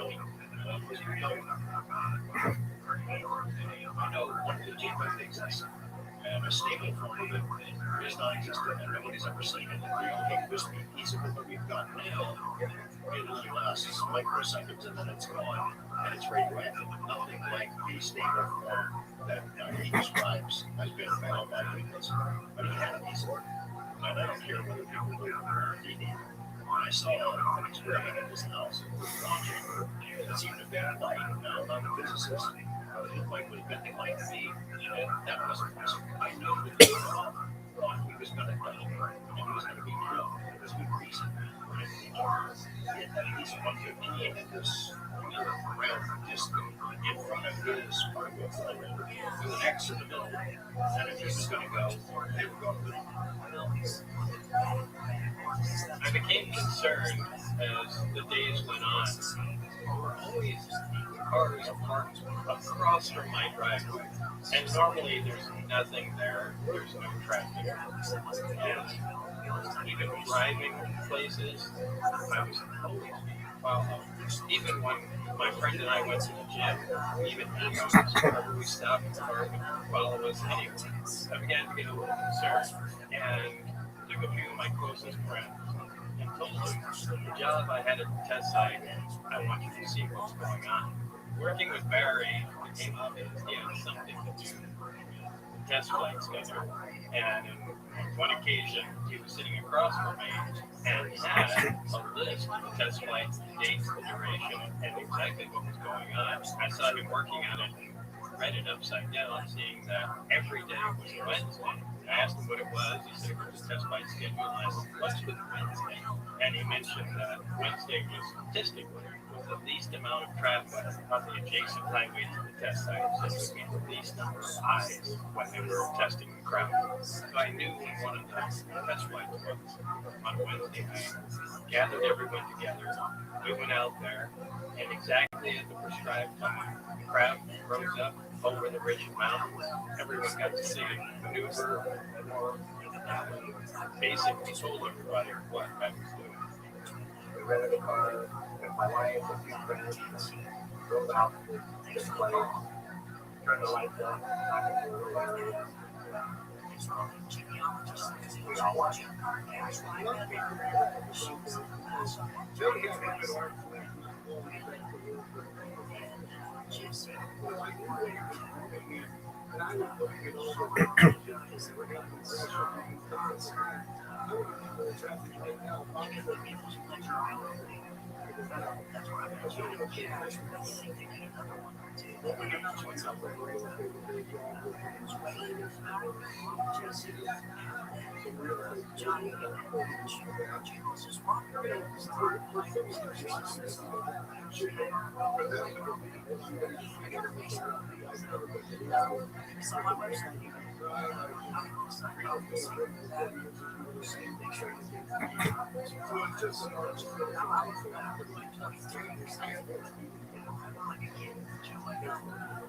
G-Hub was the person sometimes that I confided in almost on a daily basis. When I came back from S4, I would tell Gene what happened. He was really concerned about talking to anybody else. Gene was the closest friend at that time.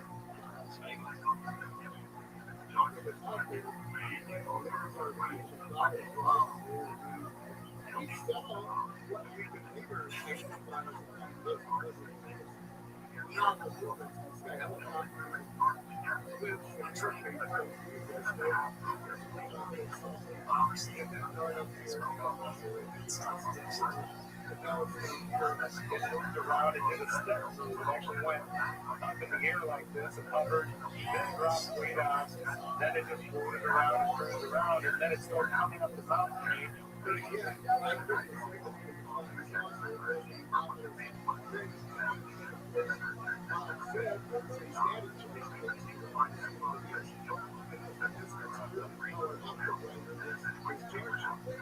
The craft is energized. There's a high DC voltage on it. That's just always present there. We knew there was high voltage visually when the craft takes off. And then it just appears to be a byproduct of the way the reactor's working.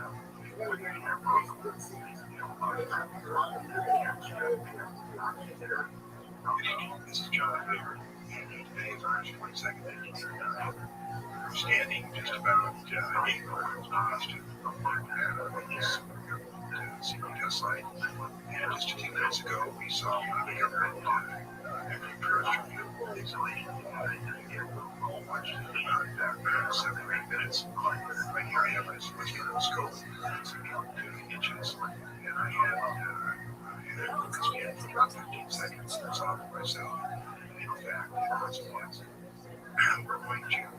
going to stay here for a couple hours and see if we can trade for percent extraterrestrial license for you.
During the test flight, when the craft rose up, it made very abrupt moves to the left and right, and then made a very dramatic move toward us. And I remember Gene Huff looking at it, even took a step back, going, "Oh my God!" Because it just came from such a great distance, so close, so quickly. Did that a couple times. I mean, to the point it glowed extremely bright when it did it. In fact, so much so they backed up behind the car because they thought it might explode or something.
Yeah, we went out there 2 or 3 times. So we go out there in the dark, you can't see your hand in front of your face. We pull out there, stand around, and where the first time we were quite possible, second or third time, we were making noise and joking around, and unbeknownst to us, they had seen us pull up there.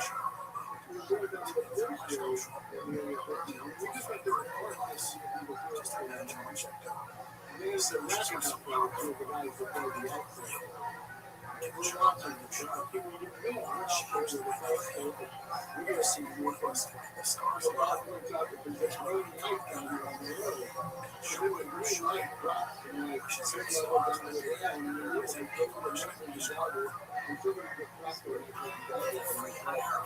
was 5 or 6 security personnel there, and one of them dropped the night vision scope, and we just saw it rolling down the road. What is that? And then when they saw the drop, they turned the lights on. Everyone was there. There were cars, a lot of guys. So it was very shocking. Yeah, that's what we discovered. You know, the consensus was if they find me, there's going to be a big problem. So if I take off into the desert, they're just going to look like a bunch of tourists that are out there. So I ran out into the desert.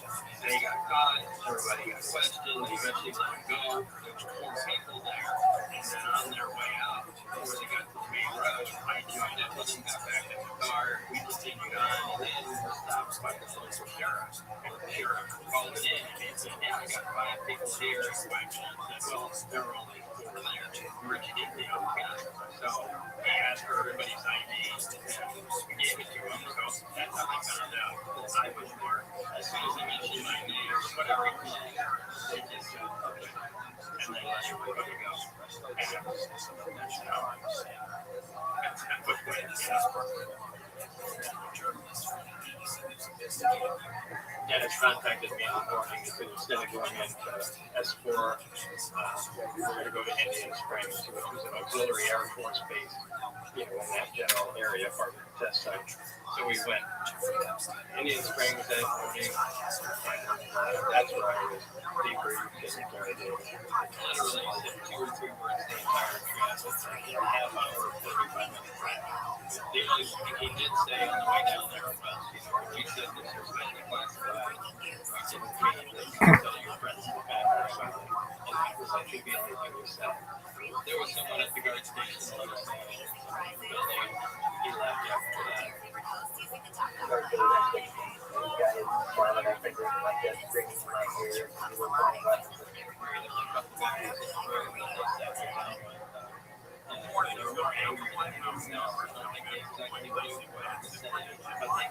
Going over, did you understand the security briefings?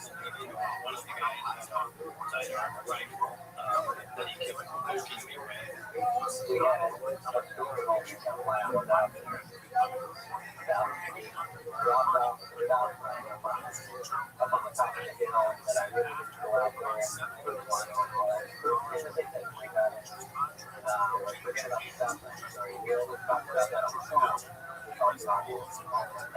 And eventually they brought up the fact that they said, we've been monitoring this whole thing about how much we've been computing your wife's been having an affair with the flight instructor, and here's the transcript. And they just kind of explained it. It was a couple places and was reading stuff into me in some particularly unpleasant areas. I get up with most of this out of my mind. They let me go after that, and I think they were going to yank the clearance anyway because of what was going on. They were simply waiting to see if there was something that was going to fizzle out or not, and apparently it wasn't. It's something I don't like to talk about. It's upsetting, and probably the least of what I remember about the entire situation.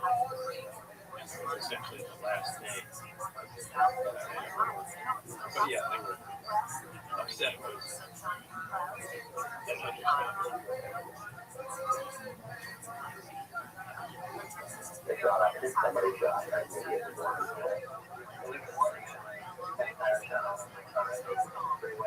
I was dropping some real estate photos off of Puff's office on Eastern Avenue in Las Vegas.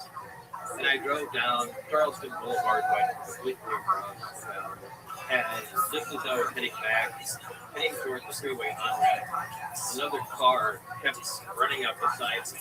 And, you know, they fall back, they move forward, they fall back. I thought it was some kid trying to race me. And they shot, they fired it. They weren't trying to race me, they were trying to shoot me. They shot and hit the back tire where Charleston Boulevard first, the on-ramp that goes on to I-15, there's a big dirt area. So instead of following the turn, I went straight into the dirt and stopped and was kind of petrified. And just froze there in the car because I thought they had pulled up behind me, so I was waiting to get stopped. And I just sat there for a long period of time and realized they had kept going. So I kind of relaxed. I went out, looked at the tire. I didn't have a spare. I just got back in the car and started driving up the on-ramp. Of course, shot that tire. Was it somebody from the government? Was it a random shooting? Was it a gangbanger? I don't know, but that happened at that time. But you said you referred to getting in trouble. Have you had some repercussions? Yeah, I've been threatened with being threatened with espionage. Had my life threatened by them, my wife's life threatened by them. I don't know where else you can go from there. I, at that time, had people following me, just beginning to get scared. Someone stayed at John Lear's house, hiding from us. And he said, this guy threw a snap. He was part of KTV, reporter. You should do. Say all this stuff, get it on the record. But that way, if anything happens to you, it's just going to explode. And maybe they'll leave it alone. Initially, that sounded ridiculous. But eventually, I said, I got to do something. Okay, so they came up to the house and John Lear's driveway. That's it.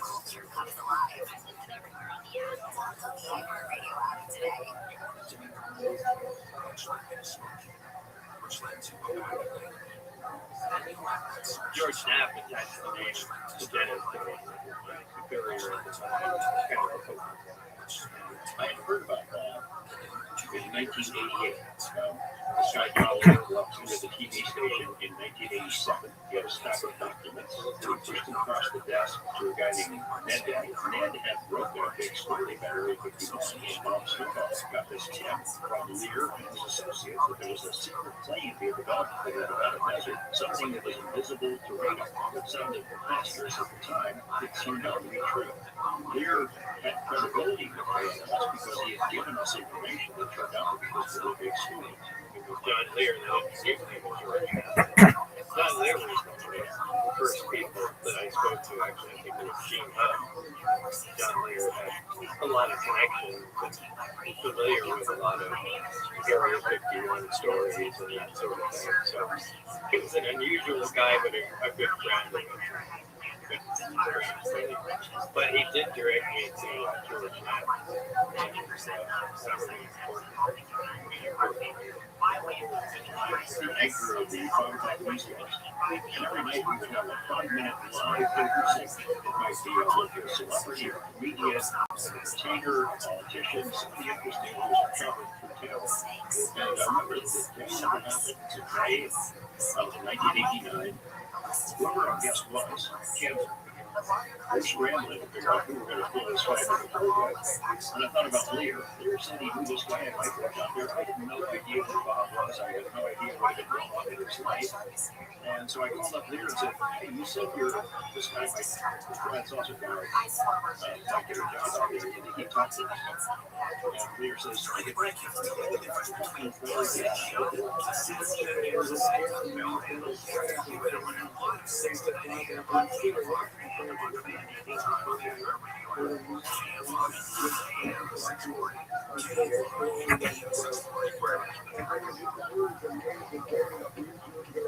They sent a line ended up to Lear's house.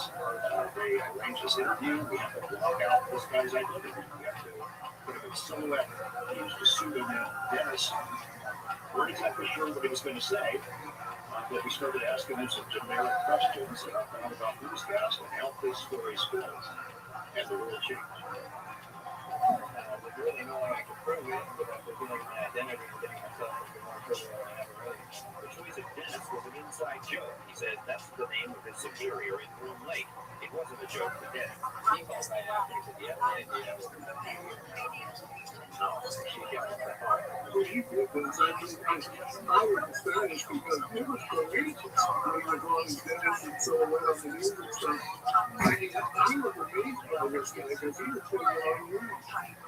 doing everything they can to keep this information secret. And if they're going to silence me, it's something ridiculous, like trying to hurt me, that would kind of prove that I'm saying it's true. Why would this guy say harder to hurt in some way? And it just kind of seems like getting the information out would be a good artist. I used to lose Chuck around A's over the because I mean he's my child, and I was aware of it. I was willing to fight back. It was my friend. Gary was into motorcycles, into racing, he riding by one paralyzed. This would just drag me to his neighborhood, flasking motorcycles, and meeting with talking to me. You know, from that point on, we kind of became friends over time. Listen to this guy, he's a really good friend. Went through a lot with me, as all this unfolded. He knew, and I knew that he was tortured. I think it's because I was when he was shot by the freeway. Mario was with me frequently because we go back to jail. Sometimes we park the car, come back out, all the doors, hoods, and bags would be open, even though we locked it and checked it before we left, but nothing would be taken. You know, and there was a loaded machine gun in the car, wallets, nothing would be touched. My phone was gone. We were being followed all over the place. I was being followed because I was the things that they were doing and that's what this night were really happening. Breaking into his house and moving things around, or opening the doors to his car, maybe the guns, or shooting at his tire, or just something. There's no way to convey that to people how real that was. Unless you were there. But it was real. We were scared. There was pressure on the pepper station to knock it off.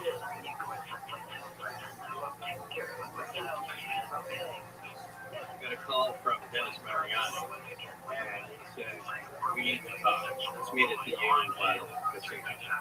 After I got that call, I was I was ready to go at the time, and I was super, finally some other witnesses to get with me. I go all the way to the Union Plaza. I think it was around 8 o'clock.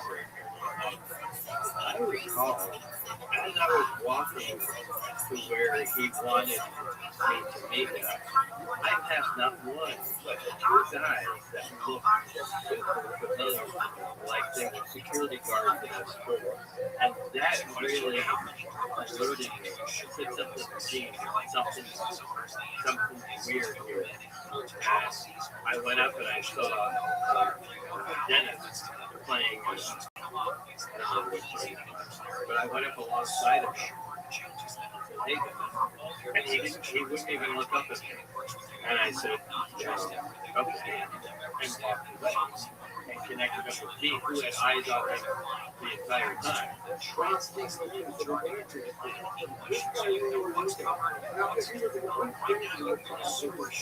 to put two with them. It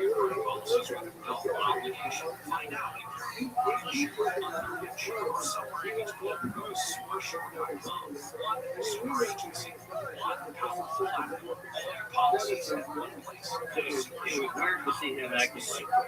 I wonder if those other guys were supposed to be there. They saw him and he decided to shut up. He didn't want to talk to me, or they were with him, or something like that. But why did his attitude change so much between when he called me, hey, we got to talk, and I got there, and now I don't even exist. So it almost made me think somebody was privy to the conversation, scared him, and we all got back together. Gene, Joe, and I, we went back to the house. My house was broken into. So was this entire thing set up just to get us out of the house? They have access, and who knows, or was it a coincidence? Did anything happen at the house? Yeah,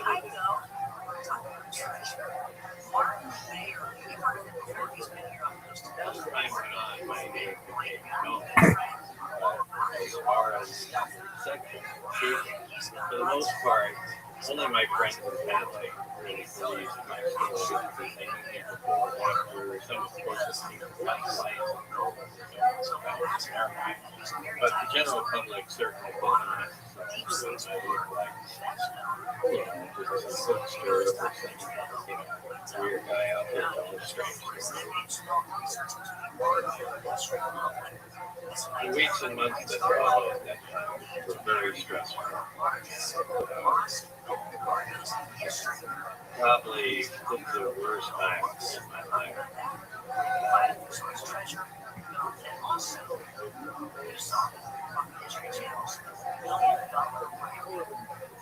That's where I saw him. I fell in love with the show, fell in love with the other son, fell in love with his story. Contacted him. I tried to say I'm the same guy as these other stories, and I could not understand why people did not believe it. And it was important to me at the time.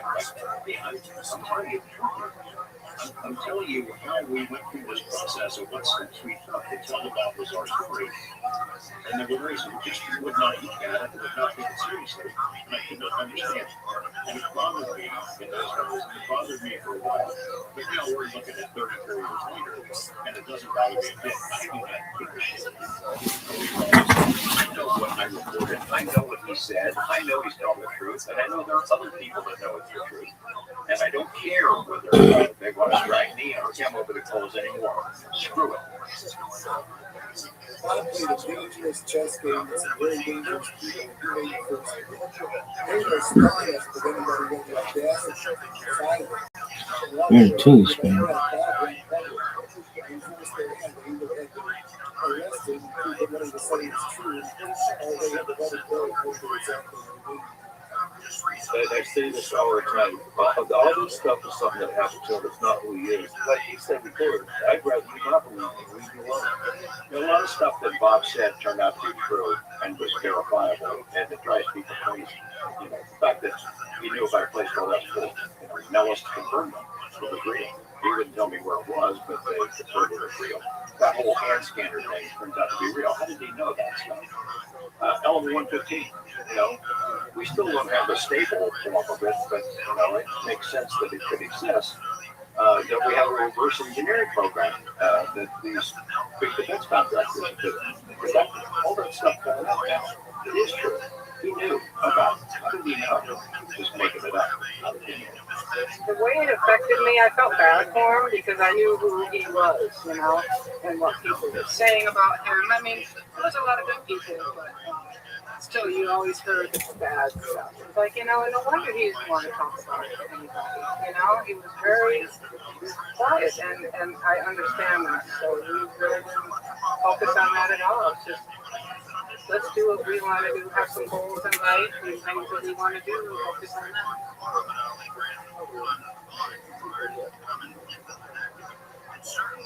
It's a quiet place, way up in the mountains, away from everything.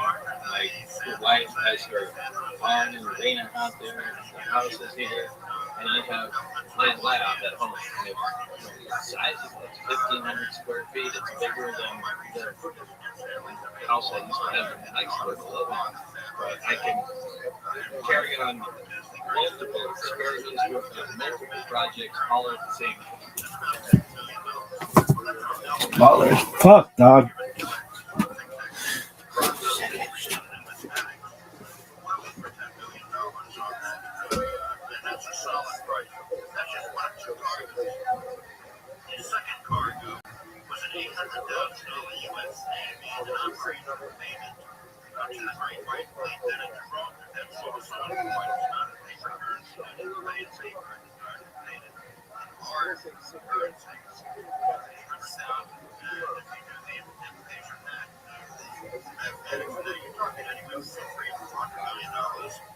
Easily just on the Navy money alone. Now we get to the interesting part. If that isn't interesting enough, the $25 million was the result of the sale of Czar's bonds in New York. It was a redemption period for 1904 bonds from 1990. It was $143 million. 1904 bonds exchanged in 1909, and those 1909 bonds were never resold. So, what portion of that $143 putting $25 million upfront in the park. Now we're talking, the numbers are just in outer space. If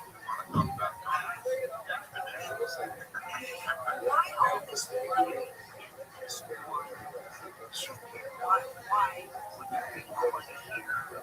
Is it because it's a white light? What is a white light? Was it like the first time around? it was White Star Liner. White Star Liner.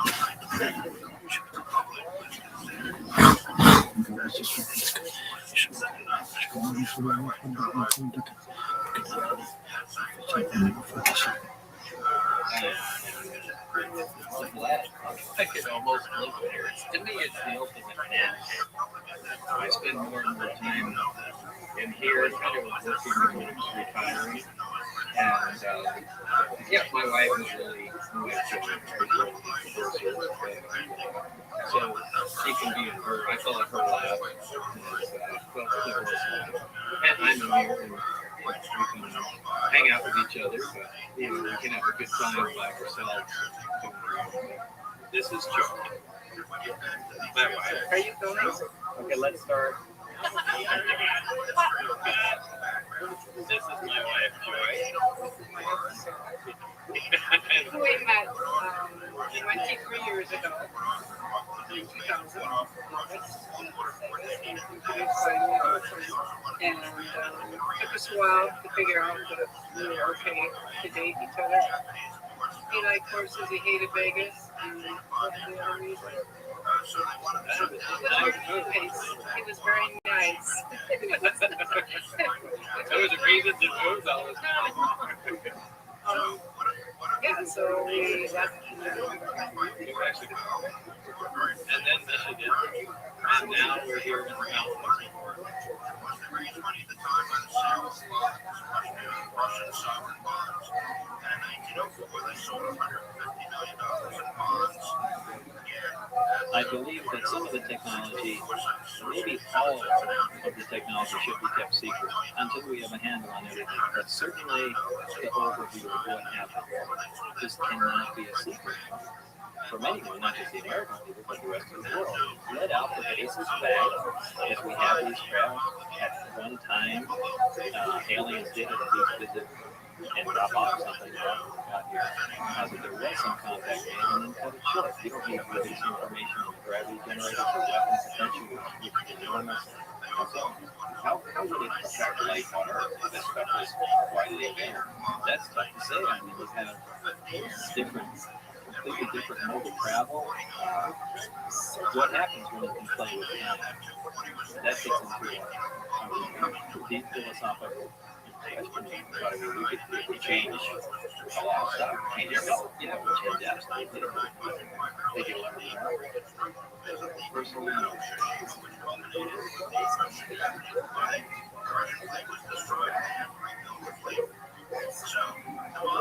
I have yet to be able to really prove. I've been accused of lying and fabricating the story for many, many years. Although I've always said there's no way for me to prove it, I always thought it was important that people won't know that I saw that. There's no doubt in my mind, like I said, there's no way for me yet to be able to really prove the story. I've been accused of lying and fabricating the story for many, many years. Although I've always said there's no way for me to prove it, I always thought it was important that people won't know that I saw that. There's no doubt in my mind that these crowds exist. I saw them and was personally inside. This is possibly one of the biggest secrets, if not the biggest secret held in the world today. Prior to becoming involved with the project, I really never believed in flying saucers. I didn't follow flying saucer stories, read the literature associated with it, or pay attention to any of the news reports. My experience at S4 certainly changed my outlook on all that. And now I know for a fact that we are not alone.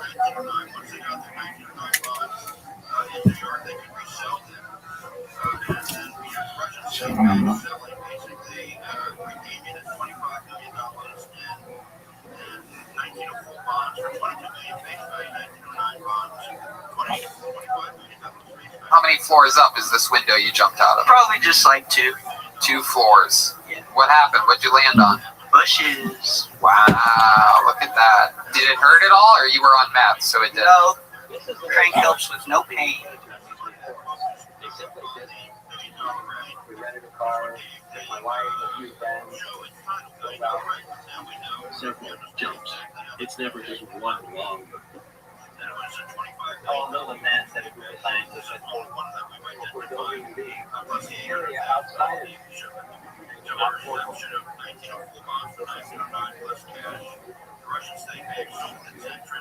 yes, they talked about all that. Obviously, the picture doesn't show anything. Well, it's a picture, right? I've never given access to color, the same texture, sort of pulled backward.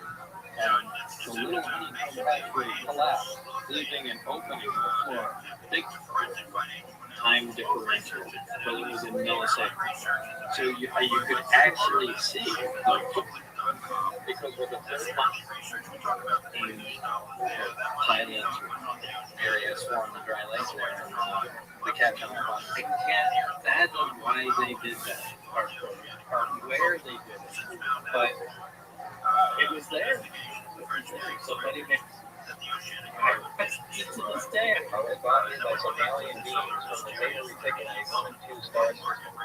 Beta Reticuli is a binary star system which aims at 2 stars and is located approximately 38 light years from Earth. These beings are from reticular forms, the fourth planet out from Beta 2 Reticuli. This is the way star systems are referred to in these reports. They simply designate the name of the star and then number the planets from the nearest to the furthest from the star. Our star, the Sun, is designated as Sol, and the Earth is referred to as Sol 3 because we're the third planet out from the Sun. These beings said that man was the product of externally corrected evolution. They said that man, as a species, had been genetically altered 65 times. They refer to humans as containers, yet I don't know what we're containers of. These beings said that they had been visiting Earth for a long time and presented photographic evidence which they contended.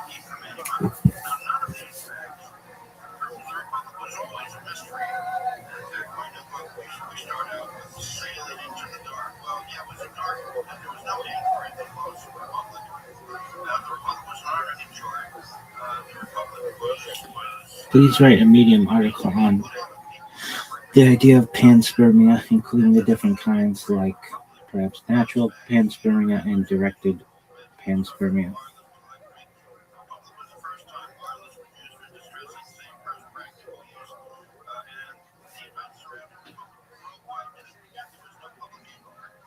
Have you ever seen crackheads on fucking jump off of roofs, dude? Yeah.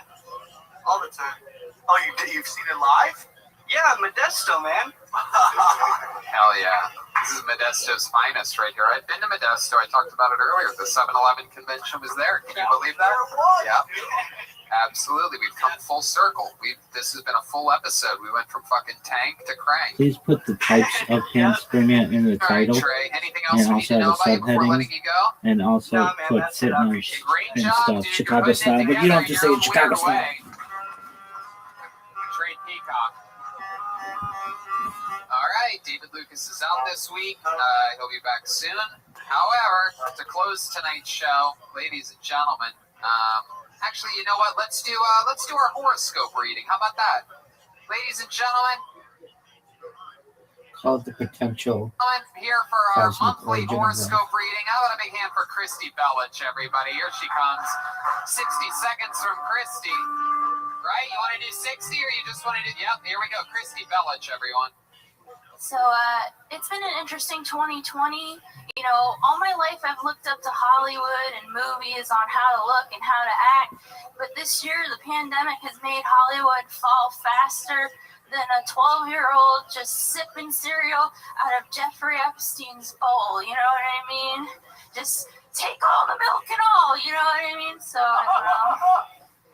But I guess we live in promo code culture, so I guess I'll share this story. I've been on and off homeless for the last 2 years, you know, but I've been what you call bougie homeless, right? Because bougie homeless is when you find yourself ordering Grubhub to an ExxonMobil at 2 o'clock in the morning on promo code. So you're just eating your organic orange chicken at the same place you're washing your motherfucking asshole, you know? 2020, y'all. 2020. Boom. 59 seconds of heat. Christy Bellich also getting stronger every time we see her. That was wonderful. Pacing, delivery, projection. You had it all there. Hi, Jeremiah. There's a Jeremiah fan up there. This is Daniel Thornberry and the great Bob Henry. Well, thank you very That's much. Bob Henry back there. Thank you guys for what you do. You're fantastic. Really good. Great stuff. Sam, got any notes for her? No, I loved all of it. I thought it was fucking funny. I thought that was original as fuck. I hope it's real because it sounds like a funny, real story that only somebody in that moment would fucking come up with. Like, dude, that's fucking using promo codes on Grubhub, sending it to AMP. Dude, that's real. I've never heard that before, and it's really fucking funny. So let's do it. It's the second week of December. Right now, right here. Let's talk about it. Let's get our horoscopes and your predictions for our futures. Christy Bellich, the resident psychic here on Kill Tony, the first ever gypsy queen, soothsayer, witch, the Kill Tony official witch. I guess so. Do you guys want fortune cards or do you want astrology? I guess, what maybe fortune? Fortune cards? Yeah. I got my I just gotta ask one question. How are you homeless when you're psychic? Because the only thing that doesn't close down in LA are psychic readings. I swear, I've seen Chipotle shut down, Starbucks, but this mansion on the middle of Hollywood it's just some fucking gypsy just sitting there in a fucking boo-moo, and it never shuts down. Yeah. How are you homeless? Because I'm a road comic. Oh, respect. I'm a road comic, and you can't. The only way out is through, bro. You can't write it. You gotta go through it to be. You can't skip steps as a comic. Man, I really like you. You know, and her past material is right up your alley. Like every time everything she talks about, you would love her. Yeah, so. You're really good, man. Well, thank you. All right, I will help you. It's fortune time. Red Band's hoping that you're going to give us all cookies that we can open up, but it appears that these are different fortunes. I'm gonna start with Sam. Ooh. When's your birthday, Sam? October 28th. So you're Scorpio. Hell yeah. The revolutionary. Okay, I'm gonna pick one card from the top because you're definitely a top. Thank you. No, I see where this is going He's already. got strong top vibes. Tell me when to stop shuffling. All right. Okay, I'm gonna put from the top. So I have the 8. I don't know where it came. 8 of Wands or 8 of Staves, which is the 8 of Fire. And so what's going on in the month of December for you? So 8 of Fire is all about your voice. And we're in the season of Sagittarius, which is all about using your passion and using your fire. Because you are a water sign, which is Scorpio, your job is to take the death layers and transform them and rebirth them. So your job with your voice is to rebirth a generation. I'm saving hoes. I'm banging hoes and saving souls. That's what I'm doing. And by the way, you've clearly done that with your tutelage of very young comics. Thank you. You have helped another generation. Look at that. Okay, I'll do Tony last because you're a Gemini. I'll save you for last. Thank you. Let's do Red Band. Red Band. Tell me when to stop shuffling. I'll pick from the top because you're learning how to be a strong top. Stop. Here we go. Oh, you're the king of stops. You've got fire and fire. You got the 8 of stops. You've got the king, bro. Yes. He's a Leo. You gotta roar, bitch. That's every time I'm on here. It's like you gotta find your inner roar. But what is a Leo's job? What's a Leo's job, Brian? To be the leader. To be the leader, a loyal leader, and step back from your ego and use your heart. Aww. I wish you would step back from that ego. You know me with my ego. He does. Let go your ego. Okay. Are we doing band members? Let's do the band. Let's knock them out real quick. That's actually Joel Jimenez. Don't tell anybody, but just for this part. These are tarot cards, aren't they? We'll talk to Joel. Are these tarot cards? It's time for Joel's reading, yeah. Hi, Joel. Please give a Hi. offer. Tell me when to stop. You don't want to fuck with that. How this theory could Tell me when to stop. I'm going to pick the bottom card. You go, Joel. Let's stop her. You got the Queen of Swords. Oh, because he's a bitch. Potentially. Which is to hone Monday the 30th. Put that down on your calendar because that is going to be an upcoming eclipse in the sign of Gemini. And what it's going to do is help you get clarity. Keyword is clarity. Wow, look how close to home this hits with our recent developments, Joel. A Gemini is going to help you get clarity. I'm a Gemini. We had a talk before the show. What are the odds of that? Do Jeremiah, because he's Christian. He won't do it. No, you're going to do it. I refuse to let him refuse. I only do tarot cards. If he doesn't, it's It's okay. Do me. I am ethics. He's a very weird Christian. He still believes in Jesus. So I appreciate you. just do me. It's crazy to believe in something. He makes love face to face. That's how Christian he is. Face to face. Do me. Take it from the bottom because I'm clearly a bottom. So I'm going to steal your joke from you. I'm going to pick from the top. Okay, there you go. You know what? I'm not going to be an asshole to you. Thank you. You're only not doing it because I did it already. You planned on me not doing that joke, but I did it. Tell me when you feel like Ow! The Eight of Pentacles. Oh, wow. So the Eight of Pentacles is the apprentice, which is so interesting because you're a Donald Trump fanatic. So I don't think I'm a fanatic, but go ahead. So the Eight of Pentacles. Is that all on the card? I don't think it's a fanatic. It's right at the top because he's the top, right? So the Eight of Pentacles is about crafting your work day by day by day and not forgetting those who help you out and who support you as well. Wow. There you go. Thank you. All right. Sort of a boring card, but I'll take it. You were great. I guess so. All right.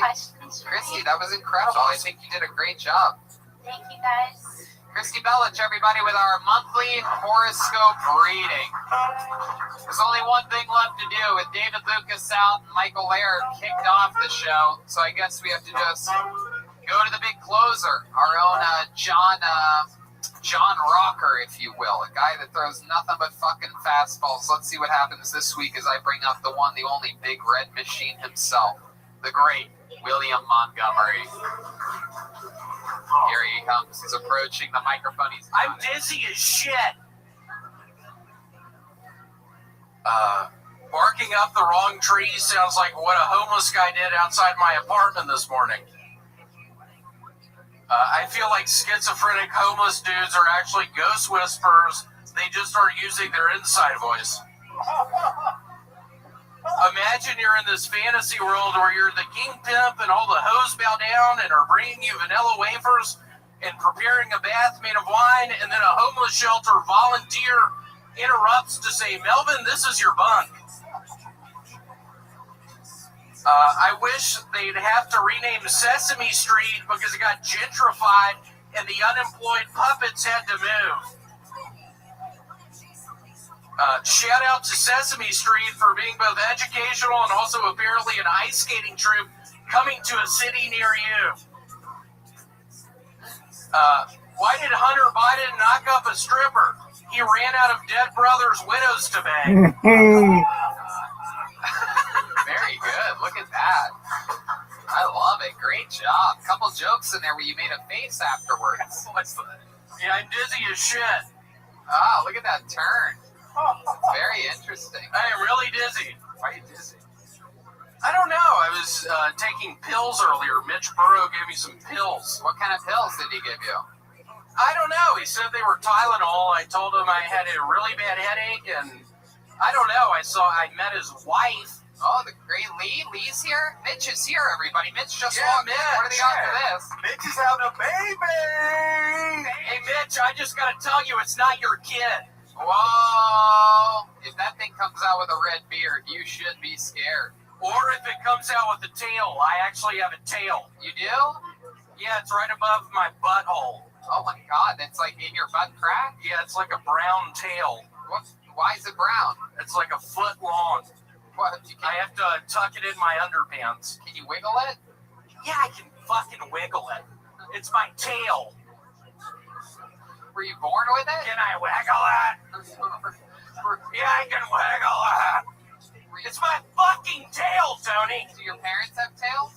Yeah, my parents know about it.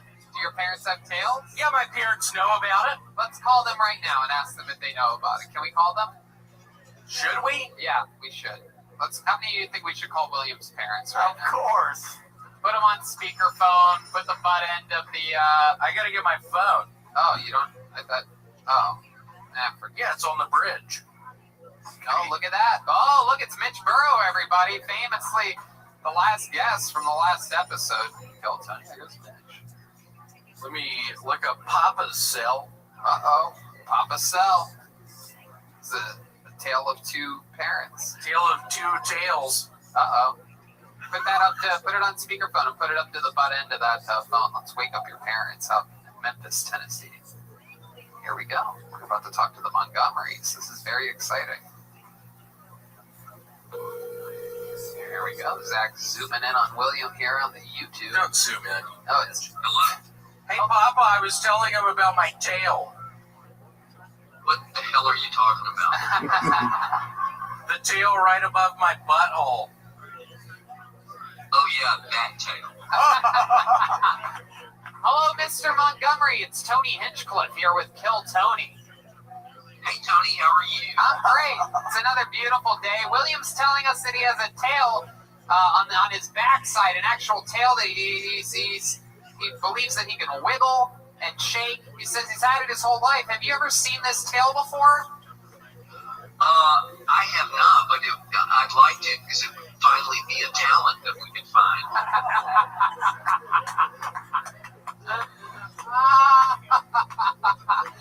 Your dad doesn't think you're talented.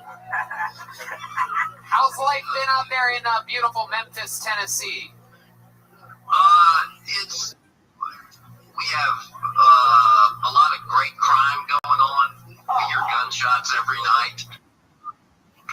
I gave What up, big dog? I never use my tags. Okay, will you do it for us? You What do up? the gag. Okay, here it is. No, I said, what up, big dog? Yesterday, I read in the paper that What up, big? players were meeting with the Pope about world, and We might already be able to do it, dog. how ironic is that? You didn't. You should have watched You should have watched the documentary with us on Bob Lazar. You don't even know who he is, but he talks about time travel and force fields and gravitational waves and traveling faster than the speed of light and gravity creators, and he talks about panspermia and time travel and time dilation and particle beams. Do I think what?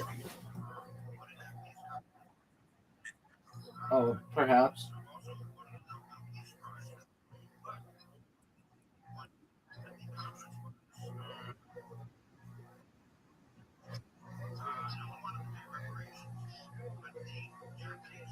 Are you ready to lose?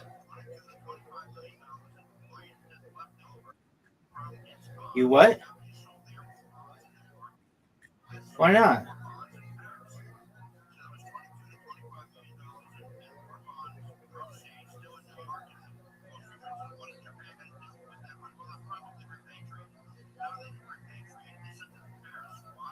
Why don't you want to play? All right, well, time travel to a time where you want to play.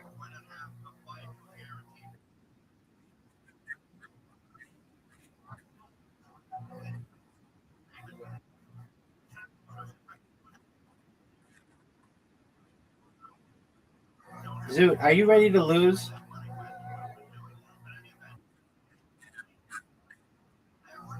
Okay, that's cool. What do you call what I do from scientific terms? It's got an acronym. We learned it earlier.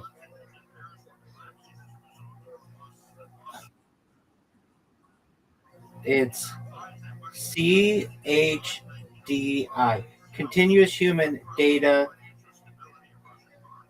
Infrastructure. That's good job. DI.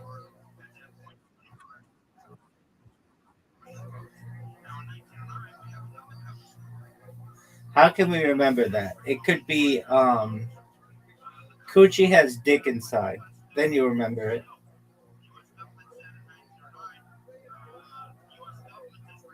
Okay, are you ready to lose?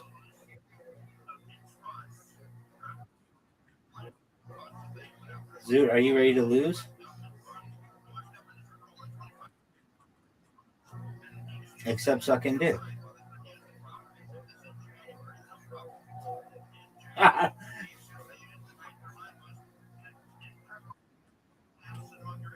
Wait, no, it's not. It could be funnier. I suck dick at everything except sucking dick. I'm really good at that. That's just a funny, short little joke.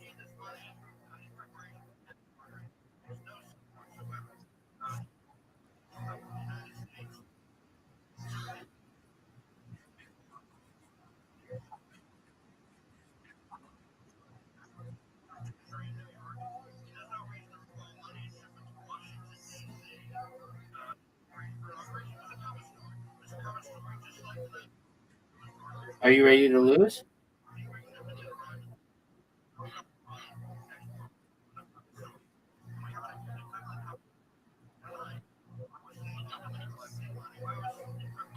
Zoot, I have a question for you. Are you ready for it? Do you know what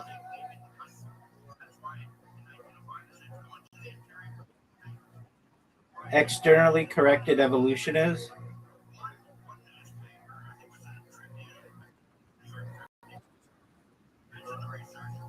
What do you want to play? Pool?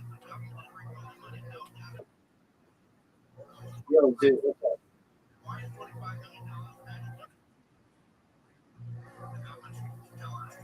I mean, what do you want me to do about it?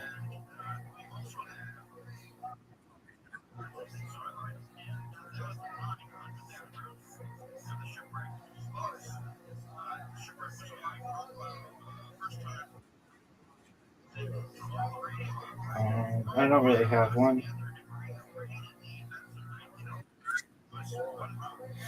Okay, I don't know. Being those fucking giant Australian fucking spiders that you have, those kind of things freak me out.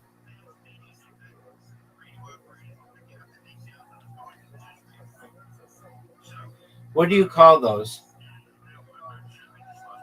They're called like not daddy long, but the hunter spiders, huntsman spiders. Huntsman spiders. Do you have huntsman spiders?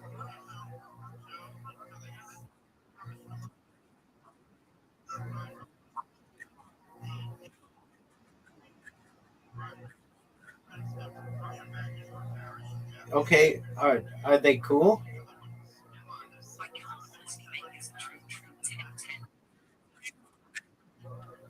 Okay.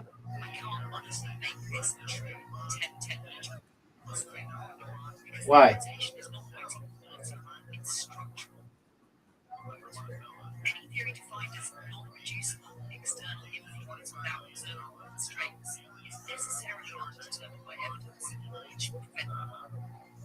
Okay, are you ready to lose?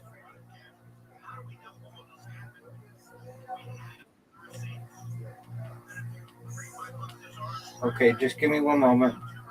Less than a minute.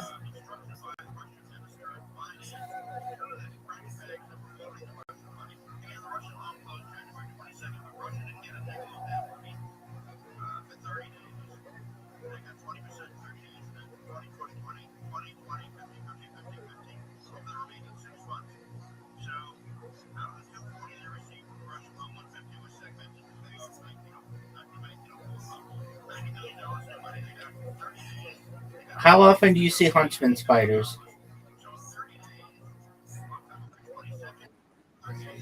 Not very.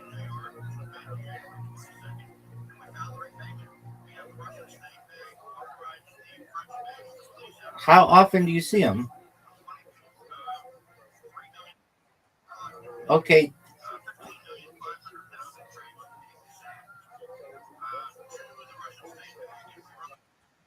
Yeah, just give me a moment, dog. Uh, do you do you uh do you have a lot of magpies?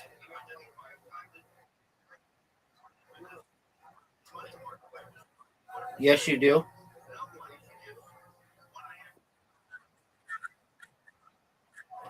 Do they attack you? Do they really?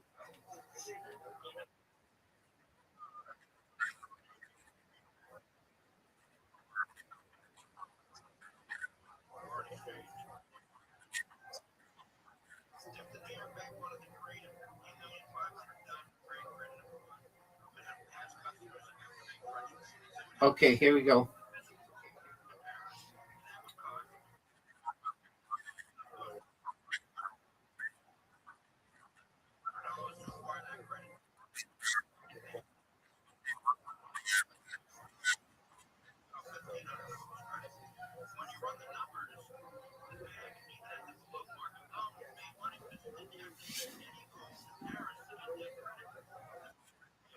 What up, big dog?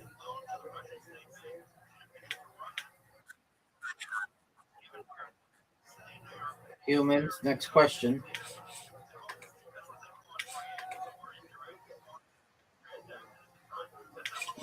Dogs, cats, like all of them, really, at a certain point, especially under mating season.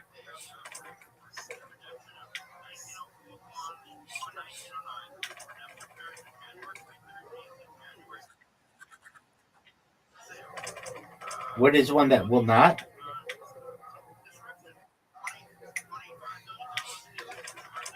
Are you fucking serious? Um, I mean, I don't know. Maybe like a kind of monocellular bacterium. Oh, baby.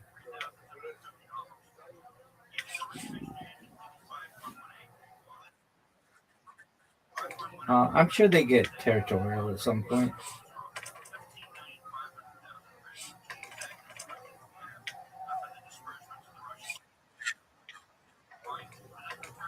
What'd you say, big man? Okay, that's a cool story, dog. What's up, big man? Okay, that's what you think. You don't know enough about aliens, son.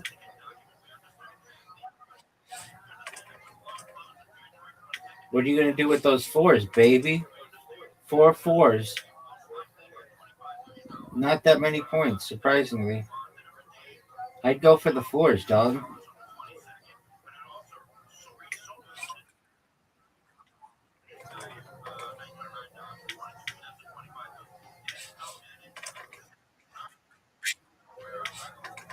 Why is your phone broken?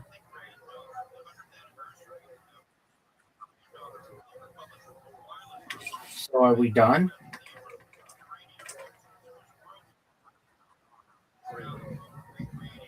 Well, then just resign then.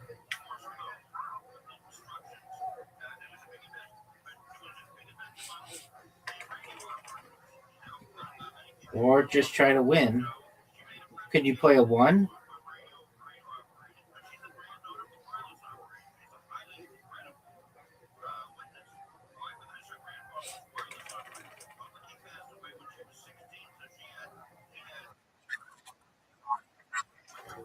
You can play everything but twos and what? Twos and fours?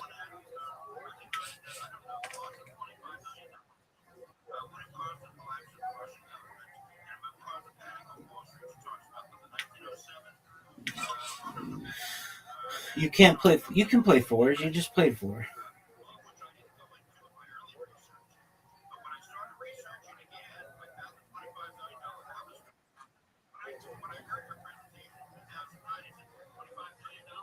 Well, then you're basically done. 1, 2, 3, 4, 5. Perfect large straight.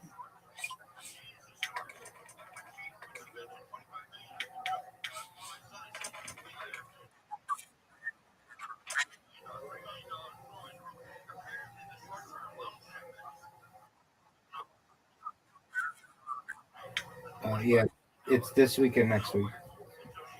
It's like 3.5 hours away. Yeah, it's in deep in Riverside County in the Coachella Valley.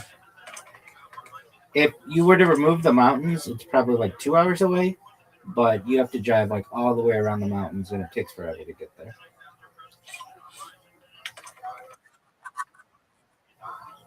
My whole life did not. All right, here we go. 654. 654. 654 of ones. What do I do? I'm just going sixes. Oh, dog, what a risk. Oh, dog, another 150. Or no, why don't I get it? Why don't I get it again? There's some kind of rule. You have to have the large filled out anyway. There's some kind of rule. Or I would have had like the biggest score ever. Oh, no, I did get the largest score ever. I did get 150. Oh, wow, you get 150 and you get to play something else? That's such an advantage. Dude, I'm going to set the record, Zoot.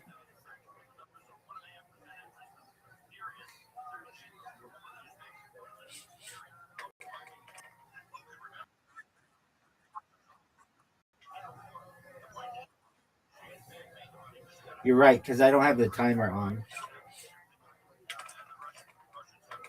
You're right. You fucked me.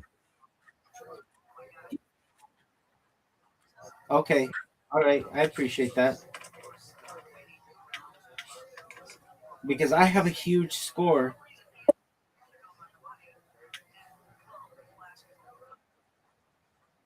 I know, but I'm going for threes.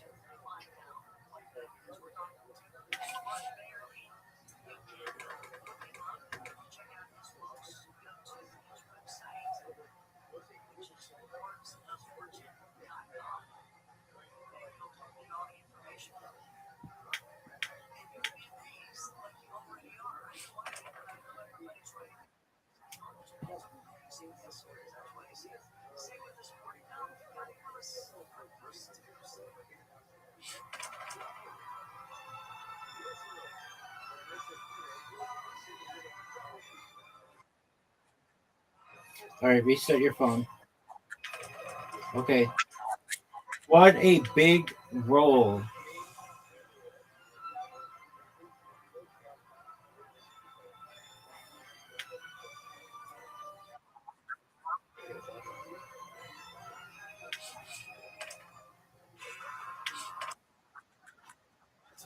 That'd be wild.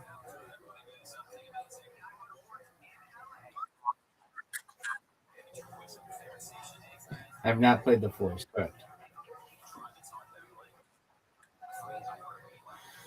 I need the four and I need the large. We're going for 400.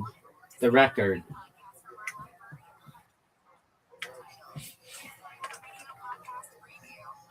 Four. No, just go for the small. Go. You need a three.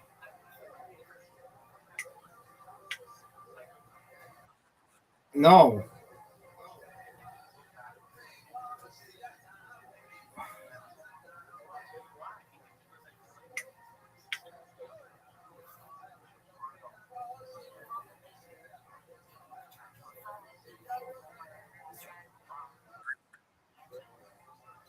Four, five, six. You need a three. And you got it. Small. There you go. 1, 2, 3, 4, 5.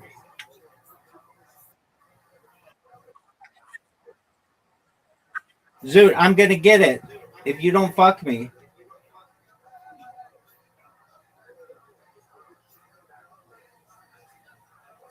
Zoot's gonna fuck me. Kids, no doubt Zoot is fucking me hard here, baby. No doubt. No doubt. Zoot is gonna fuck me. Zoot's gonna fuck me. Zoot's gonna Fucke. Zoot's gonna fuck me. Zoot's gonna fuck me. There ain't no doubt about it in anybody's mind. Zoot is gonna fuck me. Zoot's gonna fuck me. Zoot's gonna Fucke. Zoot's gonna fuck me. Zoot's gonna fuck me. Zoot's gonna Fucke. Zoot's gonna fuck me. Zoot's gonna fuck me. Zoot's gonna fuck me. I said Zoot is gonna fuck me. Zoot is gonna fuck me. Zoot's gonna fuck me. Zoot's gonna fuck me. Zoot's gonna fuck me. Zoot's gonna fuck me. Zoot's gonna fuck me. Zoot is gonna fuck me. Zoot is gonna fuck me. Zoot is gonna fuck me. Zoot's gonna fuck me. Zoot's gonna fuck. What is he doing? What is he doing? Zoot is gonna fuck me. Zoot is gonna fuck me. Zoot is gonna fuck me. Zoot is gonna fuck me. Zoot is gonna fuck me. Zoot is gonna fuck me. Zoot is gonna fuck me. Zoot is gonna Fucke me. Zoot is gonna fuck me. Zoot is gonna fuck me. Zoot is gonna fuck me. I said Zoot is gonna fuck me. Zoot is gonna fuck me. Zoot, Zoot, Zoot, Zoot, Zoot, Zoot, Zoot, Zoot. Zoot is gonna fuck me. Zoot is gonna fuck me. Zoot, Zoot. You get a new phone or you get your screen repaired. You shouldn't be going to Melbourne if you don't have a fucking working phone.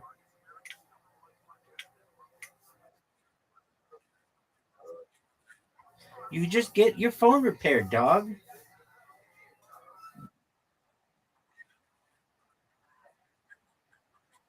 Yeah, you could turn it upside down.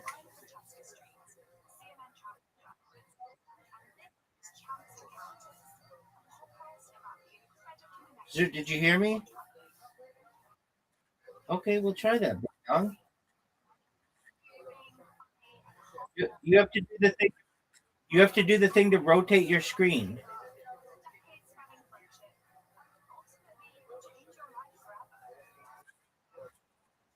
On an Android, you pull down and it's in the shortcuts and it should say rotate screen.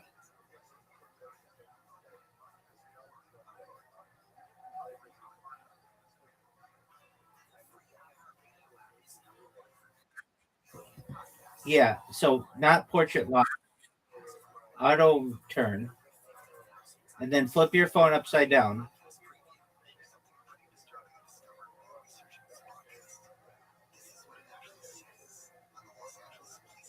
Zoot. All right. What's it called? Yeah. Now turn your phone upside down.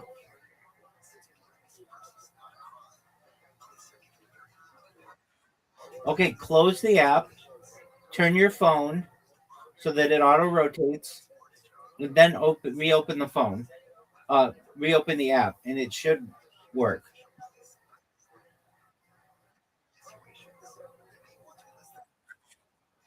So it's just showing upside down.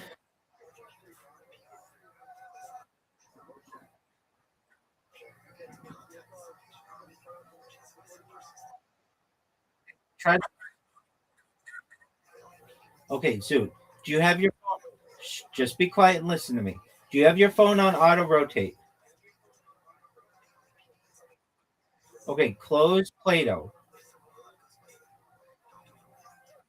Hold your phone upside down so that everything flips so that it's the reverse of what it normally is. Did you just do that?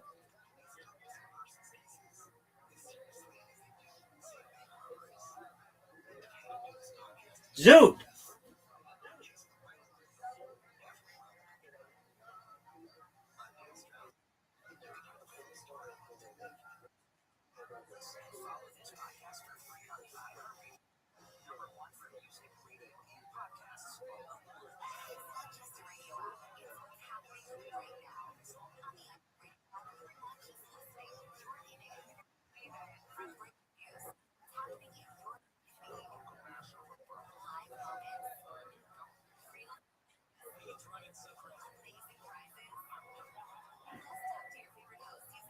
What are you talking about, dog?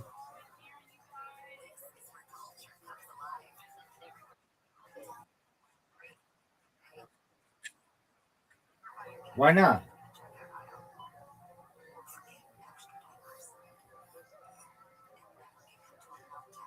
So why not?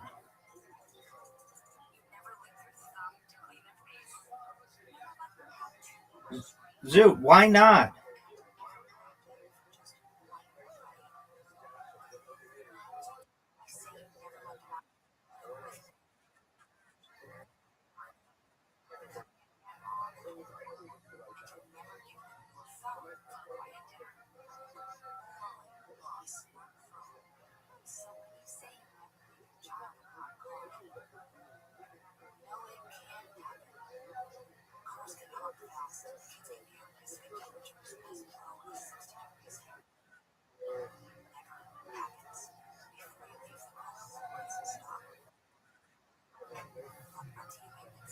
Okay, do whatever you have to do.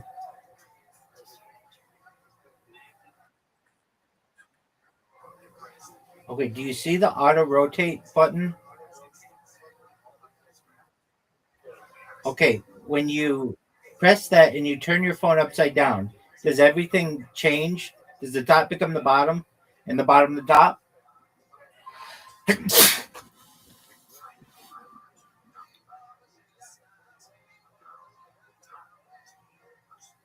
Zoot.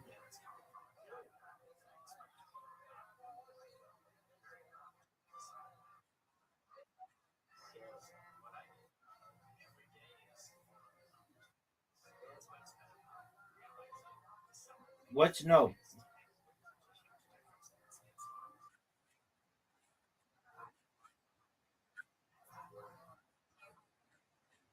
That's true. Okay. And can you try to press the 4X or the 2? Try to press the 4X or the 2 in Dice Party.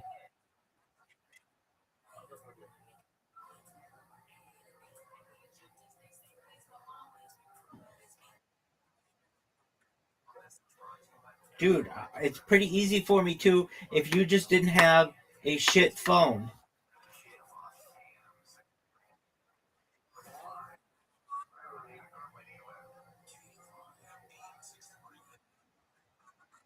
Dog, we're done. This game's over. Zoot, you need to get a new phone before we start playing or get your old phone fixed. Don't go to Melbourne. Just get your phone fixed. Don't go see any prostitutes. Just get your phone fixed.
That's the thing that you pull to scroll down.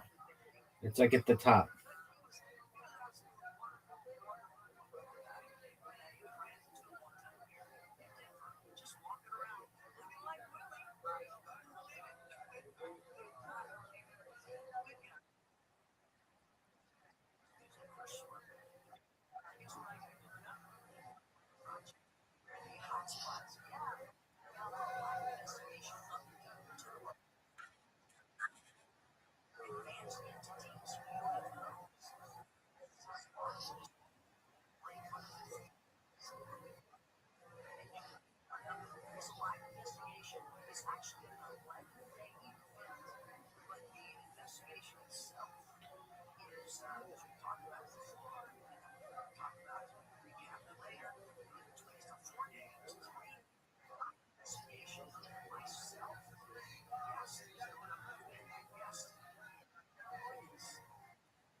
What up, Zoot?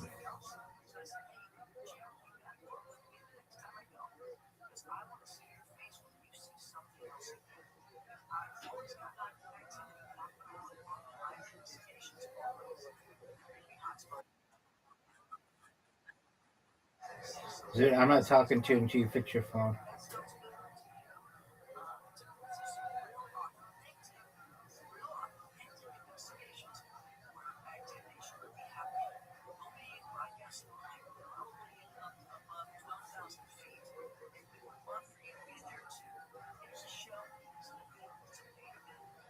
Zoot, get your...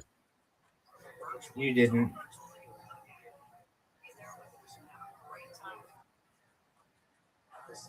How'd you fix your phone? You what?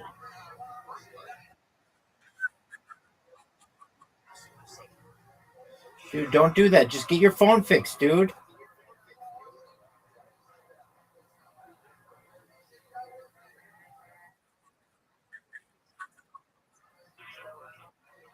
Zoot, stop this.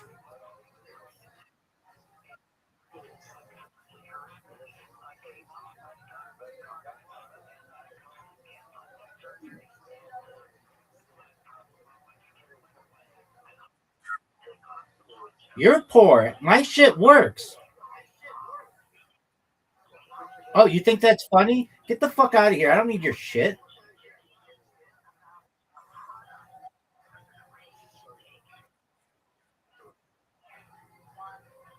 Zoot, I'm not here to be your fucking sounding board. I'm not here to be made fun of. I'm here to be your friend. And if you're going to act like a dick, I don't fucking need you here. I got better shit to do than this.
Please write an essay on everything we know about Zeta Reticuli and perhaps the theories behind Reticulum 4, Betty and Barney Hill. Don't use the term C theories. Don't use the term UFOs. Make it very scientific. And say that people like Bob Lazar say that this is potentially where we were started. Betty and Barney Hill, they talked about Betty had a star map that was later put in the New York Times and had some veracity and said that they were trade routes. Talk about like the alien graves being known as the Zetas, all that stuff. Thank you.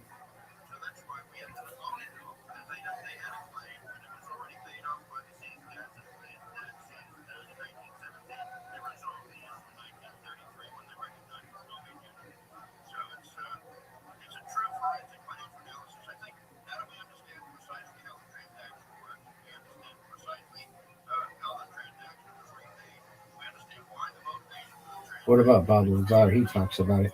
And put anybody else who talks about any other kind of alien abductees or anything, but don't make the title specifically about the hills. You could just make it like Zeta Reticuli, what we know, what has been discussed about it, perhaps hypothetical stuff, whatever.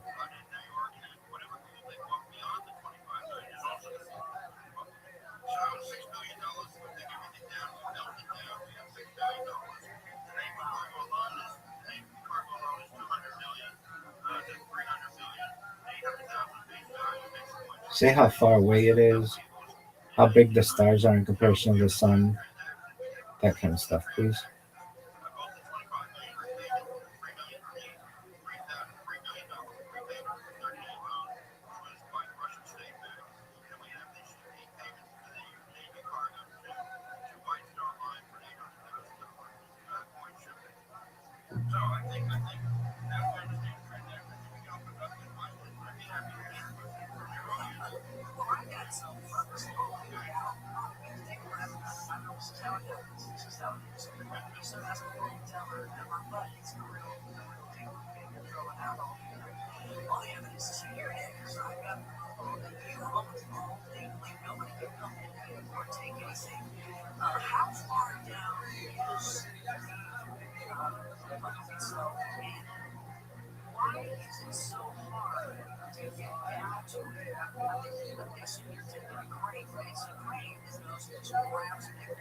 Big Chicago Snows. Footnotes and talk about, like Bob Lazar says that in his government briefings, that perhaps Earth was seeded here by the Zetas.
several thousand tons of debris. To get to the whole chamber, we have a location report. The Lord's unfortunate site actually we updated that. That was about CIA.partnership.com website. We do have an administrative data room which has all the current research beyond the $1 billion act information beyond mine 2013. There's always treasure focus beyond the early research, the earliest research on the RMSRepublic.com website. But all of that new information is on the website currently. It's available for critical examination. Why make it available? Play on the ship, play on the cargoes. Any interference would be considered piracy, literally. And why would you bother to steal the gold when you can strike a very nice deal with many?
Something no one can do, but it also did recent size solar surveys of the vessel, all of which are in the location. It's a location report in the data room. ViralRabbi.com, and we're getting started, sign up on .nlp.com, that's it, all the transfers over. So you go to ViralRabbi.com, look at the data room, and we have a location report which has recent size solar and the vessel even in the area of interest. But we identify quite explicitly in the location report as unexcavated report, and I'll be based on where the section of the ship would be, requires several thousand tons of debris. We did catch a dive ship at night on our ship once, so we had the FBI waiting for them with cocaine back inside. Just to give you an idea. Yeah, but this is I'm not really worried about divers because they can't remove several thousand tons of debris.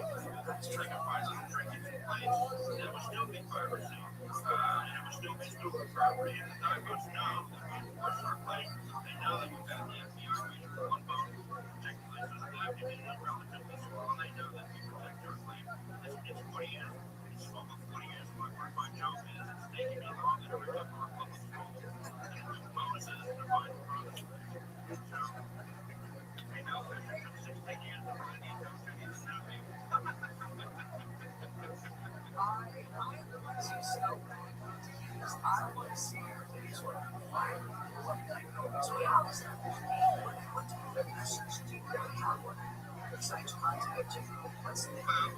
Everything about that here, we have several offerings. We have the WeFunder.com and the Lords of Fortune.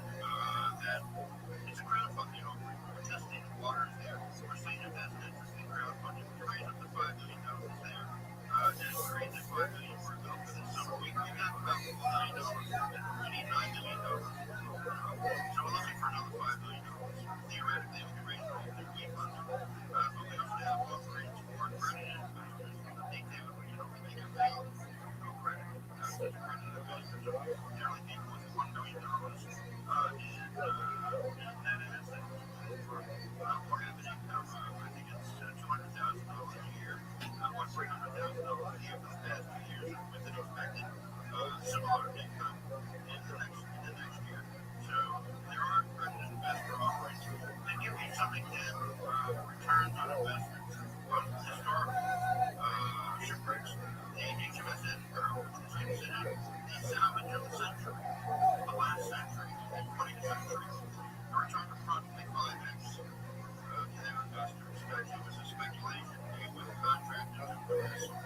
They contracted with the British, Soviet British government was a British shipment for Russian war supplies, and second, the HMS Emperor was taken from World War II. So they took that inspection, and they got 5 in total, around 80 original vessels. They were vessels that invested in the Etobicoke Port. They even had it found the ship before all of the equipment. So Central America was offered, I think, 10 acres to their initiative.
Reds completed the Masters, scoring back to play at 12 under a 6-stroke advantage over Patrick Reed and Sam Burns. It's the largest 36 lead in Masters history. In the NBA, they beat Cloud the Wizards 140-117. Washington clinches first rank in the NBA. Celtics get the number 2 seed in the East playoffs. And Jimmy the Pelicans 140-118. Toronto and the Cavs by 22. Atlanta clinches a playoff spot. Jalen Brunson 29 as they execute the Raptors. New York clinches number 3 seed in the East. In Houston, 8-game winning streak is over as Rockets fall to the Timberwolves.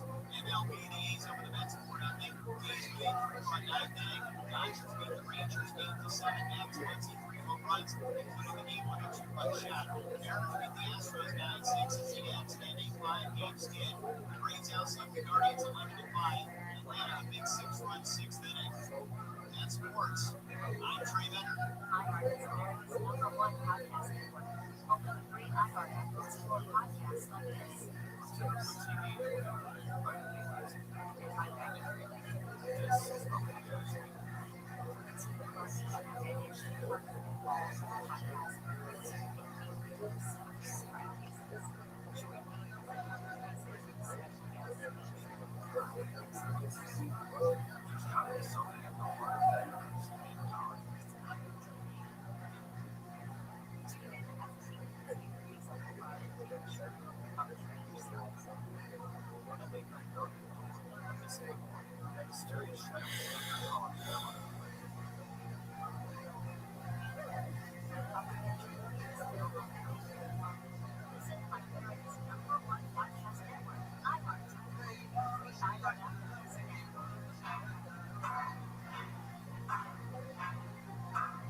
Talk to Connie Willis.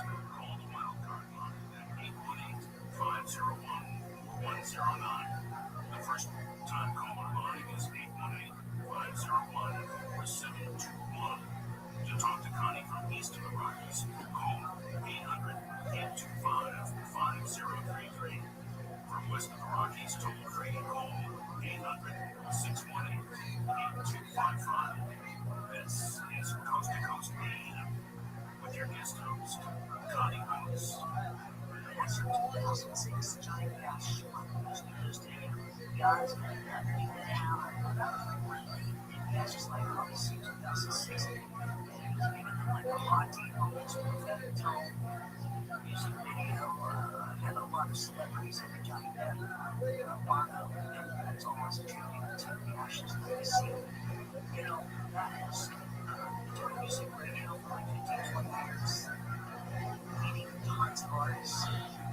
Tommy D, Johnny Cash was the one artist that was absolutely everything everybody ever said was. I used to get to back at the Rabbi Rothschild meetings, calling me his friend, and asking me questions in the back, and actually stumped him on a song. He said, I was never stumped on a song.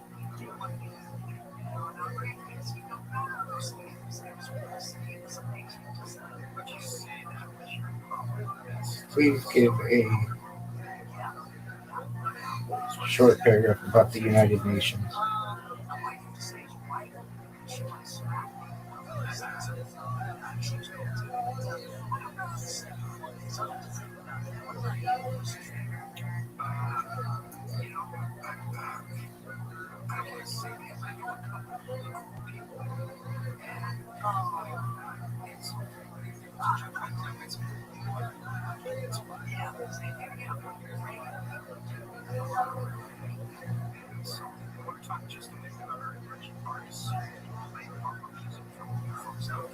Number 6, just talk about how it's focused on perhaps a better world and futurism topics, such as those that Orthodox Rabbi Michael Rothschild discusses.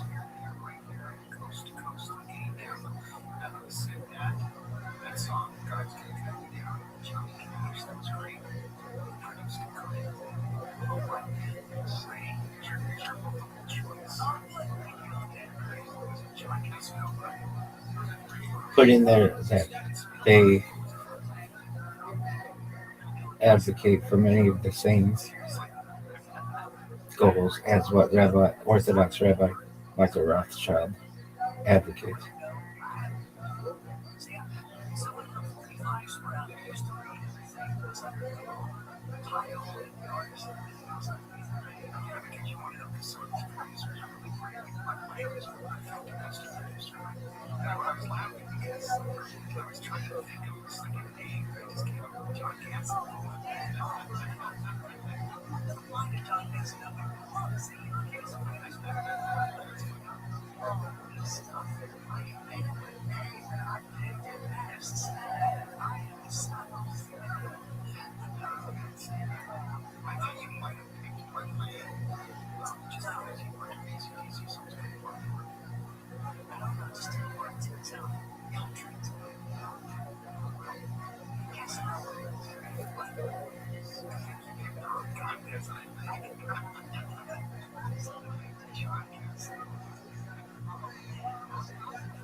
Just stop. I know that American people adjust their feet animals anymore. Murdering is easy. HeartlandSteaks.com. And right now, you spend $175 or more, you get 2 free 4-count steak patties with promo code patties. Get your 8 free steak patties from HeartlandSteaks.com. That's HeartlandSteaks.com. Promo code patties. Taste the Heartland difference. Here's a question. How many brokers does it take to insure your business? If you're like most business owners, the answer is too many. Multiple policies, multiple applications, and no clear view of how it all fits together. And when questions come up, it's not easy to get the clarity you need. Super Short changes that. One broker for all your business insurance, backed by a team that works with you year-round, not just everything. And if you've ever stared at a policy number that actually covers it, Super Short is a line-reading fax tool that translates the legal jargon into plain English so you know what's covered and what's not. Right now, you can go to supershort.com to get a full report on your current policies with no obligation. Find out if you're insured, underinsured, or somewhere in between. Go to supershort.com. One super agency, one powerful platform. All your policies in one place. Go to supershort.com. That's supershort.com. Paid for by Social Insurance Agency policy. No Social Insurance Agency.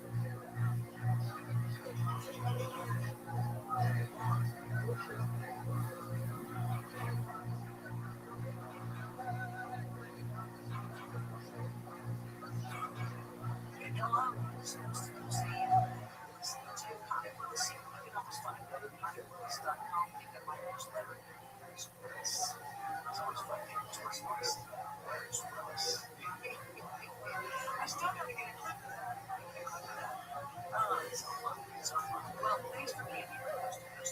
Tonight we've had the lines of later on.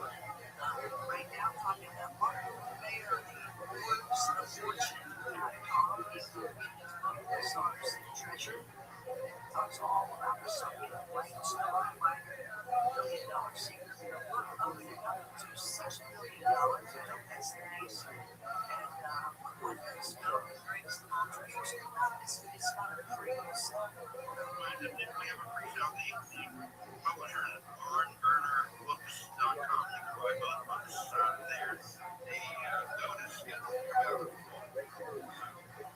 We're holding off to mention what happens this summer.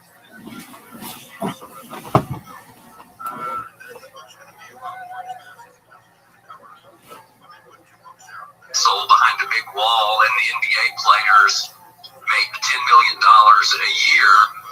So can you imagine that conversation?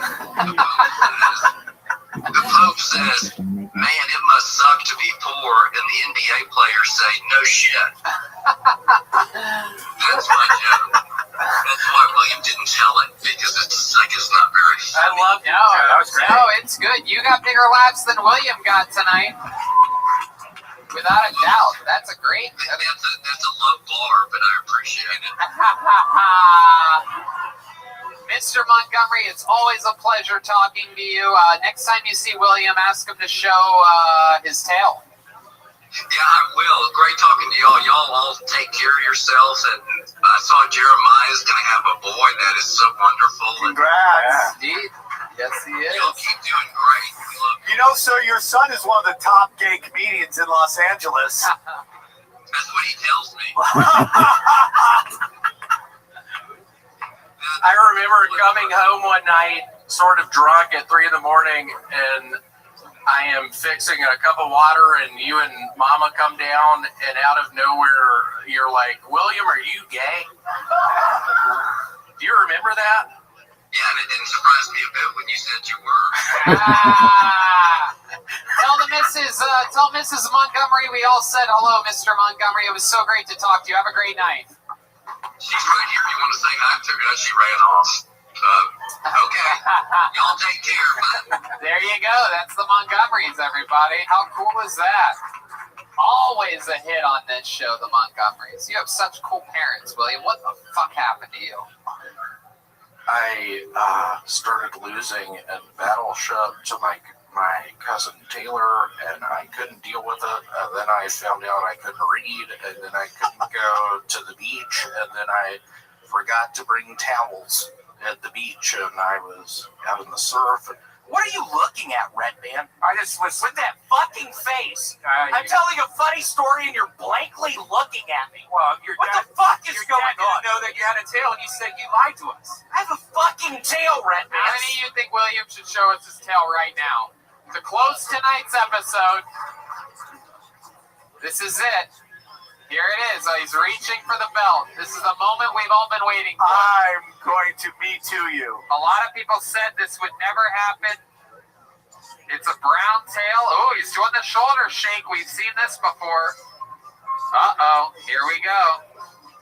Here it comes. Uh-oh.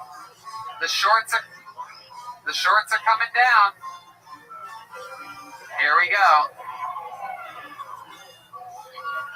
Okay, here it is. He's pulling it down. No, he's not going to do it. I can't. Wow. Tony, I actually don't have a tail. Oh, wow. You lied to us about that. Wow, I knew I was right. I have to be truthful with y'all. I actually don't have a tail. Well, we believe you. We believe you, William. I got a black eye the other day. Yeah, how'd you get a black eye? Somebody punched me. Yeah, for what? Got in a big fight. About what? Groceries. What about the groceries? Just buying produce, and I'm at the grocery store, and this guy named Frank comes up, and he's like, "Hey, those are my groceries." And I look at him like, "Frank, this is a grocery store." All right. There goes William Montgomery, everybody. The great William Montgomery. We love him. Follow him on social media. Same with Michael Lair at michaellaircomedy.com. Here comes the drawing from Ryan J. Ebel. Ooh, look at this one. Ooh. It's a special bird one. The big bird there, the entire cast and crew, and Sam Tripoli. Am I? Am I? Absolutely. You're right in the mix. Right there. Look at that. You look like a badass in this one, too. I do. I look samurai-ish. Every single print is available at RyanJebelt.com. Go check out all the tour posters. It's incredible. He's an incredible artist. RyanJebelt.com. How about a big hand for tonight's guest, the great Sam Tripoli, everybody. Come on. Even while crowd, this show is great. We love you so much, Great Sam. show. Plug your stuff. Tell everybody where they can find you. You are dialed in. This guy's absolutely killing it. We were talking about it before the show. Thriving through this pandemic. I'm going to be in St. Louis the first weekend. I'll be at Helium's with a couple buddies. That's going pretty well. The road's doing well. Check out my podcast, Tinfoil Hat. If you like conspiracies and what I call truth, the real shit. And then I have a sports podcast called Punch Drunk Sports, and I have a whole bunch of other podcasts. Sam Tripoli. Guys, the leader of the band tonight was not actually Nathaniel Thornberry. Spoiler alert, it was Jeremiah Watkins. Wow. Fresh off the release of his brand new special. Of course, I'm talking about Family Reunion, available everywhere, including JeremiahWatkins.com. What else, Jeremiah? Yes, Amazon Prime, VOD, many places. Yep. At Jeremiah Stand Up on social media, and we've got a great podcast called Jeremiah Wonders, different characters, different great interviews. You can check it out at youtube.com/Jeremiah Watkins. Great show. Boom, Jeremiah Watkins. And Bob Henry on the drums, I do believe, if my eyes don't deceive me, that's actually Joel Jimenez, everyone. Big Dick Joel. Joel, tell us about it. Nothing. Shout out to Ludwig and Mostly Sorry podcast. That's it. Red Band. Guys, thanks a lot for watching Kill Tony here at the Comedy Store. Thank you very much. Indeed. Thank you to the Comedy Store and to the great Shore family and everybody who takes part in it. Richie, the manager, Curtis, Jen, all the incredible people here that help it all happen. Guys, we'll see you next week for another episode of Kill Tony.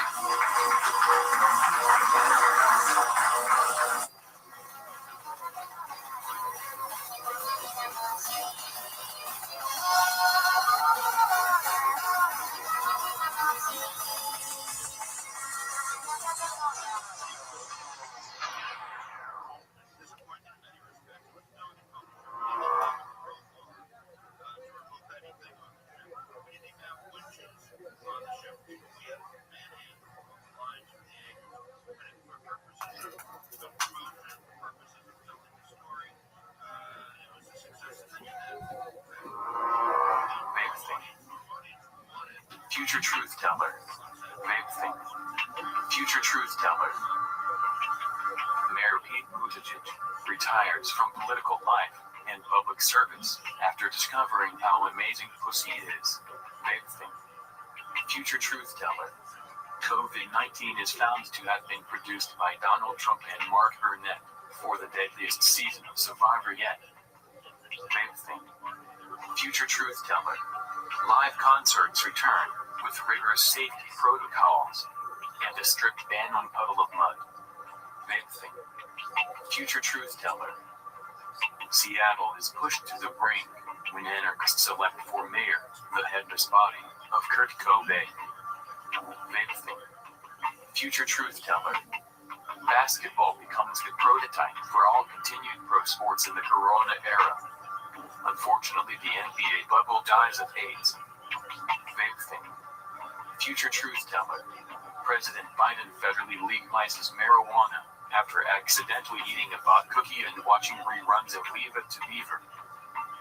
Vape thing. Future truth teller.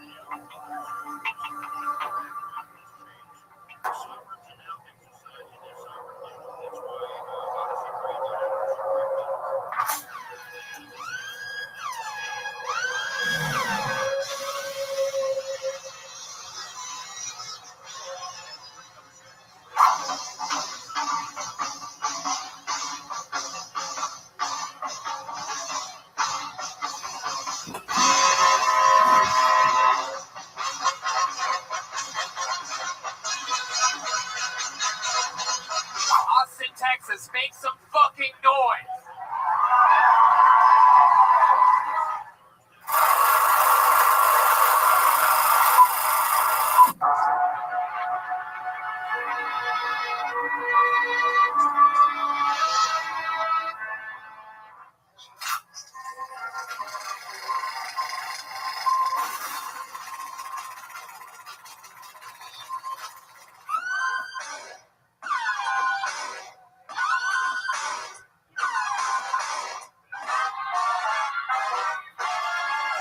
Hey, this is Ray Ban coming to you live from the world famous Comedy Store main room for one more time.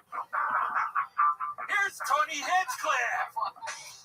Yo, here we are again, back home at the world famous Comedy Store. So excited! Christmas coming up. Red Band, what's happening? Happy Christmas. Happy Christmas. That's what they say. Yep. Happy Christmas Happy to you. Christmas. Happy Christmas to you. Yep. Here we are again. So excited to be here at the world famous Comedy Store. This is such an incredible, incredible place. Yes. So let's just jump right into it. I'm so happy to be here, guys. And you know who else is happy to be here? The great Ryan J. Ebelt, everyone. Look at this fucking stud. There it is. Wow. He leaned deep into that wave and smiled this time.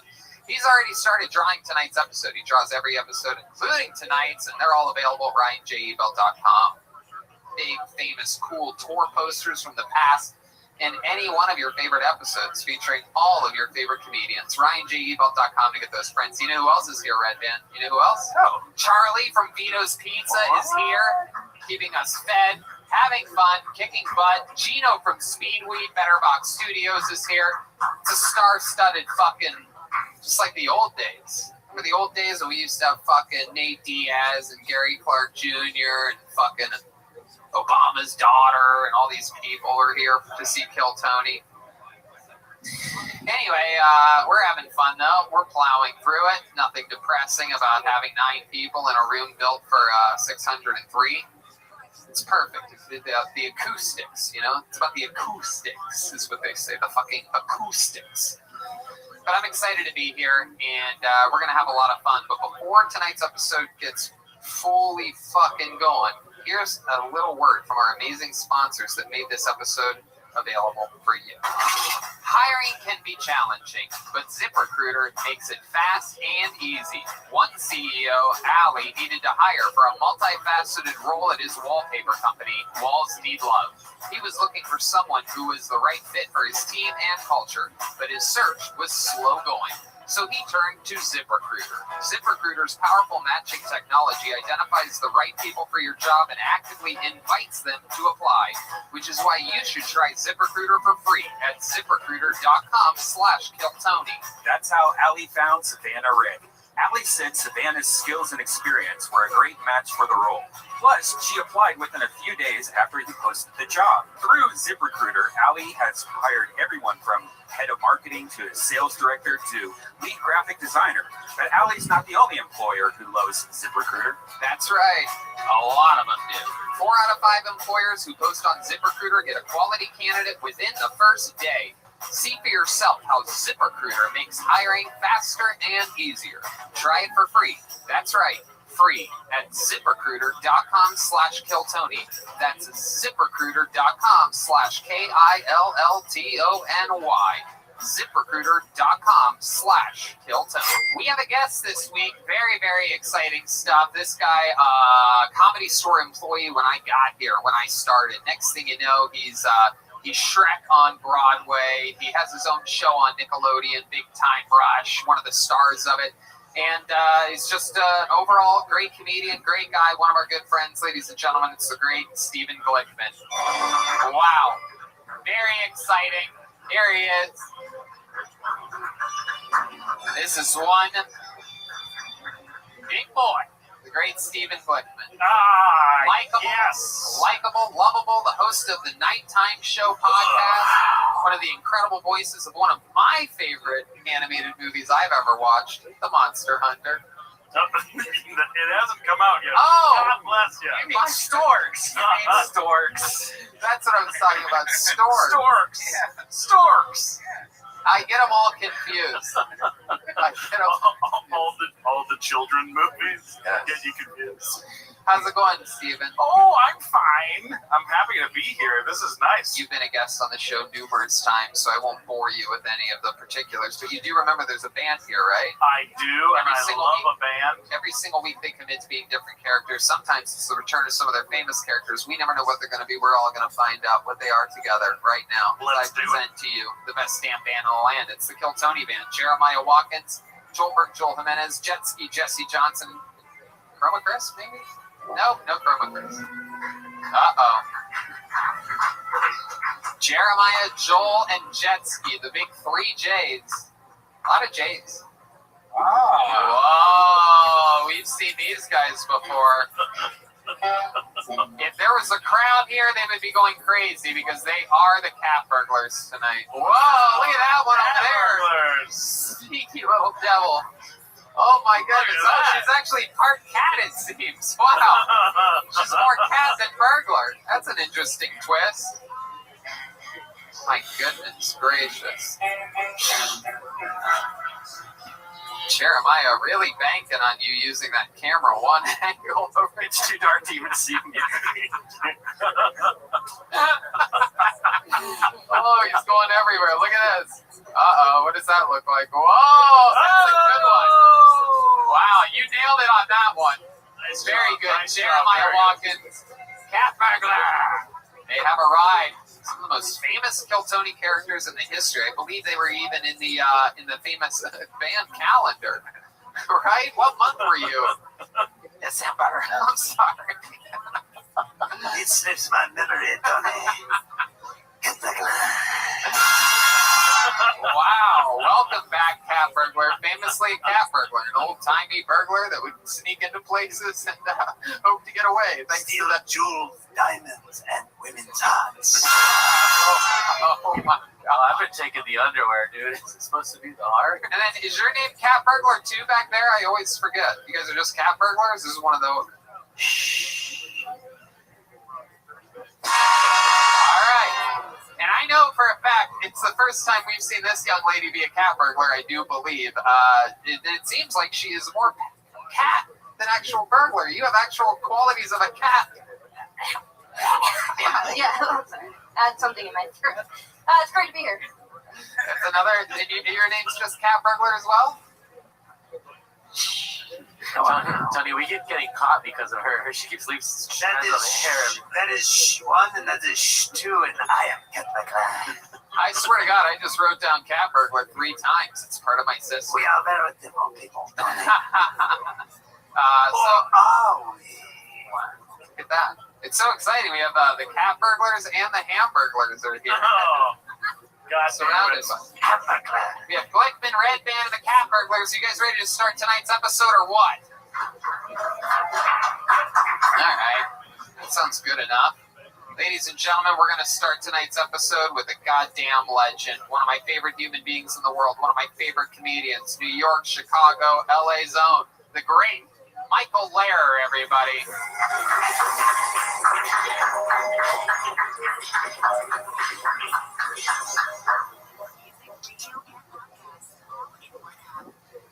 Now, before I was a comedian or a musician or a rapper or a karaoke, I was a musical theater summer stock thespian. And as 2020 comes to an end, I want to go back to my roots and play a little game for fun to start out this show on a silly note.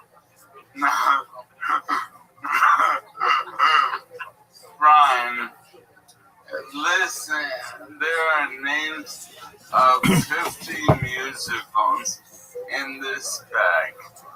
At random, Tony will pull out a musical and I have to sing a song from that musical. When you think I've done enough, pick a new one. If I don't know it, I'll pass. Do you have a Tony Award, really quick? Glickman, do you have a Tony Award? No, I do not. But you play Shrek on Broadway? Well, yes. It's a long story. It's a terrible show. I'm sorry.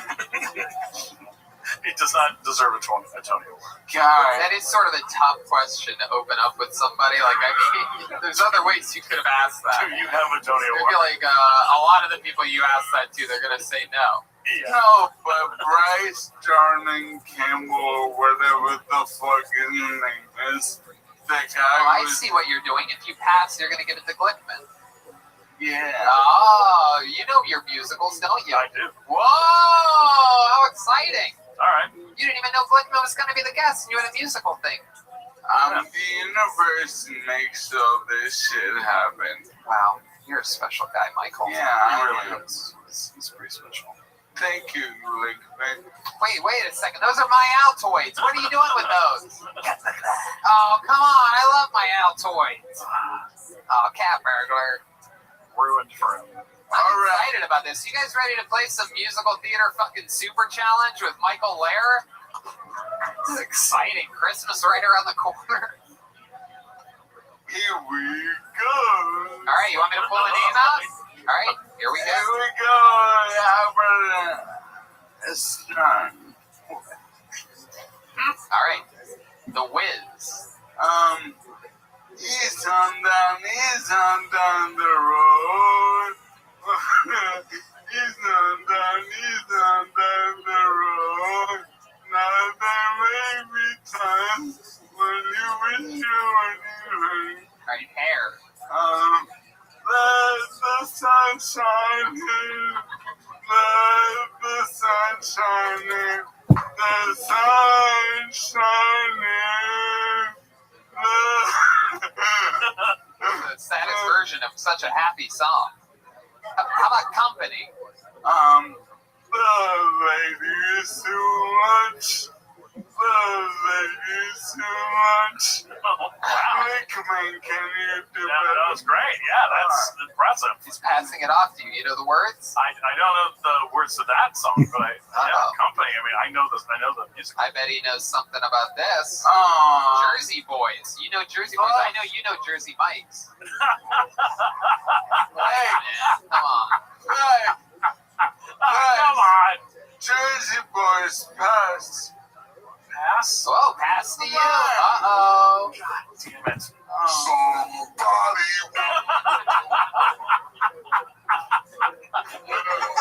Oh, Red Man, that was great. Wow. It sounded just like him. That was great. That was great. One of my favorite Red Band moments in the history of the show. That was great. You know anything from Jersey Boys? I think it's that. Come on, if you're going to do it, you better commit.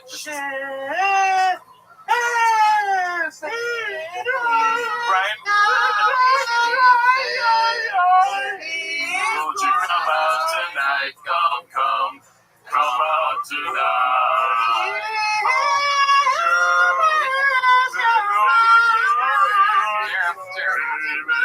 Jeremiah's been waiting to sing this for you. Nice job. Alright, we're moving on. Porgy and the Bees, Michael Air. Porgy and the Bees. Bees? Porgy and Bess. Oh, for Christ. I don't know what the fuck that is. You uneducated.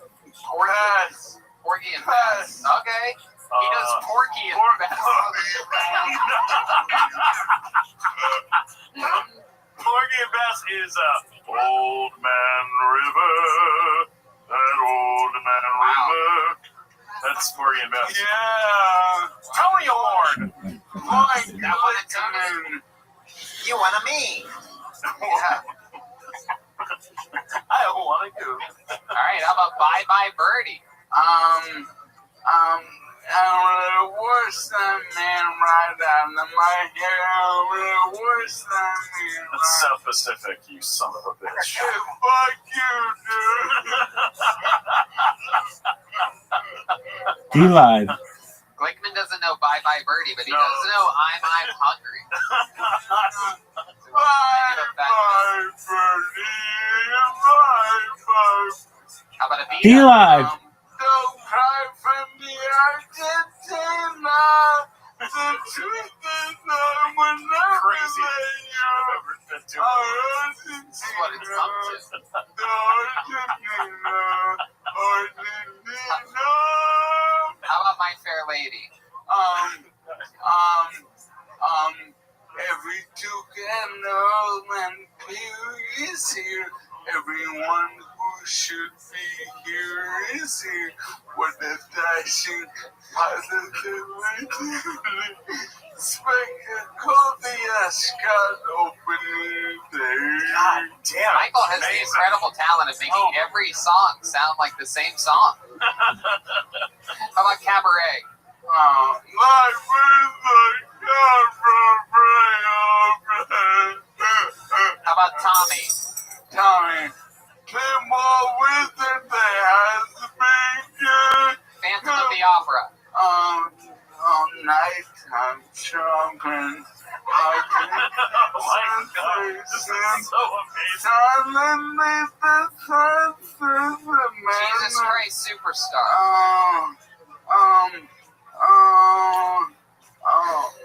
What was this during the crucifixion? You think you're a big shot, Mr. King? Joseph Dreamcoat. I hear the steel drums sing the song. They sing him and you know you got him on.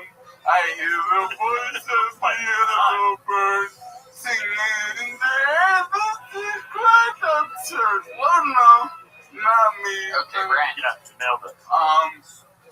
Let's open up a restaurant. Come and knock on my door.